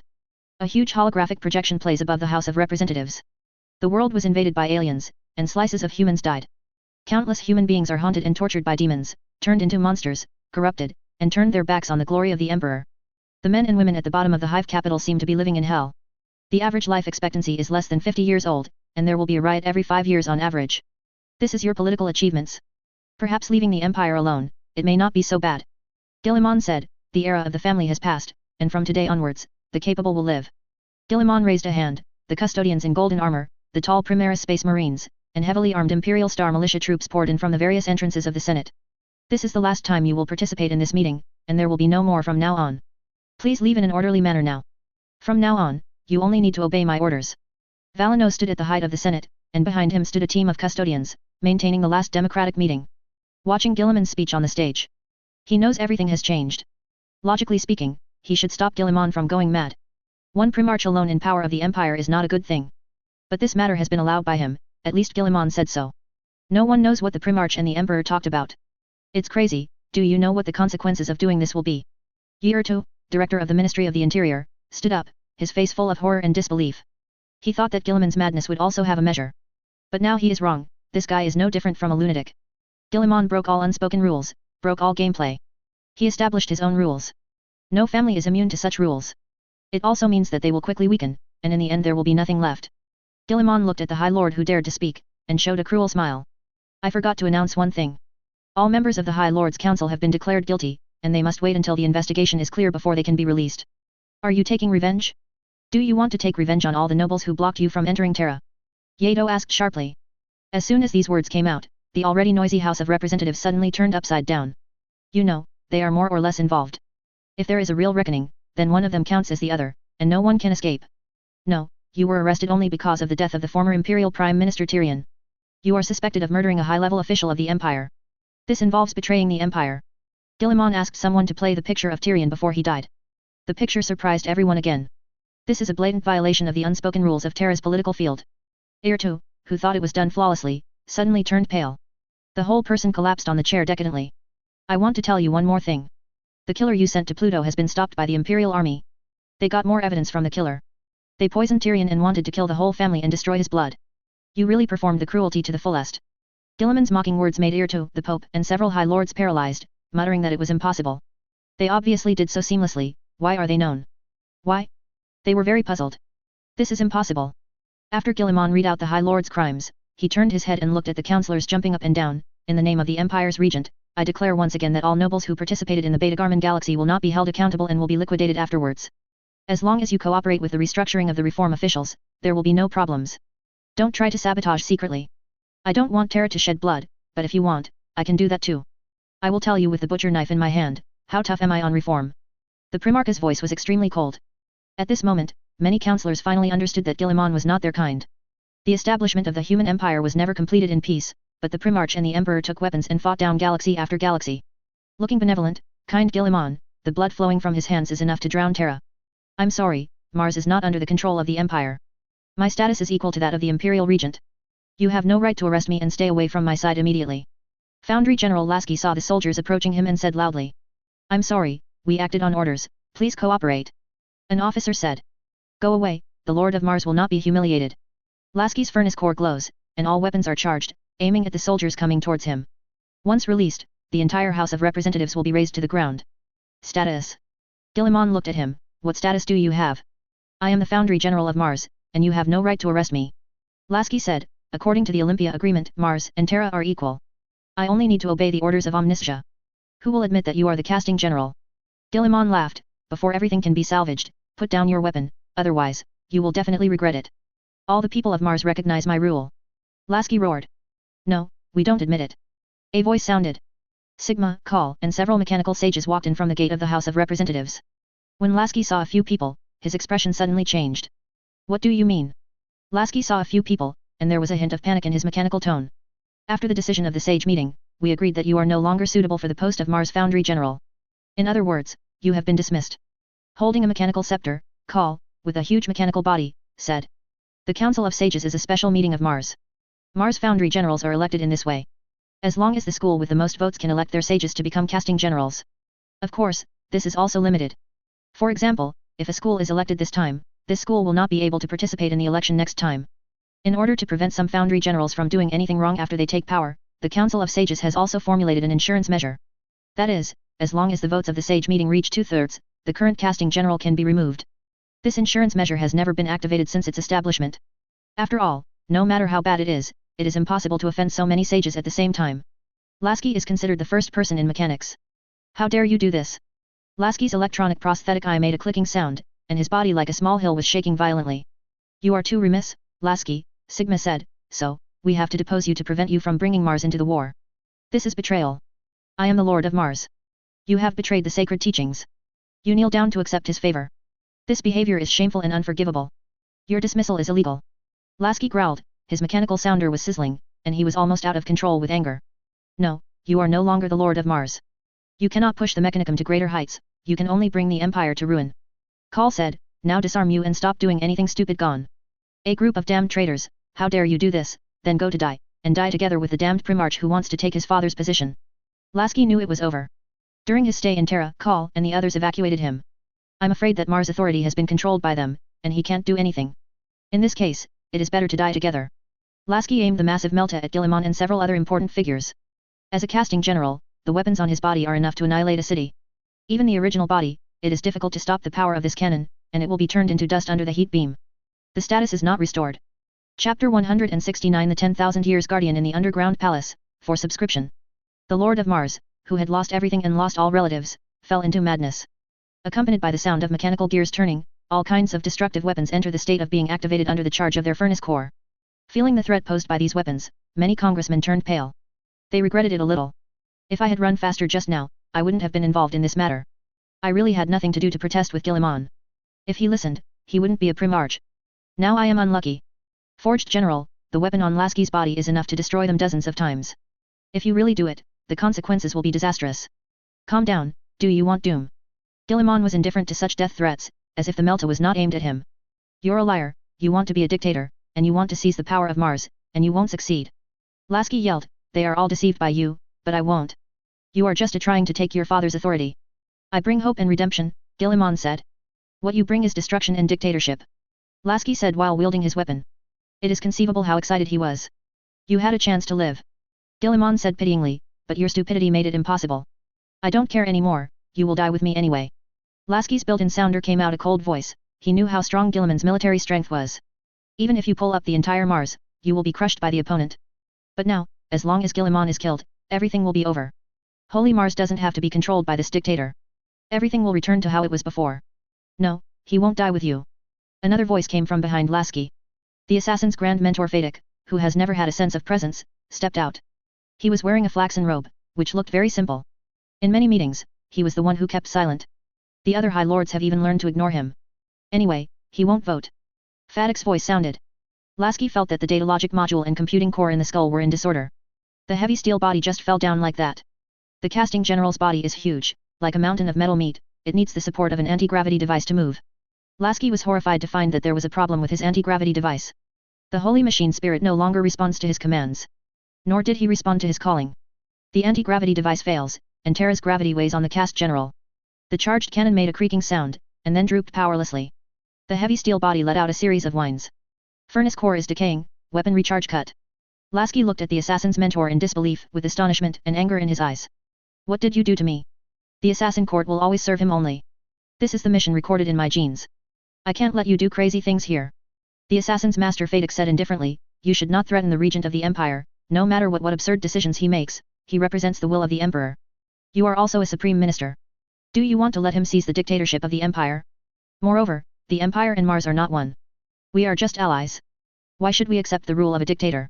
Lasky growled in an emotionless electronic voice, which was extremely harsh. You serve the Omnicia, Vedic said. We serve the emperor. The two are one. He has the power of the emperor, which means he has the permission of the Omnicia. The act is to betray Mars and Terra at the same time. You can fight in other ways, but coercion by force is absolutely not allowed. This is sophistry, Lasky yelled, full of rage. The virus was raging through his code. Red spots of corrosion appeared on his steel body. Humans have created many poisons, and some poisons can act on organic flesh and blood, making them lose their vitality quickly. Some poisons work on cold steel and logical operations. No matter what, they all have the same power, that is, the power to bring people to death. It's reality, it's happening, Vedic said. You made the wrong decision, so let's call it a day. You will all regret it. He is just a dictator, he can't change anything. Lasky supported the sounder with the last energy, and his system was shutting down one by one. You think what he brings is salvation, but this is just an illusion, what he brings is just another horror. His voice deepened and became indistinct. On the meat-like mechanical body, the indicator lights turned from bright to dark, and finally went out. The mechanical tentacles overlapped and closed, and finally fell into silence. A crisis capable of killing everyone present was resolved. Everyone showed the expression of the rest of their lives, only Guilliman did not change his expression from the beginning to the end. Everything is under control. Nothing to worry about. This is what happens to opponents. Guilliman looked at the many congressmen. There is no mercy, you need to learn from it. Many councillors fell into an oppressive silence. The Primarch's dictatorship was doomed, and they were powerless to resist. They left the Senate hall dejectedly under the watchful eyes of the soldiers. The High Lords are being detained, waiting for the truth of the Tyrion incident to come to light. To pass judgment on some of them. The political storm quickly swept across Terra from the meeting of the House of Representatives, and an unprecedented exchange of blood began. The changes in the House of Representatives are broadcast live in real time. The regent of the empire did not shy away from this political reform, letting everyone see how determined he is. The era of the High Lords Council has come to an end. Many families will decline in this political storm and eventually disappear. Many people complain that their ancestors have contributed to the empire, but the Primarch has so cruelly deprived them of their rights. Guilliman didn't care about that. Individual interests need to make concessions for collective interests. Many reforms of the empire were handed over by Guilliman to the Imperial Chancellor, Penny. She has a better understanding of Terra's operating mode, and also knows how to control this mode. Of course, the resistance to this matter is not small. Many families are unwilling to give up their own interests. On the sacred planet of Terra, not only the citizens of the empire who legally pay taxes, but also the gang families wandering in the dark are also a force that cannot be underestimated. Especially in the lower Hive area. During the period when the High Lords Council was in power, even in the place closest to the Golden Throne, the power of gangs should not be underestimated. It was a grey area where the official power of the empire could not intervene. They are lawless, even arrogant enough to dare to challenge the authority of the empire. The only thing Guilliman can do is to strike hard and strike hard. In the reform of the Hive capital, the God Brain project researched by Karen played a role. Technological progress is the most powerful weapon to erase those grey areas. The development of smart technology is a sharp weapon to promote the disappearance of the dark side of society. Human beings cannot give up the development of science and technology because of fear and hatred of the recurrence of intelligent events. At least Guilliman would not choose that course.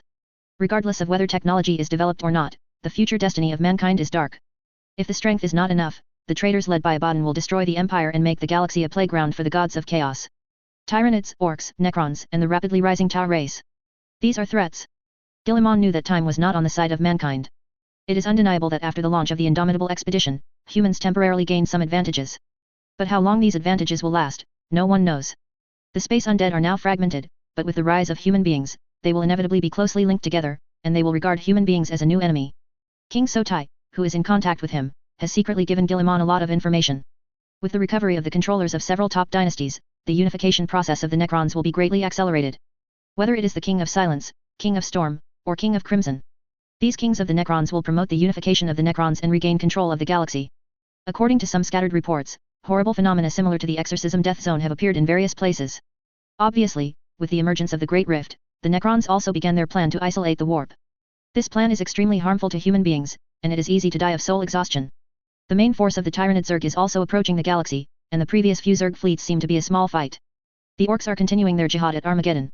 According to the report of some astropaths who have the ability to foresee, the Orc Warlord Bonebreaker has been instructed by the Orc gods, and is completing the transformation from the Orc Warlord to the Orc Emperor, and is committed to bringing the galaxy into a never-ending war of terror. The Titanium family has had 5 consecutive expansions so far. According to the latest intelligence, they already have a subspace engine and a huge auxiliary army. Although this race is very weak, its potential is terrifying. The Tau race relies on the artificial intelligence that humans have long abandoned, and it is difficult to guarantee that the future will not rise as quickly as humans. It didn't take long for humans to go from entering the starry sky to establishing the first star empire. If the artificial intelligence of the Tau family develops further, it is very likely that they will rise at a high speed like the human beings in the past, and quickly become the masters of the stars. Regardless of whether the opponent's artificial intelligence is rebellious or not, the human empire will decline because of the opponent's rise. Human beings now have too many lice to catch. The problem of Sheneo technology stepping on the bottom line of hating intelligence is the smallest for Guilliman. The Divine Brain Project uses the minds of loyalists as raw materials to carry out various enhancements on these minds. Let it have extraordinary computing power. To put it bluntly, the essence of the Divine Brain is similar to fearlessness. Most of the bodies of those loyalists can no longer be repaired. Tech priests plucked their remains and sent them into the Dreadnought to continue fighting for the Empire. God Brain is to pull out the brains of these loyalists, train them, and then continue to serve the Empire. They have their own thinking ability, their own emotions, their own memory. It is just an alternative way to continue to serve the Empire. This is the God Brain Project. In order to strengthen the fight against subspace pollution, all brains will carry out thought stamps. Carved into the stencil thought of protecting human beings and hating chaos. This method of using mechanical means to leave a stamp of thought in the brain can avoid the possibility of the brain's betrayal to the greatest extent. Of course, even the ideological seal cannot stop the corruption and rebellion of the divine brain. Some alternative methods can also be used to remedy. Mechanicum has mature technology, which can prevent the rebellion of Iron Man in the past. That is the thinking of the offline partner, put it in a dream of eternal enjoyment, and then implant the other's consciousness for manipulation. This practice is often used on Cathars. Those sages often offline the opponent's thinking and main consciousness, and then implant their own consciousness to control the opponent's body. To be more radical is to erase the original consciousness of the other party, and reimplant new memories and programming after formatting. God brains are all built using super soldier technology and Guilliman's heart template, which also gave the Empire greater control. If it was in the past, the God Brain project would definitely cause huge waves. There will be countless opposing voices. The person who proposed this plan is afraid that he will be killed by the trial court immediately. Now, however, the plan is driven by Guilliman. Cast General, Lasky died. Mars unconditionally supports the Imperial Regency, the High Lord's Council is abolished, and the Imperial Army is in the hands of the Primarch. Those who opposed had no power at all to shake Guilliman's decision. Under Guilliman's authorization, Karen's Divine Brain project was quickly promoted. Each nest has built a huge and magnificent brain array data center. Is used to process large-scale population data and allocate work and resources, thus guaranteeing the interests of every Imperial citizen to the greatest extent. Of course, the movement of gang members and cult members will also be monitored to ensure that these guys will be killed directly when they first emerge, and no big climate will be formed. Suppress the frequent rebellions of the Empire to a very small scale. At the same time, a large number of machines and priests were deployed from Mars to join Terra's reconstruction work. With the application of advanced technology and the full help of Mars, the reconstruction speed is much faster. Some gardens and parks that did not exist before also appear in the planning map of the Hive City. This is an incredible thing. The rulers of all ages never built these things in public areas. In their view, workers should take a good rest after going to work, and then continue to work. Any entertainment beyond that is unnecessary. Greed for enjoyment, that is not enough loyalty. Loyal workers should get the least salary, work the most, don't rest, don't enjoy, and devote themselves to the Emperor. Guilliman naturally couldn't allow this kind of thing to continue. The empire building is too bad, isn't that a death for chaos? At that time, the stronger the army, the stronger the enemy will be. Fighting and fighting are all fighting with human beings themselves. Then there is no need to play. In addition to reducing the workload, Guilliman requires all factories to dispose of the waste to protect the living environment. At the same time, equip the residential area with enough greenery and increase recreational facilities. Air, drinking water, and food quality testing have also been put on the agenda. Many factories do not want to comply with such regulations, and the cost is too high. They even gathered to protest. They claim that treating workers too well will only erode their loyalty and make them lazy. Only by taking away workers' food, houses, and property, and reducing their salaries, can the workers' motivation to work be stimulated. It's a pity that Guilliman's posture is extremely tough. Take away all the assets of those protesting factory owners and families, and let them be good workers with low salaries and no treatment in their mouths. In order to ensure the implementation of his reform order, Guilliman asked every law enforcement official to bring a troop. Any factory or family that dares to trample on the new law will be punished mercilessly. Some families tried to resist with force.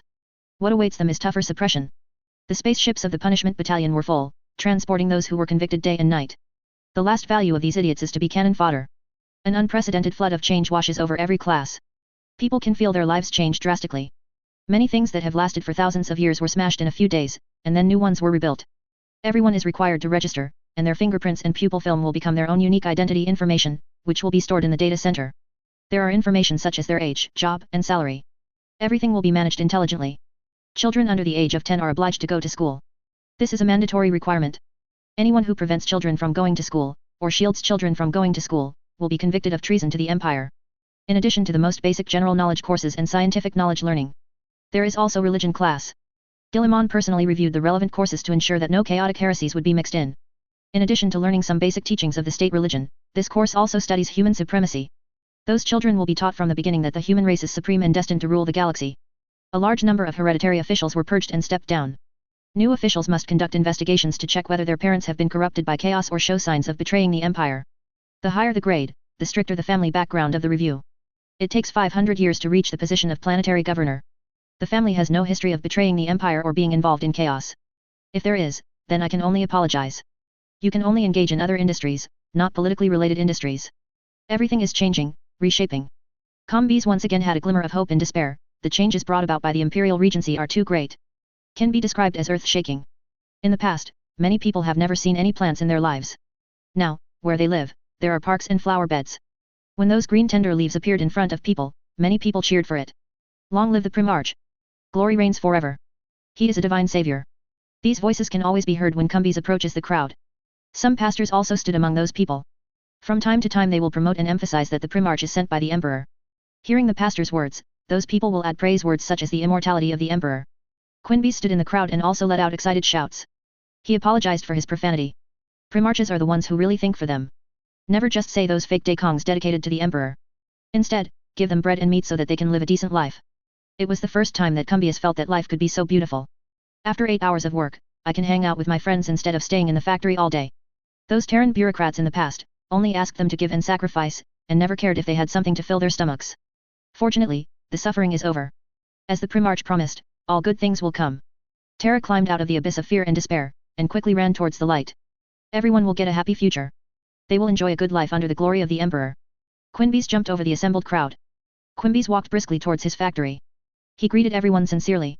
Until, he met 2 members of the legal department in law enforcement uniforms. He stopped smiling. One of the legal department personnel was the same man who was in charge of labor force supervision and beat the little girl. The other party was smoking a cigarette and standing lazily on the street. Several men and women who passed by were stopped by these 2 men, and squatted on the side of the road with their heads in their hands to accept their inspection. A trace of fear appeared in Quimby's heart, and he walked away involuntarily. The storm of reform is still not strong enough to blow into every corner. But he also knows that this is the limit of the Empire's regency. The opponent is responsible for the entire Empire, military, economics, politics, beliefs, technology, etc., and every aspect needs the Primarch to be responsible. The Imperial Regent's gaze is on the entire human race, so he is doomed to be unable to pay attention to everyone. Evil and darkness lurk in the crevices that he can't pay attention to. Come here. The man showed a cruel smile when he saw Quimby's who wanted to go around. The companion next to him also smiled. Quimby's looked left and right, but there was no one, so he confirmed that the other party was calling him. Can only walk over. He was somewhat resistant and afraid of these guys. To be honest, he was full of hatred for this man. The little girl in the labor team was deaf in one ear. And all this is thanks to this man. It's hard to imagine that such a vicious man can escape being cleaned. What does it look like? The man said impatiently as he kicked Cumbies. What do you want from me? Cumbies kept his tone humble as much as possible to avoid attracting greater hostility from the other party. To the regent of the empire, such a man is nothing more than a bug that can be easily crushed to death. But for Cumbies, this man was enough to ruin his life. Even if the other party is just a small member of the legal department. Officials are terrible, and officials are even more terrible. It's nothing. When I saw you, I felt suspicious. Are you a gang member who is trying to subvert the Empire? Now the Empire is cracking down on gang members and cracking down on evil forces. The man said solemnly while smoking a cigarette, and flicked ash on him face. My lord, I am a law-abiding citizen of the Empire. Cumbis suppressed the anger in his heart and said every word. I don't really believe you when you say you obey the law. You don't look like a good person at first glance. A few days ago, I received a message saying that there were gang members running around, so go squat over there. We have to further verify your identity, to make a judgment. The man flicked the cigarette ash again. If you don't want to waste time, you can also pay a deposit to guarantee that you are not a gang member. After confirmation, it will be refunded to you. Hearing this, Cumbis suddenly understood. Tracking down gang members is false, but collecting money secretly is true. After handing over the security deposit, still thinking about getting it back? Then it is really a dream. You are blatantly violating the laws of the Empire. Cumbis said angrily, I won't give you a penny. Don't you talk nonsense. The man's face changed, and he hit Cumbis with a stick on the head, causing him to squat on the ground and bleed profusely. I represent the sacred law of the Empire. Whatever I say is what I say. Don't you want to live? After being hit with a stick, the man grabbed Cumbis by the collar again, and threatened with a ferocious expression, don't think that you can turn the world upside down after the regent of the Empire promulgates a few laws. Labor and management are still wearing this skin. You have to kneel obediently, understand? After finishing speaking, the man raised his head and looked at his companion. This guy is just a thorn, and he looks like a stubborn gangster. The companion smiled, don't go too far, the higher UPS are strictly checking now. Don't worry, be measured. If it doesn't work, just say that he is a gang member. Those stupid idiots will probably say that I fought well and hit the criminals. Cumbis was pressed to the ground, punched and kicked, and the other party provoked while beating. You can fight back, trash. Why don't you fight back, you coward? Do you really think that the regent of the Empire can watch Terra for a lifetime? You dare to refute my words here, you really don't know how to live or die.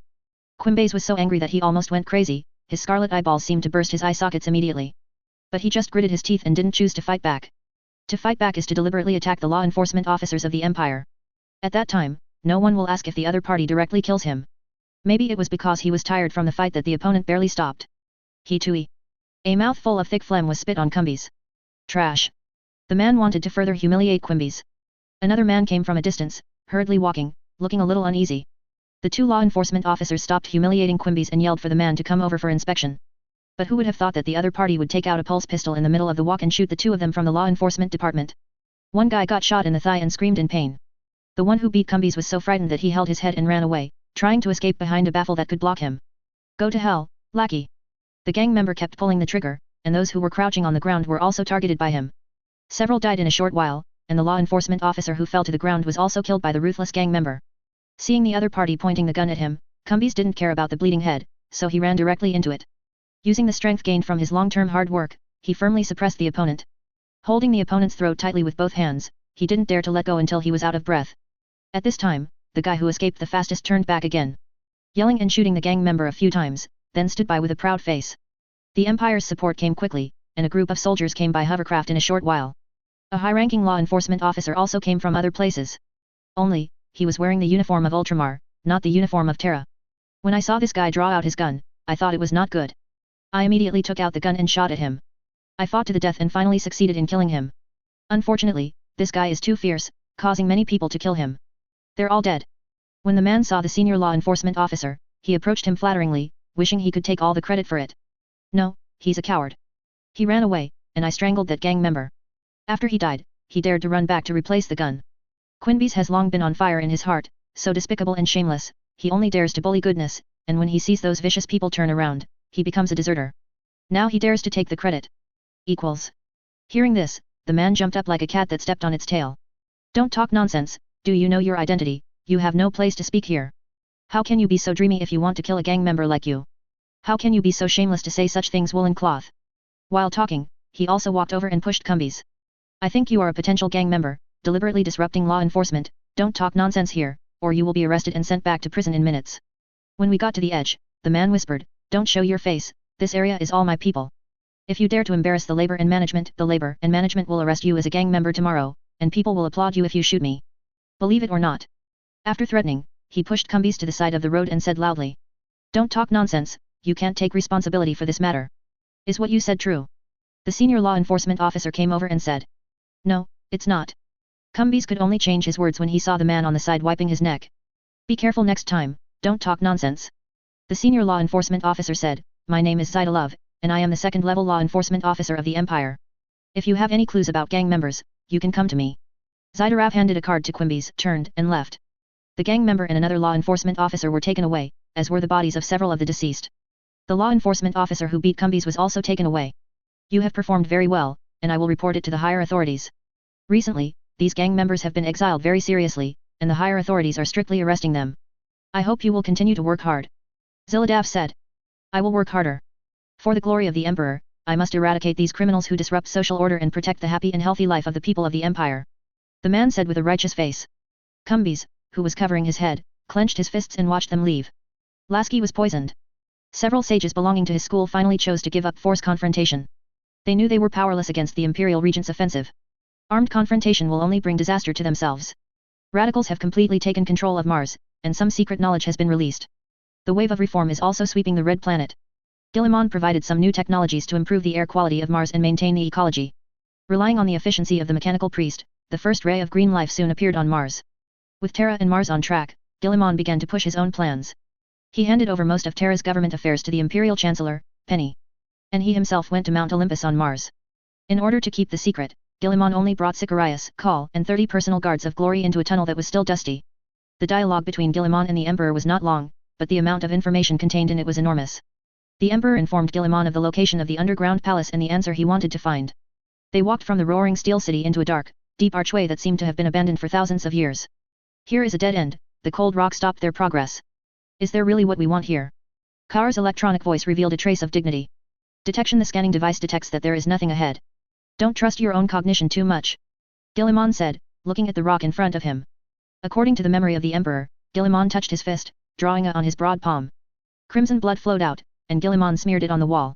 The Primarch's strong resilience made him have to cut himself several times to get enough blood. Under the gaze of everyone, cracks appeared on the originally rough rock wall, and countless cracks as thin as hair spread out and disintegrated.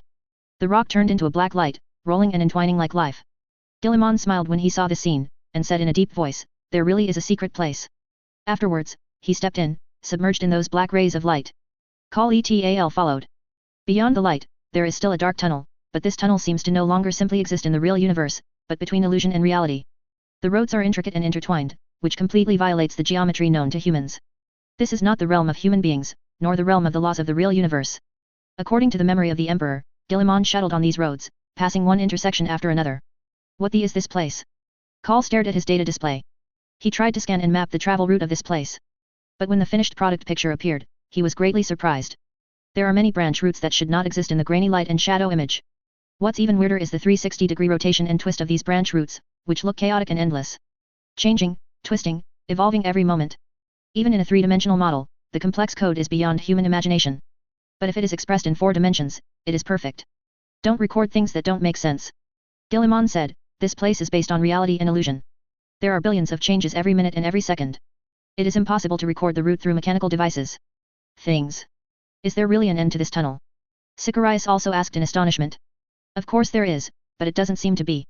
Guilliman answered Sicarius' question as he walked. This is a space-time closed loop, and it is also one of the defensive measures of the underground palace. That is to say, this place and the real universe are separated from each other. Isolated, only those who find the right path can use that weak connection to return to the real universe, otherwise they will be trapped here forever. The space-time closed loop. It is hard to imagine that people have mastered such advanced technology in the past. Kaur exclaimed. This is my father's masterpiece. Guilliman said. The underground palace is where the Emperor seals the Void Dragon. It is hard to imagine what kind of knowledge he had acquired at that time to build such a prison, so that the former star god could not break free and could only be imprisoned here. It's impossible to imagine how deep the Omnisea's wisdom is, Call said. Guilliman led the crowd for an unknown amount of time, and finally came to a high ledge in a cave shining with dazzling silver light. The cave is very huge, as if it came to the hollowed-out core of Mars. The width here is the most grand underground space Sicarius and Call could imagine. The cave extends to the top of the head and far below the feet. Huge stone pillars prop up the roof of the cave, and it is impossible to see where the cave walls on both sides are. Only the silver light flickering in the distance could be seen. Be careful, this is where the nether dragon is imprisoned. Guilliman urged. They walked along the ledge and found an inconspicuous and very old wooden lectern. There is also a heavy book with gilt decolorization on it. The leather cover is tattered, and there are simple quills and ink bottles. This scene makes people feel very incredible. Are there any more of these things here? Kaur looked around, the servo skull connected to his nerves scanning everything around him. It's really weird here. Kaur pointed to a stone pillar on a wall shining with silver light. These structures and light feel wrong, as if they have been distorted. The words of the ruling great sage seemed to have opened up some hidden characteristics of this cave. Those silver rays of light moved, forming weird and distorted geometric structures. The veterans of glory immediately gathered around Guilliman, took a defensive posture, and raised their weapons. They all showed a look of pain.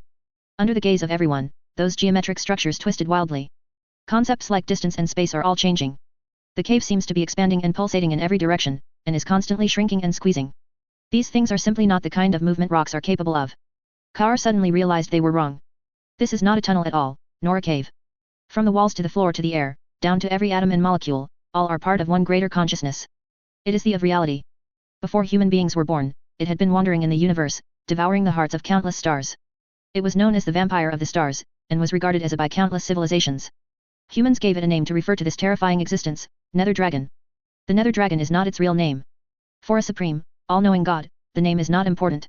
Kaur could feel the confusion of his own data system and logical operation modules. No creature can see its essence directly. It exists in every crevice of time. It exists in every coordinate of space. Is 1 in 10,000. Is the beginning and the end. The fact that it exists in the world is enough to kill countless weak-minded lives. Just to perceive its existence requires paying an extremely heavy price. In the face of this infinite impossibility, the existence of all things is meaningless. People will involuntarily be assimilated, and finally fall apart. Sanity is collapsing, and calculation logic is also collapsing. Even the ruling great sage can hardly bear the concept of its existence. Kaur wants to scream, and in the face of an unimaginable being, all mortals can do is scream. At this time, a hand was placed on his metal shoulder. Give up the calculation, Kaur, and delete all information. The voice was full of majesty, and Kaur could not help doing so. The photosensitive device is turned off, and all cached data is urgently deleted. The sense of oppression dissipated, and he survived. Kaur followed his hand and saw the face of the Primarch. He nearly killed himself. Any way of looking directly at and calculating the existence of the other party is stupid. Will only bring yourself into a meltdown. You are too reckless, contacting it rashly will only kill you. A female voice came. Guilliman followed the voice and looked over, a figure came out from the darkness. Chapter 170 in the Covenant of Stellar Vampires, subscribe. Kaur, Sicarius and others also turned their heads to look over. They watched as a woman in a dark robe and hood stepped out of the darkness. From the figure of the other party, it can be seen that it is a woman. Who are you? Guilliman asked. Sicarius activated the power sword in his hand, showing a vigilant expression. On the other side, other honor guards also raised their bolt guns.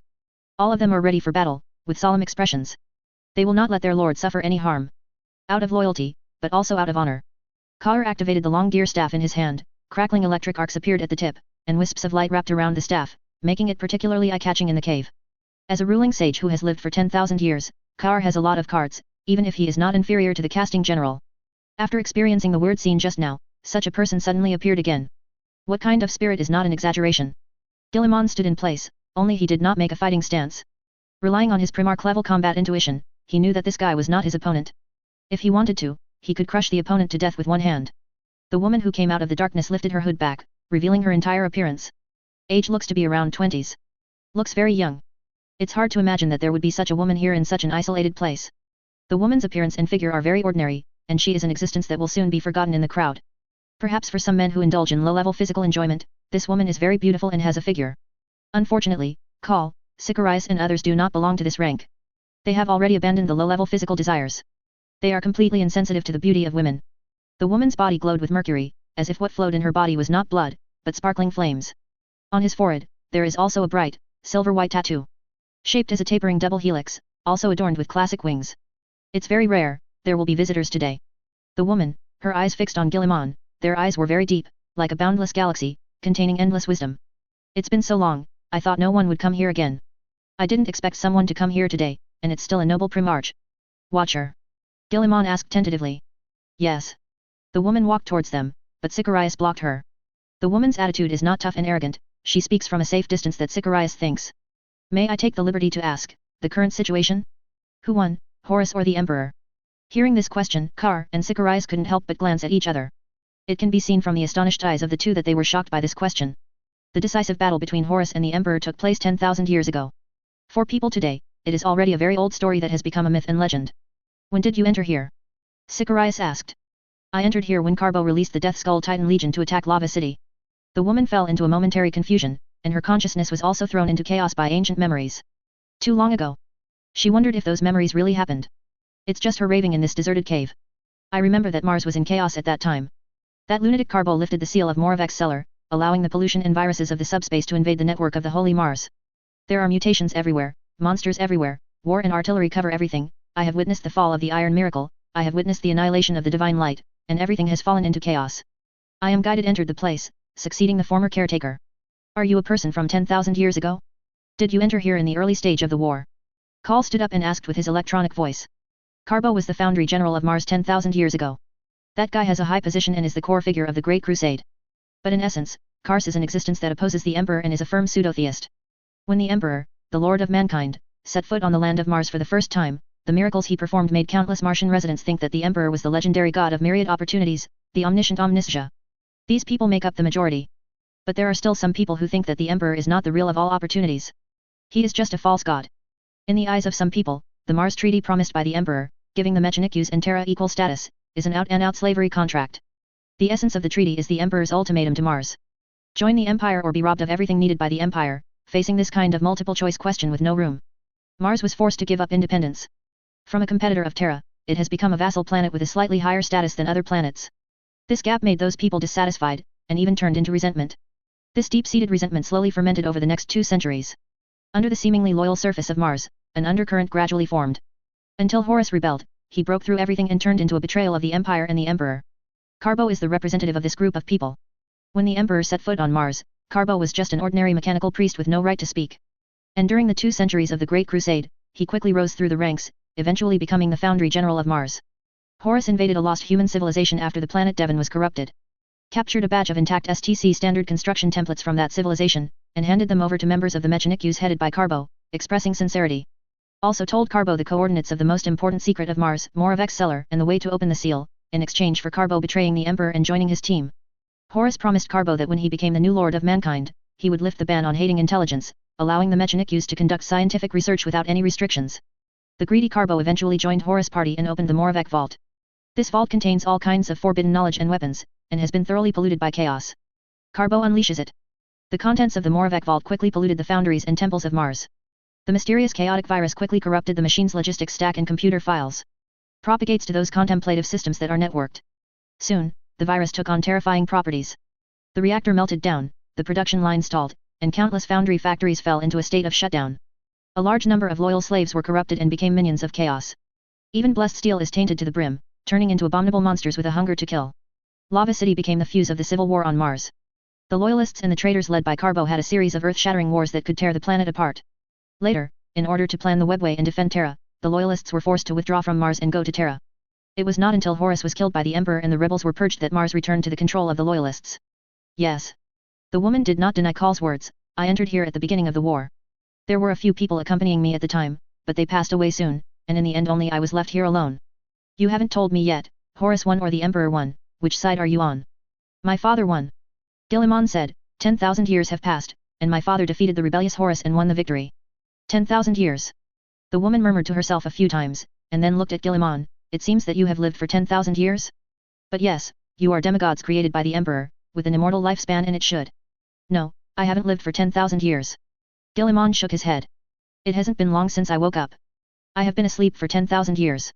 I didn't wake up until now. You lived for 10,000 years? Then you are an immortal. It has been sleeping for 10,000 years, it seems that there are many things that I don't understand. The woman tried again and walked in front of Gilliman. Sicarius blocked her, showing a warning. As a qualified bodyguard of the original body, he does not allow anyone to get too close to the original body, that is too dangerous. The woman saw Sicarius' resolute attitude, but she didn't force it. She went in another direction. While walking, continued the conversation with Gilliman. I am indeed an immortal. Of course, I am not a born immortal. The previous immortal gave me his power and life essence, so that I can live and guard the void dragon. The woman said, You can call me Dahlia, it seems that Horus has failed, so why are you here? Come to find something, said Gilliman. My brother Horus' conspiracy has long since been foiled, and his soul has drifted away. However, mankind is not free from suffering, and we are in deep despair. I offer my respect to the Emperor. Seeking enlightenment, he told me of the existence of this place. If that's the case, then you came here for it. Dahlia looked towards the cave and smiled. Let's put it this way. Gilliman said, the situation of human beings is so critical that I have to take all possible measures to ensure the continued existence of this race. Daria frowned. The last person who said that was the Emperor. He was right, wasn't he? If it weren't for the Great Crusade, humanity would have been completely wiped out by the gods of chaos in the Age of Night. He had a duel with the gods, repelled them and paid a heavy price, although no wins, but good results. I thought you would accuse him of arrogance, Dahlia said.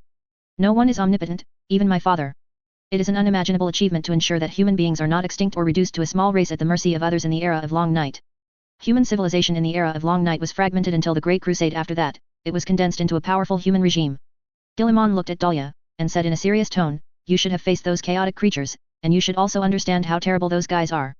They destroy everything, play with the ashes of civilization, and are complacent. They have destroyed humans will be one of the countless civilizations that have been destroyed, and they look forward to the fall of the huge human empire, and enjoy a gluttonous feast on the bloated corpse.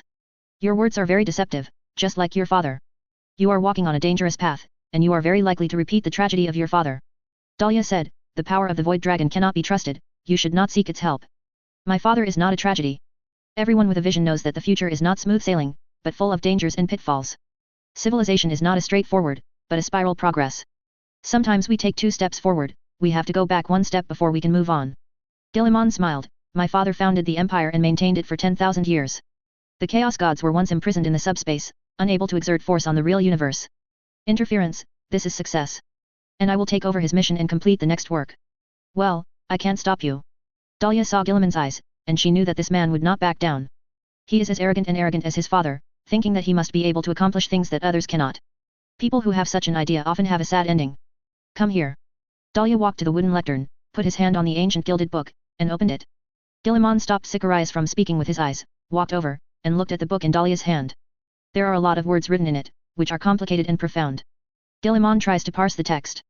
Well, he can't recognize those ghost symbols. These characters are written with a very complex geometric structure, and they are not human characters. Put it up, this is the thing condensed by the will of the Nether Dragon, everything you want to know is here. Dahlia said. Guilliman put his hand on it. Dahlia's skin erupted with pure golden light. You will see all the truth, and you will gain insight into the past of this terrible creature. Daria said in a whisper. A terrifying torrent of knowledge flooded Guilliman's mind, allowing him to see everything in an instant. With the expansion of the singularity, the universe exploded rapidly, and everything within sight became a sea of light. Then the light slowly disappeared, and a strange race was born in the ashes of the light. Like countless races, they were born simple and crude at the beginning. Relying on light as energy to survive, it slowly evolved and became an energy body that can devour stars. By this stage, they have a whole new name. They are called the vampires of the stars. This race is hated by many civilizations and races because of its special evolutionary route. Their arrival often represents a problem with the star. Many races tried to strangle these vampires outright. But this race still survived tenaciously, and survived many disasters that other civilizations could not survive, and completed self-evolution. Even the civilized war that destroyed the universe failed to completely defeat them, it just made them shrink to the edge of the dark universe again. After the civilization war, the subspace became chaotic, and the ancient sage race that looked like a mixture of lizards and toads rose up. With the help of webway technology, they once again tamed the subspace and began their life reconstruction plan. In order to avoid destroying his plan, the old sage expelled that weird race many times. Until one day, a weak race called the Necrontyr seeks the help of this weird race. The two parties have established a cooperative relationship. The Necrontyr help materialize monstrous races without bodies. And surrender his soul and flesh. They help the Necrontyr defeat the old ones and gain eternal life. After this, they got a new name. Star God. The Battle of Paradise broke out. The Star God helped the Necrontyr reshape his body, devouring their flesh and soul. Relying on the characteristics of isolation from the subspace, the Star God successfully defeated the old sage. However, after the internal strife, the Star God was betrayed by the Necrons transformed by the Necrontyr, and was blasted into pieces. After tens of millions of years of accumulation, a fragment recovered part of its strength and fled to the earth that was still in the Middle Ages. This fragment is the Nether Dragon. People call this terrifying monster that devours everything the Nether Dragon. Countless knowledge and memories poured into Guilliman's mind, giving him a clearer understanding of the so-called Battle of Heaven. There is also a clearer positioning of the things I greet. The gods of the material world. Those cursed stellar vampires. They were expelled, but survived tenaciously. Countless fragments of memories flooded into his mind, and Guilliman quickly sifted through them, absorbing what he needed, and giving up the others unceremoniously. After reading these memories, Guilliman found himself standing on a hot and dry land. The scent of spices wafts from distant lands and undiscovered countries. The underground palace cave fades from view. Those silvery lines that defied the fundamental laws of the universe gradually faded away, replaced by soft curves of rolling hills and a vast, beautiful blue sky.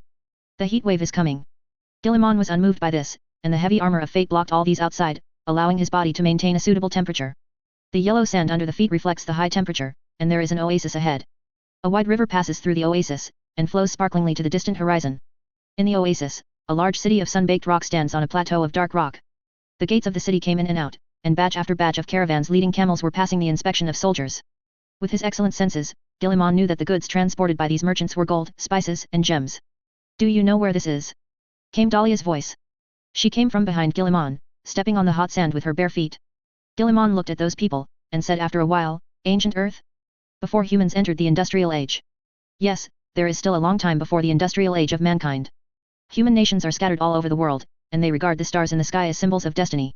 Dahlia and Guilliman looked at the city in parallel, the book records holding many things, it is the embodiment of the memory of the Nether Dragon, and only by tracing its memory can you finally talk to it. You have to be prepared, its power is unimaginable, and anyone who cannot resist it will be turned into dust, even if you are Primarch, contacting the Nether Dragon is also a very dangerous thing. Why do the previous memories enter my mind in fragments, but here are hallucinations? Guilliman can perceive that he is still in the cave of the underground palace. These are hallucinations, the hallucinations that the book acts on his mind. The previous ones are the experience of the Nether Dragon as a whole, and these are the experiences after the fragments. This is the beginning of its captivity, and it is closely related to humans, so we will enter the illusion. Dahlia explained Kiri Man's confusion, and began to introduce the situation of the illusion. This is an important node for the trade of several civilizations of human beings. The countries scattered in Eurasia use this road called the Silk Road to conduct trade and learning. And this city has become rich with the wealth brought by trade. Rejoice! Silk Road. Guilliman sighed, it was at least 1,000 years away from the industrial age. It is indeed a long time ago. What does this have to do with the Nether Dragon? Look down, he is coming. Dahlia said, right now, the trade has been interrupted, and something is lurking on the trade route, devouring the travelers passing by. Dahlia pointed to the distance of the city, where poison was permeating, like a scar attached to the earth. The terrible thing from the depths of the void hid in this world and used hunting methods to restore its strength. It killed many troops and asked for a beautiful maiden every day, otherwise it would destroy the kingdom. It's a sad story. Guilliman said, mankind has no chance of defeating such a monster from space. Yes, humans have no power to fight back against these terrible things, only him. Dahlia pointed in another direction. A brave knight in gold armor and a red feather helmet rode a black horse towards the area shrouded in poisonous mist. In his hand, he held a spear made of sterling silver, engraved with many mysterious runes. A long white banner was tied to the gun shaft, with a picture of a flying eagle holding lightning in its claws. Seeing the appearance of the knight, Dahlia showed a pious look on his face. Guilliman stared at the knight, saw his face, and said involuntarily, Father. The warrior on the black horse looked exactly like the emperor he remembered. He is very handsome and looks very young. He in this era claims to be the knight of Emperor Diocletian of the ancient Roman Empire. Dahlia said, he is very respected, and he is ready to eradicate this disaster for the people here. The knight urged the horse to gallop on the plain, rushing towards the black scar on the ground. He held up his rune lance and shield. The monster also jumped out of it, ready to destroy this poor, overconfident little guy. That is the Nether Dragon. One half of the Nether Dragon's body looks like a reptile, and the other half looks like a disgusting bird. The huge head is covered with scales, and the tail is a full 20 meters long. The body is as huge as a rolling mountain, covered with hard, shiny scales. The chest glows with a gleam, the last vestiges of the star it devoured. Vicious flames burned in the eyes of the Nether Dragon, and it stared at the knight on horseback with a sarcastic smile. It swung its sickle-like claws, and the strong black horse was cut to pieces with one blow. The knight jumped up at the last moment and stabbed the Nether Dragon with the rune spear in his hand. However, the dragon's scales were too strong, and the spear could not penetrate the body of the void dragon under his brute force, but shattered into many pieces instead. The knight drew out his long sword again, climbed onto the opponent's body with sharp movements, and slashed at the scale-covered body. The Nether Dragon is very powerful. The scales on its body are more terrifying than steel plates. Every attack will ripple like liquid mercury, counteracting brute force. The knight's armor was easily torn apart by the sickle-like claws, and the crystal-clear blood flowed all over the ground. The helmet was also blown off. That handsome face was covered with blood. Only those eyes still flowed with fighting spirit. The knight did not give up, he continued to brandish his weapon. His body emitted a golden light, as if blessed by the so-called god. The Nether Dragon bit the knight around, roaring triumphantly, ready to taste the opponent's flesh and soul. The knight discovered a weakness of the opponent. When the Nether Dragon is fighting, it always protects a place under its left wing. Be careful. Obviously, that place is its weak point. The trauma left by those who betrayed it. The knight escaped the fatal blow and seized the opportunity. He rolled forward and found a gap under the opponent's left wing, which was not protected by scales. He shouted and stabbed the rune sword in that position. The long sword sank into the body of the Nether Dragon smoothly. Golden light poured in along the long sword. The terrible monster let out a deafening whine. The glow of the burning star in the chest slowly dimmed. The huge body fell down, and the light in his eyes gradually dimmed. The knight's companions came from afar. They were extremely excited, and they also brought a black iron chain edged with countless runes. They worked together to bind the Nether Dragon with iron chains, ensuring that it could never break free and endanger humans. Excited merchants and city dwellers poured through the gate, cheering and celebrating the knight's defeat of the monster. Many girls expressed their love for the knight. A businessman wants to give him some treasures to thank him for what he has done. However, instead of enjoying the cheers, the knight told the people. Long is not dead, he needs to lock this guy up to prevent him from continuing to do evil. After finishing speaking, he and his companions used their war horses to drag the Nether Dragon away. The knight and companions spent a lot of time dragging the dragon up to the highest mountain range in the world, the Himalayas. They followed an ancient and deep tunnel into the interior of the mountain and entered a maze. The labyrinth is ancient and deep, and it is built with complex geometric structures. It should have existed before the rise of human beings. The universe has many secrets, some of which are destined to remain unanswered. The same is true for the existence of mazes. No one knows how it got here. However, this does not prevent them from using this maze to achieve their own goals. The walls are made of smooth black tiles without any dust or cracks. They walk those complicated, impossible to record roads. Go all the way to the depths of the maze, where there is another exit. They followed that exit directly to the barren Mars, shrouded in gas unsuitable for human survival. Seeing this scene, Gilliman almost swears. This is too nonsense. How many things did the Emperor and his horse boys do in the past? Why is there a road to Mars in the interior of the Himalayas? Gilliman's face was as usual, and he did not show the turmoil in his heart, but watched the actions of the Emperor and his companions. The Nether Dragon was imprisoned by the knight and his companions in a mountain range on Mars. A complex spatial structure was established, and a part of the space was cut to cover up its existence. Unless the knight and his companions, others can't find the entrance of the almost invisible space-time rift. Is this the history of the Nether Dragon's captivity? Said Gilliman. Yes, the Emperor defeated it and imprisoned it here, Dahlia said. The Emperor can see what we cannot see. He foresees every future and chooses from it what he thinks is the best. Reliable prospect, guiding people along his path. A push in the distant past to achieve something in the present. From the beginning of the transhumanist movement to the advancement of human understanding of science to perfection, and to human beings. Everything in the starry sky is his plan. He has reserved enough back UPS for himself to ensure that he can complete his mission. Isn't it crazy? He promoted the development of human intelligence, but he was worried about its failure, and prepared such an organization to assist his backup plan before the formal development of human beings. The birth of the Mechanicum originated from the influence of the Nether Dragon. Without the Nether Dragon, there would be no Mechanicum Empire. The grand dream of unifying the galaxy for mankind will not come true. The scale of the plan spanning tens of thousands of years is so huge that no one dares to imagine what kind of mentality he will realize it. He distorted the fate of the entire planet to pave the way for his own plan. Daria's words are very emotionally distorted. The Emperor is benevolent, and he has pushed humanity forward from beginning to end. Behind all the development of human science and technology, there is his shadow. The Emperor is cruel, and he never cared about the fate of individuals and minorities. For the benefit of the collective, he can sacrifice those people without hesitation. These hard truths suffocated her. But the Emperor's love for mankind made her involuntarily follow his path, even paying the price of her life. She has guarded here for 10,000 years, just to protect this secret. Once the truth is spread, the existence of Mechanicum will inevitably be shaken. The foundation of the human empire will also be shaken. That would be an unprecedented disaster. Crazy indeed. Gilliman sighed. The Emperor is like a silent helm, cold and cruel, asking human beings to follow the narrow road that only he can see. His life does not allow any selfish love, full of cruelty, doomed not to be understood by the world, doomed to only sacrifice. But human beings need him. Dahlia said sadly, once he loses his guidance, human beings will soon be swallowed by the malice of the universe, or become eternal slaves of some powerful beings. The world cannot imagine the horrors of the darkness that the Emperor has kept from their world. Human beings are unbelievably vulnerable in front of the universe. Gilliman did not speak, he just silently looked at the picture in front of him. The Nether Dragon was imprisoned in the space-time rift. The knight asked a companion to stay, to make sure that this guy would not break free and not be found by the Xenos who were looking for it. Subsequently, the knight left here with others. Leaving a lonely guardian behind, fulfilling the mission of the guardian in the dark. No one knows his name, and no one knows his deeds. Gilliman stared at the pictures formed by the memories of these Nether Dragons, and then he looked into the depths of the cave. His next words caused fear and anxiety to appear on Dahlia's sad face. I know you can hear me, come out, maybe we can make a deal.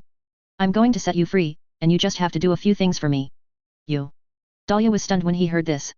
The purpose of a Primarch's arrival is to make a deal with the Nether Dragon. I smell a liar on you. The voice echoed in Gilliman's mind, ancient, vicissitudes, and full of anger. That strong will is not as strong as the Emperor, and it is also extremely oppressive. Ordinary people will inevitably face very heavy oppression when they talk to it, and it is easy to go crazy. The existence of the other party is unimaginable, indescribable, and indescribable. Everyone is born a liar, this is the ability that evolution has given us. As an ancient existence comparable to the lifespan of the universe, you can't understand this, right? Come out. We have the same enemy, this premise now, we can guarantee that we can have a fair transaction. You have ancient wisdom, great strength, and almost infinite lifespan. What good is it for me to deceive you? Or are you too scared to touch mortals? Gilliman said without changing his expression. A cluster of light-emitting stellar light appeared in the void, which was the will of the Nether Dragon. What kind of deal do you want to do? Sets you free for a small price to pay. Be clear, mortal, what price do I have to pay? I just need you to help me complete a few projects. After completion, I will release you. If you want, I can help you restore your former prosperity. How about it? This is a very good deal.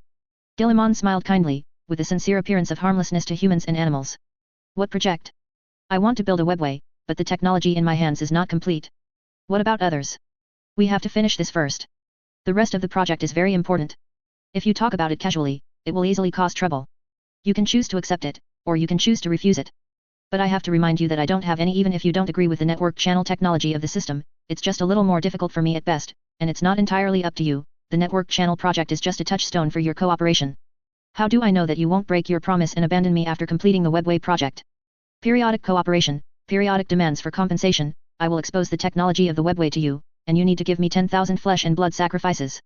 Guilliman looked at the nether dragon and nodded, yes. 10,000 blood sacrifices, this is not a difficult task. Then I'll wait for you, 10,000 flesh and blood sacrifices. Bring them here, and I will give you all the webway technology I know. Finish this sentence. The nether dragon disappeared. The illusion also disappeared, and they were still in the cave. Are you going to make a deal with that horrible monster? Do you really want to offer 10,000 blood sacrifices to it? Do you know what kind of disaster will happen to this guy after he breaks free? Dahlia questioned with an incredulous expression on her face. Primarch. Relax, Dahlia, the situation is not as bad as you imagined. Guilliman said with a smile, this is just a deal, and the situation outside is already completely different. You need to go out and understand before you can make accusations. The return of the Silent King, the leader of the Trinity Council, will accelerate the unification of the Necrons with the rise of mankind. Guilliman must be prepared for an all-out war with the Necrons. The star gods were backstabbed by the Necrons and blown into fragments, but they are immortal, and those fragments were sealed in various dynasties, or lost in various parts of the galaxy. According to the performance of the Necrons in the Battle of Heaven, it can be said that this race is too crazy. Once it is confirmed that there is no way for them to win, they will definitely take various actions that will kill them all. It is not impossible to establish a covenant with the Star God again by fusing the Star God fragments as a bargaining chip. Guilliman has to make preparations in advance to block their backhand. Necrons can establish a contract with the Star God. Humans naturally can too. Of course, Guilliman would not be so stupid as to sell human flesh and soul to the Star Gods to play mechanical ascension. That is not saving mankind, but pushing mankind into a heated Kong. If those aliens were used to feed the nether dragon, Guilliman would have no psychological pressure. Ti Jun, the Groats, and various aliens that ravaged the human empire. Pack it up and feed these vampires too. Why not do it? Let's get out of here first. Guilliman said, I'll explain the reason for all this to you when we get outside. Terra's reform wave slowly soaked into every corner of Terra along with the rebuilding work. In order to ensure the strategic position of Terra, the work of rebuilding the food factory and foundry factory was put on the agenda again. Without the opposition of the merchant organization, this matter went very smoothly. In the new plan, it will be guaranteed that Terra will be able to survive for 5 to 10 years with its own productivity and stored materials even if it encounters a void blockade. Avoid the bad situation where the route is cut off and collapses immediately. The scale of reconstruction this time is unprecedented. Various wastelands and deserts have been remodeled to allow green plants to reappear on the land of Terra. Huge, towering climate regulators are built on the equator and the poles, forming a huge regulation network to plan Terra's weather, which can ensure that Terra becomes the beautiful sacred home in human fantasy. This is a brand new technology. According to the conservative sect tenet of the Mechanikus, this technology is a blasphemy to the god of mechanics and should not exist and be applied. With the reform of the Mechanicum, this technology was able to reappear. The new government headed by Penny even made an ocean plan, planning to make Terra's ocean reappear. This is a very great project. If it can be completed, the impact will be very far-reaching. Chapter 171 Vigilant Star for Help, Seeking Subscription. Terra's oceans have long since disappeared. In the early days of the Great Crusade, Terra's seas were drained dry by a defected warlord from the Altan Plains. Of course, this warlord also paid with his life. Valder, the first commander of the Forbidden Army, personally executed the warlord, declaring to the world that every inch of Terra's land and water is extremely precious, and anyone who tries to steal Terra's soil and water will be executed. Emperor once had the idea of trying to restore Terra's oceans and reshape Terra's landscape. Let Terra be that beautiful world again. However, at that time, there were too many important things. In addition to the Great Crusade, there is also the matter of the Webway project. The heavy work makes the Emperor have no time to take care of this. It can only be postponed to do other more important economic things. I thought that everything would be settled, and wait until the human beings were unified and the Empire was stabilized. Then proceed to restore Terra's landscape. It's a pity that Horus' rebellion ruined all plans.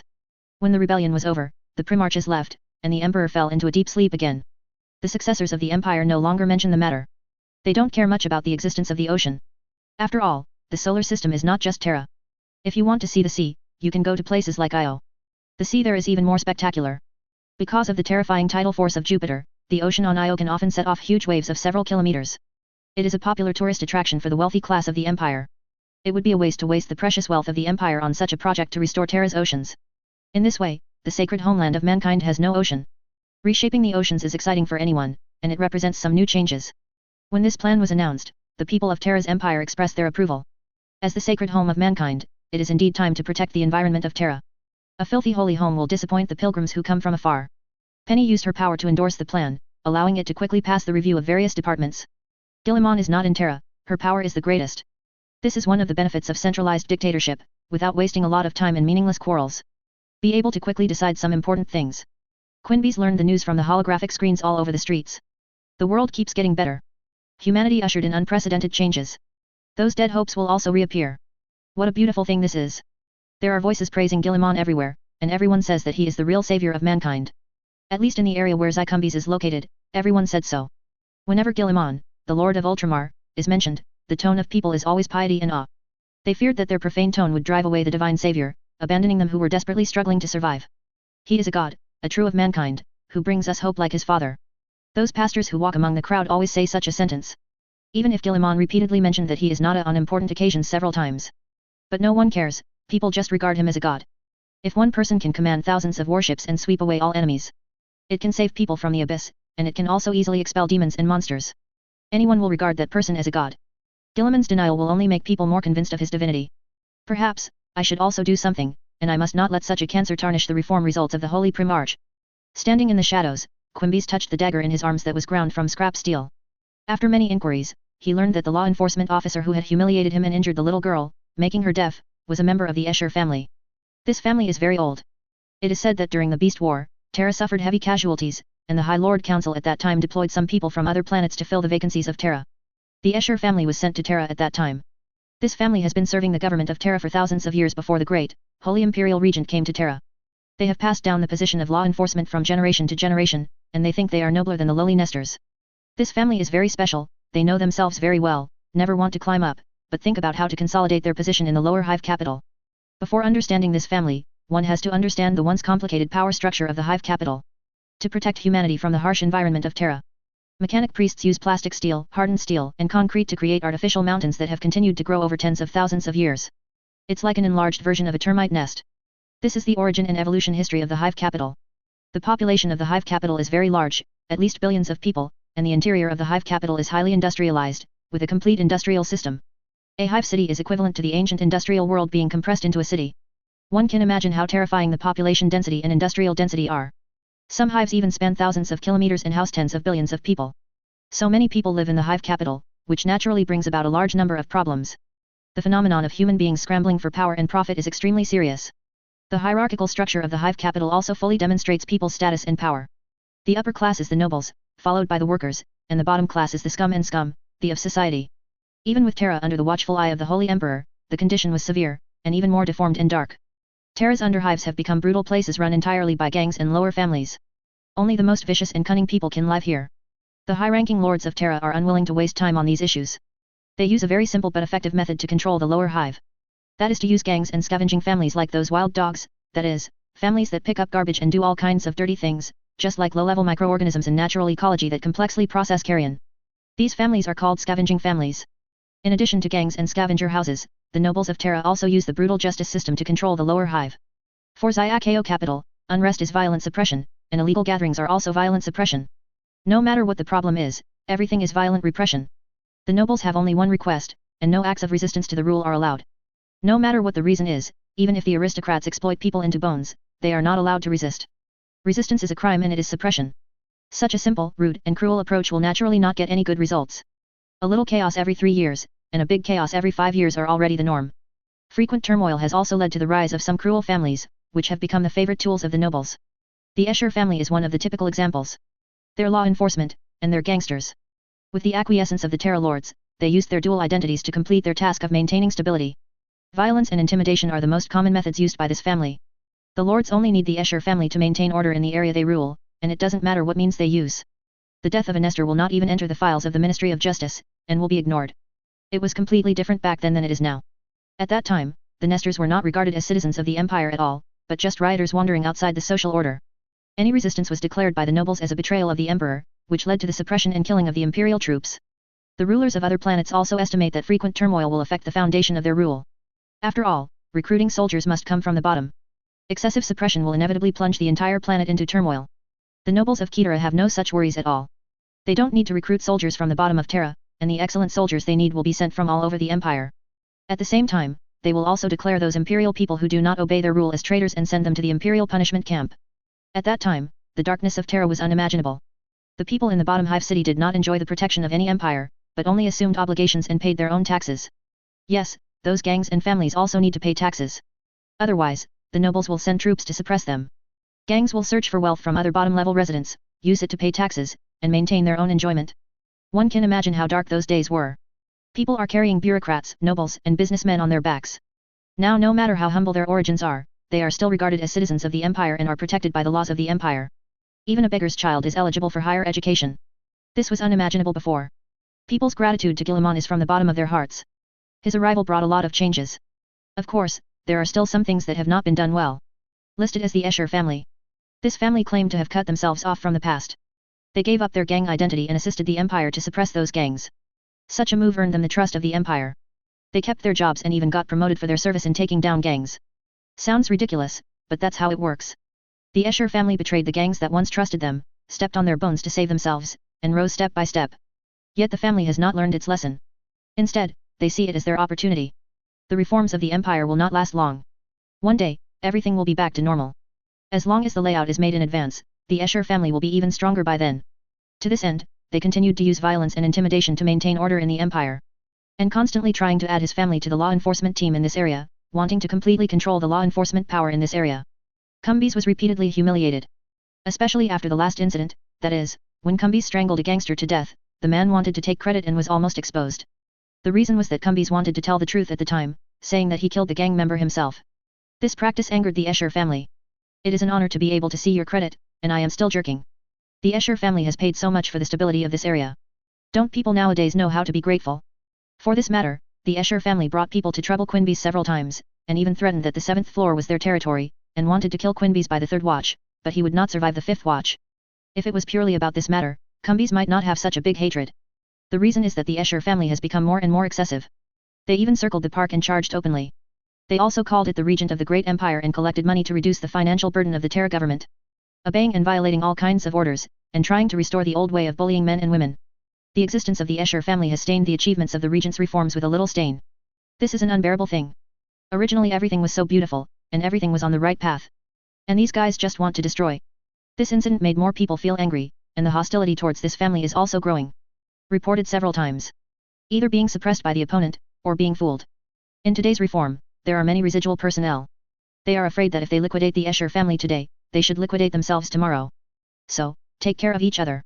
The roots of these families run too deep. It's like barnyard grass in a rice field, mixed together, it's impossible to tell the good from the bad. In addition, the reform scope of the imperial regency is too large, and the manpower is really insufficient. It's like a big net, the gap is too big, and it can only let the small fish escape. After a few attempts, Quinbys became cruel. He decided to adopt the simplest method and use his own method to clean up the cancer of the Escher family. Someone has to do these things. Cumbes cheered himself up in his heart. Since strangling the gang member last time, Cumbes found that his heart was much stronger. Before, he was terrified of those gangsters, and he was terrified of those law enforcement officers. But after he killed someone, he found that there was nothing to be afraid of. Everyone has only one life. You are not afraid of him, but he is afraid of you. It's that simple.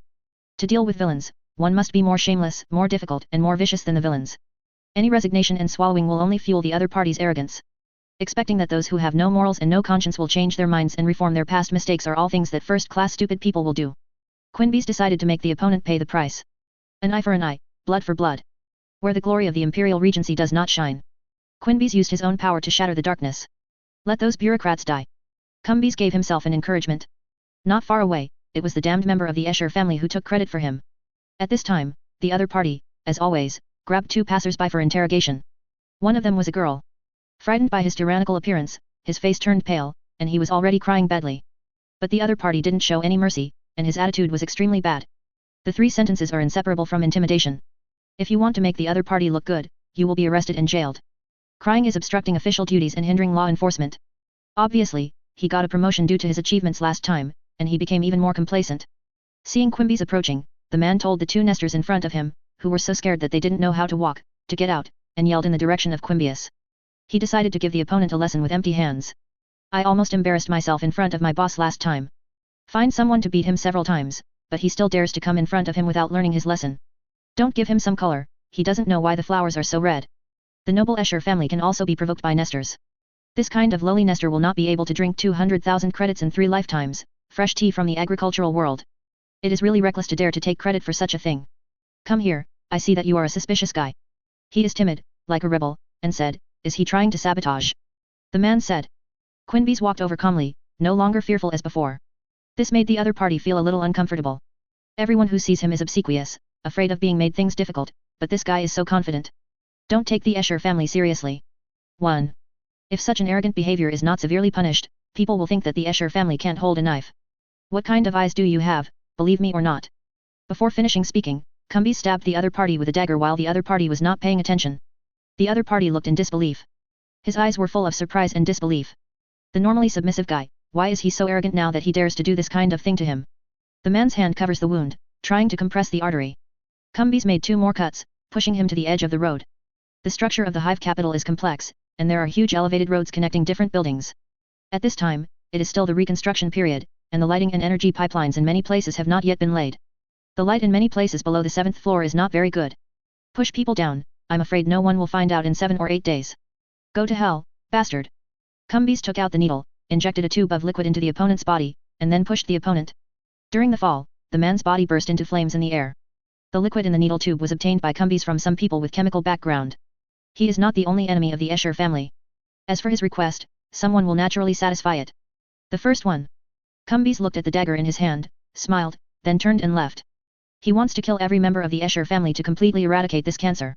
For the great cause of the Primarch, these bugs must die, and no one will be allowed to tarnish the brilliance of the Primarch. Mars. Underground Palace. Guillemon and Dahlia, as well as Call, Sicarius and other members of the Honor Guard left the Silver Cave. Led by the Guardian Dahlia, they walked to a large experiment hall. A roughly square room was carved out of the surrounding stone walls. There are many sheepskin scrolls of different colors hanging on one wall, just like children's collages. On the other side of the hall is a dark tunnel. Exposed red iron massively supports the ceiling. Cables like black snakes hang from the ceiling, and some of them are emitting electric sparks. Beside the other wall is a huge metal platform, surrounded by many mechanical appliances, and the cables are wound on 4 cylinders. The whole body of the cylinder is made of mysterious and unknowable metal, and the 4 cylinders just form a cube. Each cylinder is edged with weird and complex electromagnetic patterns. Energy acts along these lines, forming a space force field. Imprisoned within the force field is an ever-changing metallic creation. Obviously, the space force field belongs to the prison of this mysterious mechanical creation. The structure of metal creations is very special. Is a large sphere made of interlocking gears. Its design, movement, and complexity far exceed the various devices built by the Mechanicum. Even if you are imprisoned in the space force field, you can still hear the clicking sound when the sphere is running. The impossible gears are rotating synchronously, and the harmonious sounds are stacked into wonderful music. Judging from Call's professional perspective, this creation is completely unreasonable and impossible to operate. Surprisingly, it remains in working order, perfect. It is composed of various gears that rotate continuously, and its precision is beyond the reach of many sages of the mechanic order. Baroque tools, fine interface columns and molecular collectors gently extend and contract in the maze-like structural gear structure, hissing like a snake's tongue, absorbing various elements in the air. Guillemon's face changed slightly when he saw this thing. It seems that the dangerous thing like the Nether Dragon is not the only one imprisoned here. Hate intelligence. Call said the name of this creation. Yes, the Space Force field imprisoned an intelligence that hates. It's a pity that the person who sent it didn't tell me the name of this intelligence that hates, but just asked me to keep it safe. He said that one day, these things will complete their final mission.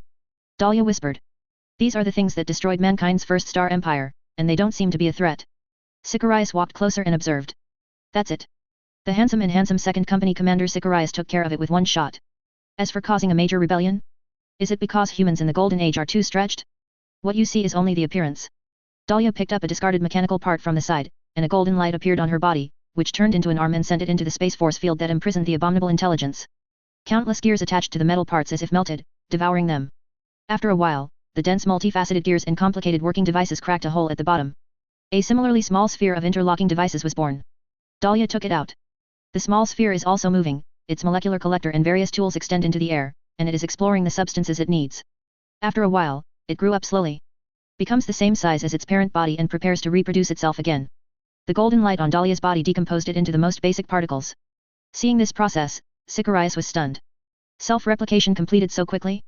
This kind of reproduction speed is much more terrifying than that of Zerg. This is just its insignificant function. Dahlia said, after a certain amount of self-replication, it can form all kinds of terrible weapons to destroy everything. Human beings have established the first star empire by virtue of them. The clan also had to admit how powerful humans were at that time. Such intelligence that hates intelligence is only a part of it, and it is not even the most terrifying. Those star devourers can swallow the entire star, convert its energy and mass into food, and continuously create their own people. Human beings can winning a war is an incredible thing. Sikarai stopped talking. If it is really what Dahlia said, then the abomination of intelligence is indeed terrifying to the extreme. Human beings were destroyed because of their achievements in the first star civilization, and also because of their loss of control. Well, the handsome second company commander still got it wrong. The threat of this thing is quite big, no wonder the golden age of technology will decline. It's really a good thing. Guilliman said. Such a thing can be called horror in any world. Super self-replication ability, as well as the ability to assemble into various weapons, is simply a bug. Drop an abominable intelligence, and after a while, the entire planet grows an abominable intelligence. They ate up the metal of the entire planet, forming transformers, artillery, and battleships. Then they eat the stars, they eat the planets. Thinking about it makes one's scalp tingle. Isn't this a mixed painting style of greenskins and Zerg? Human beings in the Golden Age are too frankly thoughtful. Is also too capable. They can create something so incredible and extremely dangerous. The Age of Empires can still become the strongest force in the galaxy by relying on the capital of the Golden Age. The strength of the Golden Age can be seen. No wonder the Emperor never forgets the Golden Age, he keeps advocating rationality and science, and wants to build the Empire into a second Golden Age empire. From the person who hates intelligence, it can be seen that humans in the Golden Age are really outrageously strong. Guilliman sized it up and felt that this thing could be used as a trump card. If the Tyranids and Greenskins lose, release this thing. See who eats faster. Daria looked at Guilliman. Now, can you tell me why you made an alliance with the Nether Dragon to make a deal? Didn't the Emperor tell you about its threat? He warned me in memory, but compared to what the Nether Dragon can achieve, a little risk is worth it. After a moment of silence, Guilliman said firmly. What can it do? Dahlia said. Be able to fight against chaos and Necrons, buy us enough time and space. The galaxy is full of enemies, the traitors from the Eye of Terror have rushed out, the Empire is bleeding, half has lost contact, and half is in chaos. Guilliman walked back and forth a few steps, and spoke again. Before I came here, I fought against the Blood God's servants in Terra. They can set foot on the land of Terra with simple rituals. As for other places, I dare not imagine that the situation must be worse. I dare not expect extravagantly, you understand, but this matter is very important, and I will take full responsibility for it. Daria looked at the noble face of the Primarch, and finally sighed. This is a dangerous path, and you will pay for it. Isn't this exactly my duty? Guilliman said, to give everything for mankind.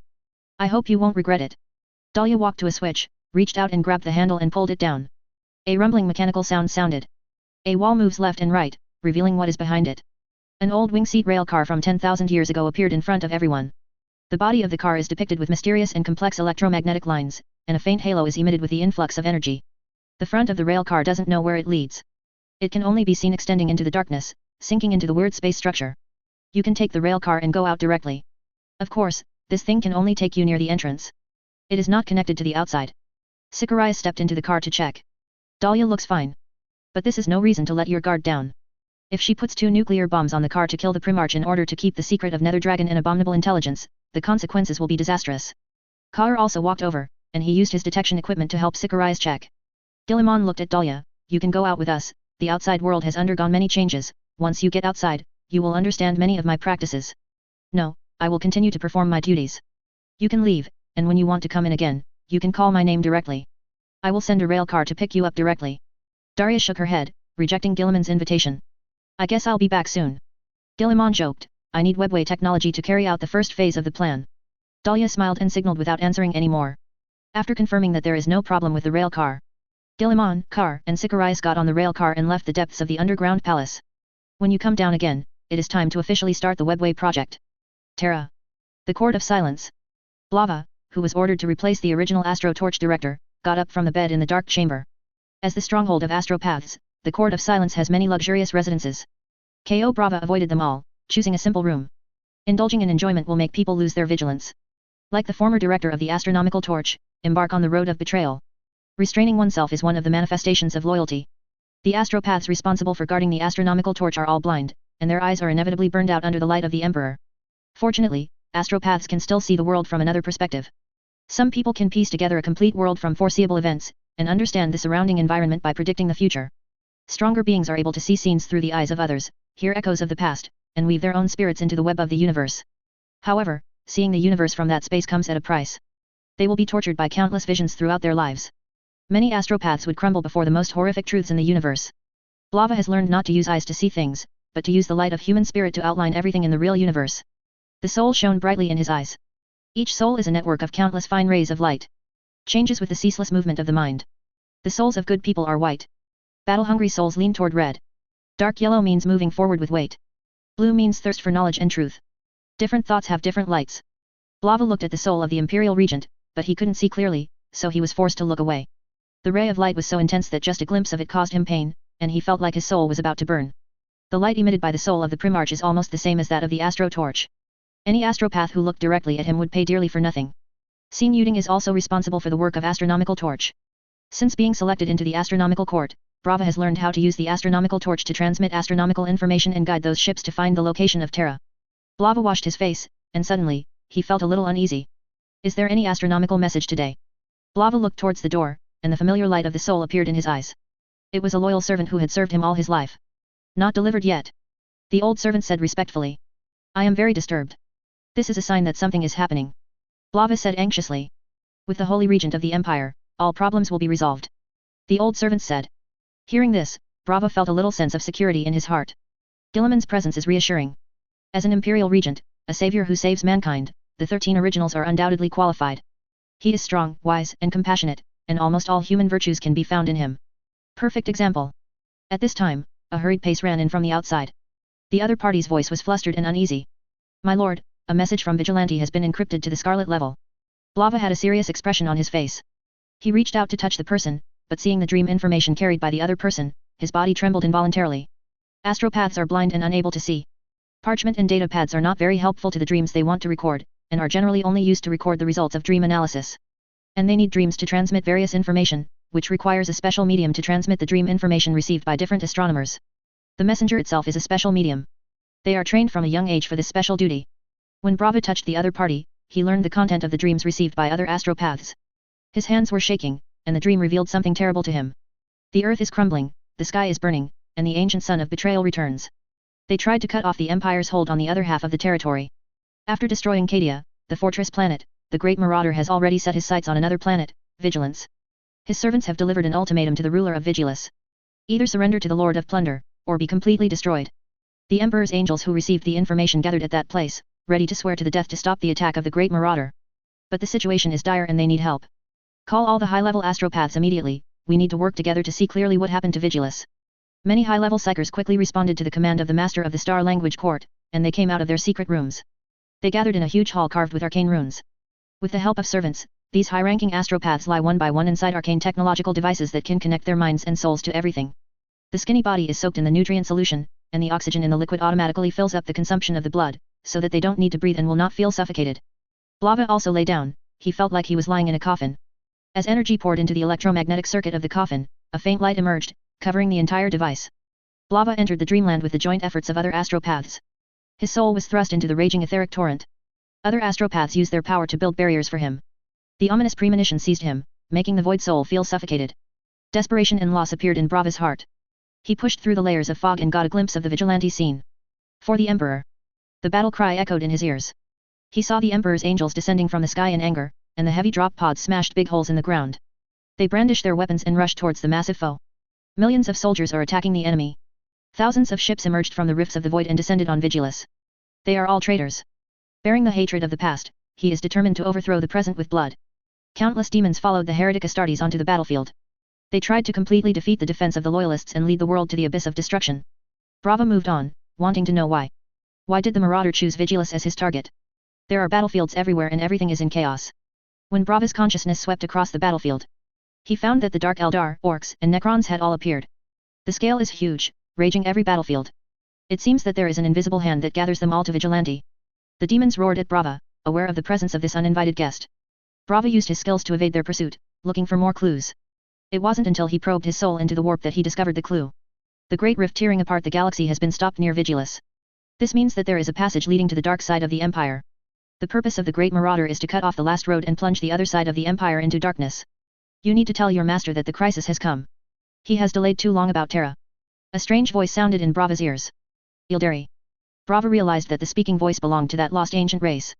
Those guys are more familiar with the subspace than humans, and they are all spirit walkers who are proficient in witchcraft. He has to solve this problem, otherwise there will only be half of the human empire left. This time, Brava saw the speaker, a masked buffoon. He wants to talk. But a demon roared, and it found Brava again. The opponent waved his blue wings, and the scepter in his hand intertwined complex runes. Thirteenth demon. A monster born from arcane secrets.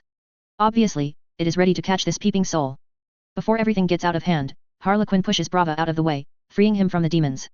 Then he turned into stardust and disappeared, and also fled the battlefield. Brava felt like he was falling endlessly. Do not.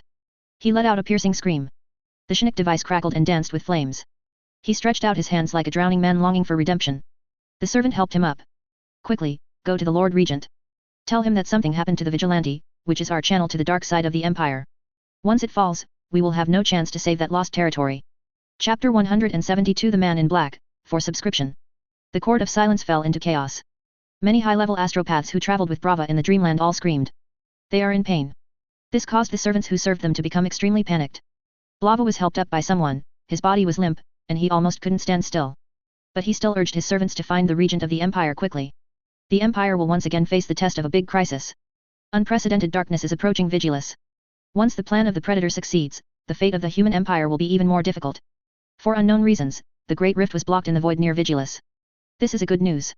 It means that the Imperial Sanctuary can go to the dark side of the Empire through the Vigilance Star. If it is destroyed by the Traders of Chaos, the consequences will be disastrous. Several servants ran out in a hurry to convey Brava's request to the Regent of the Empire and the Prime Minister of the Empire. Brava asked the remaining servants to help him dress and let them take care of the other astropaths. This time traveling in the dreamland, he was almost discovered by Tsiancha's demon. Although the Harlequin Eldar pushed him away and saved him, he also suffered a lot of trauma. These astropaths helped him resist those injuries, and it was naturally extremely painful. But now, Brava knew it was not the time to think about it. The most important thing is to report everything you see to the Regent of the Empire. The war between humans and chaos will start on Vigilus. What is even more frightening is that this time it is not chaos and the Empire that are involved, but also the many alien enemies of the Empire. As can be expected, the threat of this war cannot be underestimated. Is likely to determine the fate of the dark side of the Empire. Cadia fell, and the Eye of Terror expanded, tearing apart the galaxy, forming the Great Rift. Terra lost contact with the other half of the territory. Not even the Astronomicon can penetrate that terrible dark chasm. There is currently very little news about the dark side of the Empire. It can be known from some fragmented news. The situation over there is 1,000 times worse than here, 10,000 times worse. Demons are infested and mutations are rampant. Many human planets have sent desperate messages for help in the subspace, but no one responded. The Empire must take action as soon as possible to defend the Vigilant Star and send reinforcements to the dark side of the Empire. Otherwise, what awaits those poor planets will be an extremely dark fate. Hope it's not too late, Brava said tremblingly. Terra. The bottom hive capital. The news of Vigilante does not affect the people here. They are still going about their lives, oblivious to the dire crisis that is coming. Combis walked past the smiling passers-by and returned to his residence. Standing in front of his room door, he was relieved. You shouldn't be doing this. When he opened the door, a sound came from the bedroom. Quinbis is as responsive as a hunting beast. He grabbed the dagger in his hand and pointed to the range of the sound, while holding a small pulse pistol in the other hand. The other party sat on the only iron chair in his bedroom, his face remained unchanged, and he was not moved at all because the gun was aimed at him. Seeing the other party's appearance, Cumbis frowned slightly. The person in front of him is the high-ranking law enforcement officer who gave him his business card back then, Ziladav. The reaction speed is very good, and he is born to be an assassin. Ziladav said lightly. What are you doing here? Quinbis was very alert, his finger on the trigger of the pulse pistol. Aren't you very clear? There are dozens of members of the Escher family, and not a single one is left alive. You don't know why I came here after committing such a thing. I don't know what you're talking about. Quinbis looked serious, with a hint of killing intent in his eyes. Don't be hostile to me. Ziladav stood up and walked straight to Quinbis. Don't come here. Quinbis yelled, his muscles tensed, and he made a gesture of preparing to attack. The evidence for your assassination of the Escher family has been conclusive. Ziladav stood where he was, and did not approach Quinbis to avoid provoking him. Quinbis' face became ugly. So you're here to catch me? In a sense, yes. The laws of the Empire cannot be profaned, and any crime must be punished. Ziladav said, regardless of the reason, assassinating an imperial official is a shameful betrayal. The words of the other party made Quinbis angry. They are just cancerous tumors. I did not betray, I just corrected this mistake. Let the glory of the regent remain pure.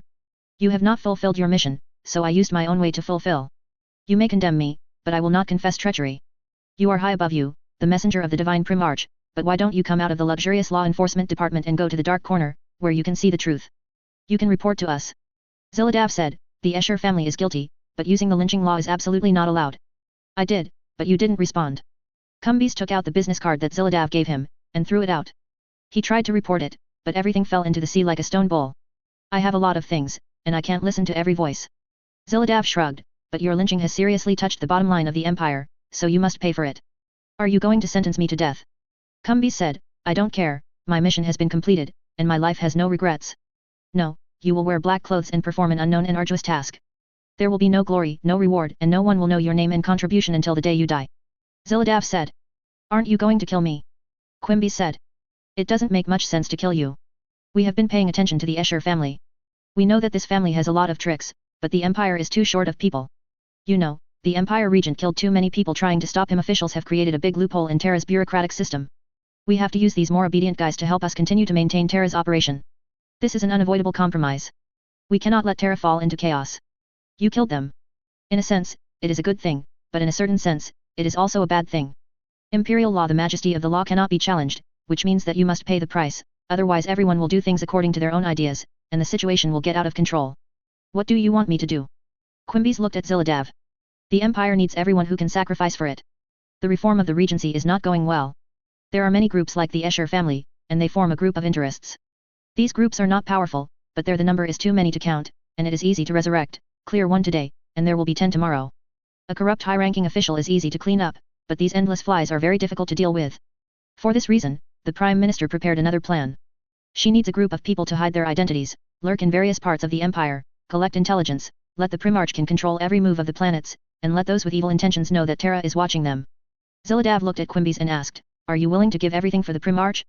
Your wealth, status, and even your soul and life, help him complete a great cause, even if no one remembers it all his life, and I will never regret it. Hearing this, Quimby's felt his blood flow. He never thought that one day, he would really be able to serve the Primarch. He said without hesitation, I do. Ziladav showed a satisfied smile, and he took out a set of black clothes like magic. Then you need to come with me. This organization is absolutely secretive. For this reason, we need to make a special backup plan. Quimby's, you still have a chance to regret it. Do you really volunteer for the Primarch? Everything. Yes, my lord, I will give everything to the Primarch, even my life and soul. Very well, Quimby's, put on this suit and come with me. Sheneo Data Building Center. No one knows that inside the building, there is a mysterious area that is not open to the public. Empire Chancellor Penny personally signed the authorization bill, and no department, including the assassin court and the trial court, was allowed to intervene in the affairs of that area. Quimby's was brought to that mysterious area by Ziladav. The people here are all wearing black robes, no one knows their identities, everything is shrouded in black robes. Quimby's was brought into a bright room made of silver-white metal. Inside there is a machine that resembles a scanner. This is a thought stamp machine, but this thought stamp machine is more advanced than the thought stamp machine used by the army. In addition to having a divine brain to support calculations, it also has a mixture of Shinnik technology, which will not only input loyalty into people's minds, thoughts will leave imprints in the soul, that is to say, this is a thought stamping machine that acts on the body and soul. Once you accept the brand of this machine, you will faithfully fulfill your mission even after you are thrown into chaos. In other words, once you accept the mission of the man in black, you will have no room for regret. Ziladav made a brief introduction, which gave Quimby's a clearer understanding of his future destiny. Quimby's in black walked to the front of the machine as directed. A helmet-shaped scanner falls for him to wear on his head. The sound generator next to it made a sound. Are you sure you want to accept the thought stamp? To the great cause of Imperial Regent Guilliman, give your soul and life, until the moment of death. Quimby's recalled his tragic and suffering life. He's living in a hell. These sufferings should be completely ended in his generation. Humanity should move towards a better future under the leadership of the Regent. Yes, I am willing to accept the ideological seal, and I am willing to be loyal to the Imperial Regent Guilliman forever. Quimby said. Command confirmed. Scanning in progress. Soul particle scanning completed, neuron scanning completed. Thought stamp is being implanted. Chapter 173 Emperor. Eat my sword and talk again, please subscribe. Accompanied by a series of mechanical prompts. The huge machine roared.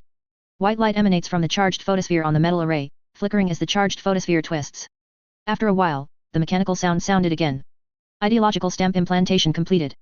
The helmet device made a sound of mechanical rotation, then slowly rose, and was refixed on the ceiling of the machine. Quimby stood up and walked out. He stood in front of Ziladav again. How do you feel? Ziladav looked at Quimby's. I found that the other party's gaze was unprecedentedly calm, without the slightest wave. Everyone's emotions are an ocean, and the ocean will set off waves, even storms, from time to time. But now, Ziladav can't see a wave in the eyes of Quimby's. Calm as if the emotions have been frozen. Every molecule of emotion is frozen and no longer flows. A kind of calm like never before. Very good. Quimby said calmly, this is a very wonderful feeling. I feel that my soul has merged with a great will. Everything is doomed, and I just need to move forward firmly. Thank you, Ziladav. Quimby's words came from the heart, and he expressed his sincere thanks to Ziladav. From this moment on, the road to the future has become clear and is no longer foggy. No more hesitation, no more restlessness. Ziladav nodded, that's the best thing. I'm sorry to make you make such a sacrifice. We need a dark force to protect the Primarch and his cause.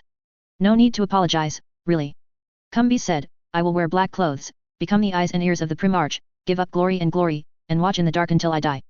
To be honest, this is me. It is an honor and a reward that belongs to me. May his glory bless you. Ziladav said to Quimby's. Quimby smiled calmly, put on a black robe, and hid his appearance in the darkness. All spacecraft in low Earth orbit on Mars have received martial law orders from the Imperial Navy. Near the flagship of the Imperial Regency, the glory of Makraj. They must disarm shields and weapon systems, and not allow any dangerous maneuvers against the Regent's flagship. Once violated, the ships of Makraj's glory are likely to launch a direct attack on it. For the current empire, the safety of the Regency is above all else. After coming out of the underground palace, Guilliman did not intend to return to Terra. He is going to go to Moto planet first. It's not very far anyway. 2 months is enough to run back and forth. Alone, Guilliman, standing by the porthole of the strategy room, fell silent. He didn't let Sicarius or Call accompany him. He was just like that, watching the busy routes in the void like a swarm of bees. A large number of ships come and go, transporting the goods needed by the solar system to various airport platforms in the solar system. Then sent from the airport platform to the surface. Many factories are working day and night to continue building weapons and warships for Guilliman's grand unyielding expedition. Tech priests go back and forth, new technologies already entered into their minds. They want to revamp the production line to produce products with better performance, not antiques that have been used for 10,000 years. Everything is so orderly, and it is moving forward step by step according to Guilliman's vision. When will the third stage database be unsealed? Guilliman asked, looking at the scenery outside the porthole. The host does not need to worry. He has already taken control of Terra and promoted reforms enough to rejuvenate human beings. He will soon meet the requirements for the opening of the third stage. When the industrial capacity is improved, the third phase of the mission will start. Can I ask a question? Hearing the explanation from the auxiliary elves, Guilliman pondered for a moment before asking. Amazed face, of course, the assistant spirit is your most intimate assistant, you can ask all the questions you want to know. Of course, it is limited to technologies that the auxiliary elves know, or that the host has unlocked. If it exceeds this range, the auxiliary elf can't answer it. Will the intelligent technology you give be polluted by demons?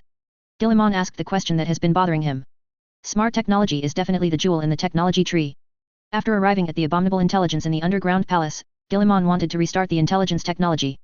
At any rate, he is also a traveler with golden fingers, and the little hatred intelligence can still be settled. But the example of Iron Man's rebellion made him a little afraid. This rebellion is not clear. Let's say Iron Man betrayed, but no one knows the cause and effect of the betrayal. Such a thing has not happened yet, it is still unknown. According to your analysis, is there a possibility of mutiny? It is suggested that the host should take the spirit and body of the human race as the main development direction, and intelligent technology can be used as an auxiliary, and it is not recommended to become the mainstream. Artificial intelligence with self-thought is an independent individual.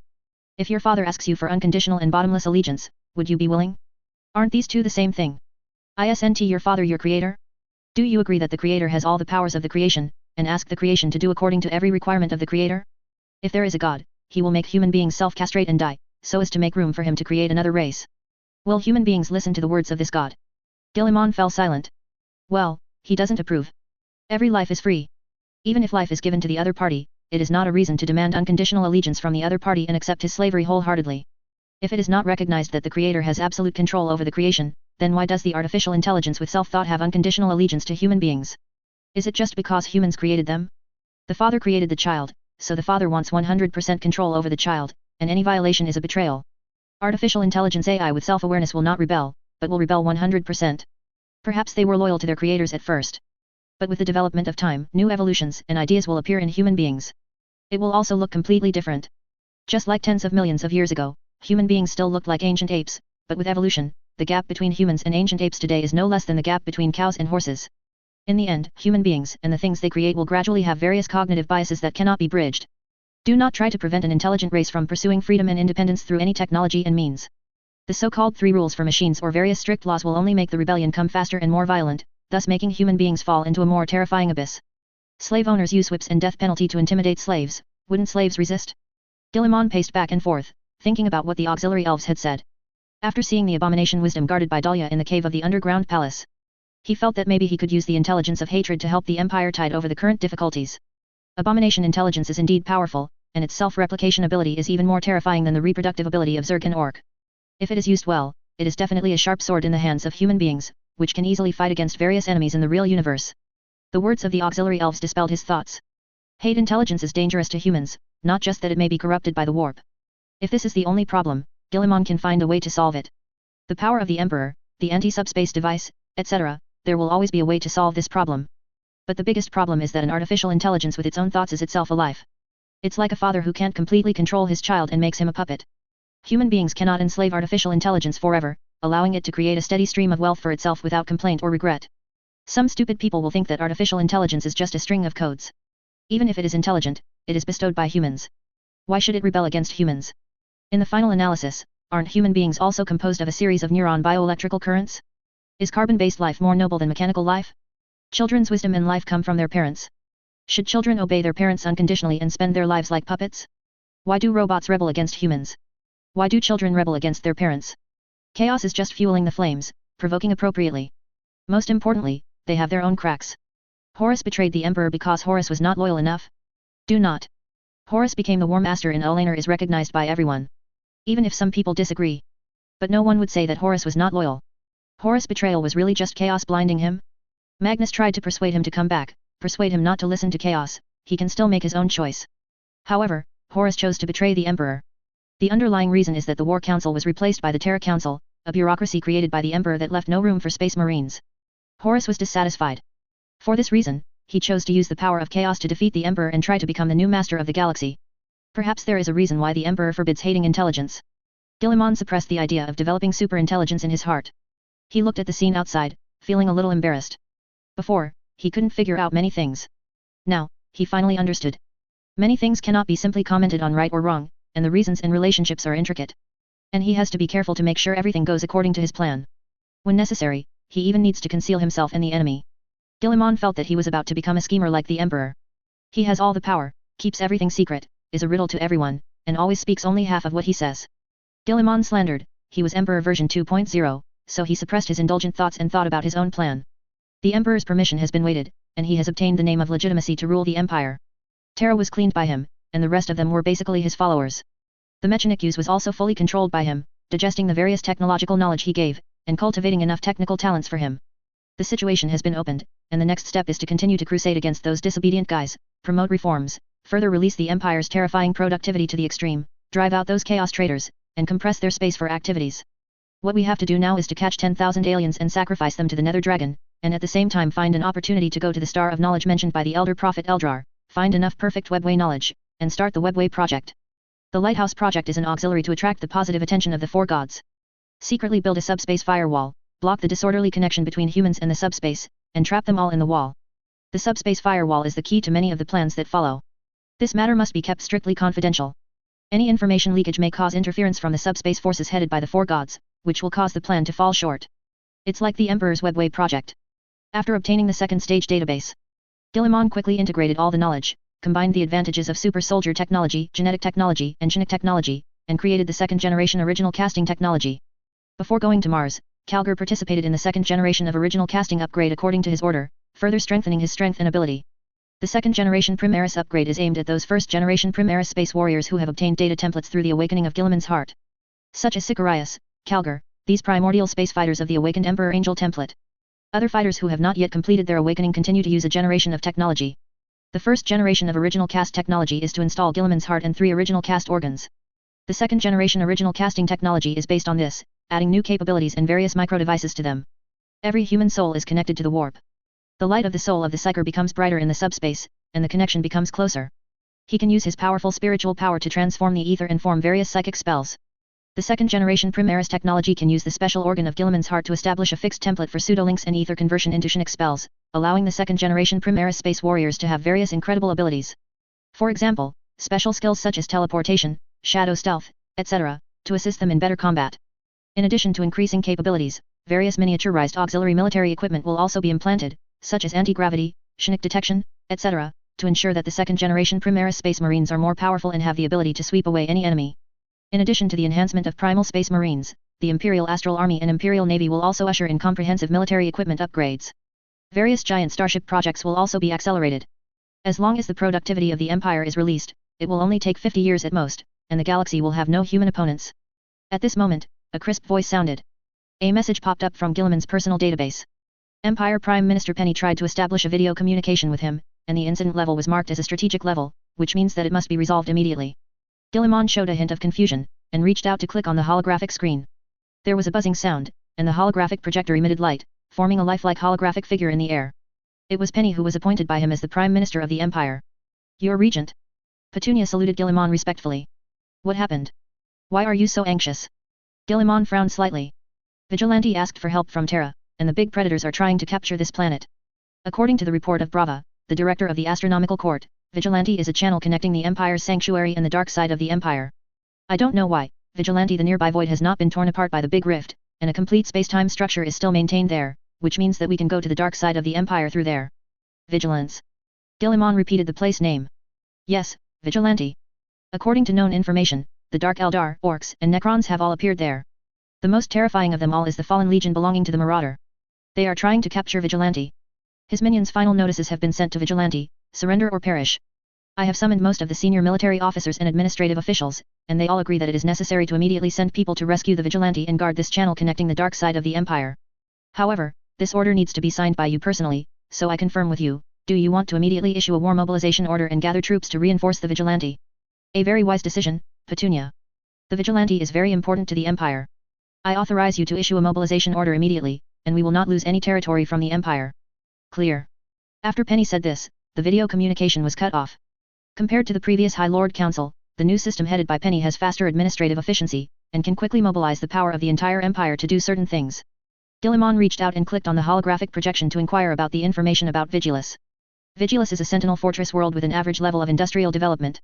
Because it is located at the intersection of important routes, the commercial economy is very prosperous, and many troops are stationed there. After the Big Rift appeared, Vigilante was entangled with the various buildings left by the Star Gods and the distant GD Star, forming an anti-ether force field corridor, which prevented the expansion of the Big Rift. For this reason, a stable channel is formed between Vigilante and GD, which is called the Nockmond Corridor. Guillemon told Penny that Vigilus is very important. Actually, he lied. As long as the Lighthouse project is successful, the Empire will fully digest the technological knowledge he gave and create more advanced warships. Vigilance and Nockmond Corridor are dispensable to the Empire. With the help of human lighthouses and brand new warships, the fleet of the Empire can reach any corner of the galaxy regardless of the violent warp space storm. Human lighthouses will revolutionize the way Imperial ships navigate. You can go deeper into the subspace to avoid the raging storm. The point of image is that the ships of the Empire used to sail on the surface of the etheric ocean, and they needed to cling to the curtain of reality to avoid losing their way. The Emperor's Astronomicon is like an ancient lighthouse, telling people how far you are from Terra and how far you are from reality. You must correct the course in time to ensure safety. If the full coverage of the Milky Way by human lighthouses can be completed as planned, it will be an evolution from the ancient lighthouse compass to satellite positioning and navigation. As long as you don't go too deep into the subspace, you can return to the real universe with the help of a large number of lighthouses. To some extent, the warp space storm lost its clamping effect on the Imperial ships. Supporting Vigilante, to some extent, is more like a show that paralyzes the gods. Let them think that human beings are still the little scum who lie flat and do whatever they want. Guillemon doesn't mind showing weakness. After thinking for a moment, he sent an order to Calgar, asking him to go to Vigilus after he woke up. As the second in command of the Primarch, Calgar's reinforcements to Vigilus are huge, enough to make the traitors think that he wants to stick to Vigilus. Finish these. Guillemon turned off the communication and ordered the ship to speed up to the planet Moto. He is going to explore the origin of the Primarch and find a way to bring other Primarches back to the Empire. Far East Star Field. This place is on the verge of Emperor's glory. Haver's planet is an industrial planet in the far east of the Empire. The Great Rift cut them off from Terra. Aware of the crisis encountered by the Empire, the watchmen stationed here have repeatedly dispatched to fight against the Chaos Traders and demons. After many battles, the Wargrope suffered heavy casualties and was forced to return to the planet to rest. As everyone knows, there are already forces secretly spying on the territory of the Empire. Confirm when the troops of planet Havers are transferred to support other worlds, and the defense is empty. This force took advantage of the void. Those stupid apes who were savage and ignorant, clinging to ancient and outdated traditions and rejecting the greater good, will now realize how stupid they are. Konya has been summoned, orders have been issued, and the hunt is about to begin. Let those stupid humans know who is the new master of the galaxy, and their era has come to an end. Commander Xia Si said to the Hwashi warrior in front of him. Light spears and various missiles constantly emerged in the atmosphere, bombarding the protective cover of the Imperial city. The densely packed Orca troop carriers broke through the planet's atmosphere and dropped Tau warriors. They will bring liberation to this planet. Those stupid humans declared that they would never betray their god emperor. This kind of rhetoric made Xia Si laugh. What a stupid race. In the interstellar era, they still hold ignorant religious beliefs. Not at all as civilized as the Tau Empire, full of rationality and wisdom. Time to enlighten them. The world will obey the Tau Empire, and its people will submit, becoming part of the greater good. Soon, they broke into the Imperial city. Tiwa was also one of the Huo clans who participated in the battle, and the drones hovered over him, collecting information on the battlefield for him. The drone activated the invisible force field, completed optical invisibility, and seem to disappear. This tactic is very effective against stupid humans. Their machines are very backward, make harsh sounds, and come in a variety of colors. They are very barbaric and have no technological content. Not unlike the rickety machines orcs built. An armored team was rumbling, rolling over the ruins, and heading towards his position. The hovering detection drone synchronizes every move of the armored team with Tiwa. From the detection screen, we can see that the armored team has a total of 3 heavy vehicles. Stupid apes, they have no protection, and they are on the road like this. Tiwa whispered. He requested a wave of fire support from the fire force, and sent them the locked coordinates. Only by sincere cooperation can we win the final victory. Tiwa was lurking in the ruins, and he watched the 3 armored vehicles enter his field of vision. 3 kilometers away, a Skyray missile boat was activated. The thrusters blow away the sand under the hull and lift it off the bedrock to a suitable launch position. The turret of the missile boat turned, and the radar device began to lock and track the marking signal of the titanium tile. Then, one after another, 3 Slayer missiles spewed flames and shot into the air, quickly rushing towards the target. In order to avoid being discovered by humans, the missile can be intercepted. The missile design of the Tau Empire is very delicate. Tiwa felt that it was absolutely impossible for humans to design similar weapons. They don't have this wisdom. The missile is flying at a high altitude, and its built-in intelligent module will calculate the best trajectory after reaching a suitable altitude. Afterwards, the thrusters will stop operating, and they will rush down along the planned trajectory, and will not be ignited until the last moment, and will accelerate towards the target with Huoshi's anger. This attack mode makes human beings hard to defend against. After the propulsion system is turned off, it is difficult to observe the missile's energy signal, and it will not trigger their defense system at all. This is the technological strength of the Tau Empire. In addition to these, they also have artificial intelligence with self-awareness, advanced battleships, combat suits with superior performance, and integrated strike drones. These advanced technologies are beyond the reach of barbaric humans. Tiwa is very puzzled that such a barbaric and backward civilization can occupy the galaxy. Many scholars of the Tau Empire believe that the reason why human beings can occupy the galaxy is not because of how strong their technology and military are. In terms of technology, the mining of minerals on the human planet is overly dependent on humans, and even automation cannot be done. All kinds of flesh and blood machines are all transformed from living people. Smart technology stretches the hips to the extreme. People's livelihood is even worse. The planets colonized by humans generally have extremely harsh environments, and they don't even have the ability to transform the planet's atmosphere. Compared with the Tau Empire, it is a world apart. Not to mention the military. The size of the Titanium Empire is not at the same level as the size of the human empire. But human beings really lost more than they won against the Tau Empire. If it weren't for subspace, several human expeditions against the Tau Empire would have been overturned. For a veteran overlord empire, such a record is really appalling. Now, the entire Tau Empire has a consensus. The human empire can rule the galaxy not because of human strength, but because they are too lucky. When there was no powerful civilization, they rose up during the empty window period, and quickly colonized the galaxy with the help of subspace technology. With its huge volume, it lasted for 10,000 years. The Tau Empire will replace the hegemony of human beings with its advanced technology and the guidance of the supreme good. They are the chosen children of the galaxy. Titan Tiles also recognize the theory of the selection of the Tau family. They are the best candidates to rule the galaxy. Before, they had tried several warp space voyages. As long as the technology is in place, they can erase the last bit of human advantage. At that time, the Tau Empire will expand in an all-round way. With its powerful technology, it will replace the rule of humans within a few hundred years and become the master of the galaxy. Tivar watched as the Slayer missiles fell. He activated the light filtering function of the combat suit to avoid being hurt by the strong light of the missile explosion. 3 missiles roared down. The first shot accurately hit the tank's weakest rear armor. A violent explosion sounded, and the tank turned into a mass of burning metal wreckage. The second missile hit the right track of the tank. The huge explosive power of the missile blasted the Tucker into the air, and then fell heavily to the ground. The turret was also damaged, causing a second explosion. The chassis of the tank was also blown up. A third missile hits the top of the last tank, destroying its turret and multiple weapon system. Tiwa smiled, and he watched the surviving humans crawl out of the tank ruins in panic. Several were still rolling on the ground, trying to put out the flames on their clothes. A human officer yells and tries to regroup the survivors. Tiwa lowered his head and looked at the officer through the telescope of the sniper rifle. The blue face showed a cruel smile. Accompanied by the fine sound of electromagnetic rail sliding, the magnetic rail bullets leaped thousands of meters in an instant. The impact brought by the speed instantly tore the officer apart, and his head exploded. Those human beings were frightened and screamed, holding weapons and shooting around, or looking for cover to hide. Tiwa showed a smile on his face, and he ordered the drone to rush towards the survivors, while constantly pulling the trigger. Those human beings are desperate and ignorant, being slaughtered mercilessly like lambs. This is the end of believing in that corpse emperor and resisting the higher good. Stupid humans don't know anything about the power of the Tau Empire. We will tell these stupid guys what the real war is. Tiwa whispered. Waiting until the last human fell, he stood up from the ruins. The hunt is not over yet. Those Emperor Angels have not been cleared. Tiwa decided to take down an Emperor Angel this time to prove his bravery. The technology of the Imperium of Man sucks, but those Emperor Angels are really powerful. They are the strongest opponents that the Huo clan fighters have ever encountered, and if they are not careful, they will be wiped out. For this reason, getting an Emperor Angel kill is also a symbol of the strength of the fire warrior. Tiwa stepped forward. This time, he swore he would get killed. Let those humans know how terrible the Tau Empire is. With the help of the warp, Guilliman's travel is very fast. It took 5 days to reach the Modo planet. He prevented any unnecessary celebrations and asked the local area to keep his whereabouts secret. With the help of the picture memory given by the Emperor, Guilliman, Kal, Sicarius, and others entered the hidden sanctuary of Modo. The sanctuary is very hidden, and for some reason it is difficult to be discovered, let alone entered. So, 10,000 years passed. That sanctuary has never been set foot. Guilliman and others even saw the remains of the imperial soldiers who died thousands of years ago, as well as the bones of those survivors who took refuge. Densely packed, the entire tunnel and sanctuary are full of bones. One can imagine how many people died here at that time. Difficult to count. Going all the way along the secret passage under the sanctuary, Guilliman and others finally found the ancient portal that had been sealed by the Emperor himself. It was a crude room made of brown earth square bricks. This is the lost altar. Kal looked at Guilliman in confusion. There is nothing here, only a simple room that is unknown when it was built. He tried to detect with detection instruments, but found that the bricks that make up this room are older than the surrounding geology. This means that this so-called altar existed here before this planet was born. It's just unbelievable. There are too many things in the Milky Way that cannot be deduced using common sense. Yes, don't always think about the galaxy from the perspective of humans.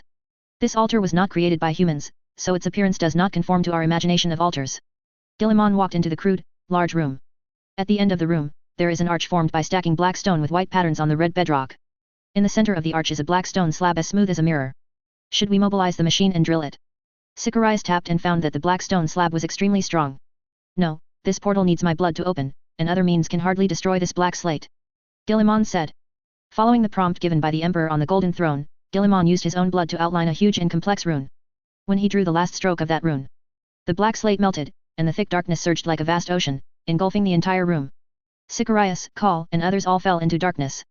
They can't see anything. Guilliman stood in front of the door, indifferent to the impact of the darkness. He even took a step forward and walked behind the door.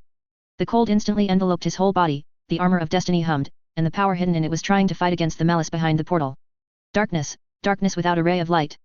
That portal is not the so-called space portal. Is an entrance on a metaphorical level. And what he passed was not a black slate carved with his blood. It is a barrier between reality and reality formed by countless desires and physical laws. He passed through the portal into the depths of the unreal warp. This is the domain of the gods, where all malice and desire for destruction are deposited. Everything here is indescribable to normal people. Only a crazy lunatic can describe 1 or 2. Here is not restricted by the real universe, and the laws governing all things are useless here. In the subspace, only your own tough soul and consciousness can be used as a weapon, and other things are unnecessary. The destiny armor emitted a faint halo. A road appeared at Guilliman's feet. Seeing this road, Guilliman frowned. He stretched out his hand to touch the Emperor's sword on his waist, and his somewhat disturbed heart calmed down. As long as you don't meet the level of the 4 gods, you can still run.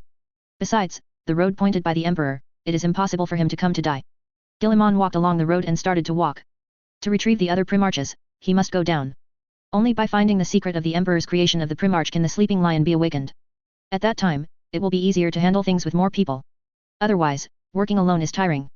As Guilliman moved forward, the surrounding darkness also quickly dissipated. Soon, he could see things around him.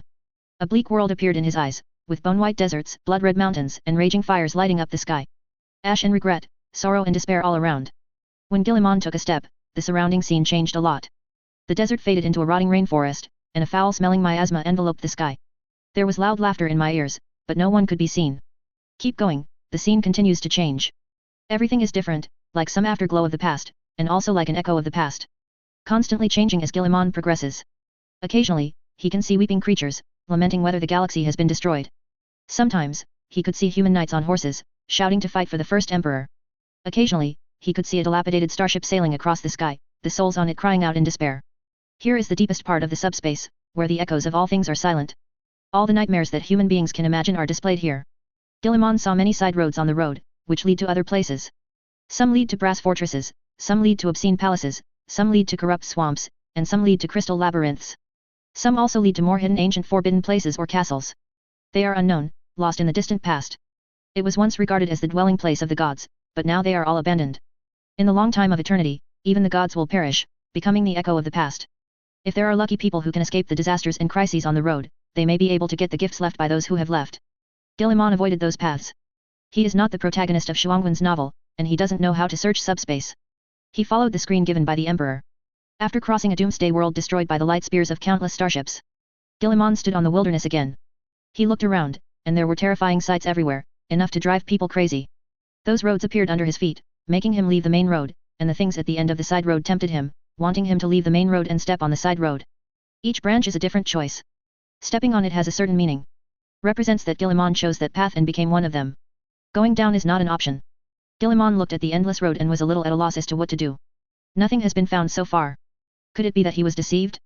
The truth is not so easy to find. A voice appeared behind Gilliman. Gilliman turned to look with the Emperor's sword in his hand. Speaking is a hooded figure standing behind him, wearing a dark robe with a golden double-headed eagle etched on it. Gilliman stared at the other person's face, very familiar. He had seen this face on the golden throne. Emperor? Gilliman stabbed with a sword. Chapter 174, The Road to Another Universe, subscribe. Without the slightest hesitation, Gilliman drew his sword and stabbed at the speed of the opponent, which can be said to be decisive and ruthless. It was as if the face before him was not that of the Emperor, but a vile demon. The Emperor's sword burst into light, and the sword pierced into the opponent's body. That figure didn't even have time to react. Just watched helplessly as he was stabbed with a sword. I am your father. The figure made a painful voice and twisted. Why do you want to do this? Try it, there is nothing wrong with it, right? Gilliman smiled, and the Emperor's sword in his hand burst into flames. The figure let out a scream. The surrounding scene changed with the cry of that figure. The earth is shaking and the sky is rumbling. The surrounding scenes were also shaking, as if a magnitude 9.9 earthquake had occurred in the subspace. Amidst the shrill and painful screams, the figure revealed its original appearance. In the golden flames, it turned into an ugly and ferocious head, with red bewitching lines all over its huge body, like a monster made of embers. The monster was covered in cracks, and a red glow radiated from it. The thin, deformed horns were an ancient and fragmented alien armor. His face seemed to be scorched, like the most painful nightmare of those ignorant people. The pair of eyes staring directly at Gilliman were lifeless, full of extreme malice and hatred. Hands and feet are covered with grey scales, behind a pair of huge grey wings, red lines are all over the surface of the wings, which looks like they are stitched together. On that scorched face, there was a huge and complicated branded rune, like lava patterns exuding a red shimmer. That rune almost covered the entire face. It looks like I guessed it right. Gilliman smiled, and the Emperor's sword in his hand went a little further, piercing the opponent's body completely. The devil's face is painful, and his eyes are full of disbelief.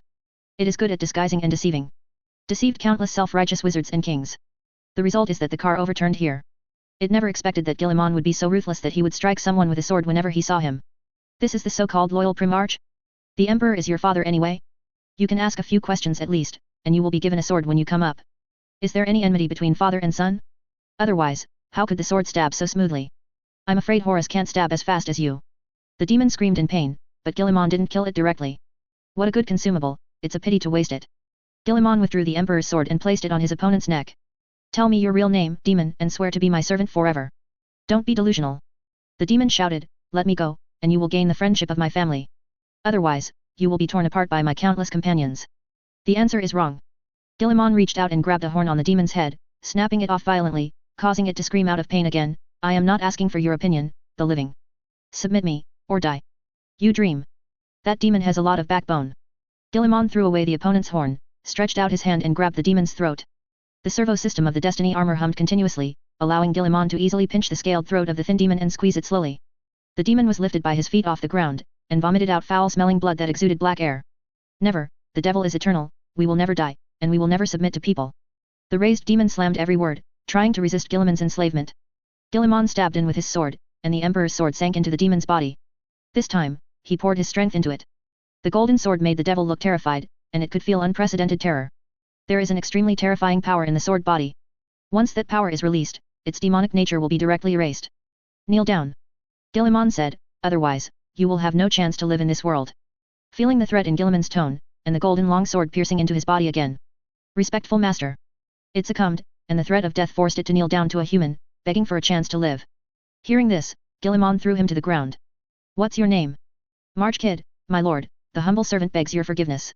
The demon lay prone on the ground, and its huge grey wings were also gathered together. Make an oath, there will be no survivors. Otherwise, you won't survive today.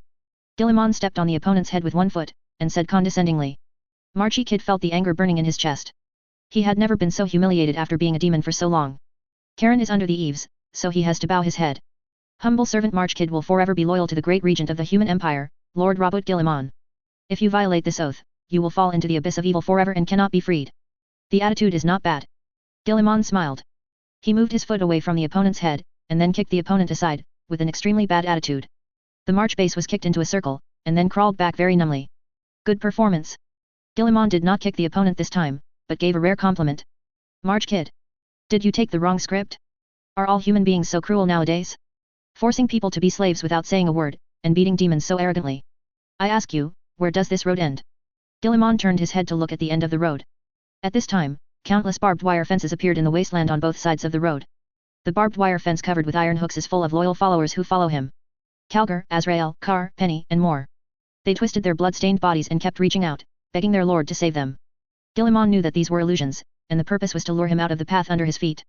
As long as you deviate from the road, the impact will be unimaginable. It has no end. The demon whispered, this road is not real, but something on a metaphorical level. So where does it lead?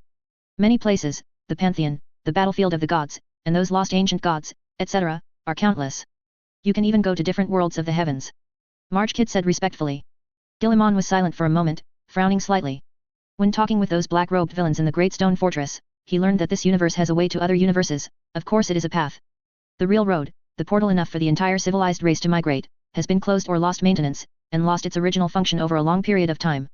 The only one that can still be used normally is located on the eternal battlefield where the four gods were beaten to death. As long as they control that place, they can let their power expand unscrupulously and engulf other worlds. The portal on Moto is very old. Before the planet was formed, some races had built this road. Gilliman guessed that the roads were built by those races before the ancient civilization war. Civilizations that can grow must have a sense of crisis. After realizing that the situation was wrong, some of them chose to migrate, while others joined the battlefield. When the civilization war is over, the remaining old sages will start to clean up the mess, trying to use the webway to restore the prosperity of the universe. The ending is also obvious, they also failed in the end. The old ones of this universe may have been exterminated. I just don't know if there are any old ones who migrated to other universes. Why did the Emperor bring himself here? Gilliman pondered the Emperor's purpose in bringing him here. To be honest, he was a little confused. There is nothing here, only those entities that eternal malevolence has become. Where is the secret of the Primarch? I don't have a clue, and I feel like it's a waste of time to go on. Gilliman is in no hurry to go to other universes. After all, the reform has also been promoted, and the knowledge base of the second stage has also been activated. The second original casting upgrade has also started. The advantage lies with me, and if I want to run away, Abaddon will run away. Confusion is the norm, and the truth is not so easy to find. Another voice sounded. A bear, bruised feet, withered and aged body wearing a very worn-out robe. Holding a nearly broken scepter in his hand. The old man who already looks like a candle in the wind is standing here. The hair is grey and thin, and the age spots on the face are clearly visible.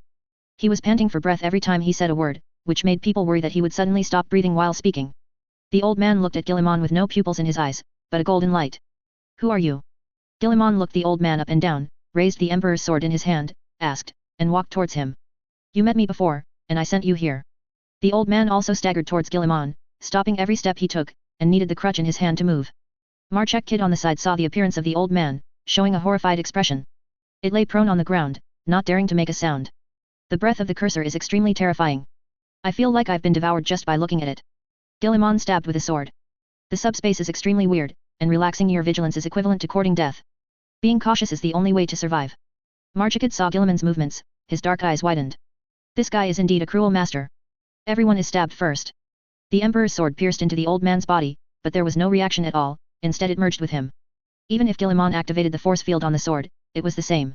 It was as if the Emperor's sword and the old man were originally one. Now, you have confirmed my identity. The old man said. Gilliman looked up and down, I believe it a little bit. You asked me to come here to find the origin of the Primarch, but there is nothing here.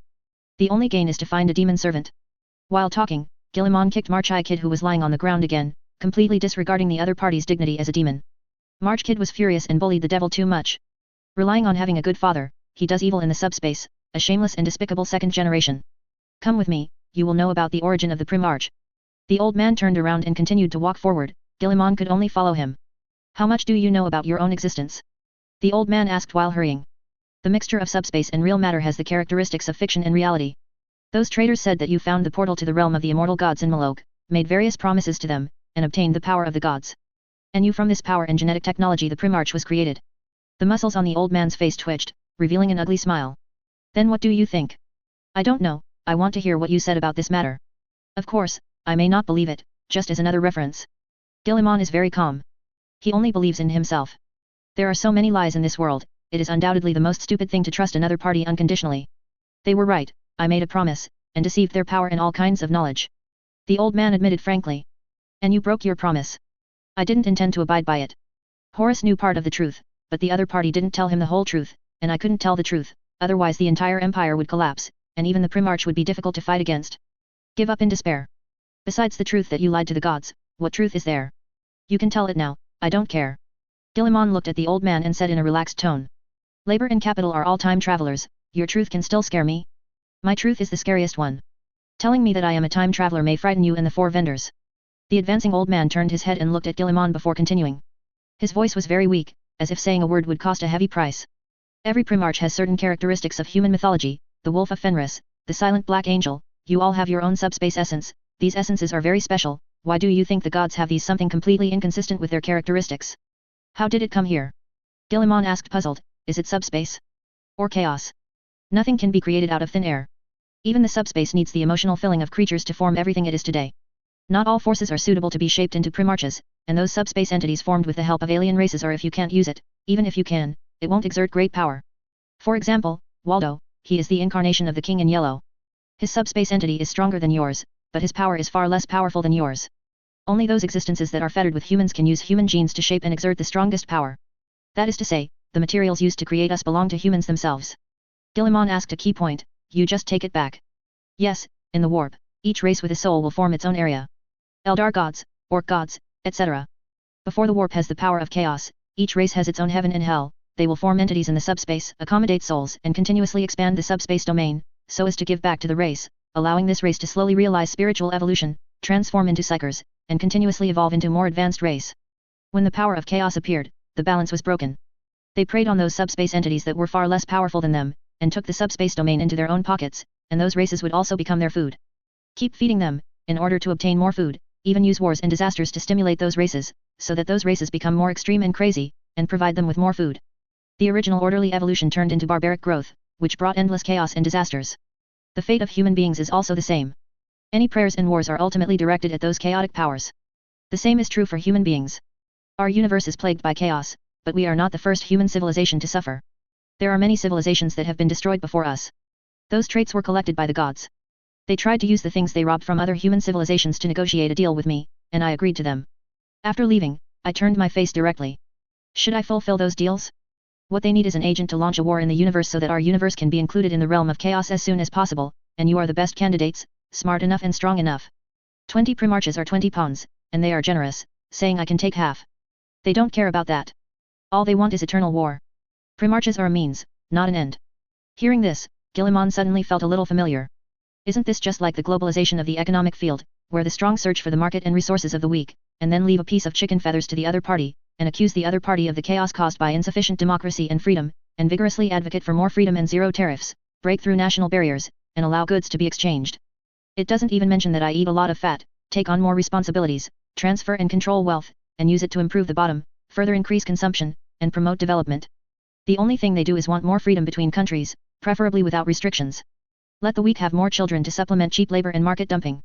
Using its own power, the great chaos has opened up the subspace domains of those weak races, gnawed away at the opponent's share, raised that race in captivity, and made it their cheap food and servant. It's like capital getting bigger and bigger, and they don't care about the long-term development of those races. The old religions of human beings all have traces of my dominance. I tried to use the benevolence of religion to guide human beings, but in the end they all turned into wars and killings. The fate of human beings was already doomed at the moment of birth. Either not to rise is to become cheap food and servants of the gods. I am trying to change, even at the expense of setting up the Great Crusade in the Middle Ages. I want to use my power of prophecy to help human beings break free from this sad future and control their own destiny. If you look at it from your perspective, you might think, I shouldn't be too hasty with the Webway project, giving Horus the opportunity to rebel. I can wait for the end of the Great Crusade to carry out a comprehensive reform of the Empire before operating the Webway. But in the countless futures I can see, this is the only chance for human beings to get rid of the fate of extinction. When the power of chaos is suppressed by the subspace scream caused by the destruction of the Eldar Empire, the subspace fell into a calm. During this period, their control over humans also plummeted. This is the only chance for humans to be redeemed, and it is also the best time to build a webway. Once they are allowed to slow down, they will strengthen their control over humans again. When the time comes, there will be no chance of success. Originally, as long as the human being's plan is successful and the connection between human beings and subspace is cut off, the gods will no longer be fed. When human beings are strong enough, there is no need to worry about subspace. The space is threatened, and we can control the subspace like that ancient race, expel those subspace entities with malicious intentions, and restore all peace in the subspace. When the webway plan failed, it was inevitable for me to sit on the golden throne. It is not only necessary to seal the entrance of the webway, but if it is simply to seal the entrance, I can lead the group of 10,000 to kill the demons of the webway. I sit on the golden throne because I need someone to lead the will of mankind to compete with the power of chaos in the subspace, and prevent them from eating humans in the subspace. The old man's tone was full of helplessness and pain. His past failures put him under a lot of pressure. Even talking to Guilliman would require paying a heavy price. The state religion is the backup plan for Malkador and me. When human beings cannot isolate themselves from chaos, they must be prepared to compete with those guys. Facing the oppression of powerful foreign enemies, even if it makes the people fall into ignorance, we must try our best. The method is to unite with the outside world. Just like those disgusting green-skinned orcs, giving up everything except war and fanatically launching an eternal war with their own gods is the last way to save their own race, otherwise everything will be destroyed. Chaos is assimilated, and the chapter of mankind will end here. Are you secretly promoting the madness and barbarism of the state religion? Guilliman asked. Some things are released, and you can't control them. Faith is one of them. The old man's tone was a little frustrated. He didn't expect the state religion to lose control. He only wants to use the state religion to unite human beliefs, and use this as strength to fight against the gods. I just didn't expect that with the development of thousands of years, what the state religion did was crazy, and it was about to turn the empire into hell. You may think that I shouldn't acquiesce in the rise of the state religion, so that human beings can continue to maintain rationality and science, and maintain development. Perhaps after 10,000 years, human beings have developed to the level of technology that can solve chaos. That is just a dream. I will show you an example next. If the influence of chaos is not removed, civilization will not be able to develop, and you can only choose between death and madness. The old man tapped the void in front of him a few times with the scepter in his hand, and the endless road was condensed. The incomparable darkness condensed again, engulfing Guilliman. When the light broke through the darkness again, he stood in a void. There was a shimmer in front of him. When he probed into the dim light, he saw a terrifying scene. The light of the galaxy became dim, as if it was shrouded in a layer of fog. Rotten stars hang in the icy void, like rotten apples, with tentacles dancing wildly in the hollow. The hot star also changed strangely, it was extremely scarlet, and it emitted light as if it was bleeding. The ship covered with flesh and scavenging creatures is suspended in the void, drifting aimlessly. Those starships are numerous and densely packed. It can be seen that this is a highly developed civilization that has reached the ruins of civilization in the interstellar era. Those ships look the same as the Empire. The souls in it howled with no peace, in extreme pain. The stars are rotten, everything is distorted, and everything exudes the horror of despair and death. Here? Guilliman asked subconsciously. Another universe. The old man stood side by side with Guilliman in the void. I pulled you into this universe that has long been polluted by chaos and brought into the amusement park by the gods.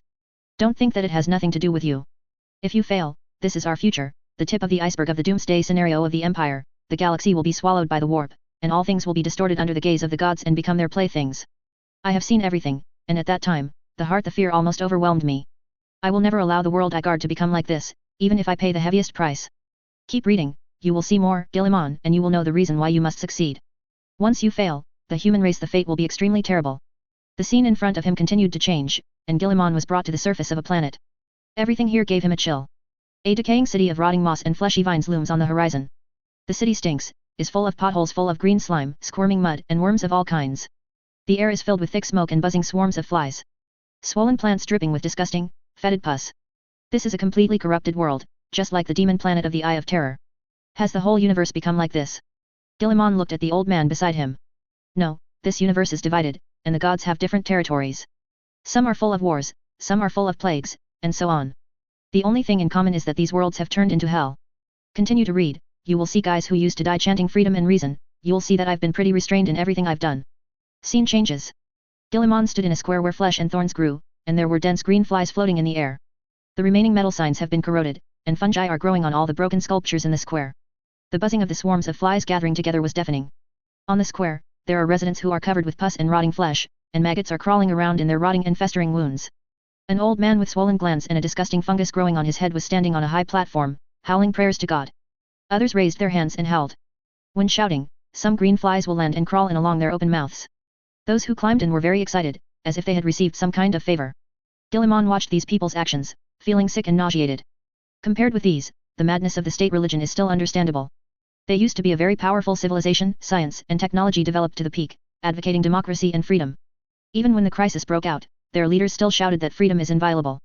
If there is no freedom, there will be no survival. So they became like this, enslaved forever, becoming the cheapest food, the embryos of those demons. The old man standing next to Guilliman said in a sad tone. In the face of the endless malice of the gods, human kindness, bravery, justice, and freedom are meaningless. There is only survival, the only goal of living. Once you fail, the scene in front of you will be staged in the future, and mankind will fall into the abyss of eternal doom, and the galaxy will become a paradise for the gods. You can't fail, no 13. No one can guarantee success. Guilliman whispered, the power of chaos is so powerful, I dare not make any guarantees. Hearing Guilliman's reply, the old man became more painful, and he also knew it was true. He possesses the power of prophecy and eternal life, can see the future, and resurrect infinitely. Also possesses power unimaginable by the world, and can easily enter and leave the subspace, and negotiate with the gods.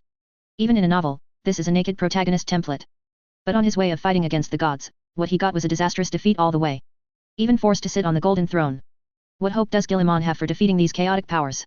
I want to know how to wake up number 1, Lord of the First Legion, Ryan. Guilliman looked at the old man, and asked the question he wanted to know the most. There is no way when the power is weak. Win the final victory of this war. Because of the space-time tunnel, someone brought him to this time from 10,000 years ago, and the correction power of time-space will make him collapse.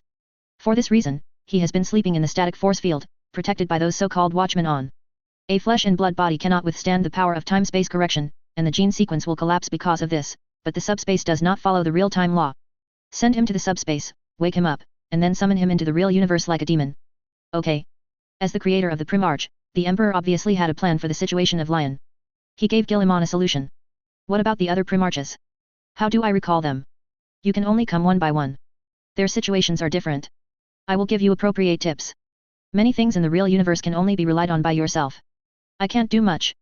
Human emotions and beliefs are like a mountain oppressing me, and my consciousness is exhausted just to restrain this force. The old man approached Guilliman, and the scene around them gradually disappeared. Those believers who crazily worshipped the god of plague disappeared instantly. They are back on the endless road. The demon March Kid is still lying on the ground. It seems that they never left that way. Can you cross different universes? Guilliman was a little curious, to be able to carry him so easily from those strange roads in the subspace to here, what a terrifying level the Emperor's power has reached. Switching to the novel, how can it be regarded as the heavenly Emperor who collapsed the world with a snap of his fingers, and suppressed the galaxy with his fist, right? It just looks like a hip stretch. At this level, it feels unsuitable to bear the body of an old man who is about to die. No, crossing different universes, the resistance you encounter is greater than you can imagine. Just like those demons entering the real universe, they are easily driven back by the real universe. The reason why I can take you into this universe, because this universe has been completely corrupted by the power of chaos. Just like the emergence of the Great Rift, demons can easily appear in the real universe. My power can be easily projected into this universe, and I can easily bring you in. The 4 gods and I can only continue to use our influence to encourage believers and let them continue to strengthen the sacrifice, so that we can have the opportunity to descend to other real universes. This trip, your mission is over, on the 13th. Go back. Remember your mission, no matter what the cost, you must never allow failure, otherwise human beings will be doomed. The catastrophic scenes you have seen are nothing but it's that corner of the corrupted universe that has more crises. The golden light in the old man's eyes became brighter and brighter, and his aura became more sacred and powerful. Obviously, the old man can no longer maintain this image. The power of human belief is a double-edged sword, allowing him to protect human beings powerfully, but also preventing him from controlling this terrifying power. Is there any way to travel to another universe? Guilliman asked at the last chance. Seeing the old man emitting golden light staring at him, Guilliman added embarrassingly. The 4 gods are so powerful, you have to be prepared to escape, no, be prepared to make a strategic move in. This road is a road that can lead to other universes, and it is a road used by ancient races for refuge. But I want to warn you, this road is full of dangers. More importantly, the universe you can enter is likely to have to be torn apart by the gods is no less dangerous than the universe we live in. The old man pointed a golden finger on Guilliman's forehead, and a mysterious and strange picture appeared in his mind. This is a coordinate, which I obtained when I tried to exert my influence on other universes. If you really want to know more about other universes, you can use this coordinate to go to that universe. The gods have opened their mouths there, and their servants and mortal legions are fighting to plunder more food for them, preparing to turn it into another paradise of suffering. When you witness the chaos of that universe for yourself, you will find that everything I said is not a lie. The influence of chaos is much more terrifying than you imagined. Guilliman marked down the coordinates. He will send someone to check that cosmic coordinate, to see if it is really what the Emperor says it is. The more he understood, the more afraid Guilliman was of the threat of chaos. It feels like the roots of chaos have penetrated into the world of the heavens, and the universe they live in is definitely not the only world suffering from chaos. The situation in many universes is probably worse than that of the human empire. Answered the last question. The old man turned into golden light and disappeared in front of Guilliman. Being able to talk to him for so long is already the limit of the Emperor. But Guilliman also knows a lot about what he wants to know. He looks far away one last time at the end of the road, the possibility of encountering another universe just by continuing on. Migration to other planets, other countries have fallen behind. It is fashionable to emigrate to other universes. Guilliman withdrew his gaze and kicked March Kid away. Go and collect more information for me, and search for paths that can lead to other universes by the way. Don't play any tricks. When I summon you, you have no information or intelligence, so don't blame me for being rude. Guilliman told Marchkid that he had mastered the opponent's real name, and forced the opponent to make an oath with his own devil essence. Such an oath has mysterious power, which allows Guilliman to use rituals to summon this unlucky Gaiable in the real universe. After teaching Marchkid, Guilliman turned and walked back. He got what he wanted, and it was time to leave here and return to the real universe. Marchkid prostrated himself on the ground, confirmed that Guilliman's figure had disappeared at the end of the road, and immediately ran in the opposite direction. Still want to enslave it, dream. Even if you master the real name, so what? The vastness of the subspace is unimaginable. The role of the ceremony is limited. As long as you run far enough, the opponent can't catch you even if you use the ritual. One day, I will eat your soul into my stomach. Marchkid cursed angrily as he fled to the depths of the subspace. Plunged into the end of that road, escaped from this area, and escaped to other universes. The damned human regent will never even try to enslave it for the rest of his life. Guilliman doesn't know anything about it, he's walking back. The voice in his ear was getting louder and louder, howling and roaring laughter echoed in his ear. Those branches frequently appeared in front of him, trying to confuse him to take a different path. Especially the 4 branch roads leading to the Brass Fortress, Crystal Labyrinth, Rotten Garden, and Castle of Pleasure once occupied Guilliman's main road, forcing him to stop and watch the road before he could move on. After walking for a long time, Guilliman felt the darkness covering him again. This is a unique manifestation of the portal, a special black mist formed at the junction of reality and reality. Guilliman walked to the place where he started, when he was about to pass through the invisible portal. He turned his back to the black mist and raised his middle finger. One day, I will come back here, but I will take the army and warships and wipe out your disgusting lair. Remember my words, this is a prophecy and a declaration. One day, the 13 sons will kill the gods. After saying this, Guilliman stepped in and disappeared. The endless howls of anger of the gods echoed in the warp. A despicable mortal, an ant like sand, is so arrogant. More excessive than his father. Since you dare to say kill God. Chapter 175. The era of the Primarch has passed, for subscription.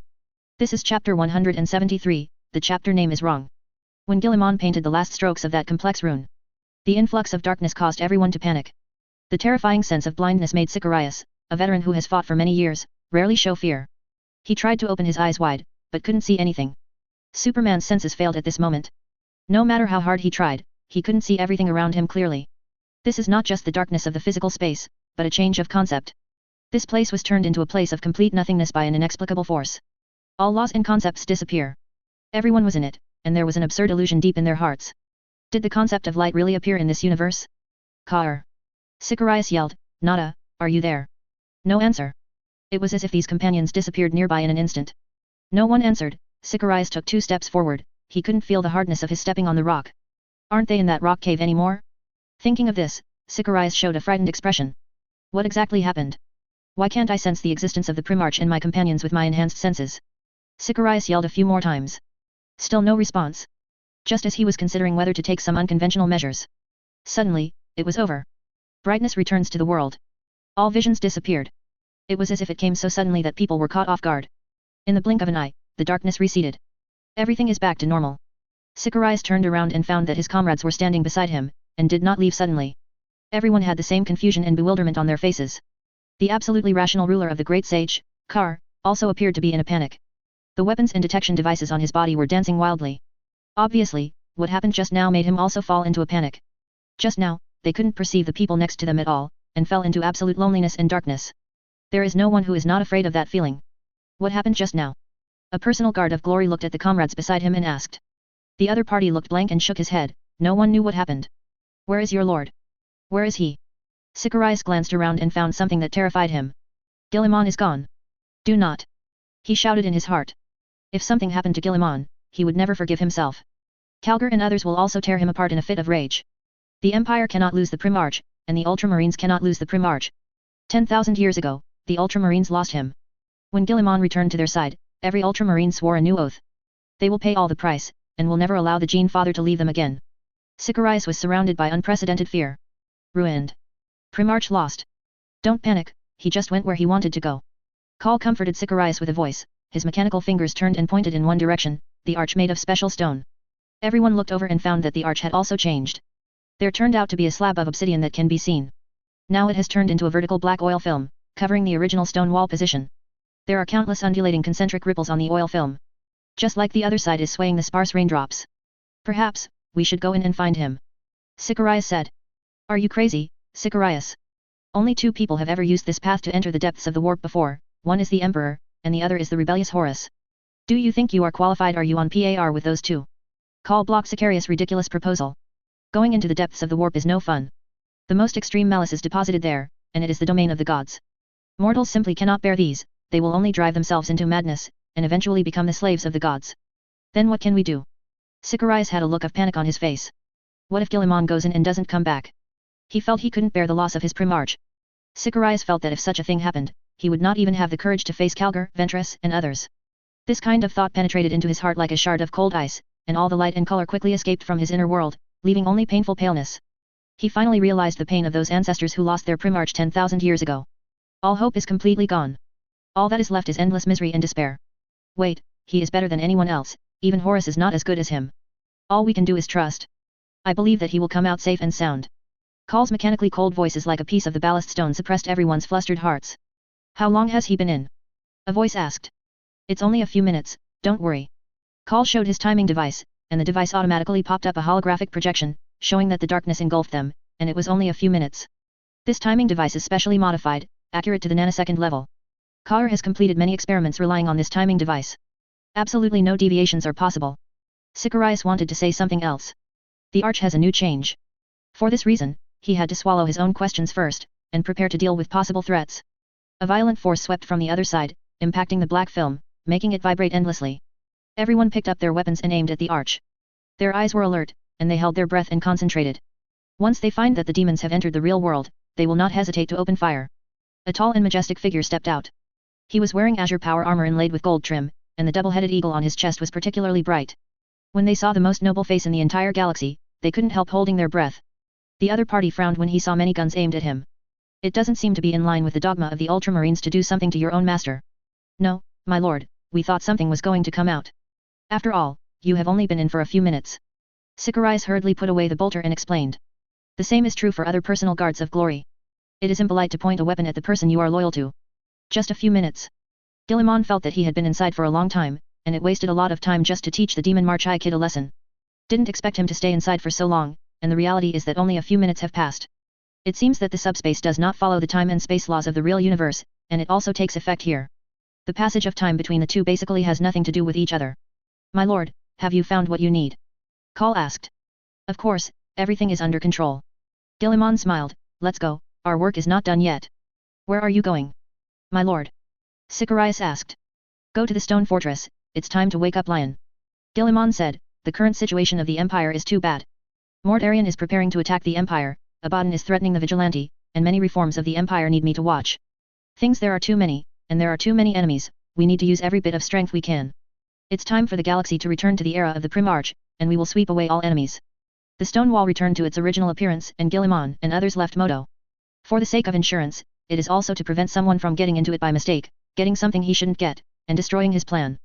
Guilliman ordered the Grey Knights to send a team to garrison here. Without his authorization, no one is allowed to enter the depths of the subspace through this road. In order to strengthen the insurance, he also mobilized a fleet and the Astral Army Corps, as well as a Colossus of Heaven's punishment. He authorized the stationed Grey Knights to blow up the planet Modo when necessary. Far Eastern Frontier. Planet Havers.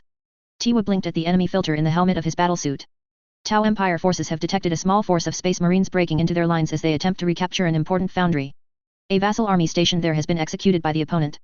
Humans also launched a counterattack at this time. If they cannot solve the space fighters in the factory in time, they are likely to lose the important strategic point of the factory again. To this end, Tivar and an elite Hawashi force were called in to deal with these Space Marines.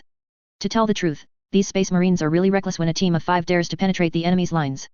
Tiwa knew that this team did have the qualifications to be reckless. Space warriors are known as the demigods of war and the angels of the Corpse King. This sentence is often uttered in the mouths of human captives. Tivar was disgusted by their stupidity, but he had to admit one thing. Using these terms of demigods and angels to describe space warriors is indeed very appropriate. Space Marines have uncommonly keen senses, as well as great physical strength. Without any equipment, a Hawashi warrior can be easily crushed to death. And detect the hostility thousands of meters away, and make evasive actions in advance for long-range sniper bullets. One-on-one, even the mightiest warrior of the Tau in full gear would struggle against an unarmed Space Marine. There is only one way to hunt down a Space Marine, keep them away from you. Use hunting cores and drones to lock their positions, and then use unscrupulous means to kill them remotely, or use saturated firepower to blow them up. This is the best way. Unfortunately, after the tactical team entered the factory, it disappeared and hid in the dark. They were smart enough not to choose to play frontal defense. Instead, the complex terrain of the factory was used to prevent the Tau Empire from rebuilding the factory's defenses, creating an opportunity for their counterattack. Tiwa checked all the data of his hunting corps for the last time. He made sure all drones and fire units were wired up. Then send a message to the commander requesting action. The voice of the boss confirming the action came quickly. Tiwa immediately performs data calculations, builds models, comprehensively analyzes the opponent's tactics, and calculates the best plan. The tactical computer quickly plans several feasible routes for him to sneak into the factory. Prepare for action. Tiwa whispered, the detection data of all the detection drones have been shared, and we are ready to support each other, and the relevant firepower deployment is in place. Advance, for the glory of the ether, for the sake of the highest good glory. As the voice fell, Tiwa activated the combat suit and entered stealth mode. He jumped up, the invisible combat suit buzzed, and brought his body high into the sky, rushing towards the factory area like a gliding bird. The other members of the team rushed to the sky in the same way, at an extremely fast speed. Each one activated the cloaking force field, and was speeding through the air, entering the factory area. The fist-sized Scout B first entered the factory area, scanning the entire factory, looking for the location of those space fighters. The transparency of information on the battlefield is the biggest advantage of Huo's fighters facing these Emperor Angels. They can quickly locate and scan the space fighters, and lock their positions, as if they had turned on the full map. Spot an enemy. Channel came, the words of another Huashi warrior. A red dot appeared on Tiwa's helmet display screen. The target is 3.2 kilometers away from him, on the second floor of the factory. The scouting drones found the opponent's heat trail.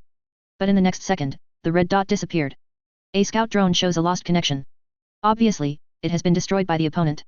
The detection drone was only the size of a fist, and it was in an invisible state, yet it was locked and destroyed by the opponent in the first place. This kind of combat instinct is horrifying. It's really a difficult opponent. Tiwa's face turned cold. The interstellar soldier was more difficult than he imagined, but it also aroused his fighting spirit. Today, he must wipe out this Space Marine squad. Continue to push forward. Tiwa whispered, stay alert and ready for fire support at any time. The battle suits of the Tau tribe all have the function of invisible flight. From optical invisibility to electromagnetic invisibility, it can ensure that Huo's fighters will not be discovered by the enemy to the greatest extent, and can sneak in silently. Tiwa was flying in the air, waiting for the information report from the scouting drone. His weapon is fully charged and ready to be activated at any time. Tiwa has set the program, and the automatic weapon system is connected to the detection system. As long as the enemy is found, it will launch an attack immediately. Space Marines have extremely fast neural reflexes, and their bombs are powerful. Once hit, it is likely to directly destroy the energy shield of the combat suit. Think of the opponent's huge caliber weapon. Tiwa has more recognition of the barbaric definition of the human race. Only lunatics and thugs would develop that kind of weapon. The best way to fight is to use your own mobility to attack first when you find it. If you fail to hit it, just evacuate directly, use the flight function to temporarily leave the battlefield, and then call for fire support to clean up the wave. Found, enemy, no. A terrified voice sounded. Then disappears and the display is disconnected. By the time the others arrived, the fire warrior was already dead. One shot to the head, and the two drones fell beside them, emitting black smoke and flashing electric sparks. May you return to the ether. Tivar and several other fire shield warriors stood beside the dead man, praying for him. Tiwa swore to avenge the dead. A drone took the corpse away. Many Huashi fighters continued to sneak. A small team detected the enemy and entered the factory under the cover of drones. It was dark inside the factory. The opponent intentionally cut off the light source. Tivar knew that these Space Marines could see in low light. They're some wild lunatics. Be careful, he's not far away. Tiwa told the team to keep their spirits up. The Huashi fighters activated heat source detection, and the drones also activated the radar to scan the complex factory environment. A Space Marine emerges from the darkness. The bolter in his hand pulled the trigger continuously, shooting the Huashi fighters continuously. Even in an invisible state, the opponent can still hit the Hua warrior with his keen intuition. Bombs are extremely powerful, and the energy shield can reduce certain damage. The body of Hua's warrior is still too weak. Once hit a vital point, he will lose the ability to move. The opponent's shooting is so accurate that it can even calculate the evasion behavior of Hua's fighters. Without any hesitation, every time you shoot, you will basically hit. In less than a minute, the 10-member Hua's tactical team quickly reduced its staff by more than half. Relying on his keen fighting intuition, the opponent rushed all the way from left to right, accompanied by a series of screams. Huoshi fell down continuously. Sacrifice is the cornerstone of victory, said a fire warrior, leaping at the Space Marine. His body is hung with a special device that shows a countdown. At this time, the countdown has reached the last few seconds. Other Huashi fighters either evacuated the area, or ordered the heavy shield machine B to block in front of them to resist the upcoming explosion. After the Space Warrior killed another Huo's warrior with the chainsword, he subconsciously looked at the Huo's warrior who rushed towards him. Seeing the device in the opponent's hand, he turned around and wanted to escape. But it was too late. There was a booming explosion, and the soaring flames lit up the sky. The entire factory area was bombed. The first one. Standing on a high place, Tiwa saw the flames, and the 7 Huashi warriors had already gone offline. May they return to the embrace of the ether. Tiwa clenched his fists tightly and ordered the scout drone to continue moving. For glory, for victory, for the highest good can shine in the galaxy. Necessary sacrifices are worth it. The Tau race will surely replace humans as the new masters of the galaxy. These heroes are destined to be remembered. The Huo clan warriors of the Tao tribe have already received the blessings of the ethers, and they will not stop because they pity their lives. With the first kill, soon the second, third, fourth, one after another, Huo's fighters wiped out these enemies hidden inside the factory with their fearless sacrifice and powerful firepower. Titanium tiles are not very happy. After obtaining the battlefield information provided by the scouting drones, controlling the entire factory structure, and being able to predict the enemy's profit, as well as sufficient fire support, the battle loss ratio of the Hwashi fighters and space fighters of the Tao clan remains the same. Up to 15 to 1. You know, the Hwashi warriors led by Tiwa are all elite, wearing the latest battle uniforms. Their combat power is much higher than that of the ordinary Huo clan. In addition, they also have almost unlimited fire support and battlefield information provided by the detection drones. 15 to 1 is a terrible battle loss ratio for them. For titanium tiles, it is somewhat unacceptable. There is one last one. Tiwa whispered. Find the heat sensor of the target. A fire warrior shouted over the COMM. Very well.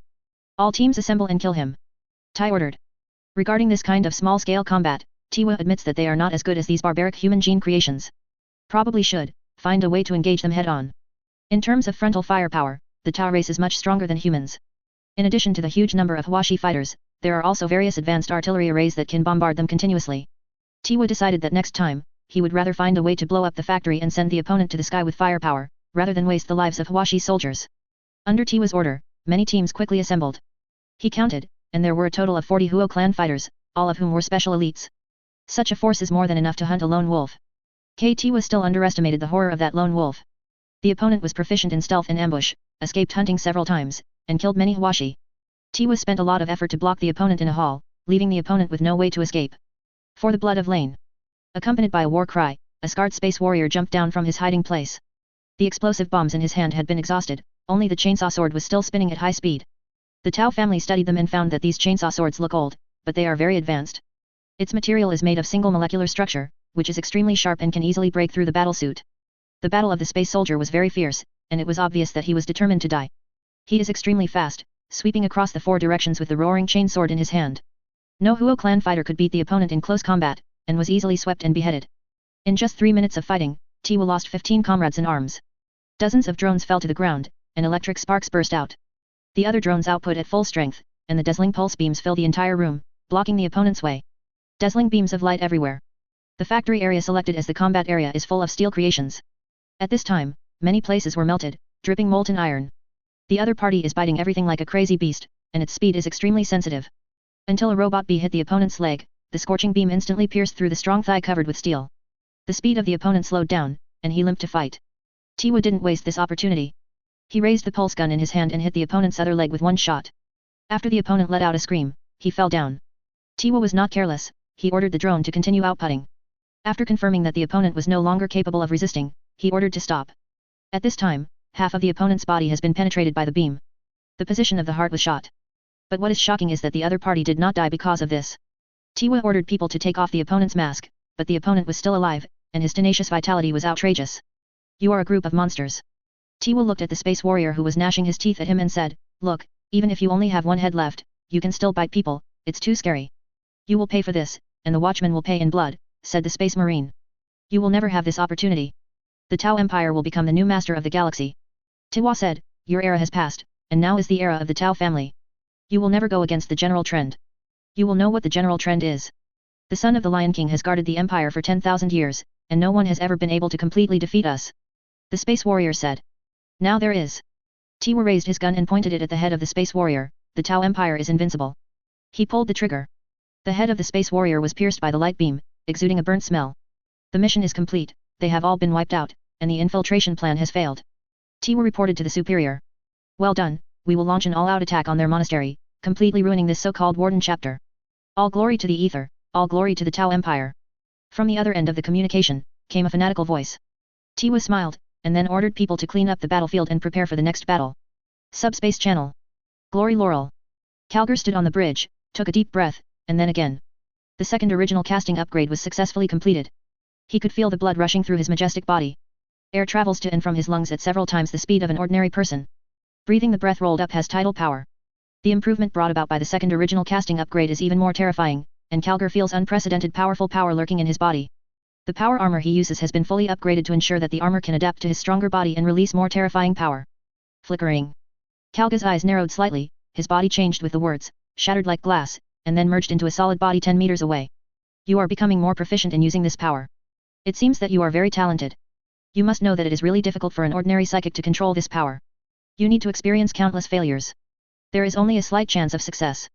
Calgar's exclusive psychic consulting expert stood aside wearing a robe and said, "No, this is not my talent. It is the instinct brought about by upgrading and strengthening. I feel that using this ability is like breathing. I can release it as long as I want." Calgar shook his head. He knew very well that he could have such a special skill, not because of his own reasons. It is the special ability brought about by the second-generation original casting upgrade launched by the original body. Calgar doesn't know how the original body did it. He was able to implant these special skills into his body, making him stronger. This ability is similar to Shinik power, but it doesn't burden the spirit at all. Means that Calgar's ability does not require any price. Compared to Psychers, this is an unimaginable advantage. Psychers often need to pay the price of splitting headaches and being tortured by hallucinations once they use their abilities. Seriously, even the soul will be eaten by demons. Just this point, it is against the sky. In addition to flickering, Calgar has other skills, mind perception, spiritual invasion, etc., all of which are special abilities brought about by this original casting upgrade. He can even jump continuously with the help of air, treating the air as an entity. Calgar tried it, and he was able to jump 3 times in a row with the help of air. Maybe able to jump even more as he gets used to reinforcements and develops slowly. Original casting upgrade is a true demigod path. This time, I will definitely not disappoint my father. I will use my life to guard the Vigilance Star. The Vigilance Star is there when people are alive, and the Vigilance Star is also there when people die. Calgar tried his abilities a few times, and his tone became firmer than ever. This time, he will definitely give the Primarch a satisfactory answer. Defend the Vigilante Star and beat Abaddon hard to let the opponent know how powerful Calgar's Iron Fist is. The Vengeful Spirit. Abaddon stood in the most accustomed position on the bridge, looking coldly at the warning star displayed by the holographic projection. This is a vast world with heavy guards. This is evident from the naval ships scattered around it, as well as the many loyalist chapter runes displayed on the interfaces of ancient devices. However, such a huge military force is now a mess, disturbed by savage aliens and internal thugs. Those aliens instinctively smell the great value of this planet as the only stable transit station at the northern end of the Nockmond Corridor. The Nockmond Corridor is one of the only known passages to the dark side of the Empire. Whoever controls this area will gain the dominance. However, the nobles of the Empire dragged the loyalist army back as always. They searched for water, food, and various products that can be used by themselves for 1,000 years, and then hid behind the high wall, letting those ordinary people fend for themselves. Such a selfish and irresponsible behavior made countless civilians angry. Under the instigation of some churches, a massive rebellion was launched, causing the Hive City to fall into turmoil. Stupid as always. Abaddon looked at the various information displayed on the screen and sneered. The kingdom created by the Corpse Emperor is so corrupt and disgusting. Let those mortals take power, this is the end. Only by overthrowing the Corpse Emperor, letting mankind throw itself into chaos, and be ruled by superhuman space fighters, can there be a chance of redemption. Abaddon inherited the dream of his genetic father, that is to overthrow the Corpse Emperor and rebuild the human empire. The Nockmond Corridor has little effect on Abaddon. After all, with the help of his allies in the warp, he could navigate the storms of the warp, ignoring the effects of the Great Rift. On this trip, his purpose is to destroy the Blackstone device here, and completely cut off Terra's way to the dark side of the Empire. The prisoner's superior breathing rang in his ears, interrupting Abaddon's meditation. He turned his head and glanced at the fallen space marine. This poor unlucky guy was stabbed more than a dozen times, but the powerful physiological mechanism still maintained his life. Seeing the other party's once handsome face covered with blood, Abaddon showed a cruel smile. It's always fun to crush the hopes of these loyalists and push them into the abyss. He stepped in front of the loyalist. I wish you lived longer, so you could see how I crushed your warband and hung up their corpses. You will only kill yourself, your doomsday is coming soon. The Star Warrior captive coughed and coughed up blood once after saying a word, and the blood from the wound dripped down the scarlet armor. Obviously, he has reached his limit. The 13 original body has awakened, you will be completely defeated by him, and there will be no chance of turning over. Abaddon revealed the claw of Horus, and the tip of the claw rested on the warrior's neck. Do you know this weapon? The space marine looked up, eyes filled with hatred and anger. Abaddon did not wait for his answer, but continued on his own. It drank the hot blood of your genetic father, where Sanguinius fell in the past. The claw of Horus will also drink the blood of Guilliman. Then I will cut off his head, put it here, and make him like his stupid brother. He flexed the claw of Horus, savoring the memory of beheading the Primarch in it. Under his feet, the bloodstains had not been cleaned up. Most of it was Sanguinius blood, but some was from the Emperor himself. You will pay the price, growled the space marine, as Abaddon spoke of the death of Sanguinius, sending him into time and space, symptomatic of black rage. Abaddon didn't care about this, even if the son of Sanguinius in front of him lost control and went berserk, he would not be his opponent. The other party's hatred and anger made him quite useful. That's it, breaking the psychological defenses of these idiots little by little, using their pain to break them down. No one can make me pay. The Primarch's time is past. This is Abaddon's time, and my time. Abaddon laughed out loud, full of complacency. For Vigilus, he has assembled an army never seen before. Every day, new warships and warbands come to join him from the Styx war zone and the Hellforge of the Eye of Terror. The strength of the army is definitely the most terrifying war gang gathering after the Battle of Cadia. It is really easy to defeat the alien and loyalist forces on Vigilante. Comparing the spirit of vengeance with the Imperial Navy stationed on Vigilus alone is like a competition between a giant sword and a small knife. The spirit of vengeance is a Queen of Glory class ship. Once, it belonged to Horus. With Horus launching that battle against Terra. Unfortunately, Horus failed. He was too weak, and Terra stood upright under his crazy attack, only to fail in the end. Abaddon will succeed because he is strong enough. Vigilante will fall before him. At that point, an entire half of the galaxy will be completely cut off from the Emperor's light. In this way, the war that has lasted for thousands of years has come to an end. Once his quarry is crippled, he can march on Terra, end the Emperor's reign once and for all, and bring Kaon out of Terra's prison. Abaddon swore that he would step on the ruins of the palace, announcing that he had fulfilled Horus' dream and redeemed mankind. You will always be dreaming, said the loyal Space Marine. You will never defeat a Primarch, and you will never enter Terra. You will only be a loser like your genetic father. A wretched man whom men mock. Abaddon heard this, his face was cold, and he was a little angry. He grabbed the loyal Space Marine. From the scabbard on the side, he pulled out the magic sword Drachanian that resided in the first murder. You may want to die at the claws of Horus like your genetic father, but you don't deserve it, because you are just a pathetic, shapeless idiot. The Empire is finished, Abaddon said, even if the corpse Emperor immediately ran from his golden prison, this matter cannot be changed, you are finished. Phew. The Space Marine spat. Acidic saliva sizzled on Abaddon's armor. Abaddon didn't hesitate. He pierced the opponent's throat with his sword, nimbly and accurately took out the opponent's gene seed, and then pierced through the opponent's body with the sword, allowing the magic sword to all his vitality. The Space Marine soldier fell, blood soaking the floor where sanguineous blood had once stained. Vigilus shares your fate, idiot, Abaddon whispered. Putting the magic sword into the scabbard, Abaddon looked at the wizard who was drawing an octagonal summoning rune. Connect me to the Star Grabber, so that I can have a more comprehensive understanding of the current situation. As you wish. The wizard bowed with a very respectful attitude. As always, he carefully staggered his gaze to avoid provoking the moody Abaddon. Abaddon didn't care much about the other's cowardly behavior. The other party is still useful, and he is obedient, let him live for the time being. As the spell was chanted, the 8 braziers placed on the 8-pointed star rune emitted thick smoke, forming a figure. The air flickered a few times, and the figure formed by the mist became clear, revealing the red eyepiece and distorted mouth of the Star Reaver. Hearken, said Abaddon, report on your situation. We have brought war and disaster in your name. It is a pity that the local forces are still stubbornly resisting, and we are almost able to conquer each other. And some new news shows that there are new forces preparing to enter Vigilus, then the situation could be even more chaotic. My arrival is conquest. Abaddon raised the claw of Horus in his hand. Tell me, who doesn't have eyes and is ready to continue to die? The assistant under Lord Macrage, the chapter master of the Ultramarines chapter, Calgar. In addition, there are also the battle nuns under the state church, and a group of newly formed knights, as well as a large Star Realm army corps. Abaddon showed a trace of disgust. Guilliman is still as stupid as ever, he would send Calgar to die. If that's the case, then I will behead Calgar on the Vigilante, and let the news of his death be accompanied by the news of Vigilante's fall.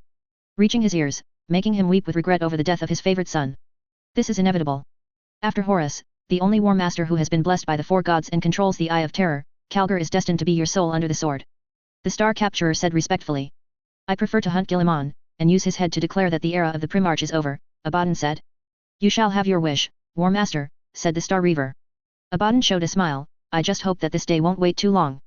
That stupid Guilliman must not hide behind his son like a coward, otherwise I will despise him.